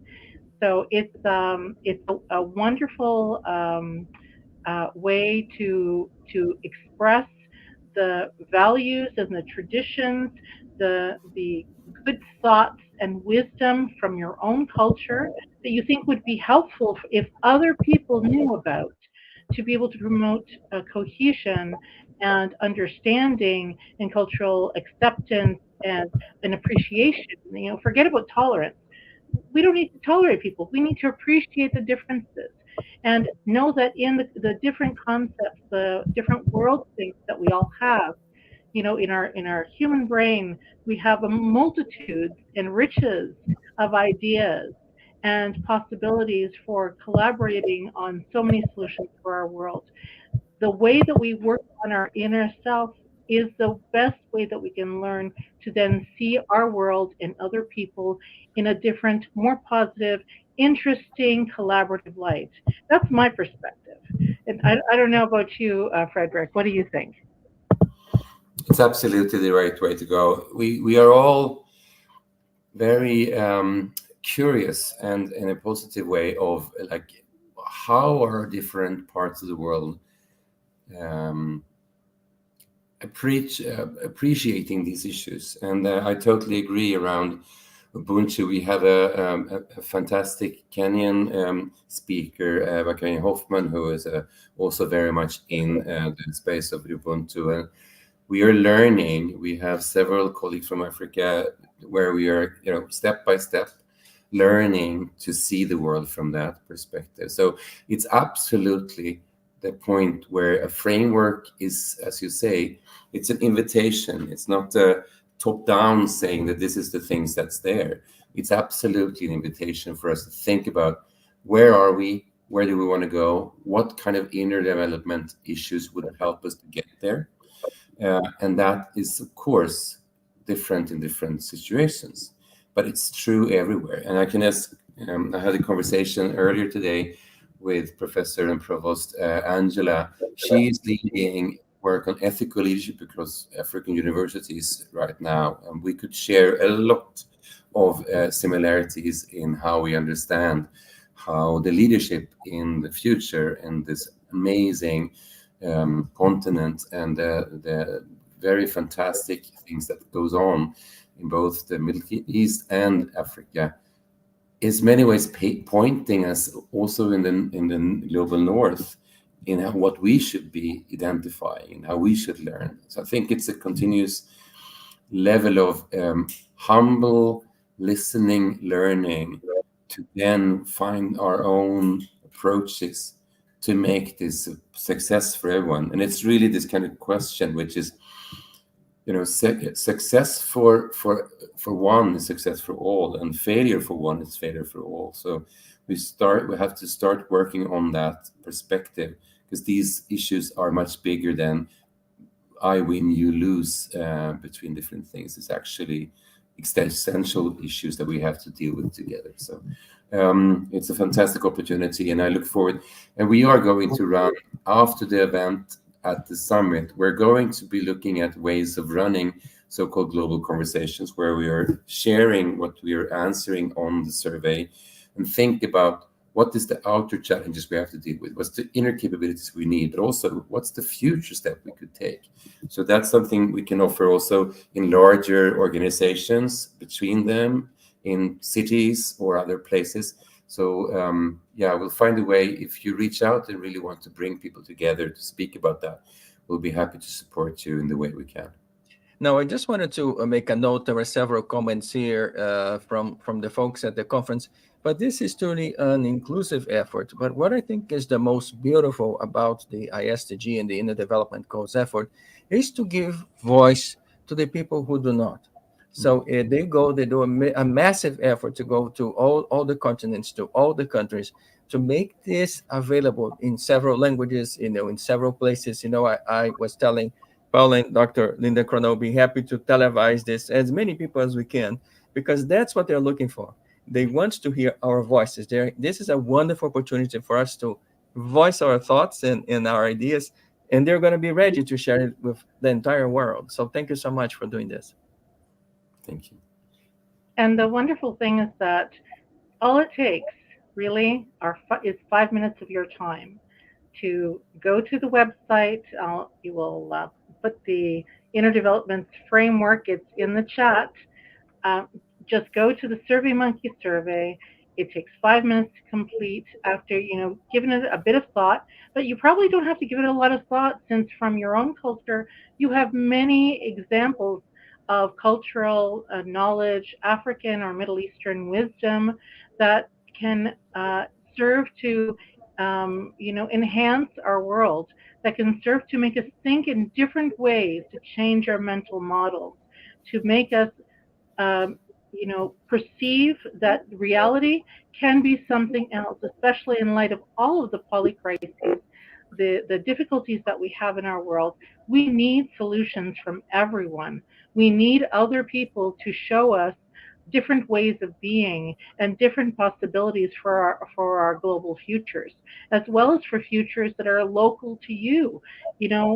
I love to have conversations with people from all over the world, because I learn so much. So if one of the things that we can take away from this is how we can listen better to one another, how we can really take stock of pausing and paying attention to the wisdom that each culture on this planet. I mean, just thinking about over 7,000 languages, more cultures than that, and across the through our history and into our future, what is the legacy we want to leave to our children, to our future generations?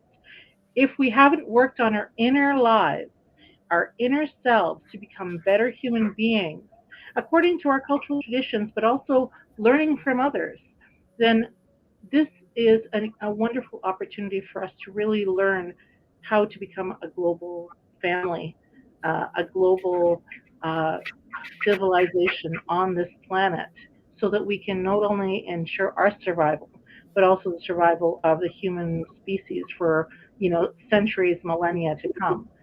What starts on the inside helps us do good on the outside. How wonderful. It's time for us to say tak. Love what you do, and tak, Dr. Frederick. It's wonderful to have you, and I hope you can come back, and share more, and we'll be happy to share more of the message. Folks, as Paula said, it just takes a minute. Go to the link and make sure you fill out the survey. It's comfortable, it's easy, it's in several languages. There's no reason why not to. So again, thank you so very much. And then you get a ticket to the summit by just get a free gift. Yeah, and you get a ticket. And then all of these wonderful. So if you look in the Voices link that is in the chat, you'll see all of the wonderful people from all over the world. But so many African or African diaspora or Middle Eastern diaspora, thought leaders that are there, who are going to present on what they know is important about our inner work, our inner growth and inner development, to see our world anew and collaborate better. So, and we'll provide television coverage. Looking forward to seeing everybody at the conference. Excellent. Thanks so much. Yes. Well, thank you so very much. Thanks, Ron. Okay, folks, we're going to go into a quick break, and then we're going to move to our last speaker of the day. Thank you so much, and see you soon. Bye now. Bye.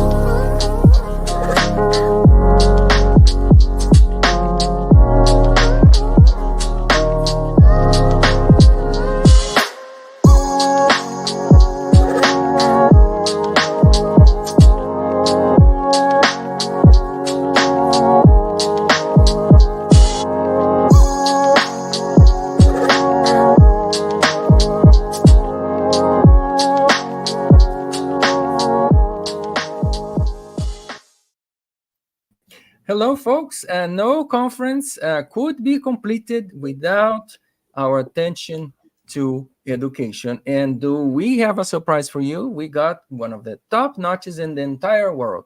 An education futurist, Dr. Hafsa Ahmed, is here to share some thoughts and some insights. So, Deb, would you like to welcome Dr. Ahmed? Absolutely, Dr. Hafsa. Thank you so much for being with us today. Welcome to the conference. And for those of you who are with us today, Dr. Ahmed is a passionate and experienced strategic foresight practitioner with a diverse portfolio, career spanning various roles and projects in private, public, and the not-for-profit sectors.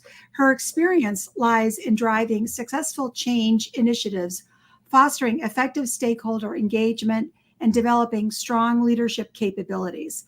She's committed to helping organizations and individuals navigate complex change landscapes and achieve meaningful outcomes. Her approach centers on creating value for all stakeholders through collaborative engagement, strategic foresight, and tailored solutions. Her presentation, Exploring Plausible Futures of Learning, will delve into the future of education, focusing on how strategic foresight can help anticipate and shape evolving learning environments. By exploring trends, innovations, and possible future scenarios, Dr. Ahmed will help you understand the transformative potential of education in the face of technological and societal shifts. Her session will inspire forward-thinking approaches to learning, fostering adaptable, inclusive, and effective educational models for the future. The floor is yours, Dr. Ahmed. Kia ora, thank you very much. Mate ingoa o te atua, te putaki o te aroha, te orokohonga o te aroha, tēnā koutou katoa kia tau te rangamarie, ko Hafsa ahau, no reira tēnā koutou, tēnā koutou, tēnā koutou katoa. Bismillahirrahmanirrahim, salam alaikum. My name is Hafsa, and my acknowledgements to all of you here who are joining me for this presentation on future of learning, I guess. I'm just trying to get my slides up, so just give me a moment while I get that up, and then we will get started.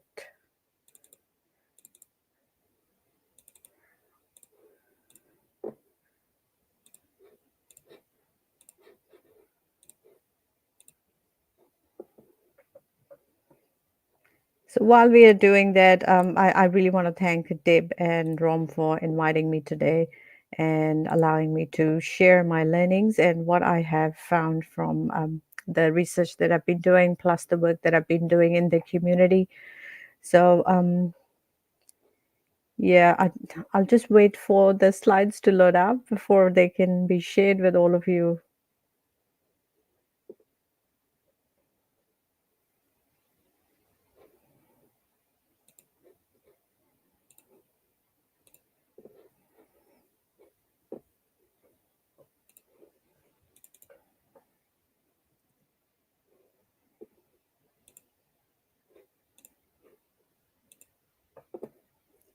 Perfect.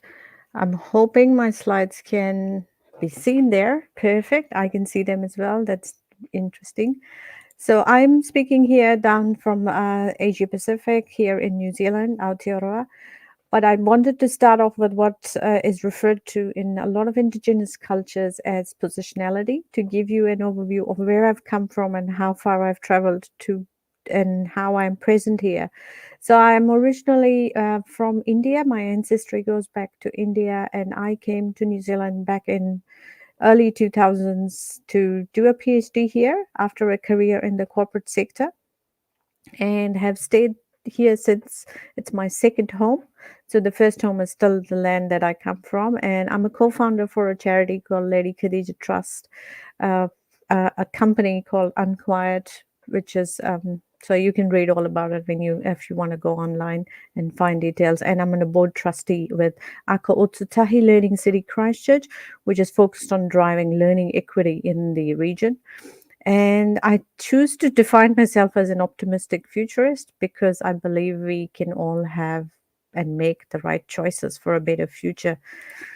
So I guess that previous presentation is a good segue into this conversation with the scene setting that I want to do with SDGs. You know, the SDGs have been here for a while now, and everyone has had a fair bit of interaction with them, with the exposure that they have received. And you may have noted that last year when the report came out, it highlighted that there are still many areas that the SDGs have to achieve, and there is a bit of lacking around that. But because we are working in the future space, and I think it is fair to say that we want to look a little bit beyond the Sustainable Development Goals and sort of look at 2050 as the time horizon and what we want to achieve. And this is where I started to look, and I found out about the Anthropocene goals a few years ago. And it is about the Anthropocene era, the era that we are living in, around the fact that we are trying to live through some very tough times as well, around what humanity has created on Earth, positive and negative, and trying to navigate that. So within the Anthropocene goals, you know, there's a direct mapping from the SDGs to each of the goals, and you can see there are a few more extra ones. But what I'm going to focus on is, because we are talking about education, I'm going to focus and zoom in on one particular SDG, which is SDG 4, and its direct mapping onto the Anthropocene goals, which is quality education being translated in future as everyone's potential is possible. Now, I think that's the future we all want to aspire to see where everyone's potential is possible and how we can work towards that future. And I think one of the key things is around looking at moving from the idea of education. And I might sound controversial here, but I think the term education would put some boundaries around it, or there are certain systems and ways in which education is meant to be or has been prescribed to us, which limits us from thinking that education can be reframed as learning. And that would mean that we can work with that tagline of everyone's potential is possible. But how do we do that?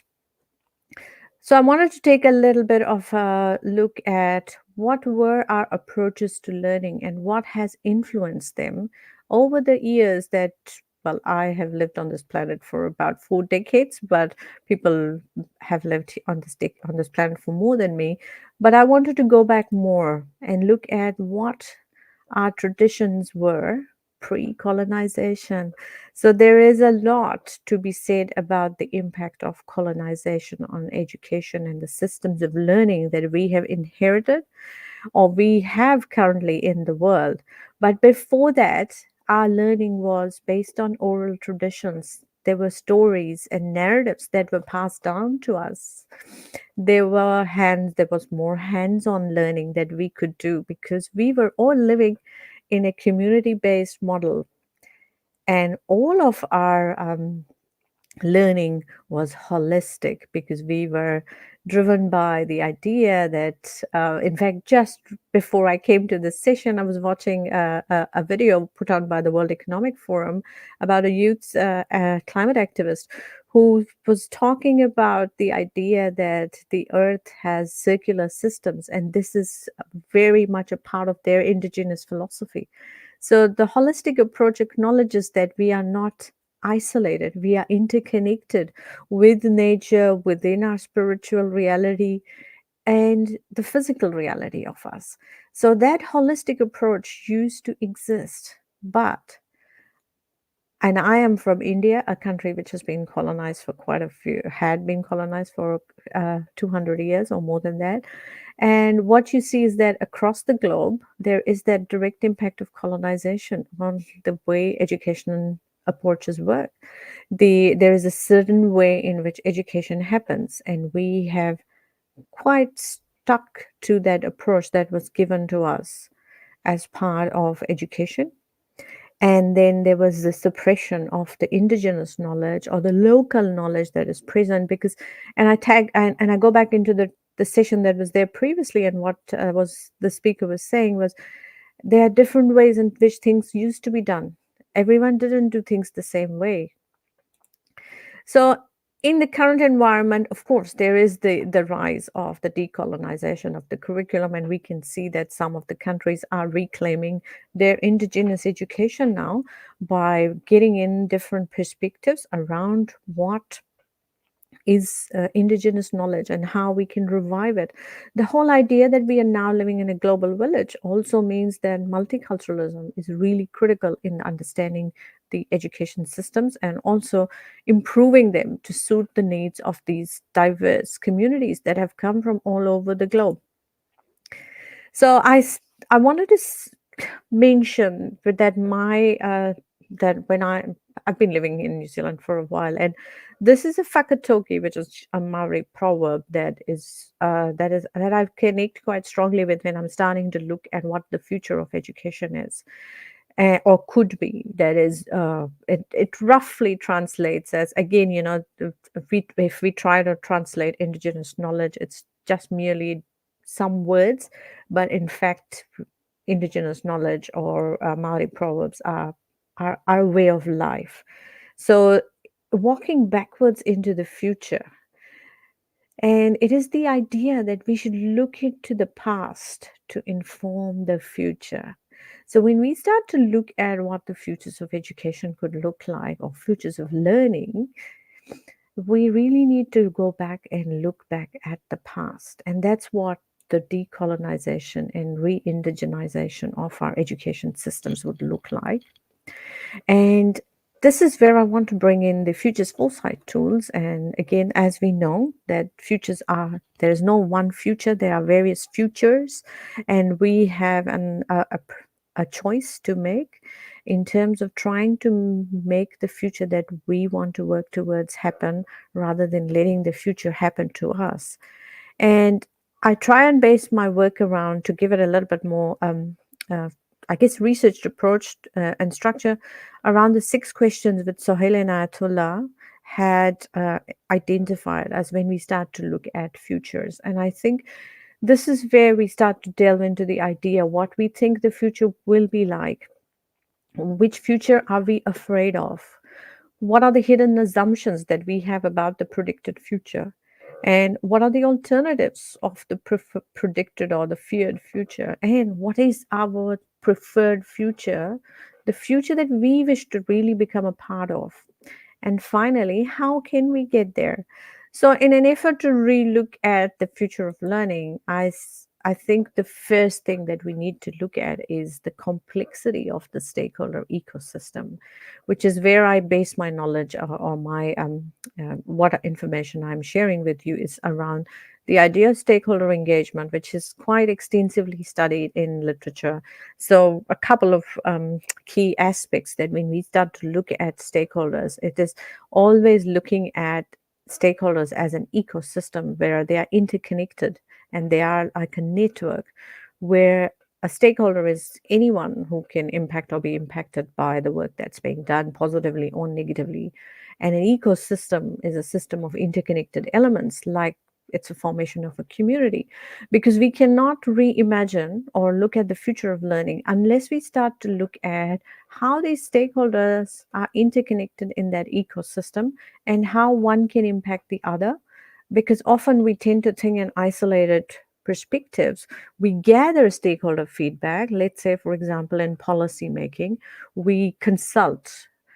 But the key stakeholder who's holding the power there is often the government systems who are pushing down decisions, even though consultations happen and feedback has been received from the communities. there are certain agendas that they are working with, and that's the way politics works, and that's how countries establish educational policies and then realize what we did was not right and then try and revert them back.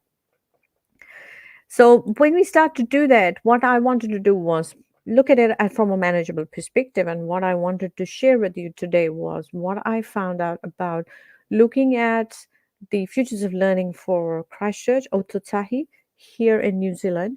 And this was around examining multi-stakeholder perspectives. So it was more about investigating the potential for providing learning experiences, again, shifting the narrative from education to learning, and how we can foster interdisciplinary skills, which are going to become vital for contemporary challenges that are going to come our way. So I started off the exercise by trying to map the education ecosystem. And you might think that the dominant players in the ecosystem often are, your government bodies and, your schools. Those are probably the two most significant stakeholders you start to look at when you say the education ecosystem. But when I started mapping it, what I started to see was there were so many more stakeholders in there to consider. So when you start to look at parents, all parents can't be put into one group. There are parents who are non-immigrants, there are parents who are immigrants, and there are parents who are Māori. And all their perspectives are very different. So similarly, the learners can be immigrants, non-immigrants, and Māori. When you start to move deeper down into these conversations about education or learning, what you also see that there are a lot of not-for-profit organizations working in this sector to support communities so people can have access to education. And then there are also not-for-profits which are working with with youth who are at the risk of those who drop out from the education system for various reasons. They are working with them to help them.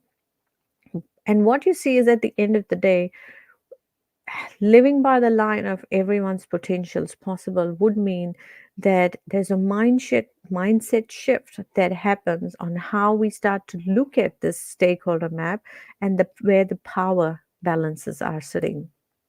So when I got into exploring this study, the key was around using tools that are available out there. So I used the tools by Sohail Inayatullah and the Futures Foresight studies, and particularly moving into the mapping and the anticipating phases of this study, and then also kind of moving into the deepening.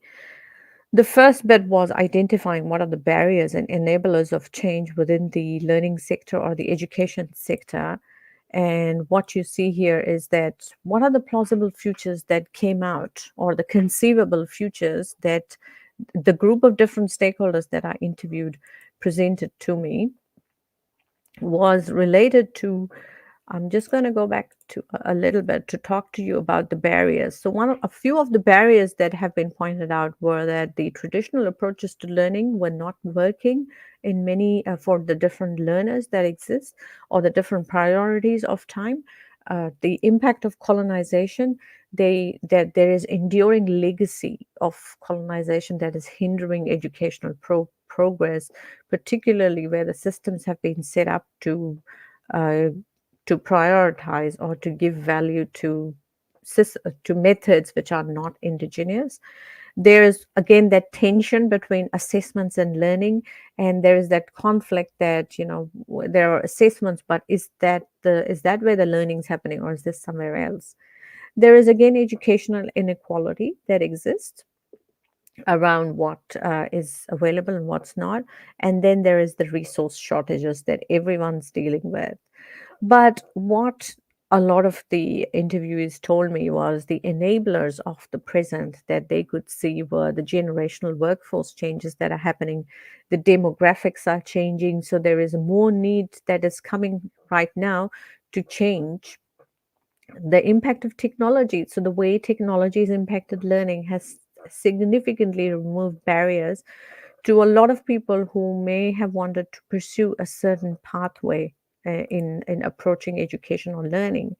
The socioeconomic challenges are widening, and which means that there is a need now as an enabler to start to relook at how we put education or learning in the lives of individuals. And of course, that then creates barriers for opportunities around what could be done in the future of the workforce. So based on that, what my interviews also pointed to me was that in terms of their plausible futures around what the future of learning could be for this region, because again, this is a very narrow study based on just one city that I'm looking at, they could see that the future of learning in this particular city could become intergenerational, lifelong learning as a focus, where innovation and adaptation of learning environments was happening a lot with personalization. And it was AI driven. It was not AI driven, but AI enabled. So artificial intelligence and all our technological advancements are not driving learning, but are enabling learning. It is also about making our future workforces aware of sustainability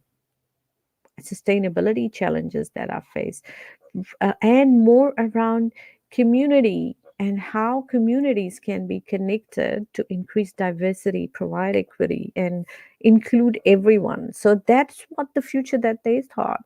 And so what I did was I went a little bit step further with all the data that I gathered. I created a summary statement, and I went into the future and I tried to develop metaphors for the future from what information I had.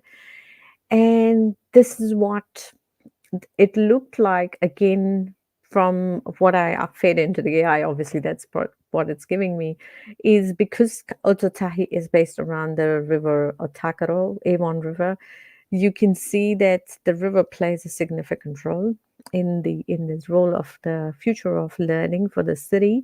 But as you zoom in, you could see that, like a tree, was always a symbol of where learning was happening, intergenerational learning was happening.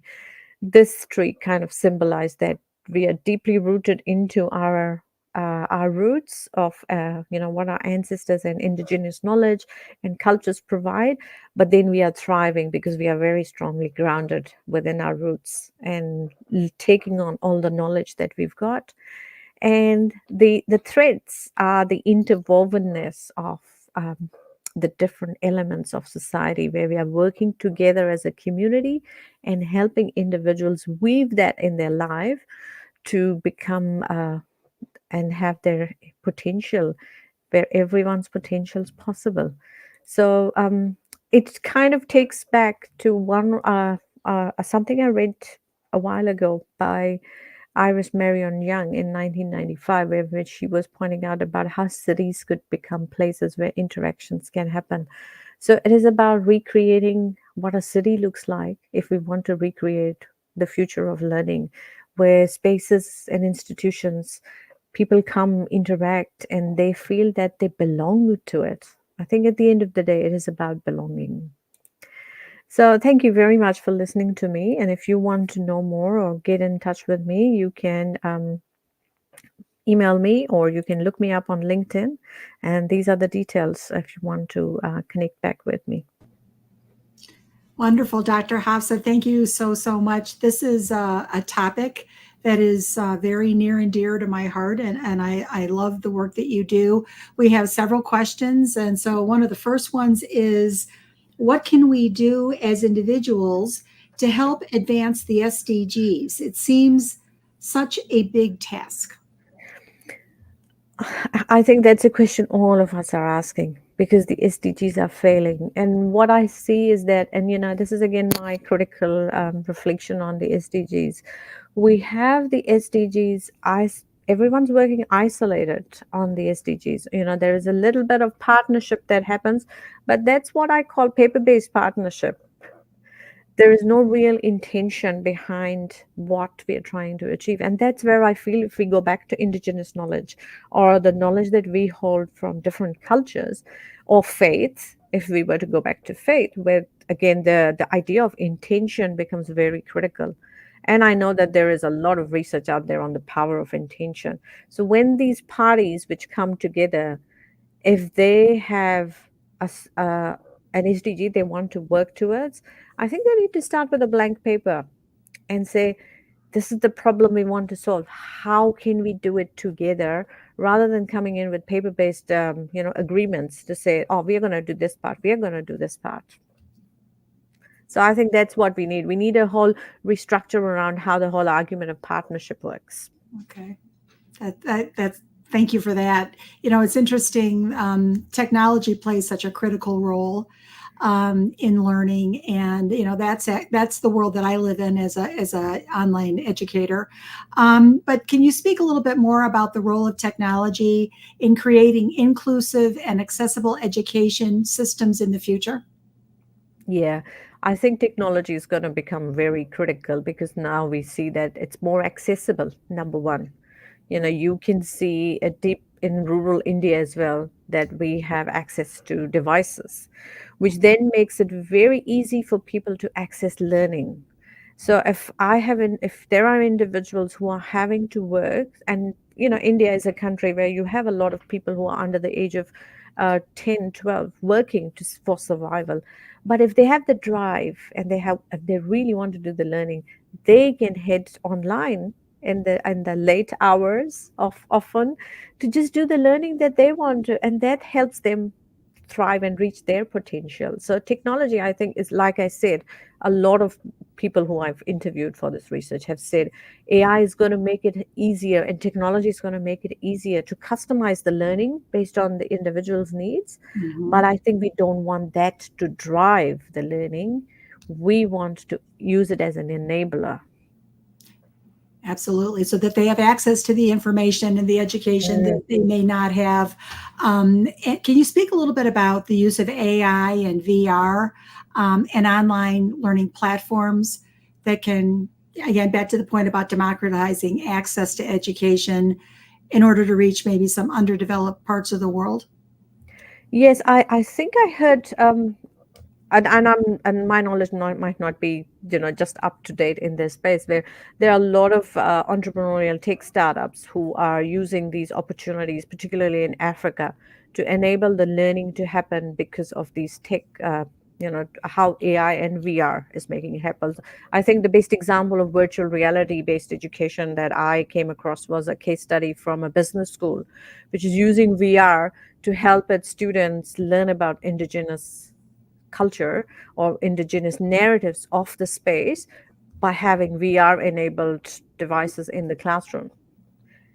Because often I think indigenous knowledge is left out, or narratives about the space that we are living in are not clearly communicated. So particularly for business students, if business management students understand what the narratives of the space are, they can be more respectful and more inclusive. And I think reading about stuff is good, but because we are also dealing with digital narrative natives, individuals who have been growing up with technology, making it accessible in a way that they can connect with will improve the chances of understanding a lot more. And through that, let's say if I was to go and set up something in a place which is of a very religious or indigenous significance, I would be aware of it, and I would know who are the right people to consult through that knowledge that I have gained in the classroom through VR. And then what AI does is it allows me to ask those questions. And I think with the younger generation, more and more they are into accessing information that is available by asking those questions and asking AI to generate stuff for it, rather than going into credible sources, which were often considered books. So I think one of the challenge that we can see is with the rise of AI and VR would be the misinformation and disinformation. How that information and what is the information it has access to. In fact, the World Economic Forum has put misinformation, disinformation as the top threat or risk for 2024. If you look up the report that they released, that is the top challenge. Whereas in 10 years' time, it goes down to I think number 5 or number 6, because by that time we would have learned how to navigate misinformation, disinformation. So I just wanted to interject, and we had a few comments here throughout the conference and in this specific session. So Dr. Ahmed mentioned the importance of decolonizing the future. So there's a very long and important dialogue that has been going on for quite some time. Sohei Ayatollah, actually the people in Australia are kind of leading the charge, but also Sherman Cruz in the Philippines, Akash Das in India now. Is in Canada. But Dr. Ahmed, so we should bring more of that conversation, because I think it's important that people understand the only possible potential futures are where all of us are included. So it's the importance of giving all of us voice. And I think today we are talking about voice and giving people voice, but we need to make sure we are all included. And that's part of the beautiful work you do when you fight so hard for literacy education, for futures literacy education. So I wanted to highlight to the conference, so there's a big effort. So don't forget to visit the JFS, the Journal of Future Studies, the JFS community. We had Levon Leong on the past conference. There's a lot of work in terms of democratizing the future, decolonizing the future. It's a big piece of literature. So I just wanted to remind people to go and visit. And of course, please make sure you connect with Dr. Ahmed. We would love to have you back to tell us about the Khatija Foundation as well, and all the nonprofit work you do. Actually, Deb had asked me to invite you, so we're inviting you to please come back and share a little bit more. Always a pleasure. Just let me know when you want me to be there. Thank you. And again, thank you so much for your sharing your beautiful work, and people really loved it. And thank you, folks, for the comments. Of course, someone said here, there could not be a real conference without the talk of education. It could not. Yes, it's all about education. It's about learning. It's about sharing. It's about co-creating, all of us together. So again, Dr. Ahmed, thank you so very much. Thank you very much. All right. Okay, folks, looks like we are on the stretch of the day. I would just take a very, very, very quick break, and then we're back for our final thoughts and our close.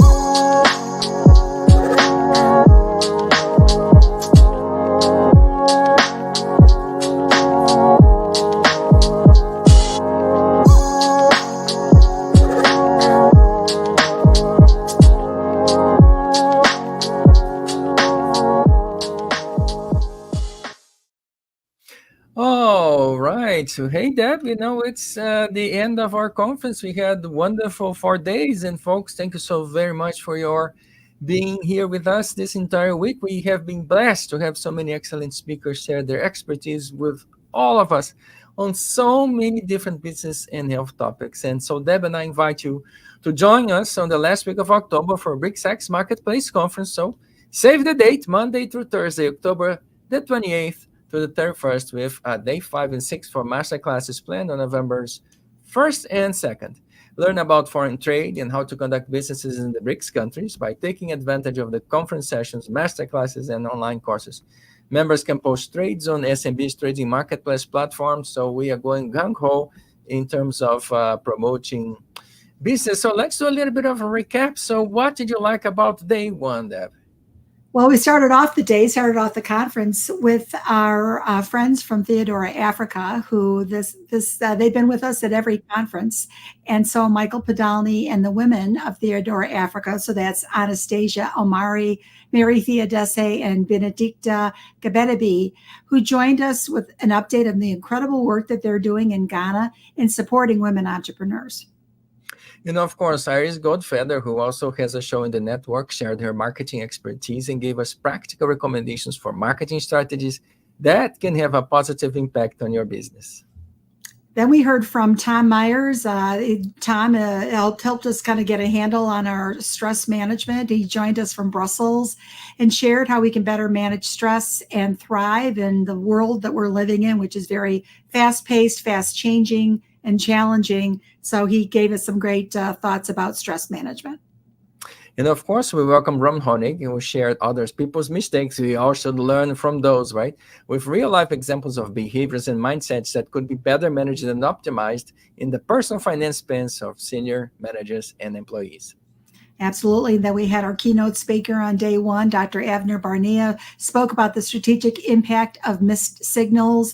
So he discussed the unique challenges of early warning signals, shared how we can gather intelligence and examine weak signals that can prefigure and anticipate a threat, allowing us to react sooner rather than later. So that was very, very practical, very helpful insights. What a wonderful discussion. Of course, we welcomed our friend Alisa Naon, who shared this SBI story, that Small Business Israel, how it helps women entrepreneurs get ahead. And she took us on a journey of visionary women who are shaping the business landscape. Absolutely. And I love it because every time that Alisa comes to our conferences, she brings some of the women of Small Business Israel and showcases their businesses. So this is a great, she's created a directory of service providers and those that manufacture products, and it's available on their directory on their website. So if you're looking for a service provider and business management topics, don't be shy and go visit Small Business Israel's website. And then we had Izakin Agbomo shared her wisdom about what success can look like for women entrepreneurs. And she shared some key takeaways that we all can implement within our own businesses. And Izakin is a award-winning business leader, a business entrepreneur, and really spoke about the importance of community and surrounding yourself with like-minded women professionals, women business owners, because the roller coaster ride of entrepreneurship has its ups and downs, and so it's important to make sure that you're not going it alone. And of course, we welcomed Fuad Ben Ayoub. He guided us through the process of establishing a comprehensive system to gather, to analyze, and to act on industry and competitor data. We learned key strategies to identify market trends, anticipate competitor actions, and make informed business decisions. He certainly helped all of us understand how essential it is for companies aiming to gain a competitive edge through obtaining actionable intelligence. All right, so I guess we are going into day two. And first thing in the morning, we welcome Kamil Kazim-Sari, and he kicked off the day with his discussion about how to do business in Turkey, and he too was a Gloco guy. Yeah.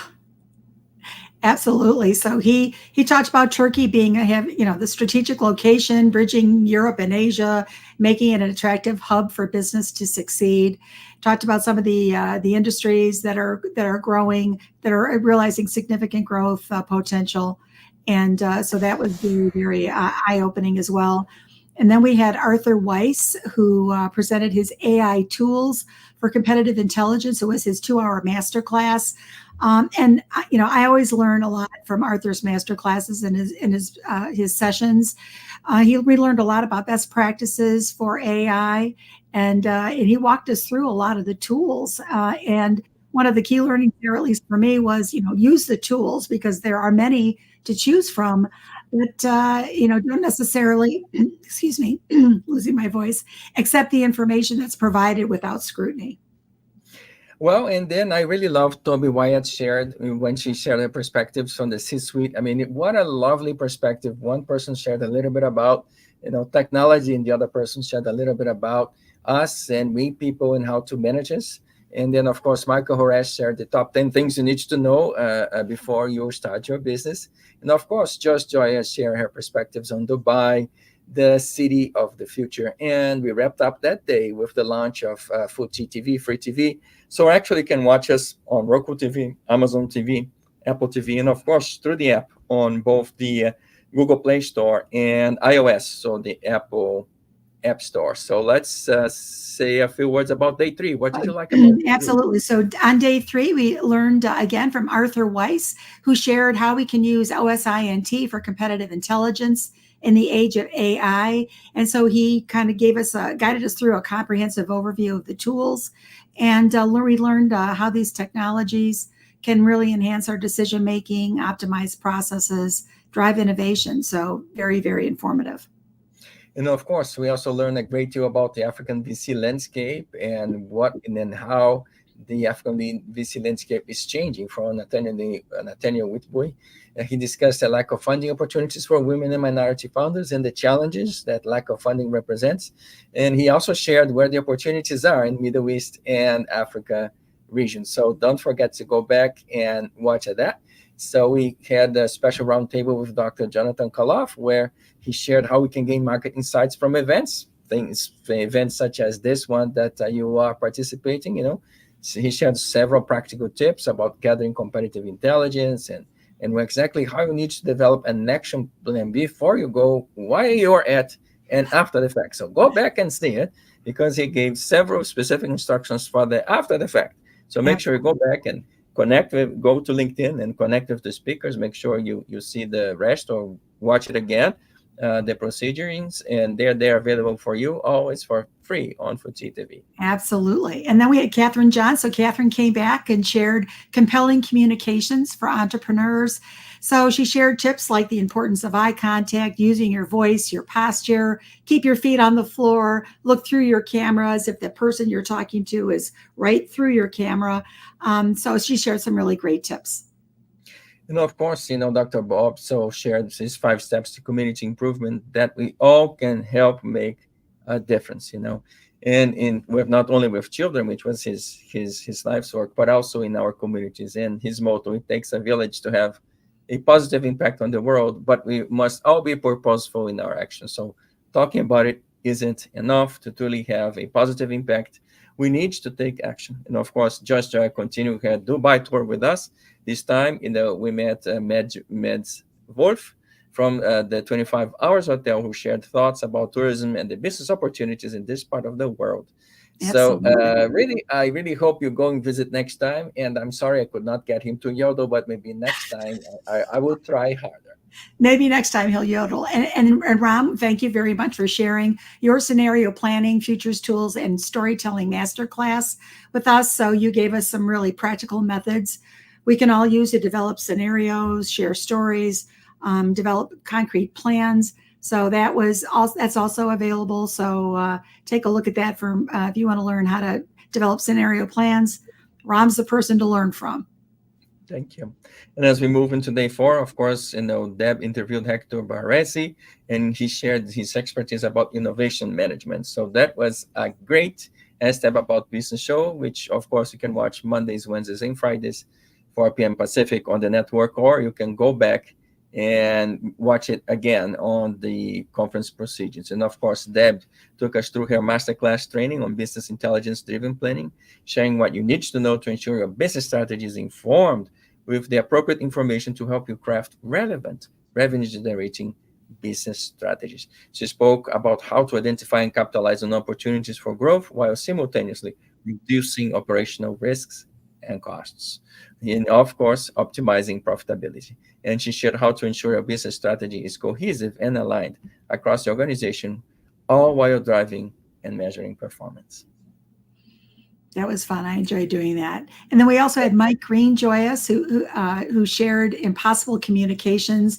He explored the challenges of navigating both the external and internal communications of today's changing world, and how to create clear, effective, and engaging communication strategies, whether it's fostering transparency within teams or developing complex messages to external audiences.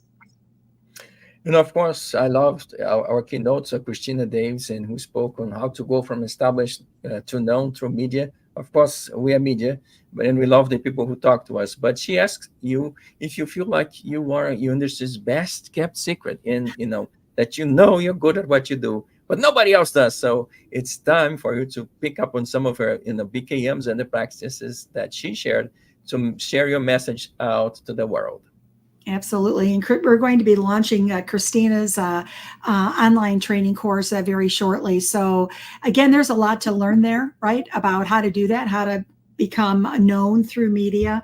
And her training will literally walk you through step by step how to do that. So we're going to take her, her session where she spoke just for, under an hour, and it'll spend more time together with the actual how to do that. And of course, Ayoub, writer from Morocco, shared his perspectives on the Middle East and Africa. And Dr. Stephen Lichty spoke about Ukama, an African about face. Then after that, we had Nakonde and Cassandra van den Broek, who spoke about building high-performance teams in high-context cultures, so insights into African leadership. And then we welcome Frederick Lindencroner, who spoke about inner development goals. Please make sure you fill up that survey, and you're going to get a free ticket to the conference. And of course, we close with Dr. Hafsa Ahmed, who spoke about exploring plausible futures of education and learning. So here we are, Ram. This brings us to our close. That was a great 4 days. Anyhow, I wanted to thank all of you for being with us this week. We have been blessed to have so many excellent speakers share their expertise with all of us on many different business and health topics. And remember to join us at the end of October for our VCMEAX Marketplace Conference. That's, again, October 28th through the 31st. We're going to have a series of master classes that we're offering on day 5 and 6 of the conference. That's November 1st and 2nd. So save the date, mark your calendar. And here we're going to learn about foreign trade, how to conduct business in the BRICS countries by taking advantage of the conference sessions, the master classes, the online courses. And then we have also developed an online trading community, and members can post their trades, their commodity trades on that platform. Wonderful. Just kind of want to open a big parenthesis. I want to thank my business partner and the co-chair of the conference, Dietz. So folks, in order to put together 4 days with 65 different speakers, we basically talked to 4x that. So we talked to about 300 people in order to select some of them, and it takes months for us to put this thing together. They submit their proposals, they submit paperwork, we have to meet as a committee, we have to hear different perspectives. It's quite a lot of work, but it's made available to you free of charge. So make sure you take advantage. And Deb, love what you do, beautiful. Your work is fantastic, it's impeccable, and nothing would have happened without your leadership and your energy here. So folks, big thank you to Deb Dietz. And as we close this inspiring 4-day journey of learning, collaboration, and innovation, we want to thank each and every one of you for your energy and participation. Dr. Lindencroner was talking to us from Sweden. It was past 10 p.m. and Dr. Ahmed was before 8 a.m. And people were talking to us after 8 o'clock p.m. from Israel, and people in South Africa were talking to you at 5 a.m. their local time. So they make a big effort to be here with you and to share in times that were not exactly convenient to them, but they were convenient to you. So make sure you connect with them. And we have explored the many facets of entrepreneurship, from idea generation to funding and the essential skills needed for success. But remember, this is just the beginning. The true impact of this conference lies in what you do next, applying the insights, building the connections, networking, and driving your ventures forward. So Deb and I wish you continued success, and may your entrepreneurial spirit continue to shape the future and helping to make the world a better place. Well, I think we'll see you again next month at the VCMEAX Conference. Bye for now. Thank you so much.